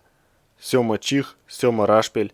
У них в России что, наступил дефицит воображения у родителей, придумывающих имена детям? Или Семен имеет фатальную карму? Меркулов обогнул очередную центрифугу. Принял правее, чтобы идти подальше от заполненной студнем ложбинки.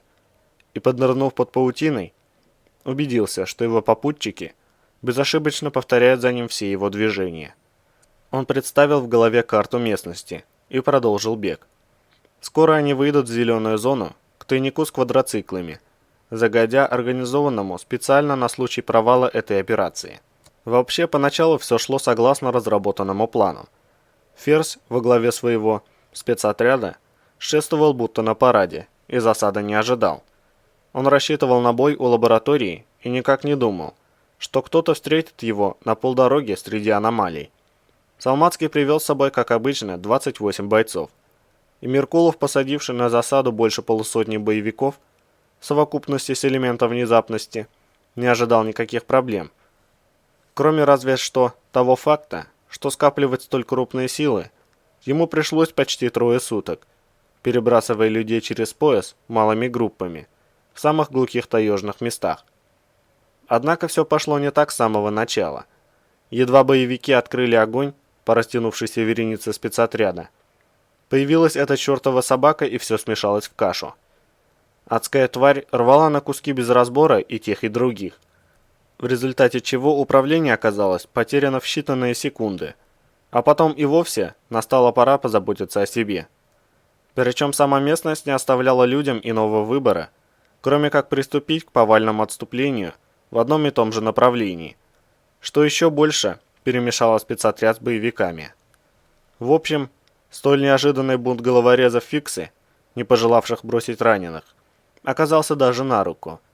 Из них получилась отличная приманка, и этой дьявольской твари будет чем заняться, пока Меркулов уходит в безопасное место. Единственный вопрос, что стало с Салмацким? Его сбило с ног первым залпом, но это еще ничего не гарантировало.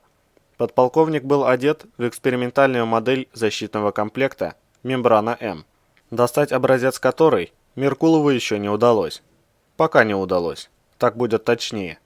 А это значит, что следовало выстраивать свои дальнейшие действия, исходя из постулата, что Ферзь жив. Меркулов весело улыбнулся. Над господином Прокопенко, похоже, сгущаются тучи. А не организовать ли им встречу тет-а-тет?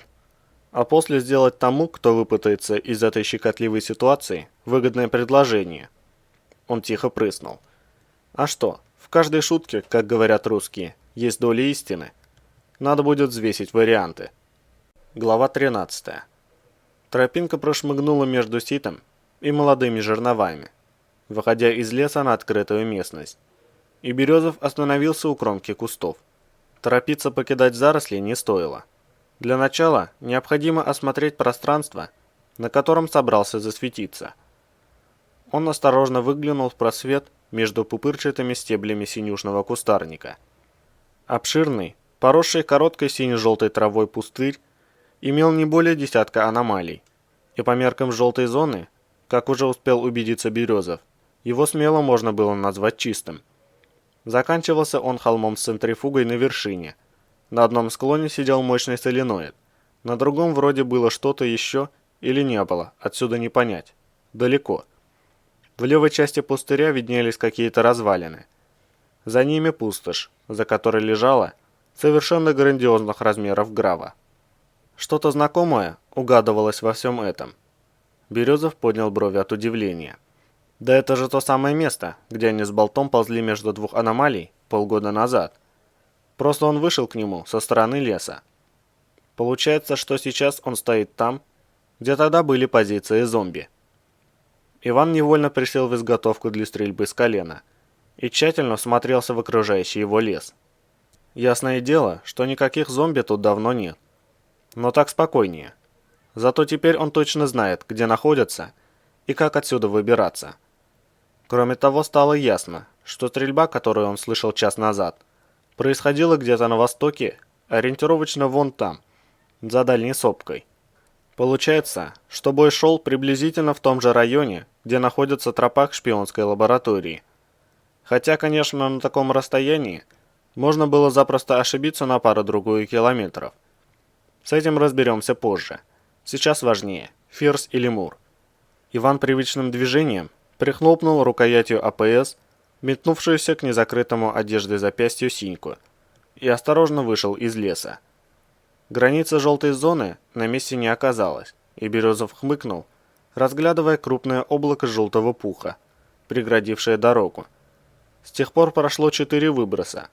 Все сдвинулось на 5 километров. Стоило бы подумать об этом заранее.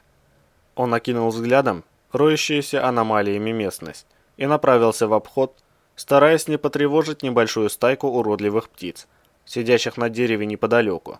Вступать в бой с визжащим облаком, состоящих из гибридов зазубренных клювов и крючковатых ядовитых когтей, в данной ситуации явно не стоило. Иван шел почти час, петляя между аномалий, и с искренним облегчением вздохнул, когда на следующем шаге небо над головой вновь стало голубым, а трава под ногами зеленой. Количество аномалий вокруг резко уменьшилось. Растительность, хоть и была кое-где покрыта сине-желтым мхом, все же была привычной.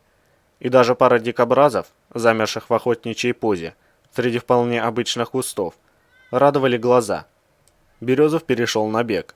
Он находится в самом начале шага выброса, и рисковать без всякого смысла не стоит. Для начала надо покинуть опасное пространство, а после прикинуть направление дальнейшего движения.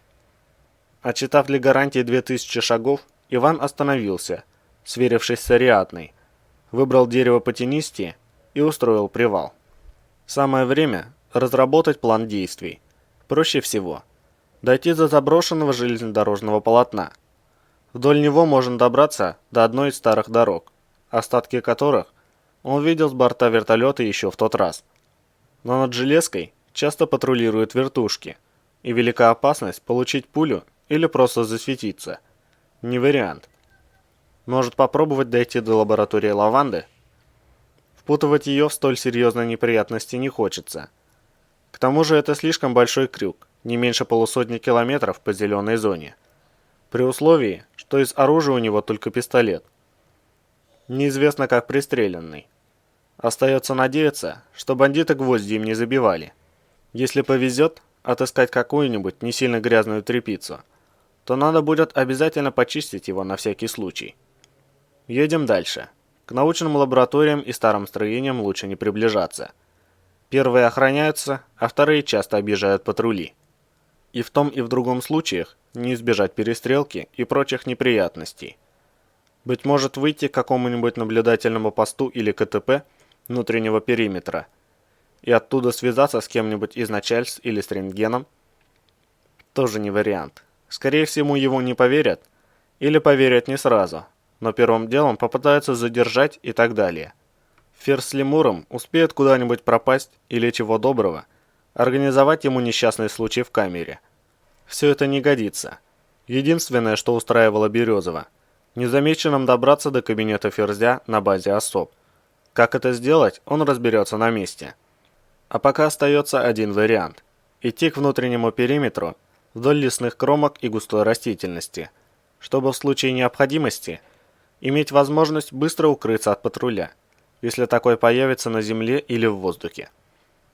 Однако, на деле все оказалось несколько сложнее, чем в теории. Едва он отошел от шага выброса на пару километров, в небе зачастили патрульные вертолеты. Вероятно, выброс закончился недавно, и отдел чрезвычайных ситуаций производил уточнение новых карт местности. Приходилось прятаться в лесу и отсиживаться без движения до тех пор, пока вертолеты не скроются из вида. Несколько раз, спешно ища укрытия в густых зарослях, Иван сталкивался с мутировавшими животными, рискуя попасть в драку. Но выбирать не приходилось. Если вертолетчики используют тепловизоры, то чем больше между тобой и вертолетом будет препятствий, тем выше шанс остаться незамеченным. К счастью, встречающееся зверье не было крупным, и атаковать вооруженного человека не рисковало. Ближе к середине зеленой зоны ему попалась научная экспедиция. Передвижная лаборатория на базе грузовика ЗИЛ-131 с жестким кунгом медленно двигалась по старой заброшенной дороге. Под охраной БТР и десятка квадроциклов. Двумя из них вместо пулеметов, оборудованными целой паутиной антенн и анализаторов, управляли люди в полевых комбинезонах ГНИЦ. Ученые проверяли схему аномалий, последовательно исследуя сектора зеленой зоны, разыскивая новые опасные места и уточняя состояние старых. Береза вспомнил соответствующую инструкцию. Если экспедиции научного отдела работают в этом районе, то, учитывая сдвиг зон после выброса, ученые обработали процентов 60 всей территории. А это означает, что после окончания выброса прошло около недели. Иван хмыкнул. Пожалуй, его уже никто не ждет. Что ж, в некотором смысле это даже на руку. Тем приятнее Ферзю с лемуром покажется сюрприз. Пока же никому на глаза попадаться не стоит. Пришлось вновь залечь и дождаться, пока экспедиция удалится. Вторая экспедиция встретилась у железнодорожных путей. Иван вышел к самой кромке растительности, заканчивающейся метрах в 200 от железной дороги, и затаился, разглядывая копошащихся у путей ученых. На этот раз, похоже, переждать не удастся. Грузовик лаборатории и БТР охраны стояли заглушенными двигателями, и охранники сидели без дела возле квадроциклов, ожидая окончания научных работ. 6 сотрудников научного отдела с какими-то приборами в руках склонились над рельсами. Один из них осторожно ковырял пластиковой лопаткой между шпал.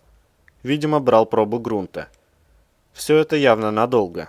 Придется делать солидный крюк, чтобы обойти экспедицию, местность вокруг которой слишком открытая. Березов уже собирался отползти вглубь кустов и повернуть западнее. Как вдруг неожиданная суета у железнодорожного полотна заставила его вновь приглядеться к ученым. Те бросили свои занятия и все как один смотрели куда-то вдоль рельсов в сторону горизонта.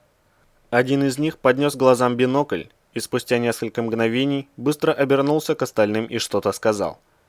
Ученые похватали оборудование и заторопились к квадроциклам. Тот, что с биноклем, бросил охране короткую фразу, указывая на горизонт, и солдаты принялись заводить моторы. Через минуту экспедиция тронулась с места и быстро удалилась прочь от железной дороги, пропадая за поросшим полынью холмом. Причина прекращения работ выяснилась спустя несколько минут. По железнодорожному полотну медленно двигался бронепоезд, отсвечивая на ярком солнце новенькой краской бронированных вагонов. Синий локомотив не издавал никаких звуков, двигатели не работали. Стучащих по рельсовым стыкам колес не было слышно. Из такого расстояния казалось, будто бронепоезд двигается совершенно бесшумно. Зажатая в кулаке Ариадна показывала подрагивающие синим свечение абразуры и черные провалы незапертых бронезаслонками окон. Определить, что происходит внутри поезда, с такого расстояния было невозможно. Бронепоезд поравнялся с Березовым, и внезапно одна из пулеметных башен завращалась, двигая стволом КПВТ из стороны в сторону в поисках цели. Иван плотнее вжался в землю, соображая, зачем можно укрыться от огня, но выстрелов не последовало.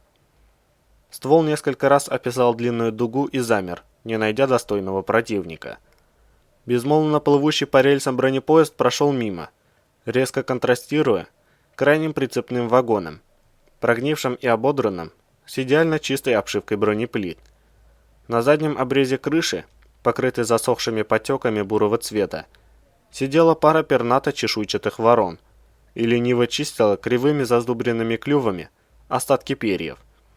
Иван вспомнил рассказ Раса. Вроде эти вагоны специально цепляли к бронепоездам, чтобы использовать в качестве складов ЧС. И то, что живет теперь внутри бронированных составов, не любило их посещать. Распугивая затаившихся в траве мелких зверей, призрачно-бесшумная бронированная махина удалилась к горизонту, и Березов осторожно вышел из кустов. Ариадна не показывала признаков опасности, и пока никто не горит желанием приближаться к месту прохождения бронепоезда. Самое время пересечь железную дорогу и уйти с открытой местности. Убедившись, что вокруг пусто, Иван перешел на бег. Перепрыгивая через пути, он внимательно разглядывал рельсы и шпалы, пытаясь заметить следы воздействия ареала, но так ничего и не увидел.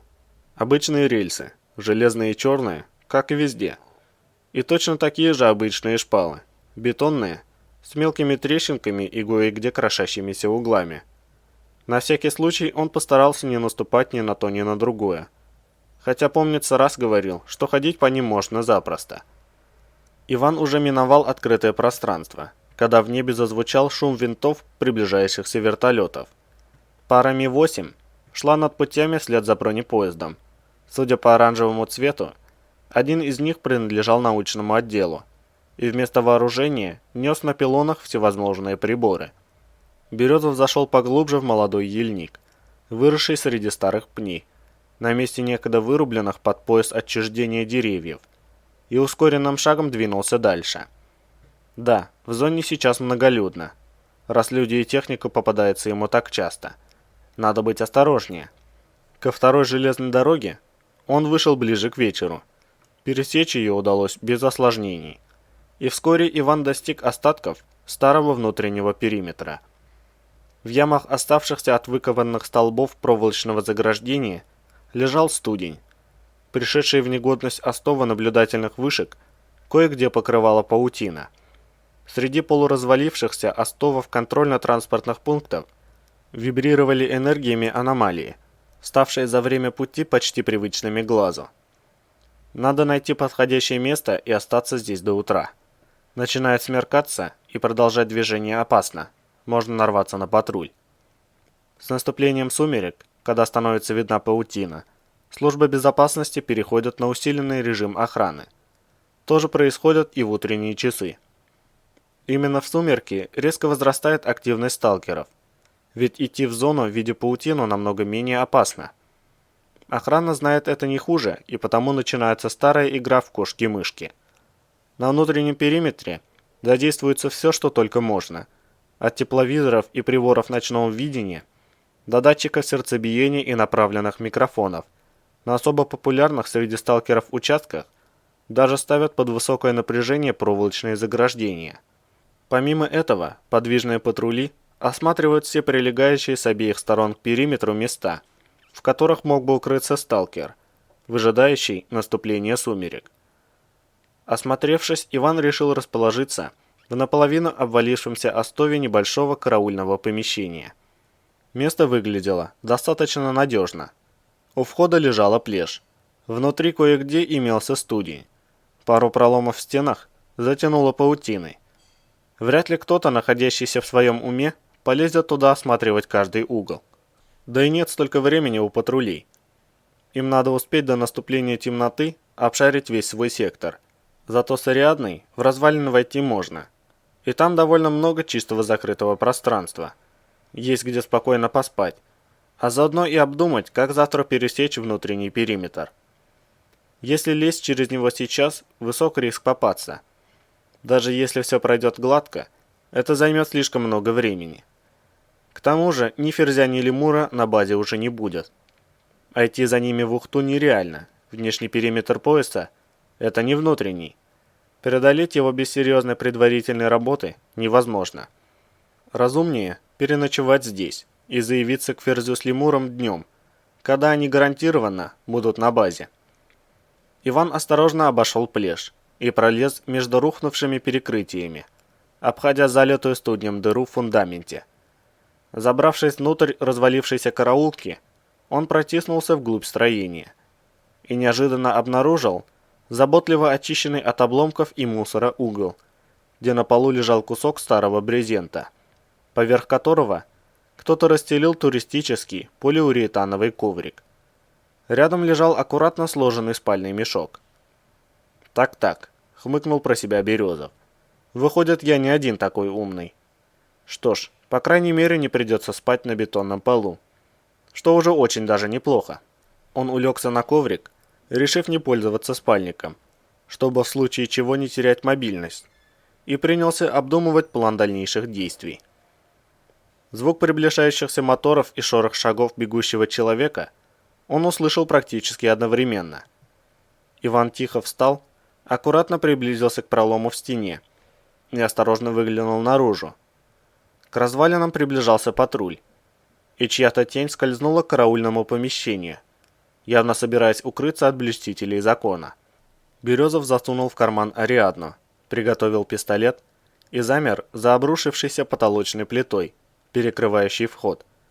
Спустя минуту послышался шорох, и в узкий проход пролез человек в камуфляже с уипом на предплечье и с парой противогазов на поясе.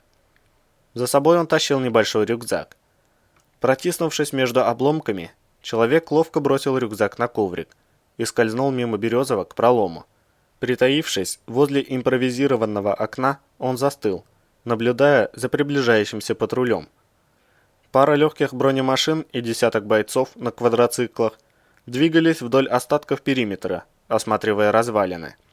У обрушившегося караульного помещения патруль остановился, и несколько человек, взяв на изготовку оружие, сверяясь с уипами, осторожно направились к зданию.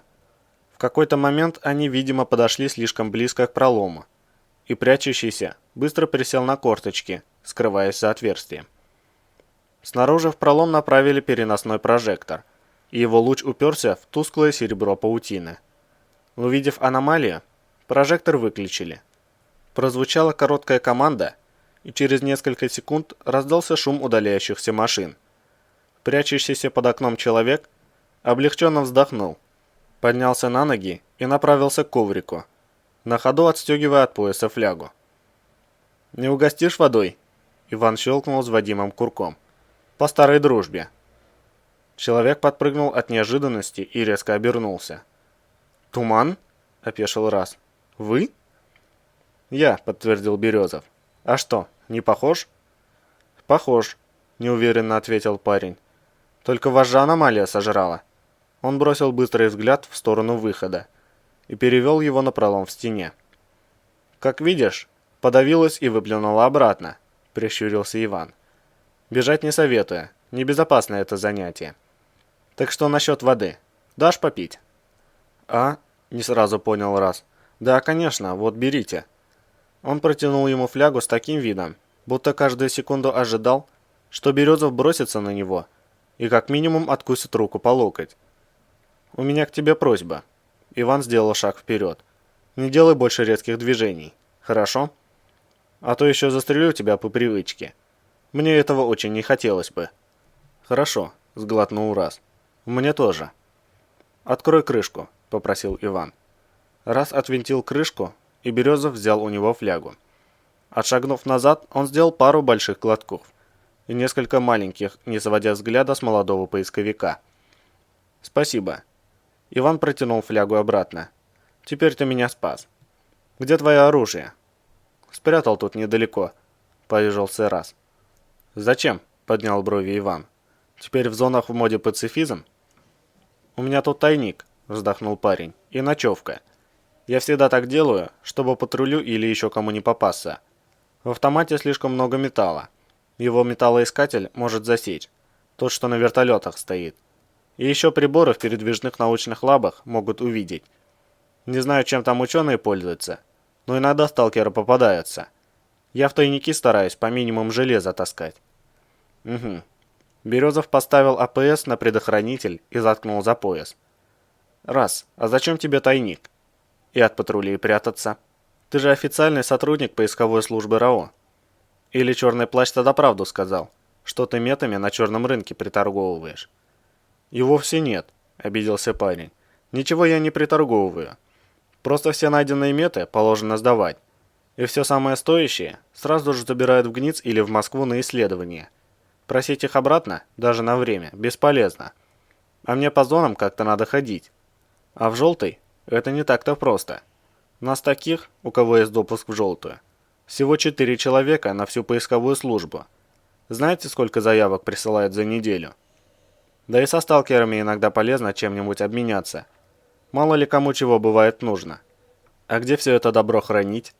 Не с собой же таскать, вдруг охрана найдет. Так мигом срок пришьет, и глазом моргнуть не успеешь». «А прятался зачем?» – уточнил Иван. «Не будут же тебя обыскивать прямо в зоне. Если, конечно, у тебя есть утвержденная заявка на выход». Он иронично посмотрел на Раса. Она ведь у тебя есть? Парень виновато вздохнул. Не совсем. В смысле, нет у меня заявки. Не может быть, округлил глаза Березов. Потерял? Отобрали в подворотне злые гопники? Выменял у встречных сталкеров на коробку метов? Издеваетесь? Насупился Раз. Нету у меня заявки. Я сейчас нелегально в зону пошел. Вот поэтому и нету. Какой ты загадочный, усмехнулся Иван. Вся поисковая служба только и мечтает, как бы не пойти в зону. Один только ты сюда рвешься. И как же это так? По работе ходить по зонам неинтересно. Раз пренебрежительно фыркнул. Иди туда, потом сюда, затем обратно, да и поживее. Посмотри здесь, там, сям. Сними данные приборов везде. И не забудь написать подробный отчет на 200 тысяч листов. И мета ищи получше, получше. Как это небольшая редкость? Такая большая зона, а меты редкость. Искать лучше надо. Он недовольно наморщил лоб. Ясное дело, кому после всего этого захочется в зону? А зачем тебе ходить сюда нелегально? Березов присел на обломок стены. С черным рынком дел ты не имеешь. Отчеты строчить не хочешь. Значит, научное оборудование с собой не берешь. В чем смысл? Я хочу найти лабораторию академика Лаврентьева, нехотя объяснил Раз. Заявку на это никогда не подпишут, поэтому и хожу сам. Так она же в красной зоне, удивился Иван. Разве не так? Так, обреченно согласился парень. Не боишься попасть в ряды темного властелина? Или как это у вас там называется? Ехидно поинтересовался Березов. Я же не лезу в красное, воскликнул Раз и неожиданно жалобно заявил. Туман, пожалуйста, не забирайте меня в эпицентр. Отпустите меня, я больше никогда не буду в желтую ходить. Если надо, могу вообще из Реала уволиться. Только отпустите. Чего? Удивился Иван. Не забирать тебя куда? В эпицентр, обреченно выдохнул парень. Я знаю, сталкеры рассказывали. Те, кто попадает туда, могут ночью вернуться за своими друзьями или знакомыми и забрать их к темному властелину. А про черный-причерный гроб на колесиках тебе не рассказывали? Заржал Береза. Раз, ты вообще сам понял, что сказал? Я что, по-твоему, похож на зомби? Вообще-то да, судорожно сглотнул парень. Вот как? Опешил Иван, переставая смеяться. И чем же? Вы стали выглядеть моложе, осторожно ответил Раз. Как те с лопатами, что из эпицентра иногда выходят. Вы убили кого-то из своих, потом вас сожрала аномалия. Накрыла выбросом, а теперь вы тут стоите совершенно здоровый. И как-то плешь у входа обошли без приборов. И в студень не вляпались, и в паутину. А зомби умеют аномалии чуять. И патруль вас не заметил. А у них с собой тепловизор был. Достаточно, махнул рукой Березов. Я понял. Извини, что разочаровываю тебя, но я не зомби и не в эпицентр, ни в красную зону к сокровищам Лаврентьева. Отвезти тебя не могу. Наоборот, мне надо выбраться отсюда и попасть на базу спецотряда. И желательно незамеченным. Не поможешь в этом, раз уж ты здесь? Зачем вам на базу? Спросил Раз. Вас там наверняка арестуют. Или как я, за зомби примут. Или как преступника за убийство. Об этом до сих пор весь поезд говорит. Тот человек был моим товарищем, нахмурился Иван. Мы знакомы по службе очень давно. В тот день, когда он погиб, я никого не убивал. И теперь хочу исправить свою оплошность. Ты сможешь провести меня через внутренний периметр? Это все, что мне нужно. Дальше я справлюсь сам. Смогу, кивнул Раз. Есть способ, пока еще надежный. Только идти лучше завтра после утреннего патрулирования. Он немного замялся. Туман, если нас поймают, можно я скажу, что вы меня заставили? Ну, типа угрожали убить, а я испугался и провел. А то не хочется попасть на ровном месте, как болт. В смысле? Не понял Иван. А что с ним? Сидит в комнате для прикомандированных, в блоке службы собственной безопасности. Поморщился Раз. Вторую неделю уже. Забрали в день начала выброса и до сих пор не выпускают. Это как так? Покачал головой Березов. Без предъявления обвинения просто держат человека заперти? Но вроде бы он сам дал согласие. Молодой поисковик пожал плечами. Его рентген попросил, и Болт согласился. Арестовывать его не стали. Недостаточно оснований. а отпускать боятся. Вдруг в зону уйдет. А там его и все РАО вместе взятое никогда не разыщет. Вот и договорились они с рентгеном, мол, это нечто вроде добровольного домашнего ареста. Болт сидит в помещении с тепловизором, холодильником и санузлом и ждет окончания расследования. «Занятно», — оценил Иван. «И долго ему так ждать?» «Пока лабу шпионскую не найдут», — потер лоб раз. «Там кого-нибудь обязательно арестуют, допросят, и станет понятно, виноват Болт или нет». «А ее еще не нашли?» — насторожился Березов. «До сих пор?» «Сегодня утром спецотряд ушел к месту ее нахождения». Раз вновь пожал плечами. «Говорят, что тот человек, которого вы убили, успел ножом нацарапать на земле, где именно надо ее искать. Может к ночи вернуться». «Раз. А сколько длился выброс?» – перебил его Иван. «И когда он закончился?» «Выброс шел 108 часов», – удивленно ответил Раз. «Закончился почти 6 дней назад. Разве вы не знаете?» «Я головой ударился сильно». Березов иронично скривился. «Не все помню». «Странно», – подумал он. «Почему Ферзь столько времени тянул с лабораторией? Когда я лежал в оковах, он намеревался за пару дней и лабу отыскать, и болта подставить. Вероятно, выброс изменил его планы. Сейчас это уже не важно. После операции всем, кроме дежурной группы, положено 2 суток отгула. Значит, завтра на базе будет минимум людей. Это только в плюс. Проще добраться до Ферзя, он все равно появляется в своем кабинете ежедневно». «Не переживай, Раз», — добавил Иван. «Мы сделаем даже лучше. Я тебя свяжу не сильно. Ты выждешь пару часов, радиоэфир послушаешь. А там тебе и самому уже станет ясно, что делать. Развязаться и топать дальше, либо переключить ЛАР на аварийную частоту. Тебя найдут, и ты расскажешь им страшную историю о том, как злой туман под угрозой смерти вынудил тебя провести его через внутренний периметр, а потом связал и бросил на произвол судьбы». «А я точно смогу развязаться?» – осторожно уточнил парень, с опаской покосившись на крепкую фигуру Березова. «Точно», – с улыбкой заверил его Иван. «За 10 секунд справишься. Я сделаю ложный узел». «Вы собираетесь увидеть Ферзя? Да?» Раз тут же замолчал, явно пожалев о том, что поторопился ляпнуть лишнего. «Нет, что ты!» Глаза Березова вспыхнули стальным блеском, зловеще сверкнув в сумеречных развалинах.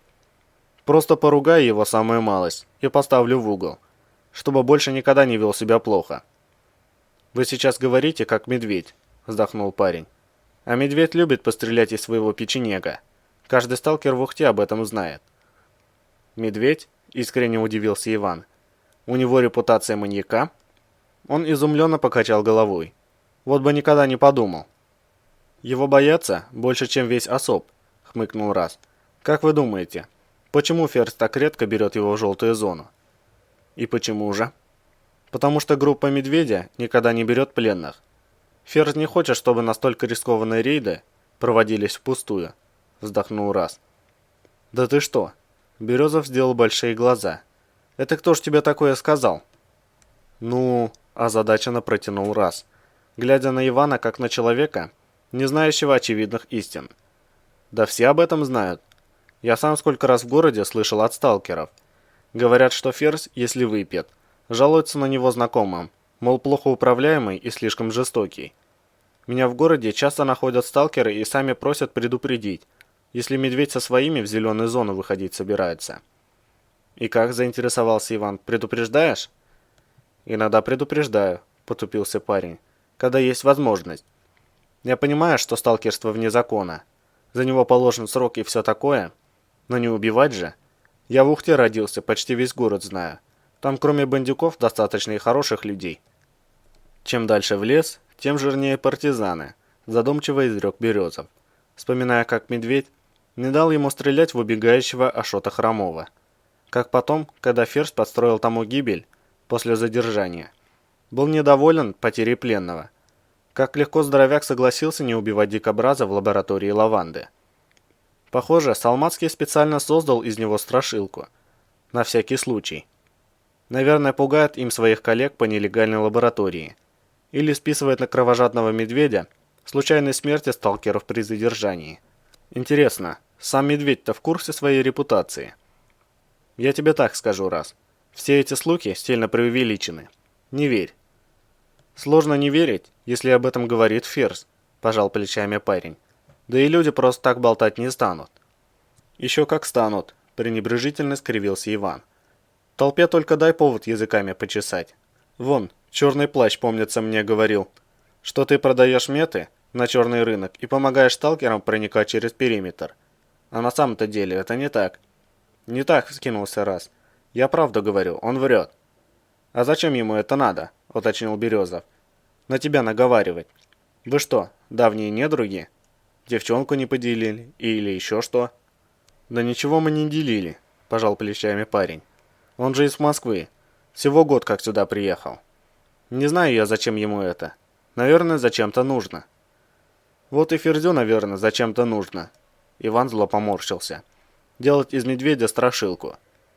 Кстати, Раз, а почему тебя патруль не обнаружил, если у них тепловизор был? Ты же у самого пролома прятался. Я-то хоть в глубине стоял. Хотя тоже странно. У меня невидимка с собой. Парень достал из набедренного кармана небольшой мед и показал его Ивану. А вот вас не знаю, почему не заметили. Я сам удивился. Думал, что вы зомби. А что, разве зомби холодные? Возразил Березов. Насколько я помню, холодные только бродяги. Это верно, зомби живые, согласился Раз. Но все равно было страшно. Я вас даже не заметил, когда вошел. Ладно, махнул рукой Иван. Потом разберемся.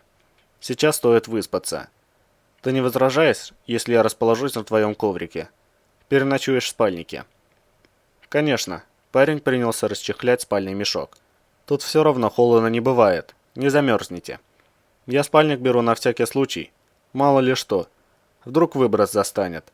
Так хоть не придется несколько дней в одежде спать. У тебя чистого платка не найдется? Или ветоши какой? Иван уселся на полиуретановый коврик. Пистолет почистить. Найдется. Раз сунул руку за обломки кирпича и извлек оттуда небольшой полиэтиленовый пакет. Вот тут масленка и кусок чистой простыни. Только шомпола нет. Зато есть вязальная спица, она пластмассовая. Я ее у бабки утащил. Он лукаво хихикнул. Для автомата она коротка, зато для пистолета в самый раз. Годится, оценил Березов, забирая пакет. Он разобрал АПС и принялся за чистку. Скажи Раз, а зачем тебе лаборатория Лаврентьева? Это же сказка. Обычная байка про очередную пещеру Али-Бабы. Может и сказка, согласился парень. А может и нет. Вот разыщу, там и видно будет, что это. Я доподлинно знаю, что сама лаборатория существует. У меня даже ориентир есть. Вот как? Иван поднял брови. Это уже серьезно. А ты уверен, что информация точная? Уверен, твердо ответил Раз. У меня дядя Лаврентьева помогал еще в 2000 году. Он в той лаборатории лично был и мне потом рассказывал. Она в тайге спрятана, это правда.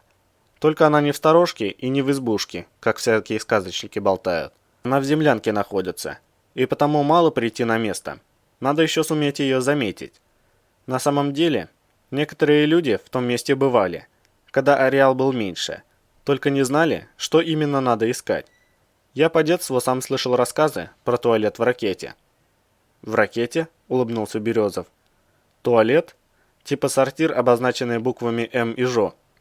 Экстренная помощь сталкерам, которых диарея застала врасплох посреди дремучей тайги? Вот вы смеетесь. А это и есть тот самый ориентир», – заявил Раз. «Туалет, сделанный из ракеты. Я не знаю, кто его сделал. Может быть, академик Лаврентьев был очень требователен к удобствам или санитарно-гигиеническим нормам. А может, еще до него кто-то постарался. Но если знать, куда и сколько от этого туалета идти, то найдешь лабораторию. Высокое дерево, на плече подзорной трубы, 10 футов к острову Скелета». Иван сделал серьезное лицо. Затем 20 шагов на юг от ракетного сортира. Он поднял руку, останавливая собравшегося было возмутиться Раса. «Шучу, не обижайся. Только как ты собираешься пройти в красную зону? Оттуда же не возвращаются». «Должен быть способ», — уверенно заявил Рас. «Болт же возвращается. Вот и вы вернулись. Значит, способ есть». «Я не помню, где был все это время», — поморщился Иван. Может быть, так и провалялся в желтый весь выброс. Нет, парень покачал головой. Без укрытия под выбросом не выжить. И помоложе в желтый не станешь. Вы были в красной, это точно. А то и в эпицентре. Только не помните. Или говорите, что не помните. Болт тоже так делает. На все вопросы о красной зоне отвечает, что понятия не имеет, как ему это удается. Все на железку свою ссылается. Да только обычная она. Ничего особенного в ней нет. Ученые уже раз 100 проверяли. Болт как болт. Я действительно не помню ничего. Березов потер виски. Какие-то смутные обрывки, словно сон. Что-то абсолютно нереальное. Какой-то терем деревянный. Огромная черная собака. Солдат с ППШ в старой военной форме. Фронтовик? Раз невольно попятился. Он с черным псом ходит. Это же самая жуткая аномалия. Верная смерть. За километр людей убивает. Да не бойся ты так. Болезненно сощурился Иван. Говорю же, сон это был. Все в дымке белый. Толком ничего и не помню. Там еще девушка была в русском сарафане. Красивая. Глаза у нее такие, бездонные. Она с солдатом вроде говорила о чем-то. Он коротко махнул рукой. Забудь. Видимо, я сильно по голове тогда получил, раз такое привиделось. Так что ты говорил про способ? Я думаю, что у болта есть вездеход, заявил Раз. Потому он и возвращается из красной зоны в целости и сохранности. Это еще что за чудо такое? Березов закончил чистить часть от пистолета и принялся наматывать на спицу кусок промасленной тряпки, будто на шомпол. Это мед. Парень улыбнулся. Вообще-то это сталкерская байка. На самом деле его не существует. Любители посочинять всяких историй про ареал его и придумали. Будто если у тебя есть вездеход, ты можешь спокойно ходить в любую зону. Как бы темный властелин дал тебе пропуск в свои владения. С личной подписью, осведомился Иван, прочищая пистолетный ствол. Ага, наверное, хохотнул Раз. Типа проход разрешая, великий Ктулху. Если честно, я тоже не особо в это верил. Но если подумать, в существование Ариадны тоже никто не верил. Считалось, что это байка о сокровищах академика Лаврентьева. А потом Болт ее нашел. Так кто сказал, что вездехода не может быть в принципе? Может быть, Болт его и нашел, только не стал сдавать как ту Ариадну. Кстати, может и Ариадна у него тоже есть. Мало ли, что он мог в красной зоне понасобирать. А вдруг там метов на каждом шагу полно? Кто знает. Вон Сёма Чих просто полз по красной и свою Ариадну увидел. Запросто так. И теперь ты ищешь вездеход, догадался Иван, чтобы забраться в красную зону, к этой самой туалетной ракете. Ну да, подтвердил Раз, ничего другого все равно не остается. Прямо скажем, шансов у тебя немного. Березов отложил импровизированный шомпол и принялся собирать АПС. Меты ведь встречаются хаотично, без всякой системы. Тут бы любой отыскать, не то что мифический вездеход. Это верно, вздохнул парень, но я считаю, что система все-таки есть. Просто она сложная, и ее не могут вычислить. Ага, согласился Береза. Целый гниц не может, а ты смог. Ты ее часом не во сне увидел, как Менделеев свою таблицу? Нет, Раз улыбнулся. Я ее даже не вычислил, но работаю над этим. А система точно есть. Я знаю несколько мест, где уже 4-5 раз находили меты. Они появляются после выброса. Это точно. Только вот не всегда. Периодичность я пока понять не могу. Но если появляются, то с точностью до сантиметра и всегда одни и те же. Например, в паре мест всегда появляется примус. Еще в одном всегда пиявка. Ты ученым-то об этом говорил? Иван зарядил магазин ВПС, дослал патрон в патронник и поставил оружие на предохранитель. Сначала говорил. Раз скорчил ироничную рожицу. Без толку все это. Они пытались проверить, выждали несколько выбросов. Как раз в те выбросы меты почему-то не появлялись, и все махнули на это дело рукой. И еще посоветовали мне меньше фантазировать. Мол, я им своими фантазиями полгода мешал работать. Понятно, пожал плечами Березов. Бывает. Примус тот, что вроде воду кипятит, а сам холодный. Так кажется. Так, кивнул Раз. Только он не холодный, он теплый. Градусов 40. Но снег под ним не тает, а вода кипит, как в обычном чайнике. Можно и суп сварить, если котелок на него поставить. Только тогда лучше 3 примуса брать. Устойчивость лучше и закипает быстрее. Слушай, раз. Иван посмотрел на молодого поисковика. И все-таки, зачем тебе лаборатория Лаврентьева? Хочешь стать богатым? Только вряд ли тебе РАО много заплатит, что бы ты там ни нашел. Ну найдешь ты вездеход, Ариадну. А дальше что? Для чего все это? Парень немного потупился. Помолчал несколько мгновений, после чего поднял голову и решительно заявил. Сказочники про сокровища академика много чего рассказывают. Одна история нереальнее другой. Вот и проверю, что правда, а что враки. Что-то ты не договариваешь, улыбнулся Березов, укладываясь на коврике поудобнее. Ты не выглядишь настолько глупым, чтобы гоняться за химерой. Не хочешь рассказать, что на самом деле рассчитываешь там найти? Да всякое про то говорят, уклончиво ответил Раз, развязывая шнуровку на ботинках. И будто там есть полная коллекция метов, включая такие, что до сих пор никто еще не находил. Вроде вездехода, перемирия или неуязвимости. И будто даже была у академика живая вода. Что-то я совсем запутался в народном фольклоре. Иван посмотрел на Раса, который, стянув в себя ботинки, забирался в спальный мешок. Все, что ты сейчас перечислил, это из области сказок? Да, все это чистой воды сочинительство, поморщился тот. Байки да легенды. Их скупщики метод специально распространяют, чтобы молодежь в сталкеры шла. Смертность-то не маленькая. Перемирие – это типа мед, на владельца которого не нападают ни звери, ни зомби. Неуязвимость – с этим, мол, можно сквозь аномалии беспрепятственно ходить. Наподобие того, как с отмычкой тебе оковы не страшны. Ну и так далее. А живая вода? Напомнил Березов. Это что? Тоже бред. Раз попытался отвернуться лицом к куче битого щебня. И все-таки. Видя, что молодой поисковик пытается уйти от ответа, настаивал Иван. Расскажи, раз начал. Хоть буду знать местное народное творчество. Артефакт это такой. Жидкий. Нехотя ответил Раз. По легенде, если его прикрепить к зомби, тот снова станет нормальным человеком. Разве бывают жидкие артефакты? Удивленно переспросил Березов. Никогда об этом не слышал. Бывают. Раз тяжело вздохнул. Но если они где и есть, так это только возле водоемов. А в Ареале, сами знаете, если к воде подойти, назад уже не вернешься. Зов непреодолим. Даже болт не подходит к водоемам. Официально известен только один водный артефакт – родник. Избавляет владельца от жажды. Имея его, можно вообще не пить. Вроде бы еще что-то делает, точно не знаю. Он как мед, только жидкий, но форму держит и не разливается. Можно в руки взять. Если сильно сдавить, пальцы сквозь него как сквозь воду пройдут. Прохладный такой и никогда не нагревается, даже в сильную жару. Его где-то в секретном хранилище гниц держат, в лабораторных подвалах. Как же его разыскали, если он у воды встречается? Нахмурился Иван. Там же зов. Ты же говоришь, его не преодолеть. Один человек преодолел, негромко ответил Раз.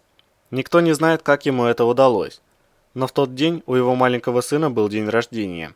Ему исполнилось 10 лет. Утром, уходя в Ареал, отец обещал ему не опаздывать к празднику. Мальчик ждал его весь день, и к вечеру отец вернулся. Он принес с собой родник и подарил его сыну.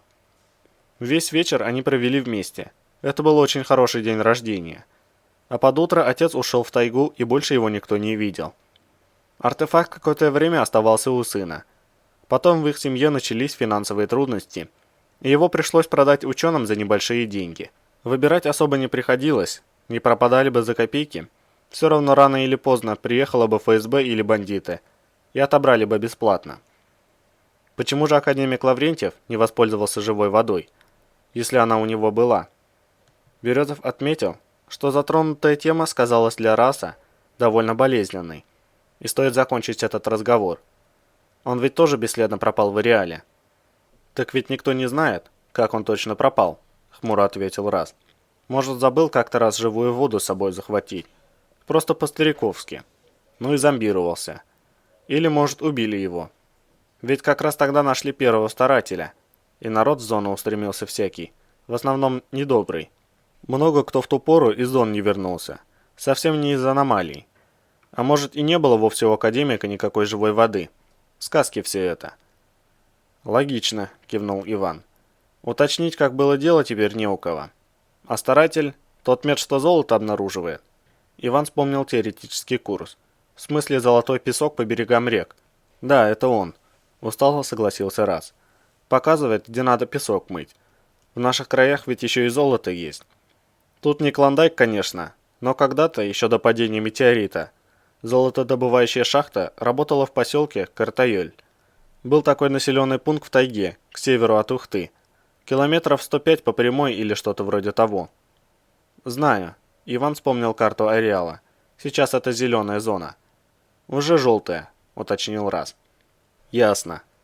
Березов положил пистолет под сложенный чехол от спального мешка, служивший ему подушкой. Спасибо за информацию. Давай спать. Завтра у меня будет напряженный день. Надо бы отдохнуть впрок, пока еще можно. Шум моторов удаляющегося патруля стих вдали. И Раз выглянул в пролом, осматривая местность снаружи. «Уехали», — сообщил он. «Идем?» Иван сделал глоток воды из фляги и передал ее поисковику. Пока ждали патруль, Раз достал из своего рюкзака нехитрый сухой паёк, и они успели немного перекусить. «Сейчас».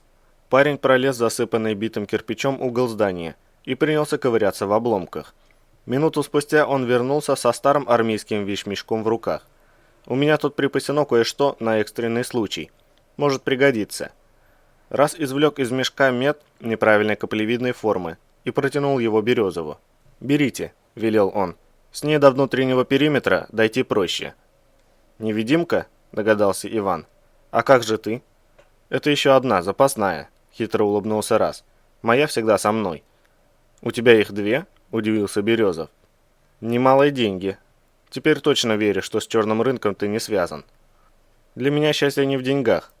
По его лицу скользнула мимолетная тень, но спустя миг он снова улыбался. «А запас всегда должен быть, я так считаю. Всякое может произойти, случаи-то разные бывают. Вот, например, как сейчас». Он покопался в вещмешке. «Могу филина дать. Хотите?» «Мне некуда его вложить», — развел руками Иван. «Он же должен иметь контакт с затылком. Я дам вам повязку под него. Специальную».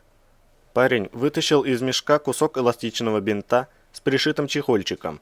Сталкеры придумали. Ею все пользуются. «Давай», — кивнул Иван. «Не помешает». «Еще что-нибудь нужно?» — спросил Раз. «Правда, у меня не очень много всего. Примусы есть, пиявка, пара энерджайзеров, отмычка, светлячок». «Энерджайзер?» — подумав, ответил Березов. «Он вне ареала работает?» «Слабовато», — поморщился молодой поисковик. «Адреналин лучше, но у меня его нет». «Тогда не надо». Иван убрал невидимку в карман и надел на голову повязку с филином. «Этого достаточно. Теперь идем?» «Идем». Раз спрятал вещмешок обратно. Затем он достал гильзу и бросил ее в сторону выхода. Гильза пролетела без приключений, упала на бетонный пол в целости. «Чисто», — определил Раз, и протиснулся в узкую щель между обрушившимися кусками потолочной плиты. Он добрался до гильзы, подобрал ее и швырнул дальше, целясь в дверной проем. Там также оказалось безопасно. «Можно выходить», — удовлетворенно заявил Раз, и вышел наружу. Березов последовал за ним. «Туман». Парень немного замялся. «Можно я автомат не буду брать? Мало ли что. Не хотелось бы с ним попасться на глаза службе безопасности». «Он у тебя нелегальный?» — понял Березов. «Рискуешь». «А что делать?» — пожал плечами Раз. «Без официального разрешения на выход в ареал мне табельный взять никто не позволит. А идти в зону без оружия — это совсем уж глупо». «Не бери», — разрешил Иван. «Стрелять тебе все равно ни в кого не придется. Сколько отсюда до границы с поясом?» «От железной дороги 1211 метров было по состоянию на вчерашний день», — ответил Раз. «Стало быть, сегодня уже 1212». «Следующий патруль через 2 часа», — Березов посмотрел в небо. «Вертушки пойдут на облет, так что нам стоит немного побегать. Много впереди открытого пространства». «Не особо», — молодой поисковик указал рукой направление движения. «Пойдем вдоль старой дороги. Там есть где спрятаться». «Тогда вперед», — подытожил Иван. До границы зеленой зоны дошли без осложнений. Двигались по самой кромке придорожной растительности, чтобы в любую минуту иметь возможность спрятаться. Но ни на дороге, ни в воздухе никакой активности не появилось. Поэтому через шаг выброса решили бежать прямо по дороге. Миновав опасное место, раз объявил привал. «Все, теперь надо идти очень аккуратно», — объявил поисковик, когда они уселись на траву под защитой густых кустов. «Невидимки тут уже не работают, и скоро патрули из зеленой начнут возвращаться». «Доставай карту», — ответил Иван. «Я покажу, как дойти до периметра». Графики и маршруты патрулирования составляются на месяц, так что обновлений еще не было. Куда именно мы должны выйти? «Сюда», — раз указал место на карте. «Тут через периметр проходит небольшая речушка, скорее даже большой ручей. Тогда лучше всего пройти так». Березов короткими штрихами набросал маршрут. «Немного попетляем, конечно, но зато никому на глаза не попадемся». «Раз». Он с интересом посмотрел на поисковика. «Ты случаем не под водой вплавь собрался? Через ограждение проходить?» «Ага», — улыбнулся тот. «Правда, гидрокостюма у меня нет. Зато есть мешок резиновый, очень хороший. Туда одежду сложим и груз, чтобы на поверхность случайно не всплыть. Там мелко, всего-то по пояс воды». Если учитывать ширину прилегающей к периметру местности, которая, согласно нашим инструкциям, должна быть полностью очищена от растительности, да еще в обе стороны от ограждений, и саму ширину внутреннего периметра, то тебе надо проплывать под водой метров 200, прикинул Иван. Ты часом не состоишь в какой-нибудь олимпийской сборной по подводному плаванию? У меня маленький кислородный баллон есть, снова заулыбался раз. А река там теплая, всегда. Из-за ареала. Тепловизоры и другие приборы не засекают, а специальных подводных ради мутного ручья в 5 шагов шириной хозяйственный отдел покупать не стал. Русло просто перегородили поперек решеткой. Только я в ней дыру проделал. «Когда ж ты успел?» – удивился Иван. «Новый периметр еще и 2 месяцев не простоял». «Ну...» – раз виновато потупился. «Если честно, я это место заранее присмотрел. Еще когда периметр двигали. Подыскивал, где через него будет ходить удобнее. Вот и подобрал пару удачных мест. В общем, прутья я подпилил еще в первую неделю строительства. Тогда еще никаких датчиков не было, и стройку никто не охранял. Все равно работы велись круглосуточно. Вот я и опробовал новый подводный путь». Он коротко хихикнул. Спилил прутья за 2 ночи и подвязал их проволокой, чтобы дыру никто не заметил случайно. Потом оставалось лишь отвязать. «Да», — хмыкнул Березов, — «тебе шпионом надо бы стать. Такой талант пропадает впустую. Ладно, Джеймс Бонд, побежали дальше». Глава 14. «Да, Юрий Константинович, разумеется». Прокопенко был самоучастие и сострадание. «Я все понимаю. Это абсолютно секретная информация. И я даже не хочу знать никаких подробностей. Я звоню с единственной целью – уточнить, могу ли чем-то помочь в сложившейся ситуации. Сами понимаете, я не стал задавать вопросов никому, чтобы лишний раз не афишировать произошедшее. И потому звоню вам лично. Мой отдел может помочь вам хоть чем-то». Он несколько секунд слушал телефонную трубку. «Да вы что? Никаких благодарностей. Это же наши сотрудники. Какая разница, к какому отделу они относятся? Я работаю с вашими людьми бок о бок много лет. Как я могу остаться в стороне?» «Да». «Спасибо».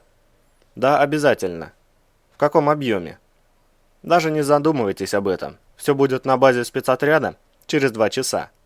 Мой помощник уже едет в Ухту. Через полчаса он будет в госпитале. И я согласую с медиками все вплоть до мелочей.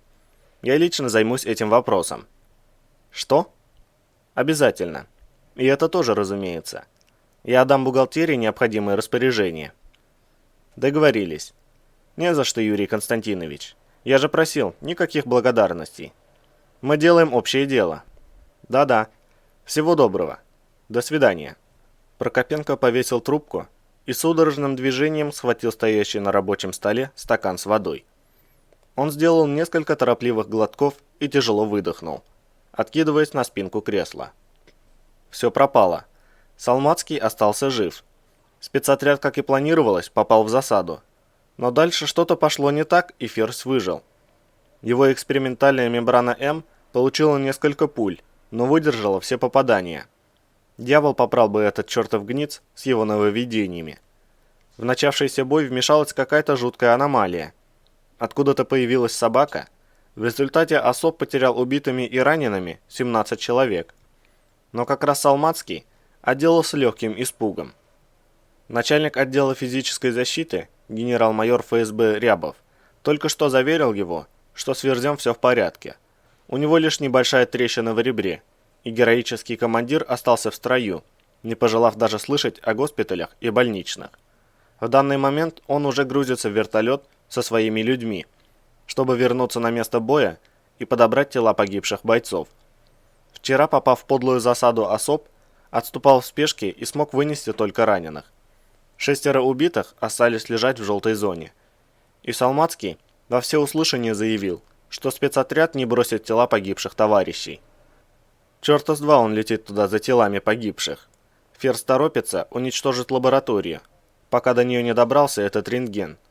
Салмацкий убьет там всех, почистит свои следы и выйдет из всей этой истории не просто сухим, но еще и героем. А потом он убьет Прокопенко. Наверняка он уже подозревает его. Все пропало. И это сейчас, когда дела только-только пошли в гору. Одни только проценты от отмытых Евлантием откатов трудового подвига, упавшие на офшор Прокопенко, составили почти 11 миллионов долларов. И Ферзь жив. Да это катастрофа. Что же делать? Мысли в голове Прокопенко панически роились в поисках выхода. Надо что-то срочно придумать. Ему необходима защита. Кто-то или что-то, что сможет оградить от Салмацкого. Но кто? Меркулов не отвечает ни на сообщения, ни на звонки вот уже сутки. Прокопенко пытается вызвонить его, но ни основной, ни запасной номера телефонов не подают признаков жизни. Только Рябов сказал, что по первичным данным из отряда боевиков, организовавших засаду на особ, не выжил никто. А если Меркулов был там, среди них? Если этот двуличный индюк подох вместе со своими дружками-уголовниками? Кто же защитит Прокопенко? Салмацкий – человек Белова. Если Прокопенко и сможет укрыться от его убийц, то никто, даже Лозинский, не заступится за него в случае, если Ферзь обвинит Прокопенко в государственной измене. Это слишком тяжелое обвинение, и его покровители не захотят иметь ничего общего. Минуту. А если Прокопенко обвинит Салмацкого в государственной измене? Станет ли Белов заступаться за Ферзя? Очень и очень вряд ли. Особенно, если обвинения будут подкреплены серьезными доказательствами. Значит, шанс есть. Надо только опередить Салмацкого, как говорят эти дуболомы в погонах, выстрелить на опережение. И сделать это надо как можно быстрее. Чиновник задумался. Какие у Ферзя могут быть доказательства против Прокопенко? Прямых никаких, только связь с Меркуловым. Но тот является официальным поставщиком РАО, и Прокопенко был обязан контактировать с ним. К тому же все их встречи так или иначе задокументированы. Меркулов об этом заботился тщательно. А если он погиб, то и прямых показаний дать не сможет. Конечно, если дать Салмацкому время, то доказательства найдутся. Это его область. Он что-нибудь или раскопает, или сфабрикует. Значит, времени ему давать нельзя. Что у нас есть против Ферзя? Все операции для уголовников Меркулова он разрабатывал лично, включая знаменитое на всю Ухту похищение нефтевоза. Но передавал Салмацкий все через Прокопенко, по электронной почте. Этот вариант доказательств обойдется себе дороже. Прокопенко усиленно шевелил извилинами, пытаясь найти решение. А почему бы ему самому не сфабриковать что-нибудь против Салмацкого? Ведь этот обмен электронной почтой, он существовал и даже сохранен на почтовом сервере. Если минимально изменить положение вещей, например, если окажется, что почтовый ящик, на который Салмацкий отправлял письма, принадлежит резиденту иностранной разведки Меркулову, то Ферзю придется нелегко. Значит, Прокопенко нужен человек из органов, который смог бы расследовать всю эту запутанную историю в нужном направлении.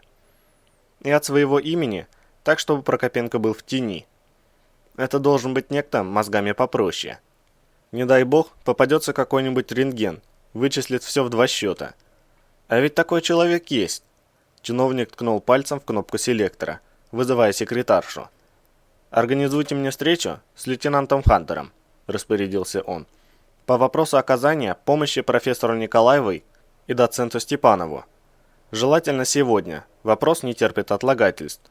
У ученых срывается график серьезнейших экспериментов, от результатов которых не исключено зависит будущее российской науки. Сообщите лейтенанту, что я готов встретиться с ним вечером, если в течение рабочего дня он загружен. Сегодня я буду у себя допоздна. И принесите мне чай с жасмином». Секретарша подтвердила получение указания и отключилась. Прокопенко потянулся за стаканом и допил воду, на этот раз уже не торопясь. Что ж, выход найден. Теперь нужно подготовиться к встрече с лейтенантом.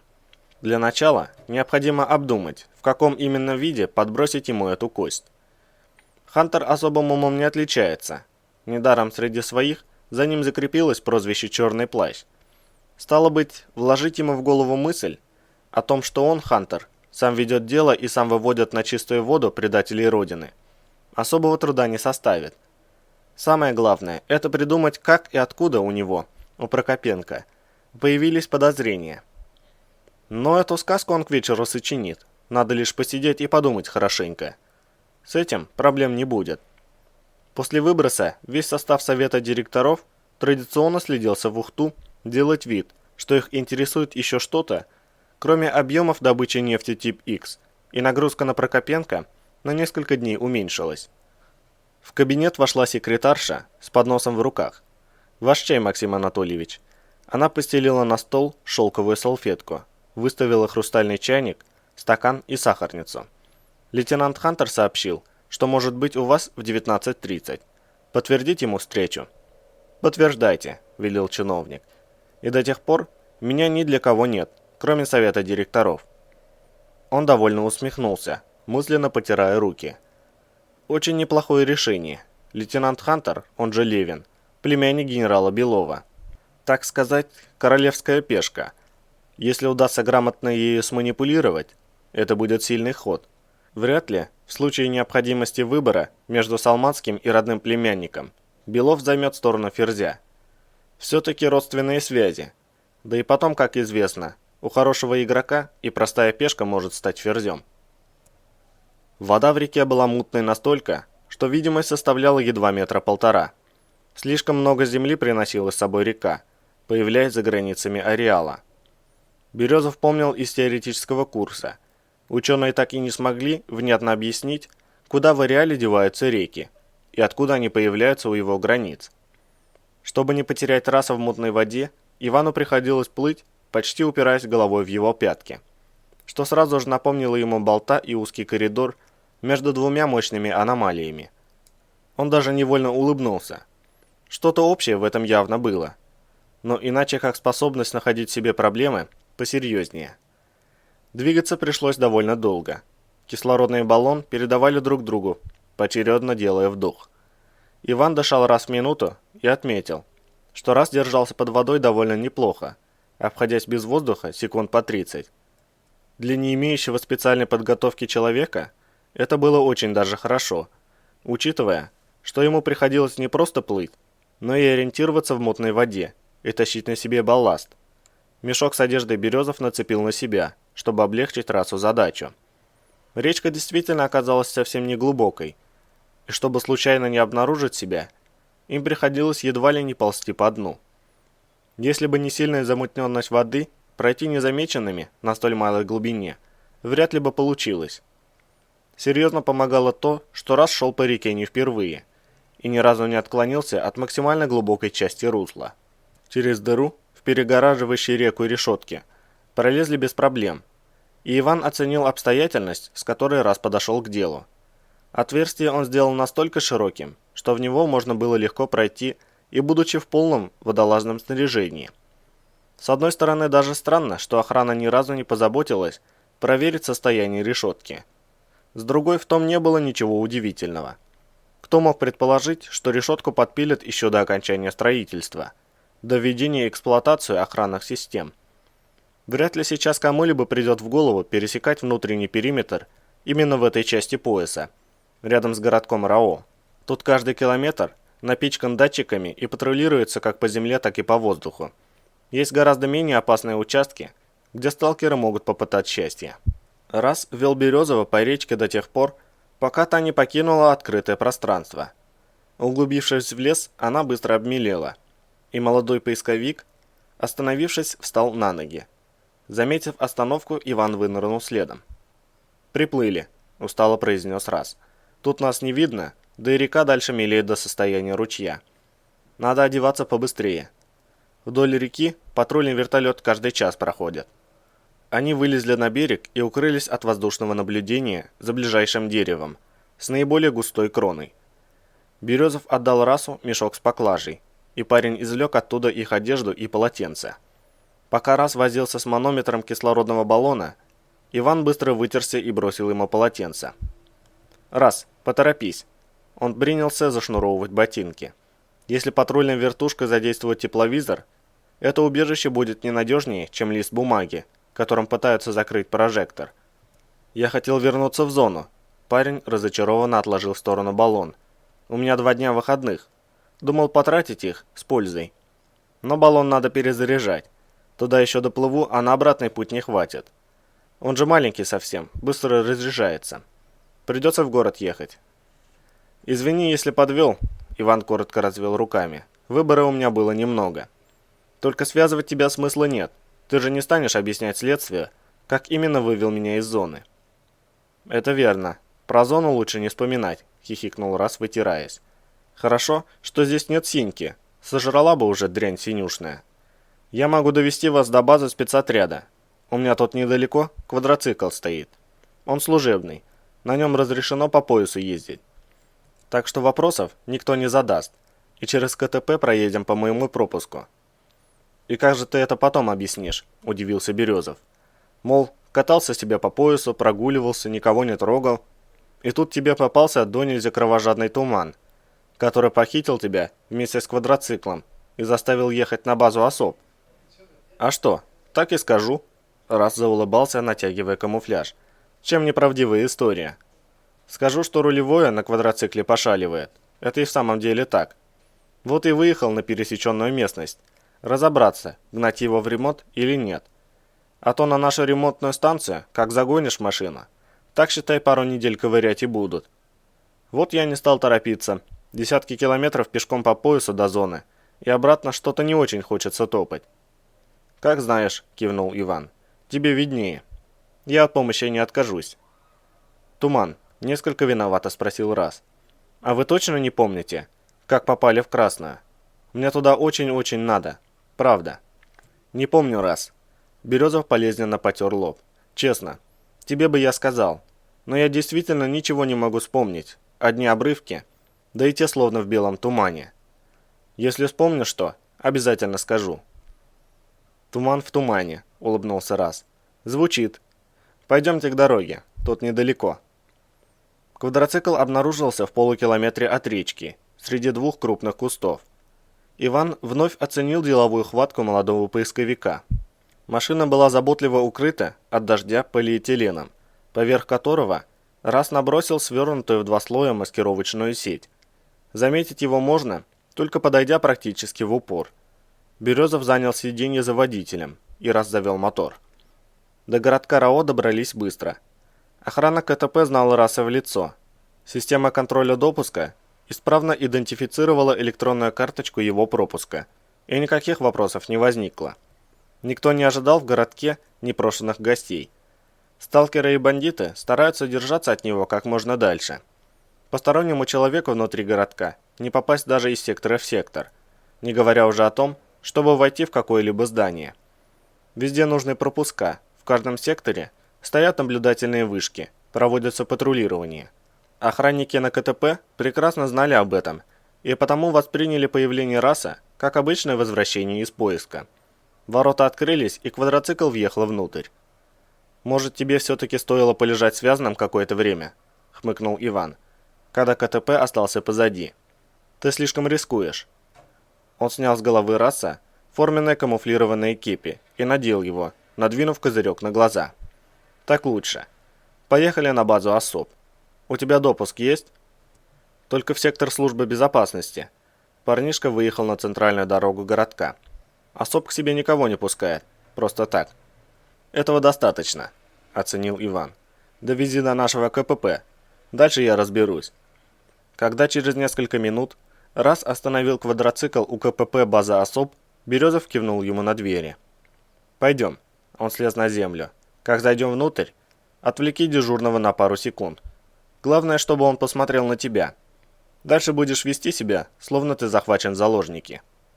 Раз пошел к дверям, и Иван последовал за ним, пристраиваясь так, чтобы фигура поисковика максимально заслоняла его от обзора камеры видеонаблюдения. Они подошли к входу. Раз нажал на кнопку вызова и помахал рукой в камеру. Его узнали, и спустя секунду автоматика дверного замка щелкнула, отпирая двери. Парнишка зашел внутрь, и Березов скользнул за ним. «Привет, Раз!» Из дежурки выглянул боец со свежей бинтовой повязкой на руке, и Иван узнал Шороха. «Зря приехал. На базе нет никого. Чем могу помочь?»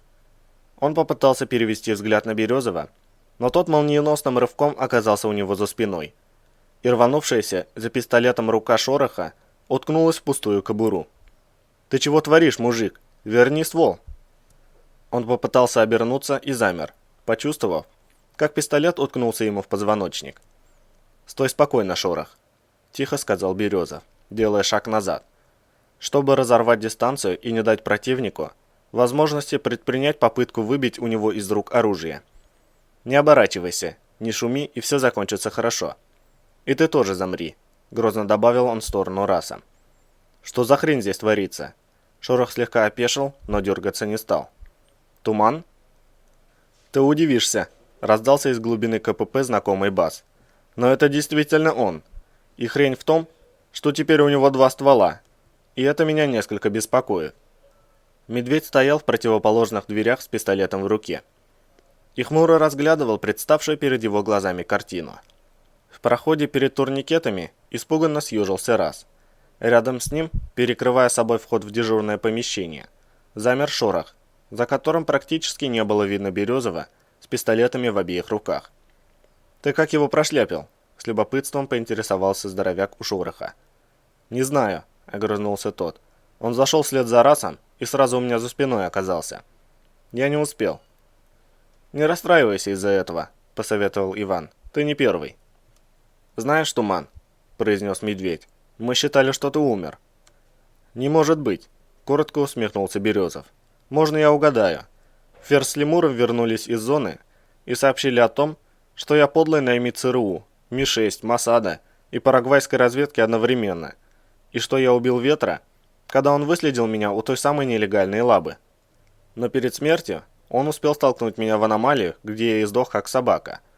А они героически сражались с моими сообщниками и уничтожили лабу и весь рассадник зла. И даже принесли доказательства подлого убийства. Мой автомат, из которого Ветер был убит очередью в спину. Я нигде не ошибся. Не совсем. Медведь внимательно смотрел на него. «Как думаешь, Туман, я успею выстрелить первым?» «Из пистолета?» – нахмурился Березов, не двигаясь с места. «Ты что, не читал мое личное дело? Впрочем, ты можешь попробовать. Кто же не дает?» «Читал», – хмыкнул здоровяк. «И в тире с тобой был. Иначе бы уже попробовал». «Что ж, раз ты живой, значит в аномалию ты не попал. И на раненого ты тоже не похож. Хотя Ферзь принес твой латник весь в твоей же крови. Все это немного необычно. Не хочешь рассказать мне что-нибудь?» «Как-нибудь позже», – клятвенно пообещал Иван. «Сейчас я несколько занят». «Где Ферзь с Лемуром?» «Видишь ли, у меня к ним срочное дело. Шорох сказал, что на базе никого нет. Это все сильно осложняет». «Тебе следовало позвонить заранее и предупредить о своем визите», – фыркнул Медведь. «Все улетели 10 минут назад. Вернуться не скоро». «Куда именно?» – уточнил Березов. «Я не ленивый, могу и следом пойти». «В желтую». Здоровяк невесело поморщился. «Кто еще остался на базе?» Иван бросал короткие и быстрые взгляды по сторонам, чтобы не пропустить появление кого бы то ни было. Вдруг кто-то что-то заподозрит, либо просто захочет покинуть базу и придет на КПП. Только честно, Коля, мне очень не хочется убивать кого-либо из своих». Капкан сидит на телефонах в командном центре. Остальные все перед тобой. Медведь посмотрел на Березова. Туман, зачем ты убил Ветра? Ветра убил лемур, зло поморщился Иван. По приказу Ферзя. Из моего автомата. Я к тому времени уже в оковах лежал. Меня туда весьма любезно поместился тот же лемур. Если б не выброс, Ферзь притащил бы мой труп в качестве главного злодея. Жаль, а я не знал, что Ветер ни при чем. Так бы все могло быть иначе. Зачем отряд ушел в желтую зону? Да еще в полном составе, если лаборатория уничтожена. Какова цель операции? Лабораторию еще не нашли, ответил Медведь. Отряд полетел эвакуировать тела погибших во вчерашнем бою. Как не нашли? Нахмурился Березов. Пока я лежал в оковах, Ферзь скорсовался, что, мол, через пару дней приведет отряд к лаборатории и зачистит ее, а все свалят на меня и на Болта. Как я понял, Болт уцелел случайно. Его рентген держит под арестом. Болт под арестом, кивнул здоровяк. А вот про лабораторию и Ветра нельзя ли поподробнее? Как-нибудь в другой раз, Иван кивнул Медведю на пол. Не хочешь положить пистолетик, чтобы избежать соблазна? Почему не сейчас? Медведь медленно положил пистолет на пол и оттолкнул его от себя ногой. Доволен? Куда торопишься? В желтую за Ферзем? Так ведь вертолеты летают быстрее, чем ты бегаешь. Проще дождаться их возвращения. Так что не стесняйся, Ваня, рассказывай. А мы с Шорохом послушаем. Особо рассказывать нечего. Самое главное, я тебе уже сказал. Березов чуть сместился вправо, чтобы лучше видеть дверной проем за спиной Медведя. У меня по поводу Ферзя возникли вопросы еще на той операции, когда Ашота Хромова не уберегли. Потом рентгена к лабе водили. Помнишь? Ферзь тогда сказал, что пройти к ней невозможно. Везде аномалии. А на самом здании зыб сидит. Позже я ходил с лемуром за осьминогом для лаванды. Там случайно выяснилось, что проход к ней есть с другой стороны. И на лабе не зыб сидит, а лизун. Ферзь не мог об этом не знать. Я поговорил с лемуром, так как Ветер всегда рядом с Ферзем был. И мне казалось, что они заодно. Лемур ответил, что проверит кое-что. И позже сообщил. Будто выяснил, что Ферзь с Ашотом Хромым был знаком еще 2 года назад. Ветру ничего говорить не стали. Раз Ферзь ему машину фактически на свои деньги купил. Значит, и так ясно, на чьей он стороне. С машиной я не понял, прервал его Медведь. Это ты о чем? Ферзь пробил для Ветра кредит у начальства, пояснил Иван. И Ветер взял себе БМВ пятерку. Не кредит, а беспроцентный займ, прищурился здоровяк. Только не Ветру, а лемуру. Незадолго до твоего прихода в отряд. Впрочем, кроме командиров групп, об этом никто не знает. Ферзь потребовал держать язык за зубами, чтобы не будоражить людей. На всех начальство займов не даст. И что было дальше? Дальше лемур заявил, что не верит в измену Ветра и не успокоится, пока не найдет доказательства, скривился Березов, и настоял на том, чтобы идти к лабе вдвоем и во всем разобраться. До лаба мы дошли. Там я получил сзади по голове прикладом. Раз эдак несколько. Очнулся уже без латника, лежа в оковах. Потом появились Ферзь с Ветром. Пока мы с Ветром, как 2 наивных дурачка, обменивались обвинениями, Ферзь подал знак лемуру, и тот разрядил мой автомат Ветру в спину. Мне доступным языком объяснили, что через 2 дня лабу зачистят и все свалят на меня, и вручили 6-е чувство, чтобы скормить местному зверью. А потом начался выброс, и Ферзь с лемуром укрылись в лабе. Дальше я почти ничего не помню. Как выбрался из зоны и где был все это время. Не спрашивай. Все равно не отвечу. Интересно, задумчиво произнес Медведь. Особенно интересно, что ты не хочешь рассказывать про самое интересное. Впрочем, кое-что складывается в определенную картину. А это значит... Он секунду размышлял, что если мы не опоздаем, то твои слова можно будет проверить. Каким образом? Поднял брови Иван. Давай только без глупостей. Если ты таким образом пытаешься тянуть время, то это не лучший выход. Сдаваться я не собираюсь. Могу и убить кого-нибудь, если меня приедут арестовывать. А мне чужие жизни не нужны. Мне нужны Ферзь и лемур. Арестовать тебя желающих сейчас найдется достаточно. Это верно, хмыкнул здоровяк. Но я предлагаю такой вариант. Шпионскую лабу мы так и не нашли. Если ты говоришь правду, то планы Ферзя смешал выброс. Они с Лемуром просидели 108 часов в какой-то яме под корягой и вышли в зеленую зону с останками ветра, твоим автоматом и латником. Такова их версия.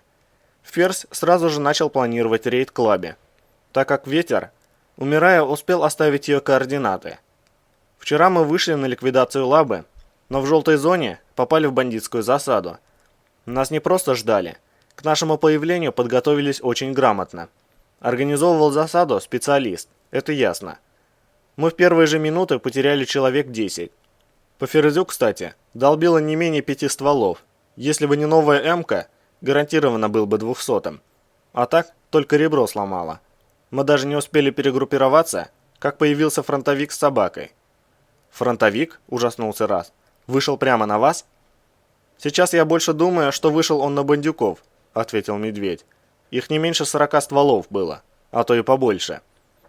Наш ОРД уже весь в мыле, роет землю бивнями, пытаясь вычислить, как такая огромная толпа смогла пройти через пояс незамеченной.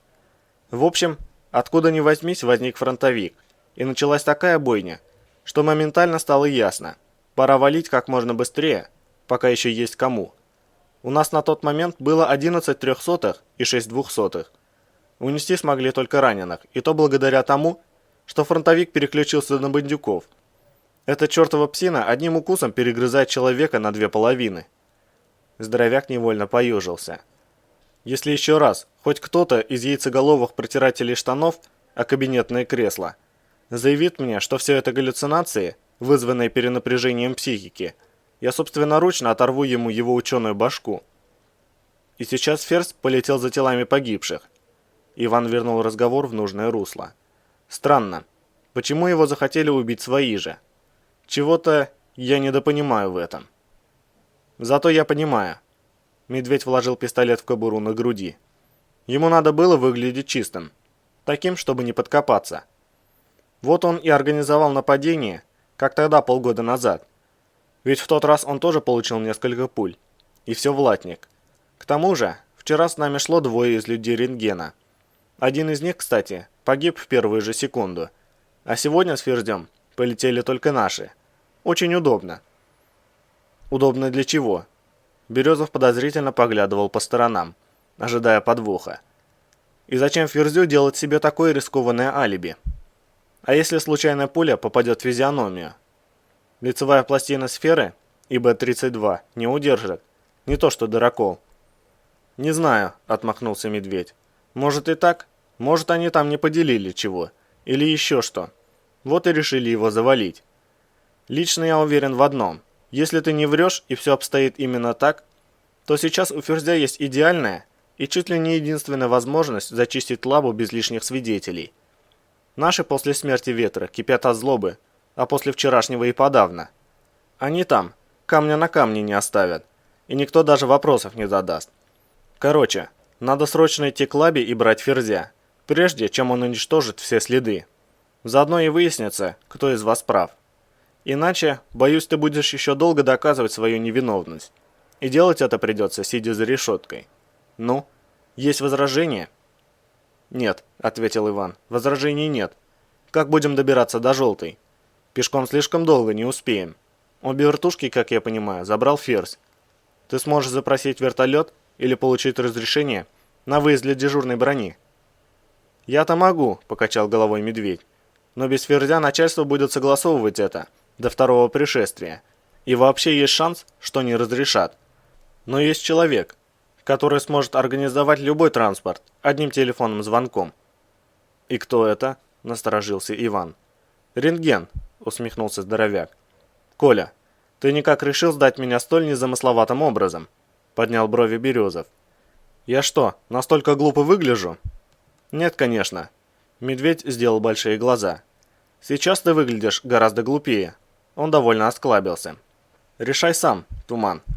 Рентген может организовать все мгновенно. Кроме того, именно он должен убедиться в твоей невиновности. Так или иначе, тебе придется объясняться именно с ним, рано или поздно. Не проще ли сделать это побыстрее? Если ты не врешь, то бояться тебе нечего. А чтобы рентген не напорол горячки, Я для начала о твоем загадочном воскрешении ему не скажу. Разговор будет при тебе».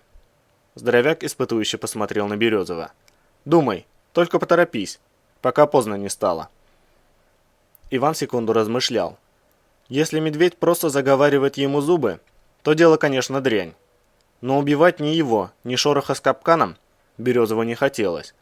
А дождаться возвращения Салмацкого с лемуром – занятие вряд ли обреченное на успех. В любой момент на базу может приехать кто-нибудь, заметить неладное и поднимут тревогу. В общем, о появлении Ивана Ферзь узнает сразу же, как покинет желтую зону. И достать его будет невозможно. Если рискнуть согласиться на предложение медведя, то появится хотя бы небольшой, но шанс. «Я согласен». Березов посмотрел здоровяку в глаза. «Я поверю тебе на слово, Коля. Не подведи меня. Не хочется лишней крови». «Увидишь сам», – пожал плечами медведь и достал мобильный. Он набрал номер и пару мгновений ждал ответа абонента. «Алло, рентген?» – произнес он. «Это медведь». «Нет, они только что улетели. Я дежурю по базе». «Да, случилось. Есть срочное дело. Мне срочно необходим вертолет и ваше личное присутствие. Открылись новые обстоятельства по делу Тумана. Очень важно, это не терпит отлагательств. Нет, не по телефону. Вылетайте немедленно, на месте разберетесь. Сейчас каждая минута дорога. Можем и не успеть. И возьмите с собой кого-нибудь из своих. У меня всего 4 человека, включая меня. Жду. Отбой». Майор отключился и, прищурившись, посмотрел на Раса. «Я так понимаю, он тут ни при чем». С двусмысленной интонацией полусказал, полуспросил медведь, переводя взгляд на Березова. «Ты использовал его исключительно в целях проникновения на базу». «Именно так». Иван и глазом не моргнул. «Я поймал его тут, неподалеку». «Тогда ему лучше резко потеряться», — хмыкнул здоровяк. «Рентген будет здесь минут через 15». «Согласен», — кивнул Березов и нарочито вежливо произнес. «Раз. Потеряйся. Резко». Парнишка юркнул к выходу и тут же оттуда заявил. «Про язык за зубами объяснять не надо. Я умный». Хихикнул в своей манере и скрылся, захлопывая за собой бронированную дверь. Рентген появился через 7 минут. Ми-24 из дежурного звена огневой поддержки приземлился прямо в центре базы, на вертолетную площадку особ. И из него, пригибаясь, выпрыгнули 2 человека. Стоящий на пороге штабного корпуса медведь помахал им рукой, приглашая войти. Едва рентген оказался в помещении командного пункта, он окинул его взглядом и, не найдя ничего из ряда вон выходящего, обратился к медведю. «В чем дело?» «В нем», – здоровяк движением головы указал ему за спину. Контрразведчик обернулся и увидел Березова, стоящего на еще секунду назад пустом месте. Если рентген и был поражен, то заметить этого никто не смог. На его лице не дрогнул ни один мускул. Он мгновение смотрел на Ивана, после чего неторопливо опустился в одно из дежурных кресел и произнес. «Рассказывайте свою версию, капитан».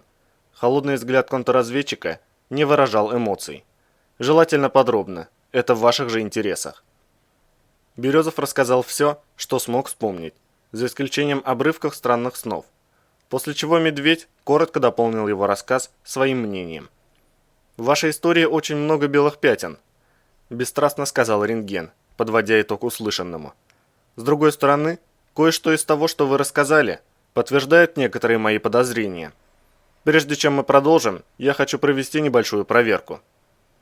Он достал из нагрудного кармана фотографию и протянул ее Ивану изображением вниз. «Возьмите, но не переворачивайте». Рентген подошел к Березову. «Протяните ко мне руки». Он взялся за запястье обеих рук Ивана, слегка придавливая пальцами пульс. «Смотрите мне в глаза, дышите через нос. Отвечайте односложно, только да или нет. Вам понятно?» «Да», – кивнул Иван. «Не шевелите головой», – одернул его контрразведчик. «Вас зовут Иван Березов?» «Да». «Ваш радиопозывной «Туман»?» «Да». «Вашу мать звали Татьяна?» «Нет». «Человек, носящего радиопозывной «Медведь», зовут Николай?» «Да». «Медленно, не мешая мне, переверните фотографию», – приказал рентген. «Посмотрите на изображенного человека. Внимательно». «Да». Березов нахмурился, вглядываясь в фото. Рыхлый, немного лысоватый человек в возрасте. Умные глаза не сочетаются с простовато-добродушным лицом. Никогда раньше видеть его не приходилось. «Смотрите мне в глаза», – потребовал контрразведчик. «Вы узнаете этого человека?» «Нет». «Вы убили Ветра?» «Нет». «Вы рассказали мне абсолютно все, что помните о своем спасении из-под выброса?» «Нет». «Вы утаили нечто важное?» «Нет». «Вы не уверены именно в этих своих воспоминаниях?» «Да». «Для принятия первичного решения этого достаточно». Рентген отпустил Березова и забрал у него фотографию.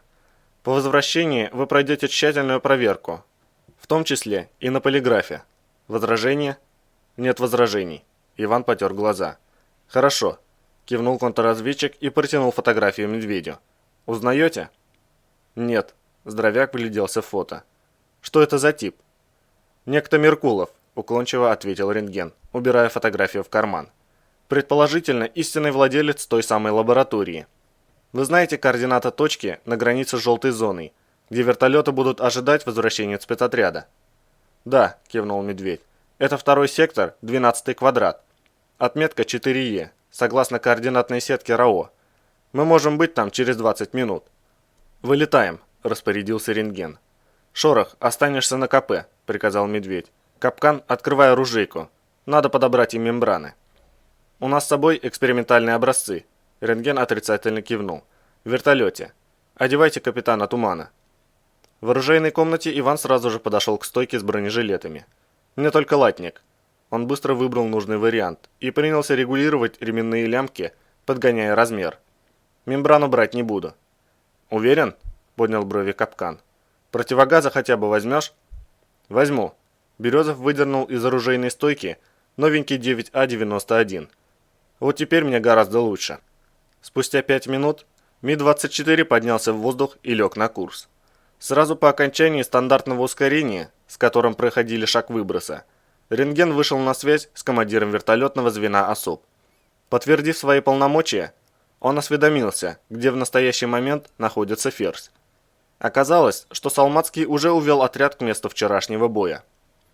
«Я направляюсь к вам. До моего прибытия в воздух не подниматься», – отдал командиру звена приказ рентген. «Личному составу ОСОП по мере выхода из желтой зоны оставаться у вертолетов. Дальнейшее продолжение операции по эвакуации только с моего личного разрешения». Подполковник Ферзь временно отстранен от командования отрядом специальных операций. В случае, если Ферзь выйдет из желтой зоны до моего прибытия, приказываю разоружить его и взять под охрану. Невыполнение данного приказа будет рассматриваться как измена Родине. Вы поняли меня, подполковник?» Командир звена подтвердил получение приказа и отключился. Березов поправил автомат и еще раз проверил, как подогнано снаряжение. Теперь оставалось только ждать приземления. Вряд ли Ферзь рискнет сразу направиться к лабе. Ему придется сначала вынести из желтой тела погибших, чтобы не будоражить личный состав. К тому же, после выноса трупов боевых товарищей, убедить бойцов рассчитаться с бандитами не составит труда. Значит, перед рейдом к нелегальной лаборатории Ферзь выйдет к вертолетам, чтобы отправить на базу тела убитых. Там Березов его и возьмет. Он посмотрел через еще чистое стекло блистера на проплывающую внизу железную дорогу. На этот раз бронепоездов не было видно. Иван вспомнил, как вращалась пулеметная башня бронированного вагона, когда он пытался пересечь железнодорожное полотно. Размеренно и неторопливо, словно опытный стрелок осматривал свой сектор огня. Это тоже результат воздействия аномалии? «Подполковник Рентген», – раздался голос командира вертолета в динамиках внутренней связи. «Мы принимаем на аварийной частоте сигнал СОС, сразу от 2 ларов. Точка пеленга совпадает с точкой нашей цели. Связь с командиром вертолетного звена». Рентген рванулся к пилотской кабине. «Немедленно!» «Уже пробовали», – ответил летчик. «Не отвечают».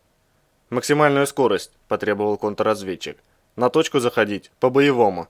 Приготовиться открыть огонь. Немедленную связь мне с оперативным дежурным ОФЗ». Вертолет рванулся вперед, и Березову пришлось ухватиться за блистер, чтобы удержать равновесие. Рентген тем временем уже требовал от оперативного дежурного пару Ми-24 и 2 взвода охраны, приказывая в срочном порядке направить все это к точке посадки. Иван хмуро посмотрел на Медведя. Тот пожал плечами, что-то пошло не так, но выяснить это можно только по прибытии. К точке посадки вертолет вышел в готовности засыпать нарами добрый гектар зеленой зоны. На земле обнаружился только один из двух Ми-17 спецотряда, возле которого двое летчиков возились над телом третьего. Увидев приближающийся Ми-24, один из них замахал руками, требуя срочной помощи. «Связь с диспетчерским центром», — рявкнул рентген. «Поиск пропавшего борта по идентификационному маяку. Приземляйтесь». «Предлагаю сделать облет местности», — возразил командир вертолета. «Хочу убедиться, что нас не поджидает где-нибудь на предельно малой высоте, за деревьями, чтобы расстрелять, когда приземлимся и потеряем подвижность». «Занимайтесь», — одобрил контрразведчик и потребовал ответа от диспетчерского центра. Те сообщили, что отследить пропавший борт не могут, так как его радиомаяк физически отключен.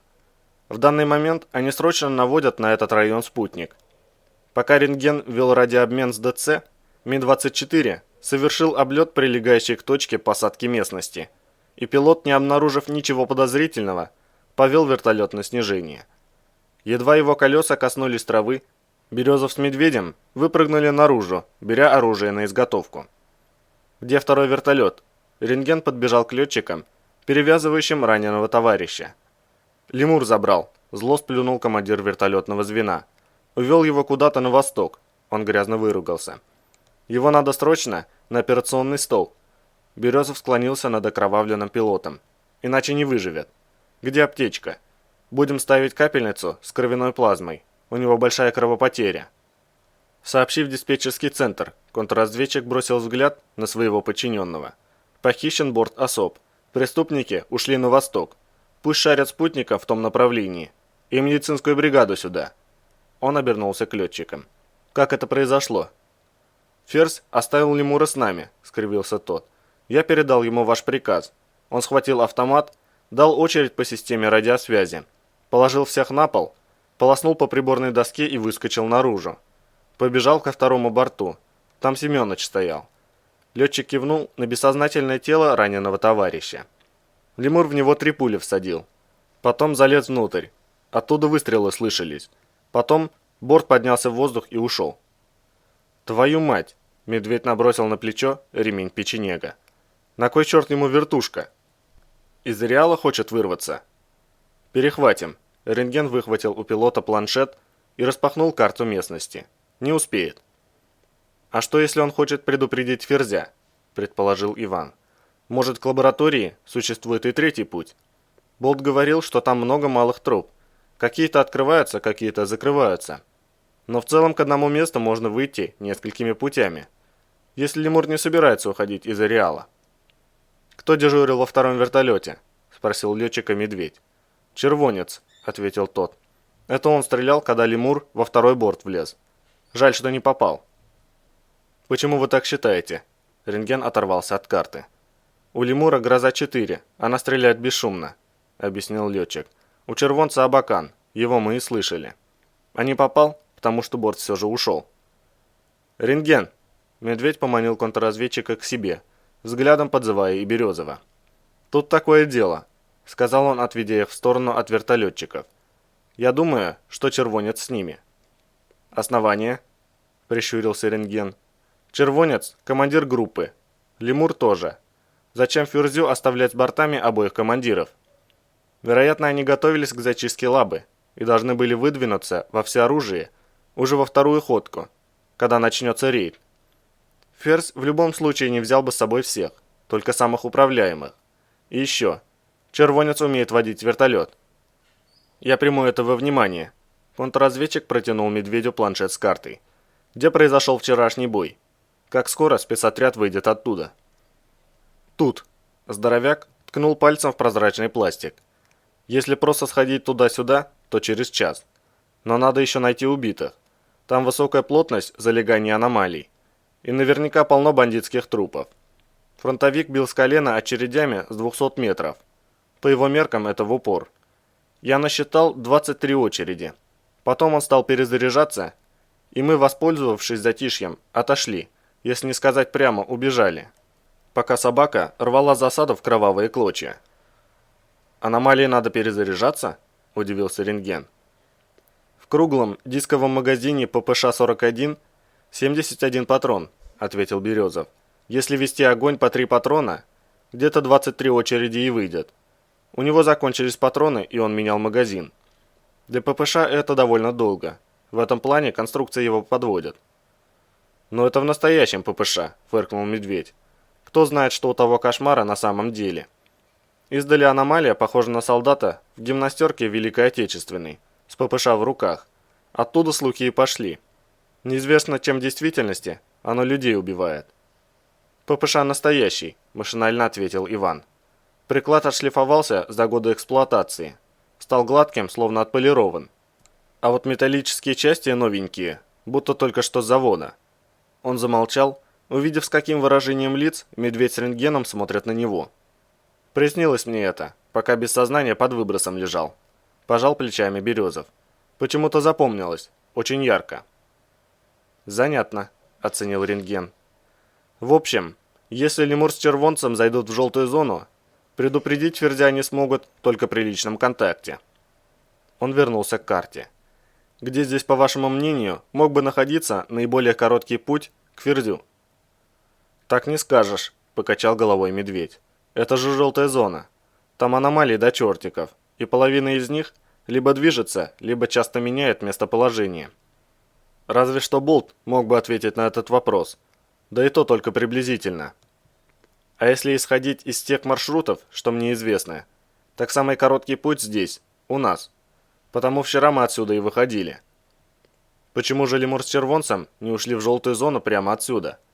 Зачем тогда им вертолет?» – задумчиво произнес рентген. «Что-то тут не так». «Рентген», – к ним подошел второй контрразведчик со спутниковым телефоном в руке. «Есть информация. Похищенный борт только что засветился в зеленой зоне, в одной из полевых лабораторий. Оттуда вышли на связь ученые. Спутник уже зацепился за вертушку и ведет ее. Они следуют границе желтой зоны. Отдать команду на перехват?» «Отдавай», – кивнул рентген. «Что за лаборатория?» – насторожился Иван. «Конкретно. Есть номер?» «ЛП-32», – ответил контрразведчик с телефоном. «Твою же душу так!» – воскликнул Медведь. «Свяжитесь с ними немедленно». Березов поморщился от досады. «Потребуйте на связь их руководителя, радиопозывной «Лаванда». Прямо сейчас». Контрразведчик вопросительно посмотрел на рентгена. «Действуй», – разрешил тот. Офицер со спутниковым телефоном некоторое время разговаривал с разными абонентами, после чего опустил трубку. «Лаванда улетела на похищенном вертолете», – доложил он. «По словам сотрудников лаборатории, один из прилетевших сообщил ей, что Туман жив и находится в желтой зоне в логове каких-то зверей. Чтобы его оттуда вытащить, якобы требуется ее помощь». «Где сейчас борт?» – вскинулся Иван. «Команда на перехват уже отдана?» «Приближается к шагу выброса», – ответил тот. «Звено Ми-24 уже выходит на цель. Время для контакта – 2 минуты». «Оставить перехват в воздухе», – поморщился рентген. «Поставьте вертолетам задачу сопровождать цель и вести только ответный огонь. Пусть прижмут преступников к земле. Оперативному дежурному по ОФЗ приказываю отправить туда сотрудников для задержания». «Лемур знает, что я жив», – заявил Березов. «Иначе зачем ему лаванда? Кто-то успел его предупредить». «Шорох не мог, я за него ручаюсь», – нетерпящим возражения тоном отрезал Медведь. «Это исключено. Рассмотри другие варианты». «Я сам их рассмотрю», – вмешался рентген. «Очень внимательно». Он поглядел на Ивана. «Кто еще в курсе вашего возвращения?» «Никто», – заявил Березов. «Я вышел из зеленой зоны час назад. Украл квадроцикл, чтобы добраться до базы особ. Если только кто-то узнал меня, пока я ехал. Но у меня форменная кепи с козырьком была натянута на глаза». «Исключается», – отклонил его вариант контрразведчик. «В этом случае сообщили бы в службу безопасности. Напрягите память. Туман». Рентген продолжал пристально смотреть на него. «Быть может, кто-то все же видел вас?» «Нет». Иван и глазом не моргнул. «Никто конкретно не видел». «Ладно», – пожал плечами контрразведчик. «Мы вернемся к этому разговору позже». Он подозвал к себе помощника и что-то тихо сказал ему, добавив: «Используйте мой личный допуск. Результаты нужны прямо сейчас». Тот кивнул, отошел в сторону и принялся негромко разговаривать по спутниковому телефону. Рентген посмотрел в небо, на появившиеся над верхушками деревьев вертолеты, и сказал: «В нашем распоряжении 3 десятка сотрудников охраны». Он перевел взгляд на Медведя. «Они серьезно уступают спецотряду, как по уровню подготовки, так и в оснащении. На ваш взгляд, сколько человек из состава отряда примут сторону Ферзя, если дело дойдет до вооруженного столкновения?» «Если лемура и червонца с ним сейчас нет, то не больше 2-3 человек», — прикинул Медведь. «Думаю, до стрельбы не дойдет. Но у Ферзя Ариадна, и он не дурак. Если догадается, что к чему, наверняка попытается скрыться в желтой зоне. Там его...» Возникла проблема. Офицер связи рентгена быстро подошел к своему начальнику. Похищенный борт задержать не удалось. «Как так?» – опешил Медведь. «Как можно упустить вертушку внутри ареала?» Преступники, обнаружив погоню, опустились на предельно малую высоту и пересекли границу желтой зоны. Борт упал в пределах видимости, но добраться до него без проводника не представляется возможным. Координаты падения уже отправлены на ваш навигатор. «Продолжать наблюдение», – приказал рентген. «Взвод охраны выгрузить у района падения. Срочно отправьте вертолет в городок, за болтом. Передайте ему мою личную просьбу. Пусть проведет людей к упавшему вертолету. Есть данные по прослушке?» «Так точно», – ответил офицер. «Штатный телефон Медведя, еще 4 сотрудников ОСОП прослушивается по официальному разрешению начальника службы безопасности. Там даже установлен фильтр звонков с возможностью раздачи приоритетов. Если коротко, то как только Медведь набрал ваш номер, его разговор подключили к трубке заказчика». «Кто заказчик?» – осведомился рентген. «Ферзь», – ответил контрразведчик. «В его отсутствие в сети вызов автоматически переадресовывается на телефон лемура». «Но я не говорил, что Туман жив», – удивился Медведь. «Вероятно, удаленный доступ к камерам видеонаблюдения у них тоже есть», – заметил рентген, не сводя глаз с экрана своего навигатора. «С этим разберемся позже. Сейчас ситуация изменилась». Он указал на карту желтой зоны. «Вертолет упал здесь. Место вчерашнего боя здесь. Лаборатория тут. Если предположить, что этот маршрут преступники готовили заранее, в качестве запасного, на крайний случай, то они смогут добраться до лаборатории даже раньше, чем спецотряд. Думаю, именно так они и поступят и будут ждать Ферзя там. Если упустим Ферзя сейчас, ни лабы, ни лаванды нам уже не видать», – мрачно подытожил Медведь. «Надо идти в желтую, брать Салмацкого». «Используем элемент внезапности», – поддержал его Березов, – «пока он еще не предупрежден». «И кто пойдет?» – нахмурился рентген, кивая на выгружающихся из приземлившихся вертолетов охранников. «У этих людей есть допуск к работам в желтой зоне. И нужен проводник. Необходимо дождаться появления болта и запросить у службы безопасности сотрудников, имеющих опыт операций в желтой». «Нет времени», – отрезал Иван. «Надо выдвигаться немедленно. Ждать некогда. Брать с собой тех, кто не имеет опыта работы в желтой зоне, не имеет смысла. Они будут лишь обузой. Предлагаю идти самим. Нас 5, и этого хватит, чтобы выйти на место вчерашнего боя. Там 2 десятка бойцов ОСОП, из которых не меньше половины окажут нам помощь. Надо идти прямо сейчас». «Ты уверен, что справишься с дорогой?» – уточнил Медведь. «Я понимаю, что ты только что вышел из 2 зон, но...» «Уверен», – оборвал его Березов, доставая из кармана Ариадну. «Ух ты ж вашу Сашу!» – невольно вырвалось у Медведя. Он зачарованно глядел на мягкое красное свечение, сшедшее изнутри метаморфита. «Вот это да! Вопросов больше не имею». Глава 15. С Ариадной в руке знакомая тропа, по которой ходила уже трижды, предстала Ивану в совершенно ином свете. Тогда, в день экспедиции за осьминогом, Болт предупреждал его, что тут вокруг аномалии. Но Березов даже не подозревал, что их настолько много.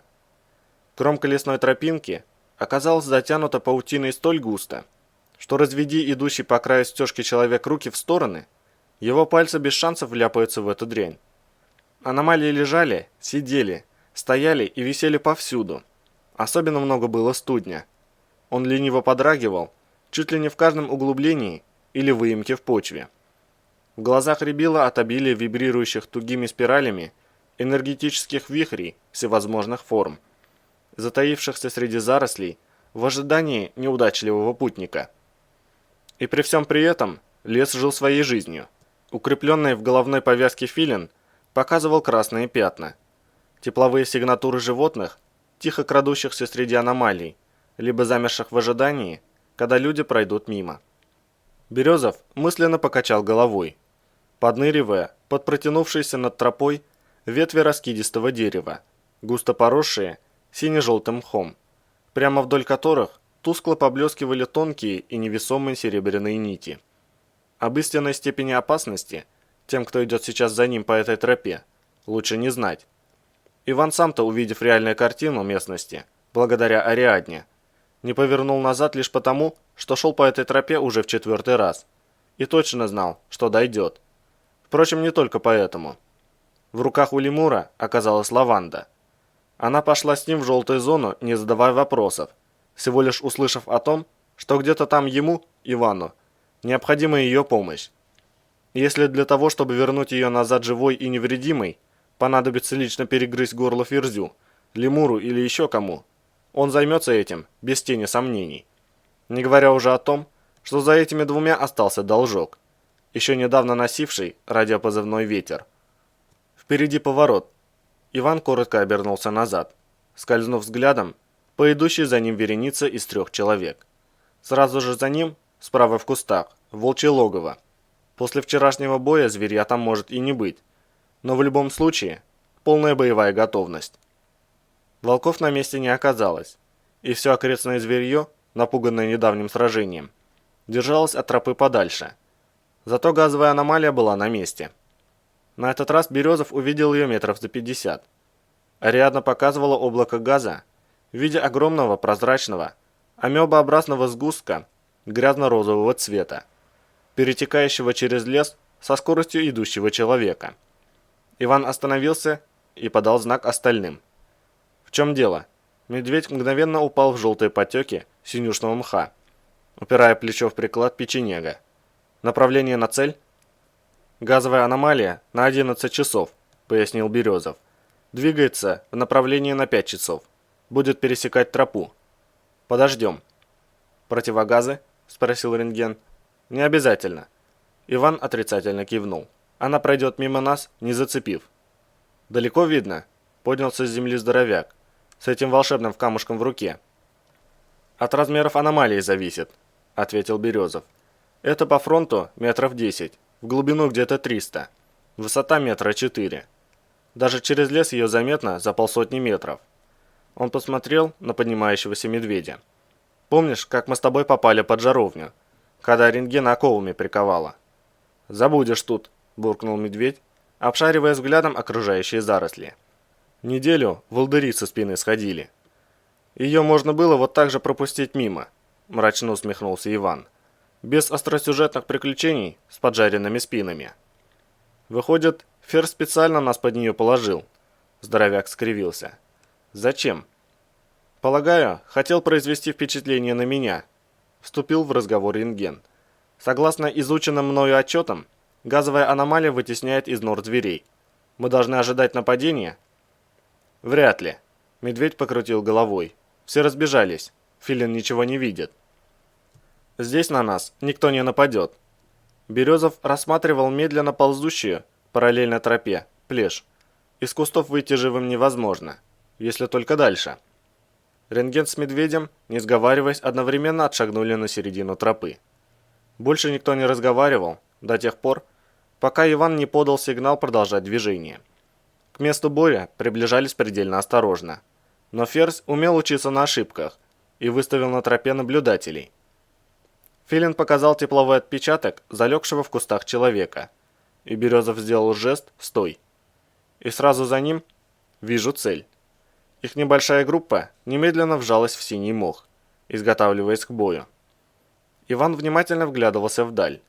Филин заметил сигнатуру человека задолго до того, как тот мог появиться в поле зрения. Заросли слишком густые.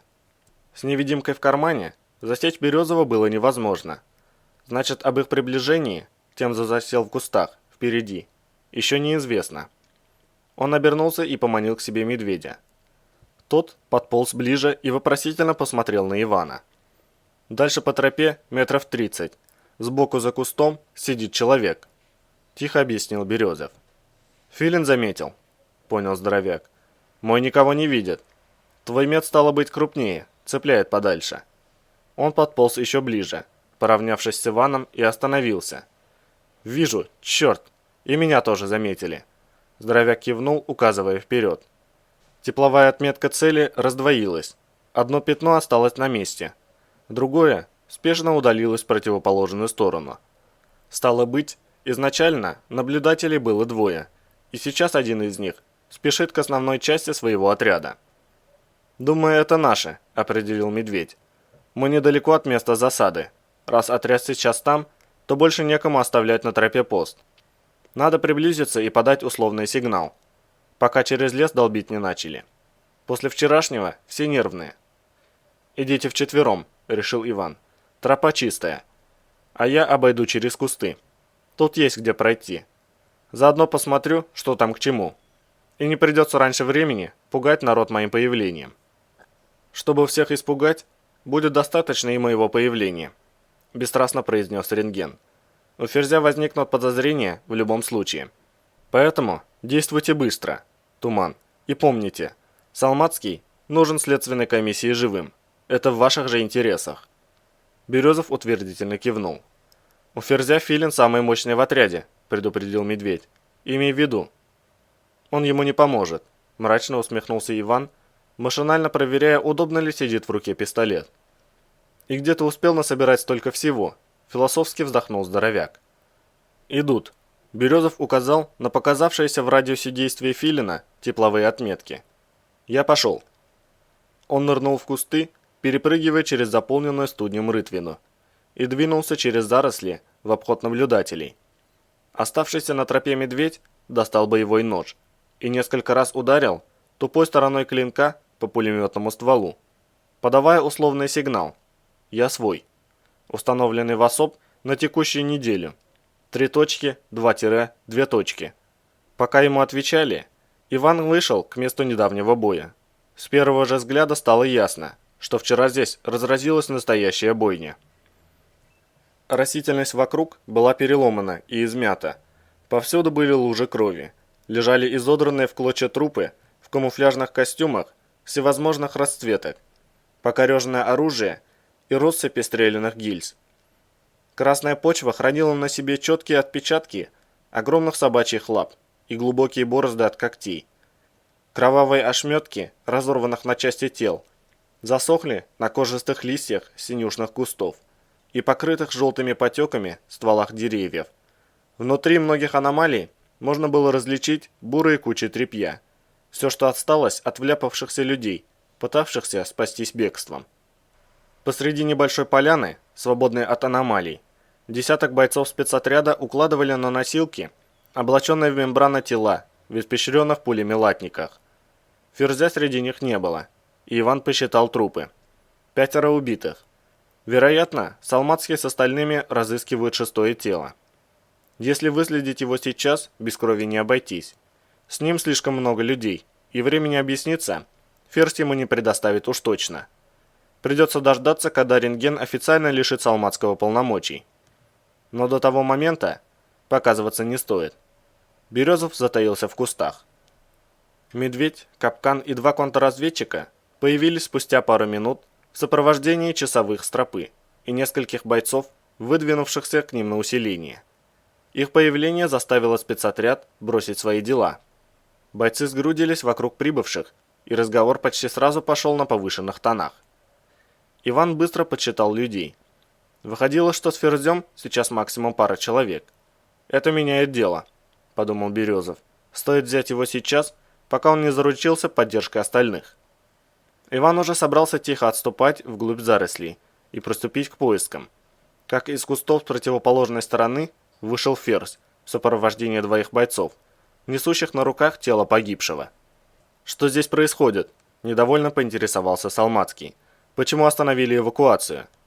«Ферзь!» – окликнули его из толпы. «Что за ерунда? Тут контрики пришли и требуют твоего задержания. Говорят, что ты подозреваешься в государственной измене. Что за бред? Совсем оборзели уроды, поддержал кто-то. Подполковник Салмацкий, невозмутимо заявил Рентген. Данными мне полномочиями я отстраняю вас от командования отрядом специальных операций на время проведения расследования и задерживаю в качестве подозреваемого. Сдайте мне оружие. Вы так уверены в своей правоте и силе полномочий? Недобро усмехнулся Фирс, перебегая взглядом с контрразведчиков, нажимающих в руках пулемет «Медведя», и обратно. Здесь, в желтой зоне. Разоружить их, рявкнул он бойцам. Позже разберемся, что с ними делать. Сейчас надо собрать тела погибших. Они лежат здесь уже сутки. Бойцы в нерешительности замялись. Кто-то сделал шаг к рентгену, но ему в грудь уперся ствол медведевского печенега. Все немедленно схватились за оружие. «Вы собираетесь пойти на преступление всем отрядом?» – холодно спросил Рентген, обводя людей взглядом. «Ради человека, подозреваемого в измене родине?» «Это клевета!» – гневно воскликнул Ферзь. «Уж не ты ли собрался меня подсидеть, а, медведь?» Он стегнул здоровяка полным возмущения взглядом и вновь посмотрел на контрразведчика. «Вы допустили ошибку, и я помогу вам исправить ее. Отдайте оружие, и никто не пострадает». «А потом ты убьешь его в спину, как ветра?» – громко спросил Иван, возникая у Салмацкого в тылу. «И всю вину свалишь на медведя. Стрелять сам будешь или снова лемура подождешь?» Ферзь резко развернулся, и его взгляд уперся в Березова. Тот стоял с пистолетом в опущенной руке и брезгливо рассматривал Салмацкого, будто ползущую по стене мокрицу. «Что, не ждал?» – удивился Иван. «Думал, запихали меня в оковы, бросили под выбросом и все? Дело закрыто. Извини, если разочаровал. Кстати, не хочешь попытать счастье и выстрелить в меня? Сделай одолжение». «Хочешь меня убить?» – усмехнулся Салмацкий. «Как убил Ветра. Стреляй, кто же тебе мешает? Вижу, ты записался в стукачи к рентгену. Надеешься, что он тебя отмажет, в случае чего». «Ветра убил лемур по твоему приказу», – зарычал Березов. «Забыл? Так я тебе напомню». Он перевел взгляд на замерший спецотряд. «Он вам совершенно случайно не предлагал после эвакуации погибших сходить в лабораторию? Отомстить за павших товарищей? Ему туда очень хочется. Надо же замести следы. За полгода их наверняка скопилось немало. А знаешь что, Ферзь?» Иван вонзил в Салмацкого пылающий ненавистью взгляд. «Я поддерживаю твое предложение. Вот сейчас все мы туда и пойдем. Там и разберемся, кто стукач, а кто предатель. Прямо на месте. Посмотрим, что интересного есть внутри. Поговорим с сотрудниками. Там ведь кто-то работает, не так ли?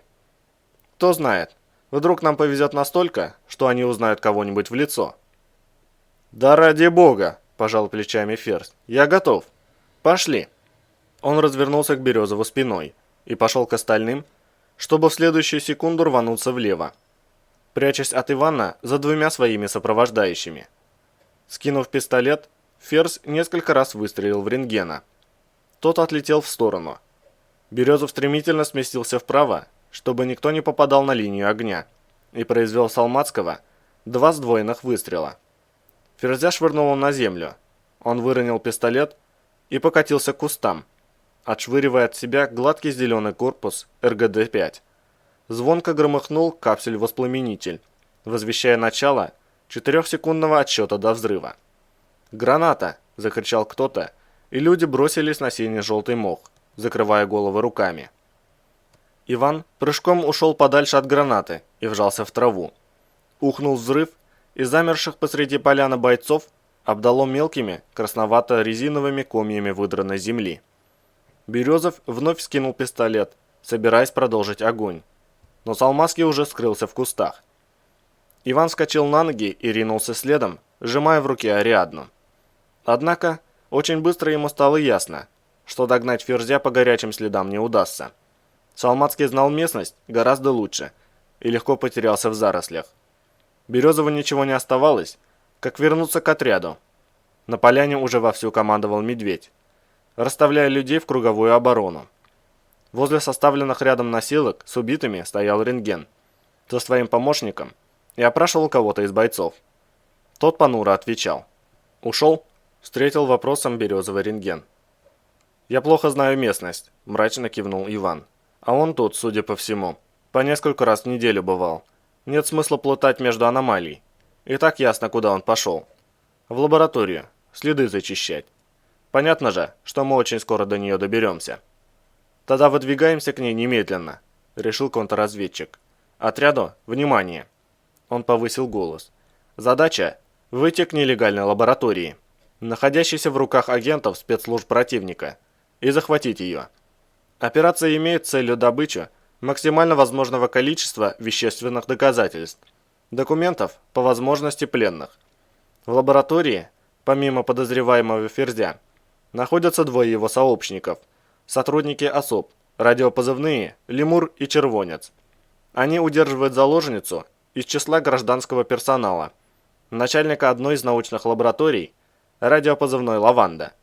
Я понимаю, что названные мною люди для кого-то из вас, возможно, были не просто командирами, но и боевыми товарищами. Поэтому беру с собой только добровольцев. Остальные могут выйти вместе с носилками к месту эвакуации в зеленую зону. Добровольцам собраться возле медведя. Закончил он и уже не так громко добавил, если есть таковые. «А кто не захочет, того под суд?» – саркастично спросил один из бойцов. «Нет», – спокойно ответил рентген. «Но по окончании операции я задам им несколько больше вопросов, нежели всем остальным». В добровольцах оказались все люди медведя, и еще 8 человек, из которых здоровяк быстро сформировал боевую группу. Спустя 3 минуты Березов уже вел ее по тропе к лаборатории. Первую растяжку он обнаружил, едва они приблизились к перекрестку. Наспех присыпанная синей травой, проволока подрывника пересекала стежку у самой земли, начинаясь узловой скруткой вокруг ствола тонкого деревца и заканчиваясь на кольце запала ручной гранаты. «Знает, что здесь пойдем, гаденыш», – буркнул медведь, снимая растяжку. «Туман, наверняка будут еще». Здоровяк не ошибся. Еще 2 гранаты были установлены на растяжку далее по ходу тропы. 4-ю Ферзь положил в наскоро вырытую ямку и придавил запал плоским камнем, засыпав его сверху мхом. Простая и очень малозаметная ловушка срабатывает в 8 случаях из 10. Березов заметил ее в крайний момент лишь потому, что уже сталкивался с подобными сюрпризами раньше, еще в Первую войну на Кавказе. После короткого совещания группа отошла назад, на безопасное расстояние, и Иван выстрелом сбил с гранаты камень, удерживающий предохранительную чеку в безопасном положении. Громыхнул взрыв, и он коротко усмехнулся. Пусть Ферзь считает, что кто-то подорвался на его ловушке. Чем больше он о себе возомнит, тем проще будет его взять. У поломанной опоры Березов остановил группу. Бойцы залегли, взяв на прицел здание лаборатории. Отсюда, с расстояния 200 метров, возле него не было заметно никаких признаков жизни. Лемур и Червонец, судя по времени, уже там. Медведь разглядывал лабораторию в бинокль. Плюс Ферзь. Кто-то еще там наверняка есть, лабу же охранять надо. Но я пока никого не вижу. В любом случае, дорога туда только одна. Придется идти в лоб. Там 2 пролома в стене. Иван отрицательно покачал головой. Оба выходят на коридор. Дорога простреливается отлично. Будем как на ладони. Ждать темноты не имеет смысла. Во-первых, долго. Во-вторых, у Лемура есть невидимка. В темноте он может устроить нам много неприятных моментов. «Что вы предлагаете?» – посмотрел на него рентген. «Делимся на 3 подгруппы. Штурмовая и 2 огневые», – объяснил Березов. «Огневые подгруппы берут на прицел проломы. Я покажу где. При малейшем шевелении открывают огонь. Задача – не дать противнику вести прицельную стрельбу по коридору, через проломы. Штурмовая подгруппа ждет моей команды. Я пройду к лаборатории, не по коридору». При этих словах брови медведя удивленно поползли вверх, и Иван добавил. «Ариадна показывает, что по пустырю можно пройти. Придется попетлять, но пройти все же можно», — повторил он. «Я буду держаться в мертвой зоне от проломов. Дойду до здания и закидаю проломы светозвуковыми гранатами». Их подрыв – сигнал штурмовой подгруппе. Она рывком сближается слабой, пока я контролирую проломы. Сразу предупреждаю, аномалия на лабе – лизун. Кровавое шматье якобы вляпавшихся людей – муляжи. Операцию начинаем немедленно. Вопросы есть? Там аномалии целый огород, нахмурился медведь. Их суммарный зов может оказаться очень сильным. Думаю, не сильнее, чем тогда с болтом, буднично произнес Иван. К тому же особого выбора нет. Вот заодно и посмотрим. Ты псих, Туман, подвел итог медведь, довольно осклабившись. Если останешься жив, я подарю на вашу с лавандой свадьбу маленького дикобраза, а Шорох будет таскать вам шоколадки. Спасибо, оценил Иван. Ты несказанно добр. Это как раз то самое, чего мне не хватает для полного счастья. Еще вопросы? Нет вопросов, ответил за всех рентген. Тогда я пошел. Иван поправил висящий за спиной 9А91, чуть крепче сжал в руках пистолет и Ариадну и, пригибаясь, побежал дальше по тропе, удаляясь от коридора, чтобы быстрее покинуть зону обзора проломов лаборатории. Он не преодолел и 10 метров, когда у самого уха коротко свистнула пуля, и сразу за ней еще две. Березов спешно упал на красную землю, уходя из-под обстрела, и пополз дальше. За коридором следили. Выстрелов слышно не было, скорее всего, это лемур. Ведет огонь из бесшумной грозы, подумал он. Необходимо быстрее добраться до мертвой зоны. Еще несколько пуль ударили совсем рядом, поднимая в воздух невысокие фонтанчики красной почвы. И Иван замер, вжимаясь в синий мох. Невидимый стрелок бил очень точно. Продолжать движение стало слишком опасно. Выждав несколько секунд, Березов пополз дальше, и короткая очередь вновь спорола землю в нескольких сантиметрах от тела. Видимо, кто-то из людей медведя заметил земляные фонтанчики, и со стороны опоры раздалась трескотня автоматных очередей. Огневые подгруппы открыли подавляющий огонь по проломам, не давая вражескому стрелку выглянуть, и ползти дальше стало сразу же легче. Войдя в мертвую зону, не попадающей под обзор из проломов, Иван поднялся на ноги, смерил взглядом предстоящий маршрут и сошел с тропы на усеянную аномалиями пустошь. 200 метров до здания лаборатории представляли собой самый настоящий лабиринт, проходить который пришлось почти 20 минут.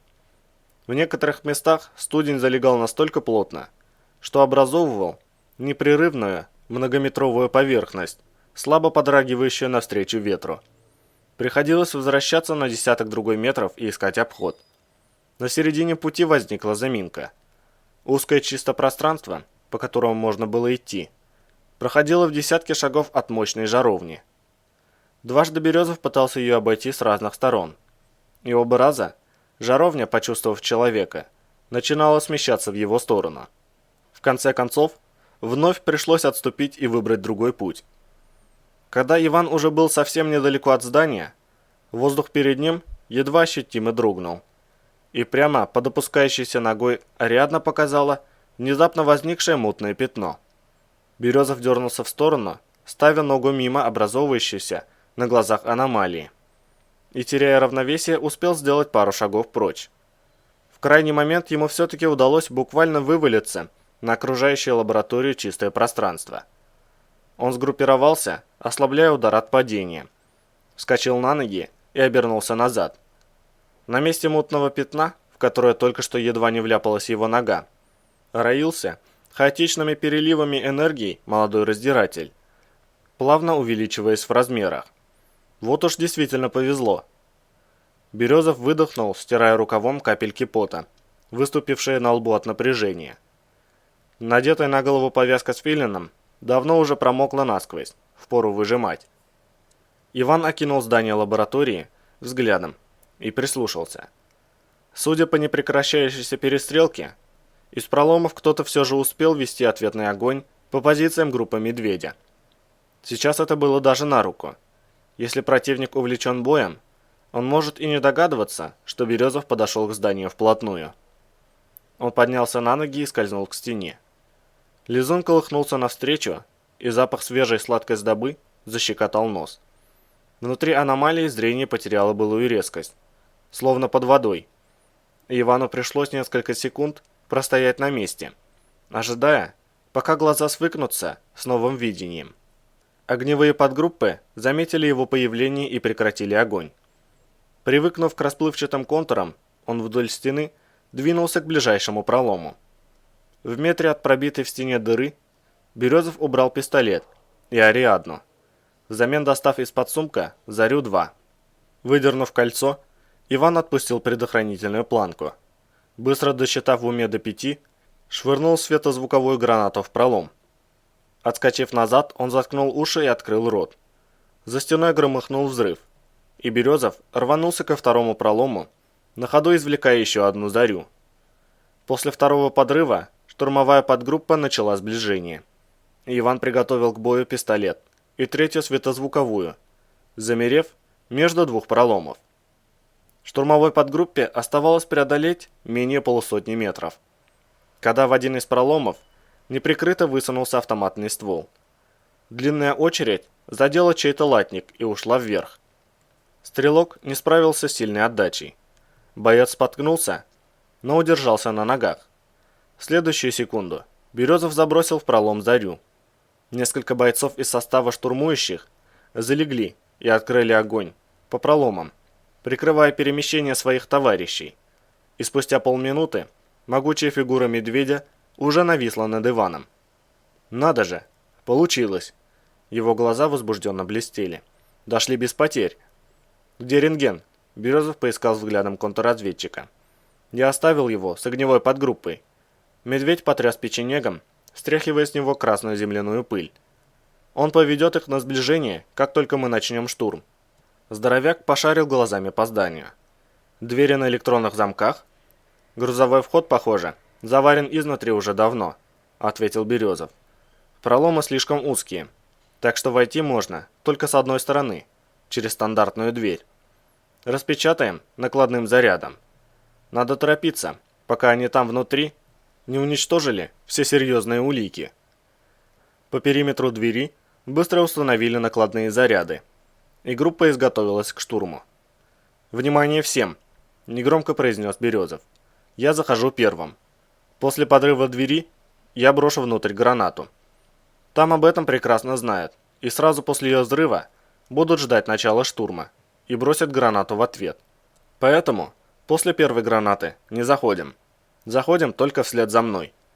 Он обернулся к медведю. «По моей команде Зарю в дверь, и в каждый пролом одновременно. Есть еще светозвуковые. Дай мне пару штук». Здоровяк кивнул. Иван снял с себя автомат и отложил его в сторону. В узких коридорах лаборатории от заряженного дыроколами АПС толку будет больше, а короткие расстояния больше подходят для интуитивной стрельбы, при которой стрелок ориентируется уже не на прицельные приспособления, а на положение пистолета в пространстве. Штурмовая подгруппа залегла, и Березов бросил на медведя короткий взгляд. «Взрывай!» – приказал тот одному из бойцов. Гулкий взрыв сотряс лизуна, заставляя аномалию пойти хаотичными волнами. Брызнули куски битого бетона, и бронированная дверь, кувыркаясь, отлетела на несколько шагов. Пластита подрывник не пожалел. Едва дверь рухнула на земь, поднимая клубы красной пыли.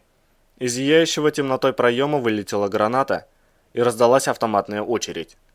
«Граната!» – крикнул Березов, мощным броском отправляя внутрь лаборатории Зарю-2, и тут же вжимаясь в землю.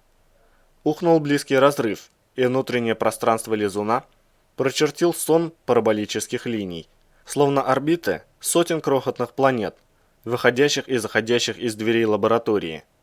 Крик боли, раздавшийся изнутри, потонул в грохоте разорвавшейся зари. Это было не очень умно. Медведь поднял голову и приник к печенегу. Знать, что лизун возвращает назад все, что в него бросили, и тем не менее швыряться гранатами. «Что же он мне светозвуковые не возвращал?» – удивился Иван. «Лизун не зыбь», – ответил медведь. «Он в помещении не заходит». Там здоровяк дал в дверной проем короткую очередь, вызвав чей-то короткий крик. Его нет. Тем лучше. Березов рывком поднялся с земли и прижался к стене у входа. «Медведь!» Он бросил на здоровяка короткий взгляд. «Гранатами! Огонь!» Тот взмахнул рукой, отдавая команду своим людям, и 3 светозвуковые гранаты одновременно полетели через вход и проломы внутрь лаборатории. Иван привычно заткнул уши и открыл рот. Едва слитный взрыв потряс пропитанный аномалией воздух, Березов ворвался в полумрак здания. Пройдя порог, он ушел в нижний уровень, прижимаясь к стене, и вскинул пистолет. Глаза еще только уловили шевеление впереди, а АПС Ивана уже выплюнул длинную очередь, веером пуль перечеркивая узкий коридор. Не дожидаясь результата, Березов быстрым перекатом сменил позицию, прилепившись к стене напротив. Два человека у поворота коридора осели на пол, выронив автоматы. Шаги третьего, доносящиеся из-за угла, быстро удалялись. Похоже, его взрывом светозвуковых гранат не оглушило. «Это лемур. Больше некому», — мелькнула уверенная мысль. И Иван устремился следом, перемещаясь от угла к углу. За спиной зазвучал топот ног, врывающихся в лабораторию бойцов. Шаг за шагом он обрабатывал здание, сокращая противникам жизненное пространство, но сопротивления не было. Внутри словно только что закончилось жестокое сражение. Повсюду валялись разбросанные бумаги и научные фотоснимки. В помещениях лежали окровавленные трупы в белых халатах. Дымилась развороченная электроника. Березов прошел лабораторию насквозь, выйдя к крайнему помещению, когда боковое зрение засекло шевеление сразу с двух сторон. Иван бросился вниз одновременно со вспышками выстрелов, перекатываясь в угол, и тут же рванулся обратно, в движении выбрасывая в противника руку с пистолетом. Очередь перечеркнула силуэт автоматчика снизу вверх, и в следующую секунду Березов врезался в его колени, сшибая врага с ног.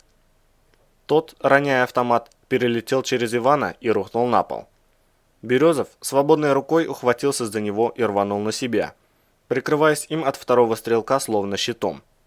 Тихий стрекот грозы был почти не слышен в грохоте падающего человека, одетого в мембрану с полным боевым снаряжением. Выпущенная с расстояния в 3 шага длинная очередь пробила экспериментальную эмку, и живой щит Ивана забился в агонии. Березов силой оттолкнулся ногами от пола и выбросил свое тело по касательной ко второму стрелку, уходя от второй очереди. Пара пуль резанула по латнику, вбивая Ивана в пол прямо на лету. Но было поздно. АПС уже выплевывал огненные сгустки в голени врага. Затянутый в мембрану М наглухо закрытый шлем сферой человек взревел от жуткой боли и рухнул, выпуская из рук грозу. Крича и катаясь по полу, он рванул из нагрудной кобуры пистолет, но Березов был уже на ногах рядом с ним. Ударом ботинка он выбил из рук врага оружие и с силой нанес второй вскользь по шлем-сфере, выламывая защелку лицевого щитка.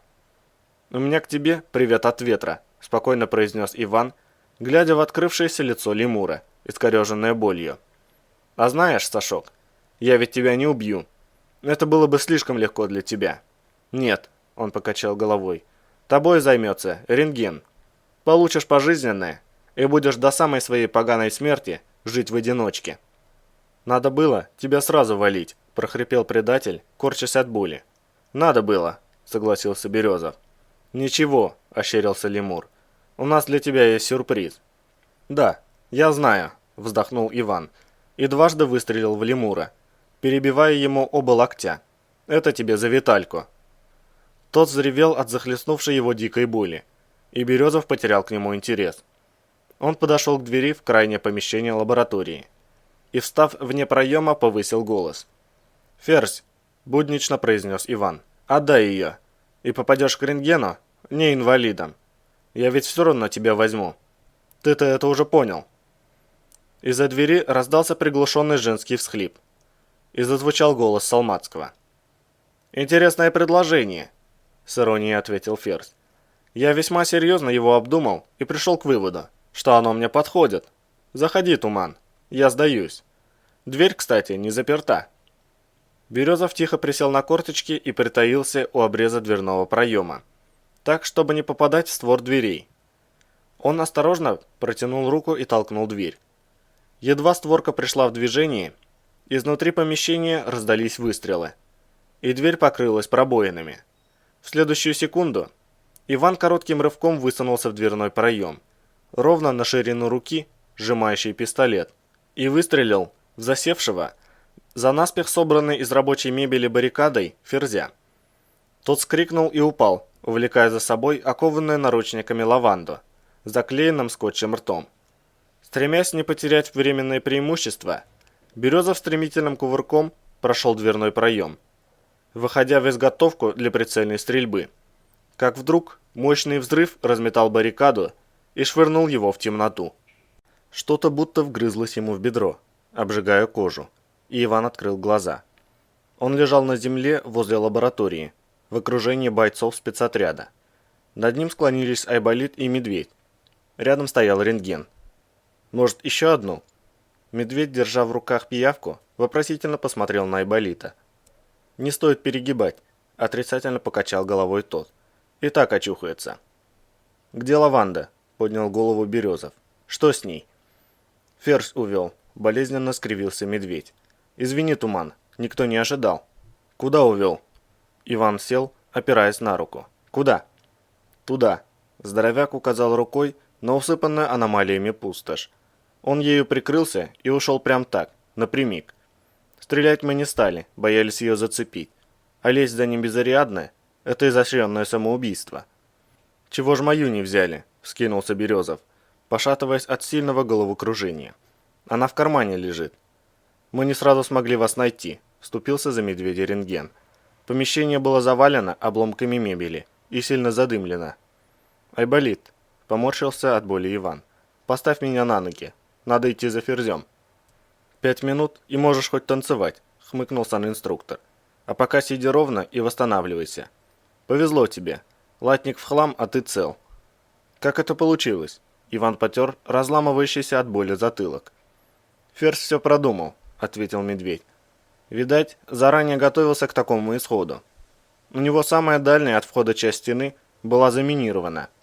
Он дождался, когда мы зайдем внутрь, рванул ее и ушел в образовавшийся пролом. Нашли что-нибудь?»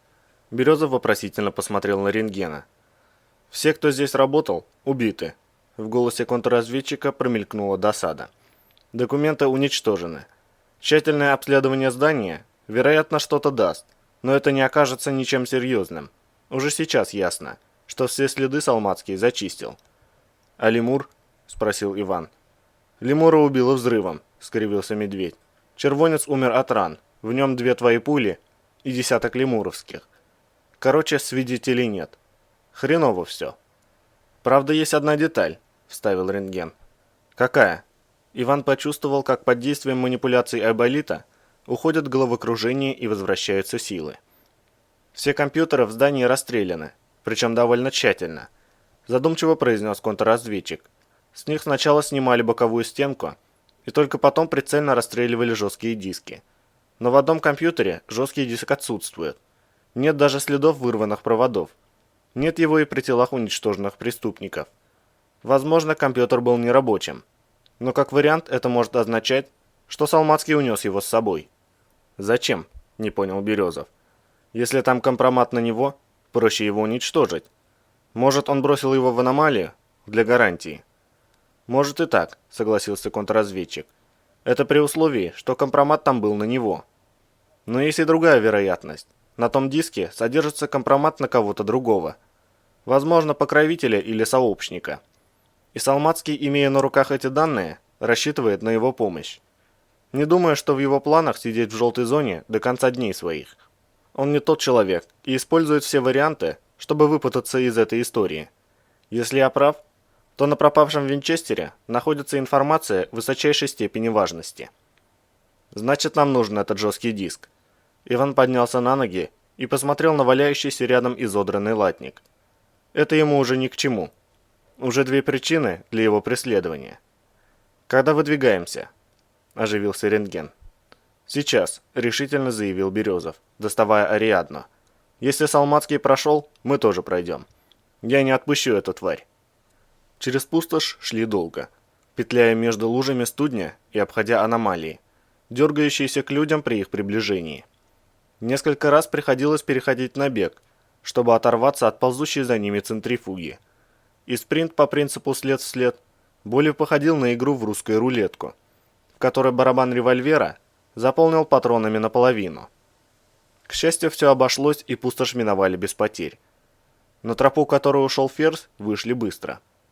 Из-за заложницы Салмацкий двигался медленно и оставлял за собой слишком много следов. Спустя час группа подошла к подножию небольшой сопки, и можно было различить две человеческие фигуры, приближающиеся по его склону к вершине. «Он выходит к шагу выброса, у границы с красной зоной», — определил Медведь. «Так далеко редко кто заходит, слишком опасно. Зато можно спокойно идти вдоль шага на север и выйти к наиболее глухим местам ареала. Там он попытается выйти в зеленую и пересечь пояс. Наверняка у него заготовлен способ. Надо увеличить скорость».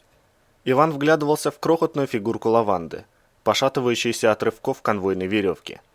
«Не уйдет». Поднявшись на вершину сопки, Ферзь обнаружил погоню и резко изменил направление движения, направившись прямо к шагу выброса. По мере приближения красной зоны плотность залегания аномалий вокруг резко возросла, и отряд был вынужден сбавить темп движения. Пробираться через усеянную смертельными ловушками местность, растянутой в вереницу группой, было значительно сложнее, чем двоим людям. Движущиеся аномалии меняли свое местоположение, и Березову приходилось часто останавливать идущих сразу за собой и возвращаться к хвосту колонны, чтобы вывести в обход тех, кто оказался отрезан от остальных. Когда отряд достиг шага выброса, до Ферзя, тащившего за собой на веревке лаванду, оставалось не более 50 метров. Несколько раз Иван порывался выстрелить, но идущая позади Салмацкого лаванда постоянно закрывала цель. Ей явно вкололи какой-то наркотик. Молодая женщина шагала нетвердой походкой. Ее взгляд блуждал по сторонам, и было видно, что ее совершенно не интересует происходящее вокруг.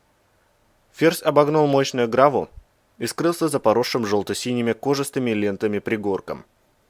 Березов перешел на бег, и тут же среди кустов замелькали вспышки выстрелов. Отряд мгновенно залег. Салмацкий выстрелил еще раз, но попаданий не последовало. Иван присмотрелся к усеянным аномалиями окрестностям. На полпути между ним и засевшим в кустах Ферзем, в 3 метрах от тропы, роился мощный магнит. Он и притягивал выпущенные пули. Это облегчало задачу. «Там магнит». Иван протянул руку в нужную сторону, оборачиваясь к Медведю. Он срывает пули с траектории. От него до Ферзя метров 25. До магнита дойдем безопасно. Дальше я побегу. Сможешь добросить зарю от магнита до Ферзя? Она слишком легкая. Запросто. Расплылся в улыбке Медведь. В Салмацкого, конечно, веселее бросать F1, но можно и зарю. Если возможно, сделай так, чтобы она упала не со стороны лаванды, попросил Березов. Ей без того досталось. И еще достанется. Сделаем, пожал плечами здоровяк. Отряд бегом пошел на сближение с магнитом. Ферзь сделал еще 2 прицельных выстрела и понял, что аномалия мешает пулям достигать целей, и прекратил огонь. Но не прошло и 2 секунд, как его пистолет вновь загремел, но на этот раз Иван не видел вспышек от выстрелов. Внезапно впереди за холмом разорвалась граната, затем еще одна, после чего ствол Салмацкого перешел на практически беспорядочную стрельбу, звуча уже где-то в стороне. Что-то не так. Медведь на бегу снял с шеи печенек. «Быстрее!» Березов рванул изо всех сил. Он был уже у самого холма, когда пистолет Ферзя захлебнулся, и раздался сдавленный крик лаванды. Иван сходу перепрыгнул через верхушку холма, и огромная туша медведя, несущегося следом, с разбегу врезалась в него, припечатывая к земле. «Зомби!» Слова здоровяка заглушил грохот выстрелов. Медведь откатился в сторону, и его пулемет раздался длинной очередью. Березов поднял голову. Метрах в 20 от них на землю падали люди в новеньких камуфляжах. Зомби было не меньше 3 десятков. Все в военной форме, не менее половины носили латник. Покрытые грязью лица и руки резко контрастировали с чистым снаряжением и лоснящимся, нетронутым покрытием оружия. Сбитые с ног пулями печенега, они катились по сине-желтому мху. Тут же вскакивали и бросались подбирать оброненное оружие. Свежие пробоины на простреленной униформе почти не кровоточили, а получившие их люди не издавали ни звука, будто не чувствуя боли. Если бы не грохот пулемета под ухом, могло показаться, что все это не более чем искусно отрежиссированная пантомима. Обнаружив противника, зомби открыли ответный огонь, и пули засвистели в опасной близости от залегших бойцов. «Дым!» – закричал Иван, вглядываясь в ряды молчаливых врагов. «Их слишком много. Ставьте дым, пока по нам не пристрелялись». Он сделал несколько выстрелов, пытаясь поразить группу зомби, волокущую на руках брыкающегося ферзя и бесчувственную лаванду. Кто-то из них сбился с шага и захромал, но это не смогло остановить удаляющихся похитителей. Один из залегших на холме бойцов медведя бросил дымовую гранату, устанавливая завесу, и огонь противника стал менее плотным. Спустя несколько секунд в пулемете медведя закончилась лента, и печенек замолк. «Ползком за холм! Быстрее!» — крикнул Березов. «Пока дым стоит. Тут нас задавят огнем». Торопливо извиваясь, оба поползли назад, скрываясь от обстрела за холмом. Едва выйдя из-под огня, медведь сорвал с себя запасную ленту и принялся перезаряжать пулемет. «Сейчас попрут», — сообщил он. «Эти не отстанут, среди них нет гражданских». Он бросил взгляд на Березова. «Туман, у тебя кровь на левой руке». Иван посмотрел на руку. Рукав выше локтя быстро набухал темно-красной влагой, но боли пока не чувствовалось. Он скосил глаза на кисть. Та все еще сжимала Ариадну. Аномалии вокруг по-прежнему видны. Остальное сейчас не важно. «Уходим к магниту, там закрепимся». Он вскочил на ноги, опираясь на рукоять пистолета. Это снизит плотность огня. Отряд помчался назад по тропе. Не доходя до уровня магнита 2 метров, Березов остановил людей и быстро раздал всем огневые позиции. Зомби появились меньше, чем через минуту. Пригибающиеся фигуры короткими перебежками выскакивали из-за холма, прикрывая друг друга. «Пулеметчики будут сбивать зомби с ног», — сказал Иван залегшему рядом рентгену. «Пока они поднимаются, нужно успеть поразить их в голову. Нельзя давать им вести прицельный огонь. Мы слишком плотно лежим. Перебьют всех в считанные секунды. И магнит не спасет». Контрразведчик кивнул, и в этот момент медведь открыл огонь. Пулеметные очереди опрокидывали зомби, и по поднимающимся телам прицельно работали автоматы. Второй пулемет отряда молчал и вступил в бой только тогда, когда у медведя закончилась лента. Попасть в голову упавшему на землю противнику с расстояния в 25 метров – простая задача для подготовленного бойца. И вскоре холм скрылся за грудой мертвых тел. Оставшиеся зомби внезапно прекратили огонь и отступили, словно потеряв интерес к укрывшемуся под защитой магнита отряду. Минут 10 из-за холма никто не появлялся. «Я схожу, посмотрю, что там», — приподнялся Березов. «Я сам схожу», — нахмурился медведь. «Ты крови потерял много. Айболит, займись им, пока он не зажмурился». Здоровяк подхватил пулемет и осторожно двинулся к холму. Капкан молча отправился следом за ним. «Давай руку», — подошел к Ивану санинструктор. Пуля, как выяснилось, прошла на вылет мягкие ткани. Айболит обработал рану и остановил кровь, и наложил повязку. После этого он отобрал у Березова пиявку и вложил ему в карман другой метаморфит. «Это медсестра», — объяснил он. «Повышает свертываемость крови и хорошо останавливает кровотечение. Жаль, в ней ареала не работает. Часы есть? Ровно полчаса ее носишь. Понял? Потом сразу ко мне. Иначе допрыгаешься». Вскоре вернулись медведь с капканом. «Никого», — рассказал здоровяк. «Все ушли. Даже не стали свои трупы забирать. 19 засранцев мы положили». «Лаванда?» — посмотрел на него Березов. «Никого», — повторил медведь, отрицательно мотая головой. «Я по следам дошел до самой границы. Пусто. Все ушли в красную». «Надо проверить», — потребовал Иван. «Может, ее бросили где-нибудь среди аномалий? Она без сознания была, сама выйти не сможет». «Пошли», — вздохнул медведь. «Все может быть». Отряд прошел еще полкилометра, подолгу останавливаясь у каждой группы кожисто-пузырчатых зарослей, пока Березов тщательно обыскивал окружающую местность, петляя между вибрирующих сгустков, бурлящих энергий аномалий. Через полчаса медведь остановился и потянул Ивана за рукав. «Все», — он указал рукой вперед. где в нескольких метрах в воздухе едва заметно переливалось нечто невесомое, почти эфемерное, словно гигантский занавес из прозрачного шелка, растворившегося в рассеянном свете голубоватого солнца. Это уже красная зона. Если туда войти, назад уже не захочется. Станем свежим пополнением в том отряде, взамен понесенных потерь. Он ткнул большим пальцем себе за спину, в сторону, где остался усеянный трупами зомби холм. Мы сделали все, что могли. Рентген невесело поморщился. Надо возвращаться. Нет, не все, хмуро заявил Березов. Возвращайтесь. Я пойду дальше. Это глупо, пожал плечами медведь. Сгинешь, почем зря.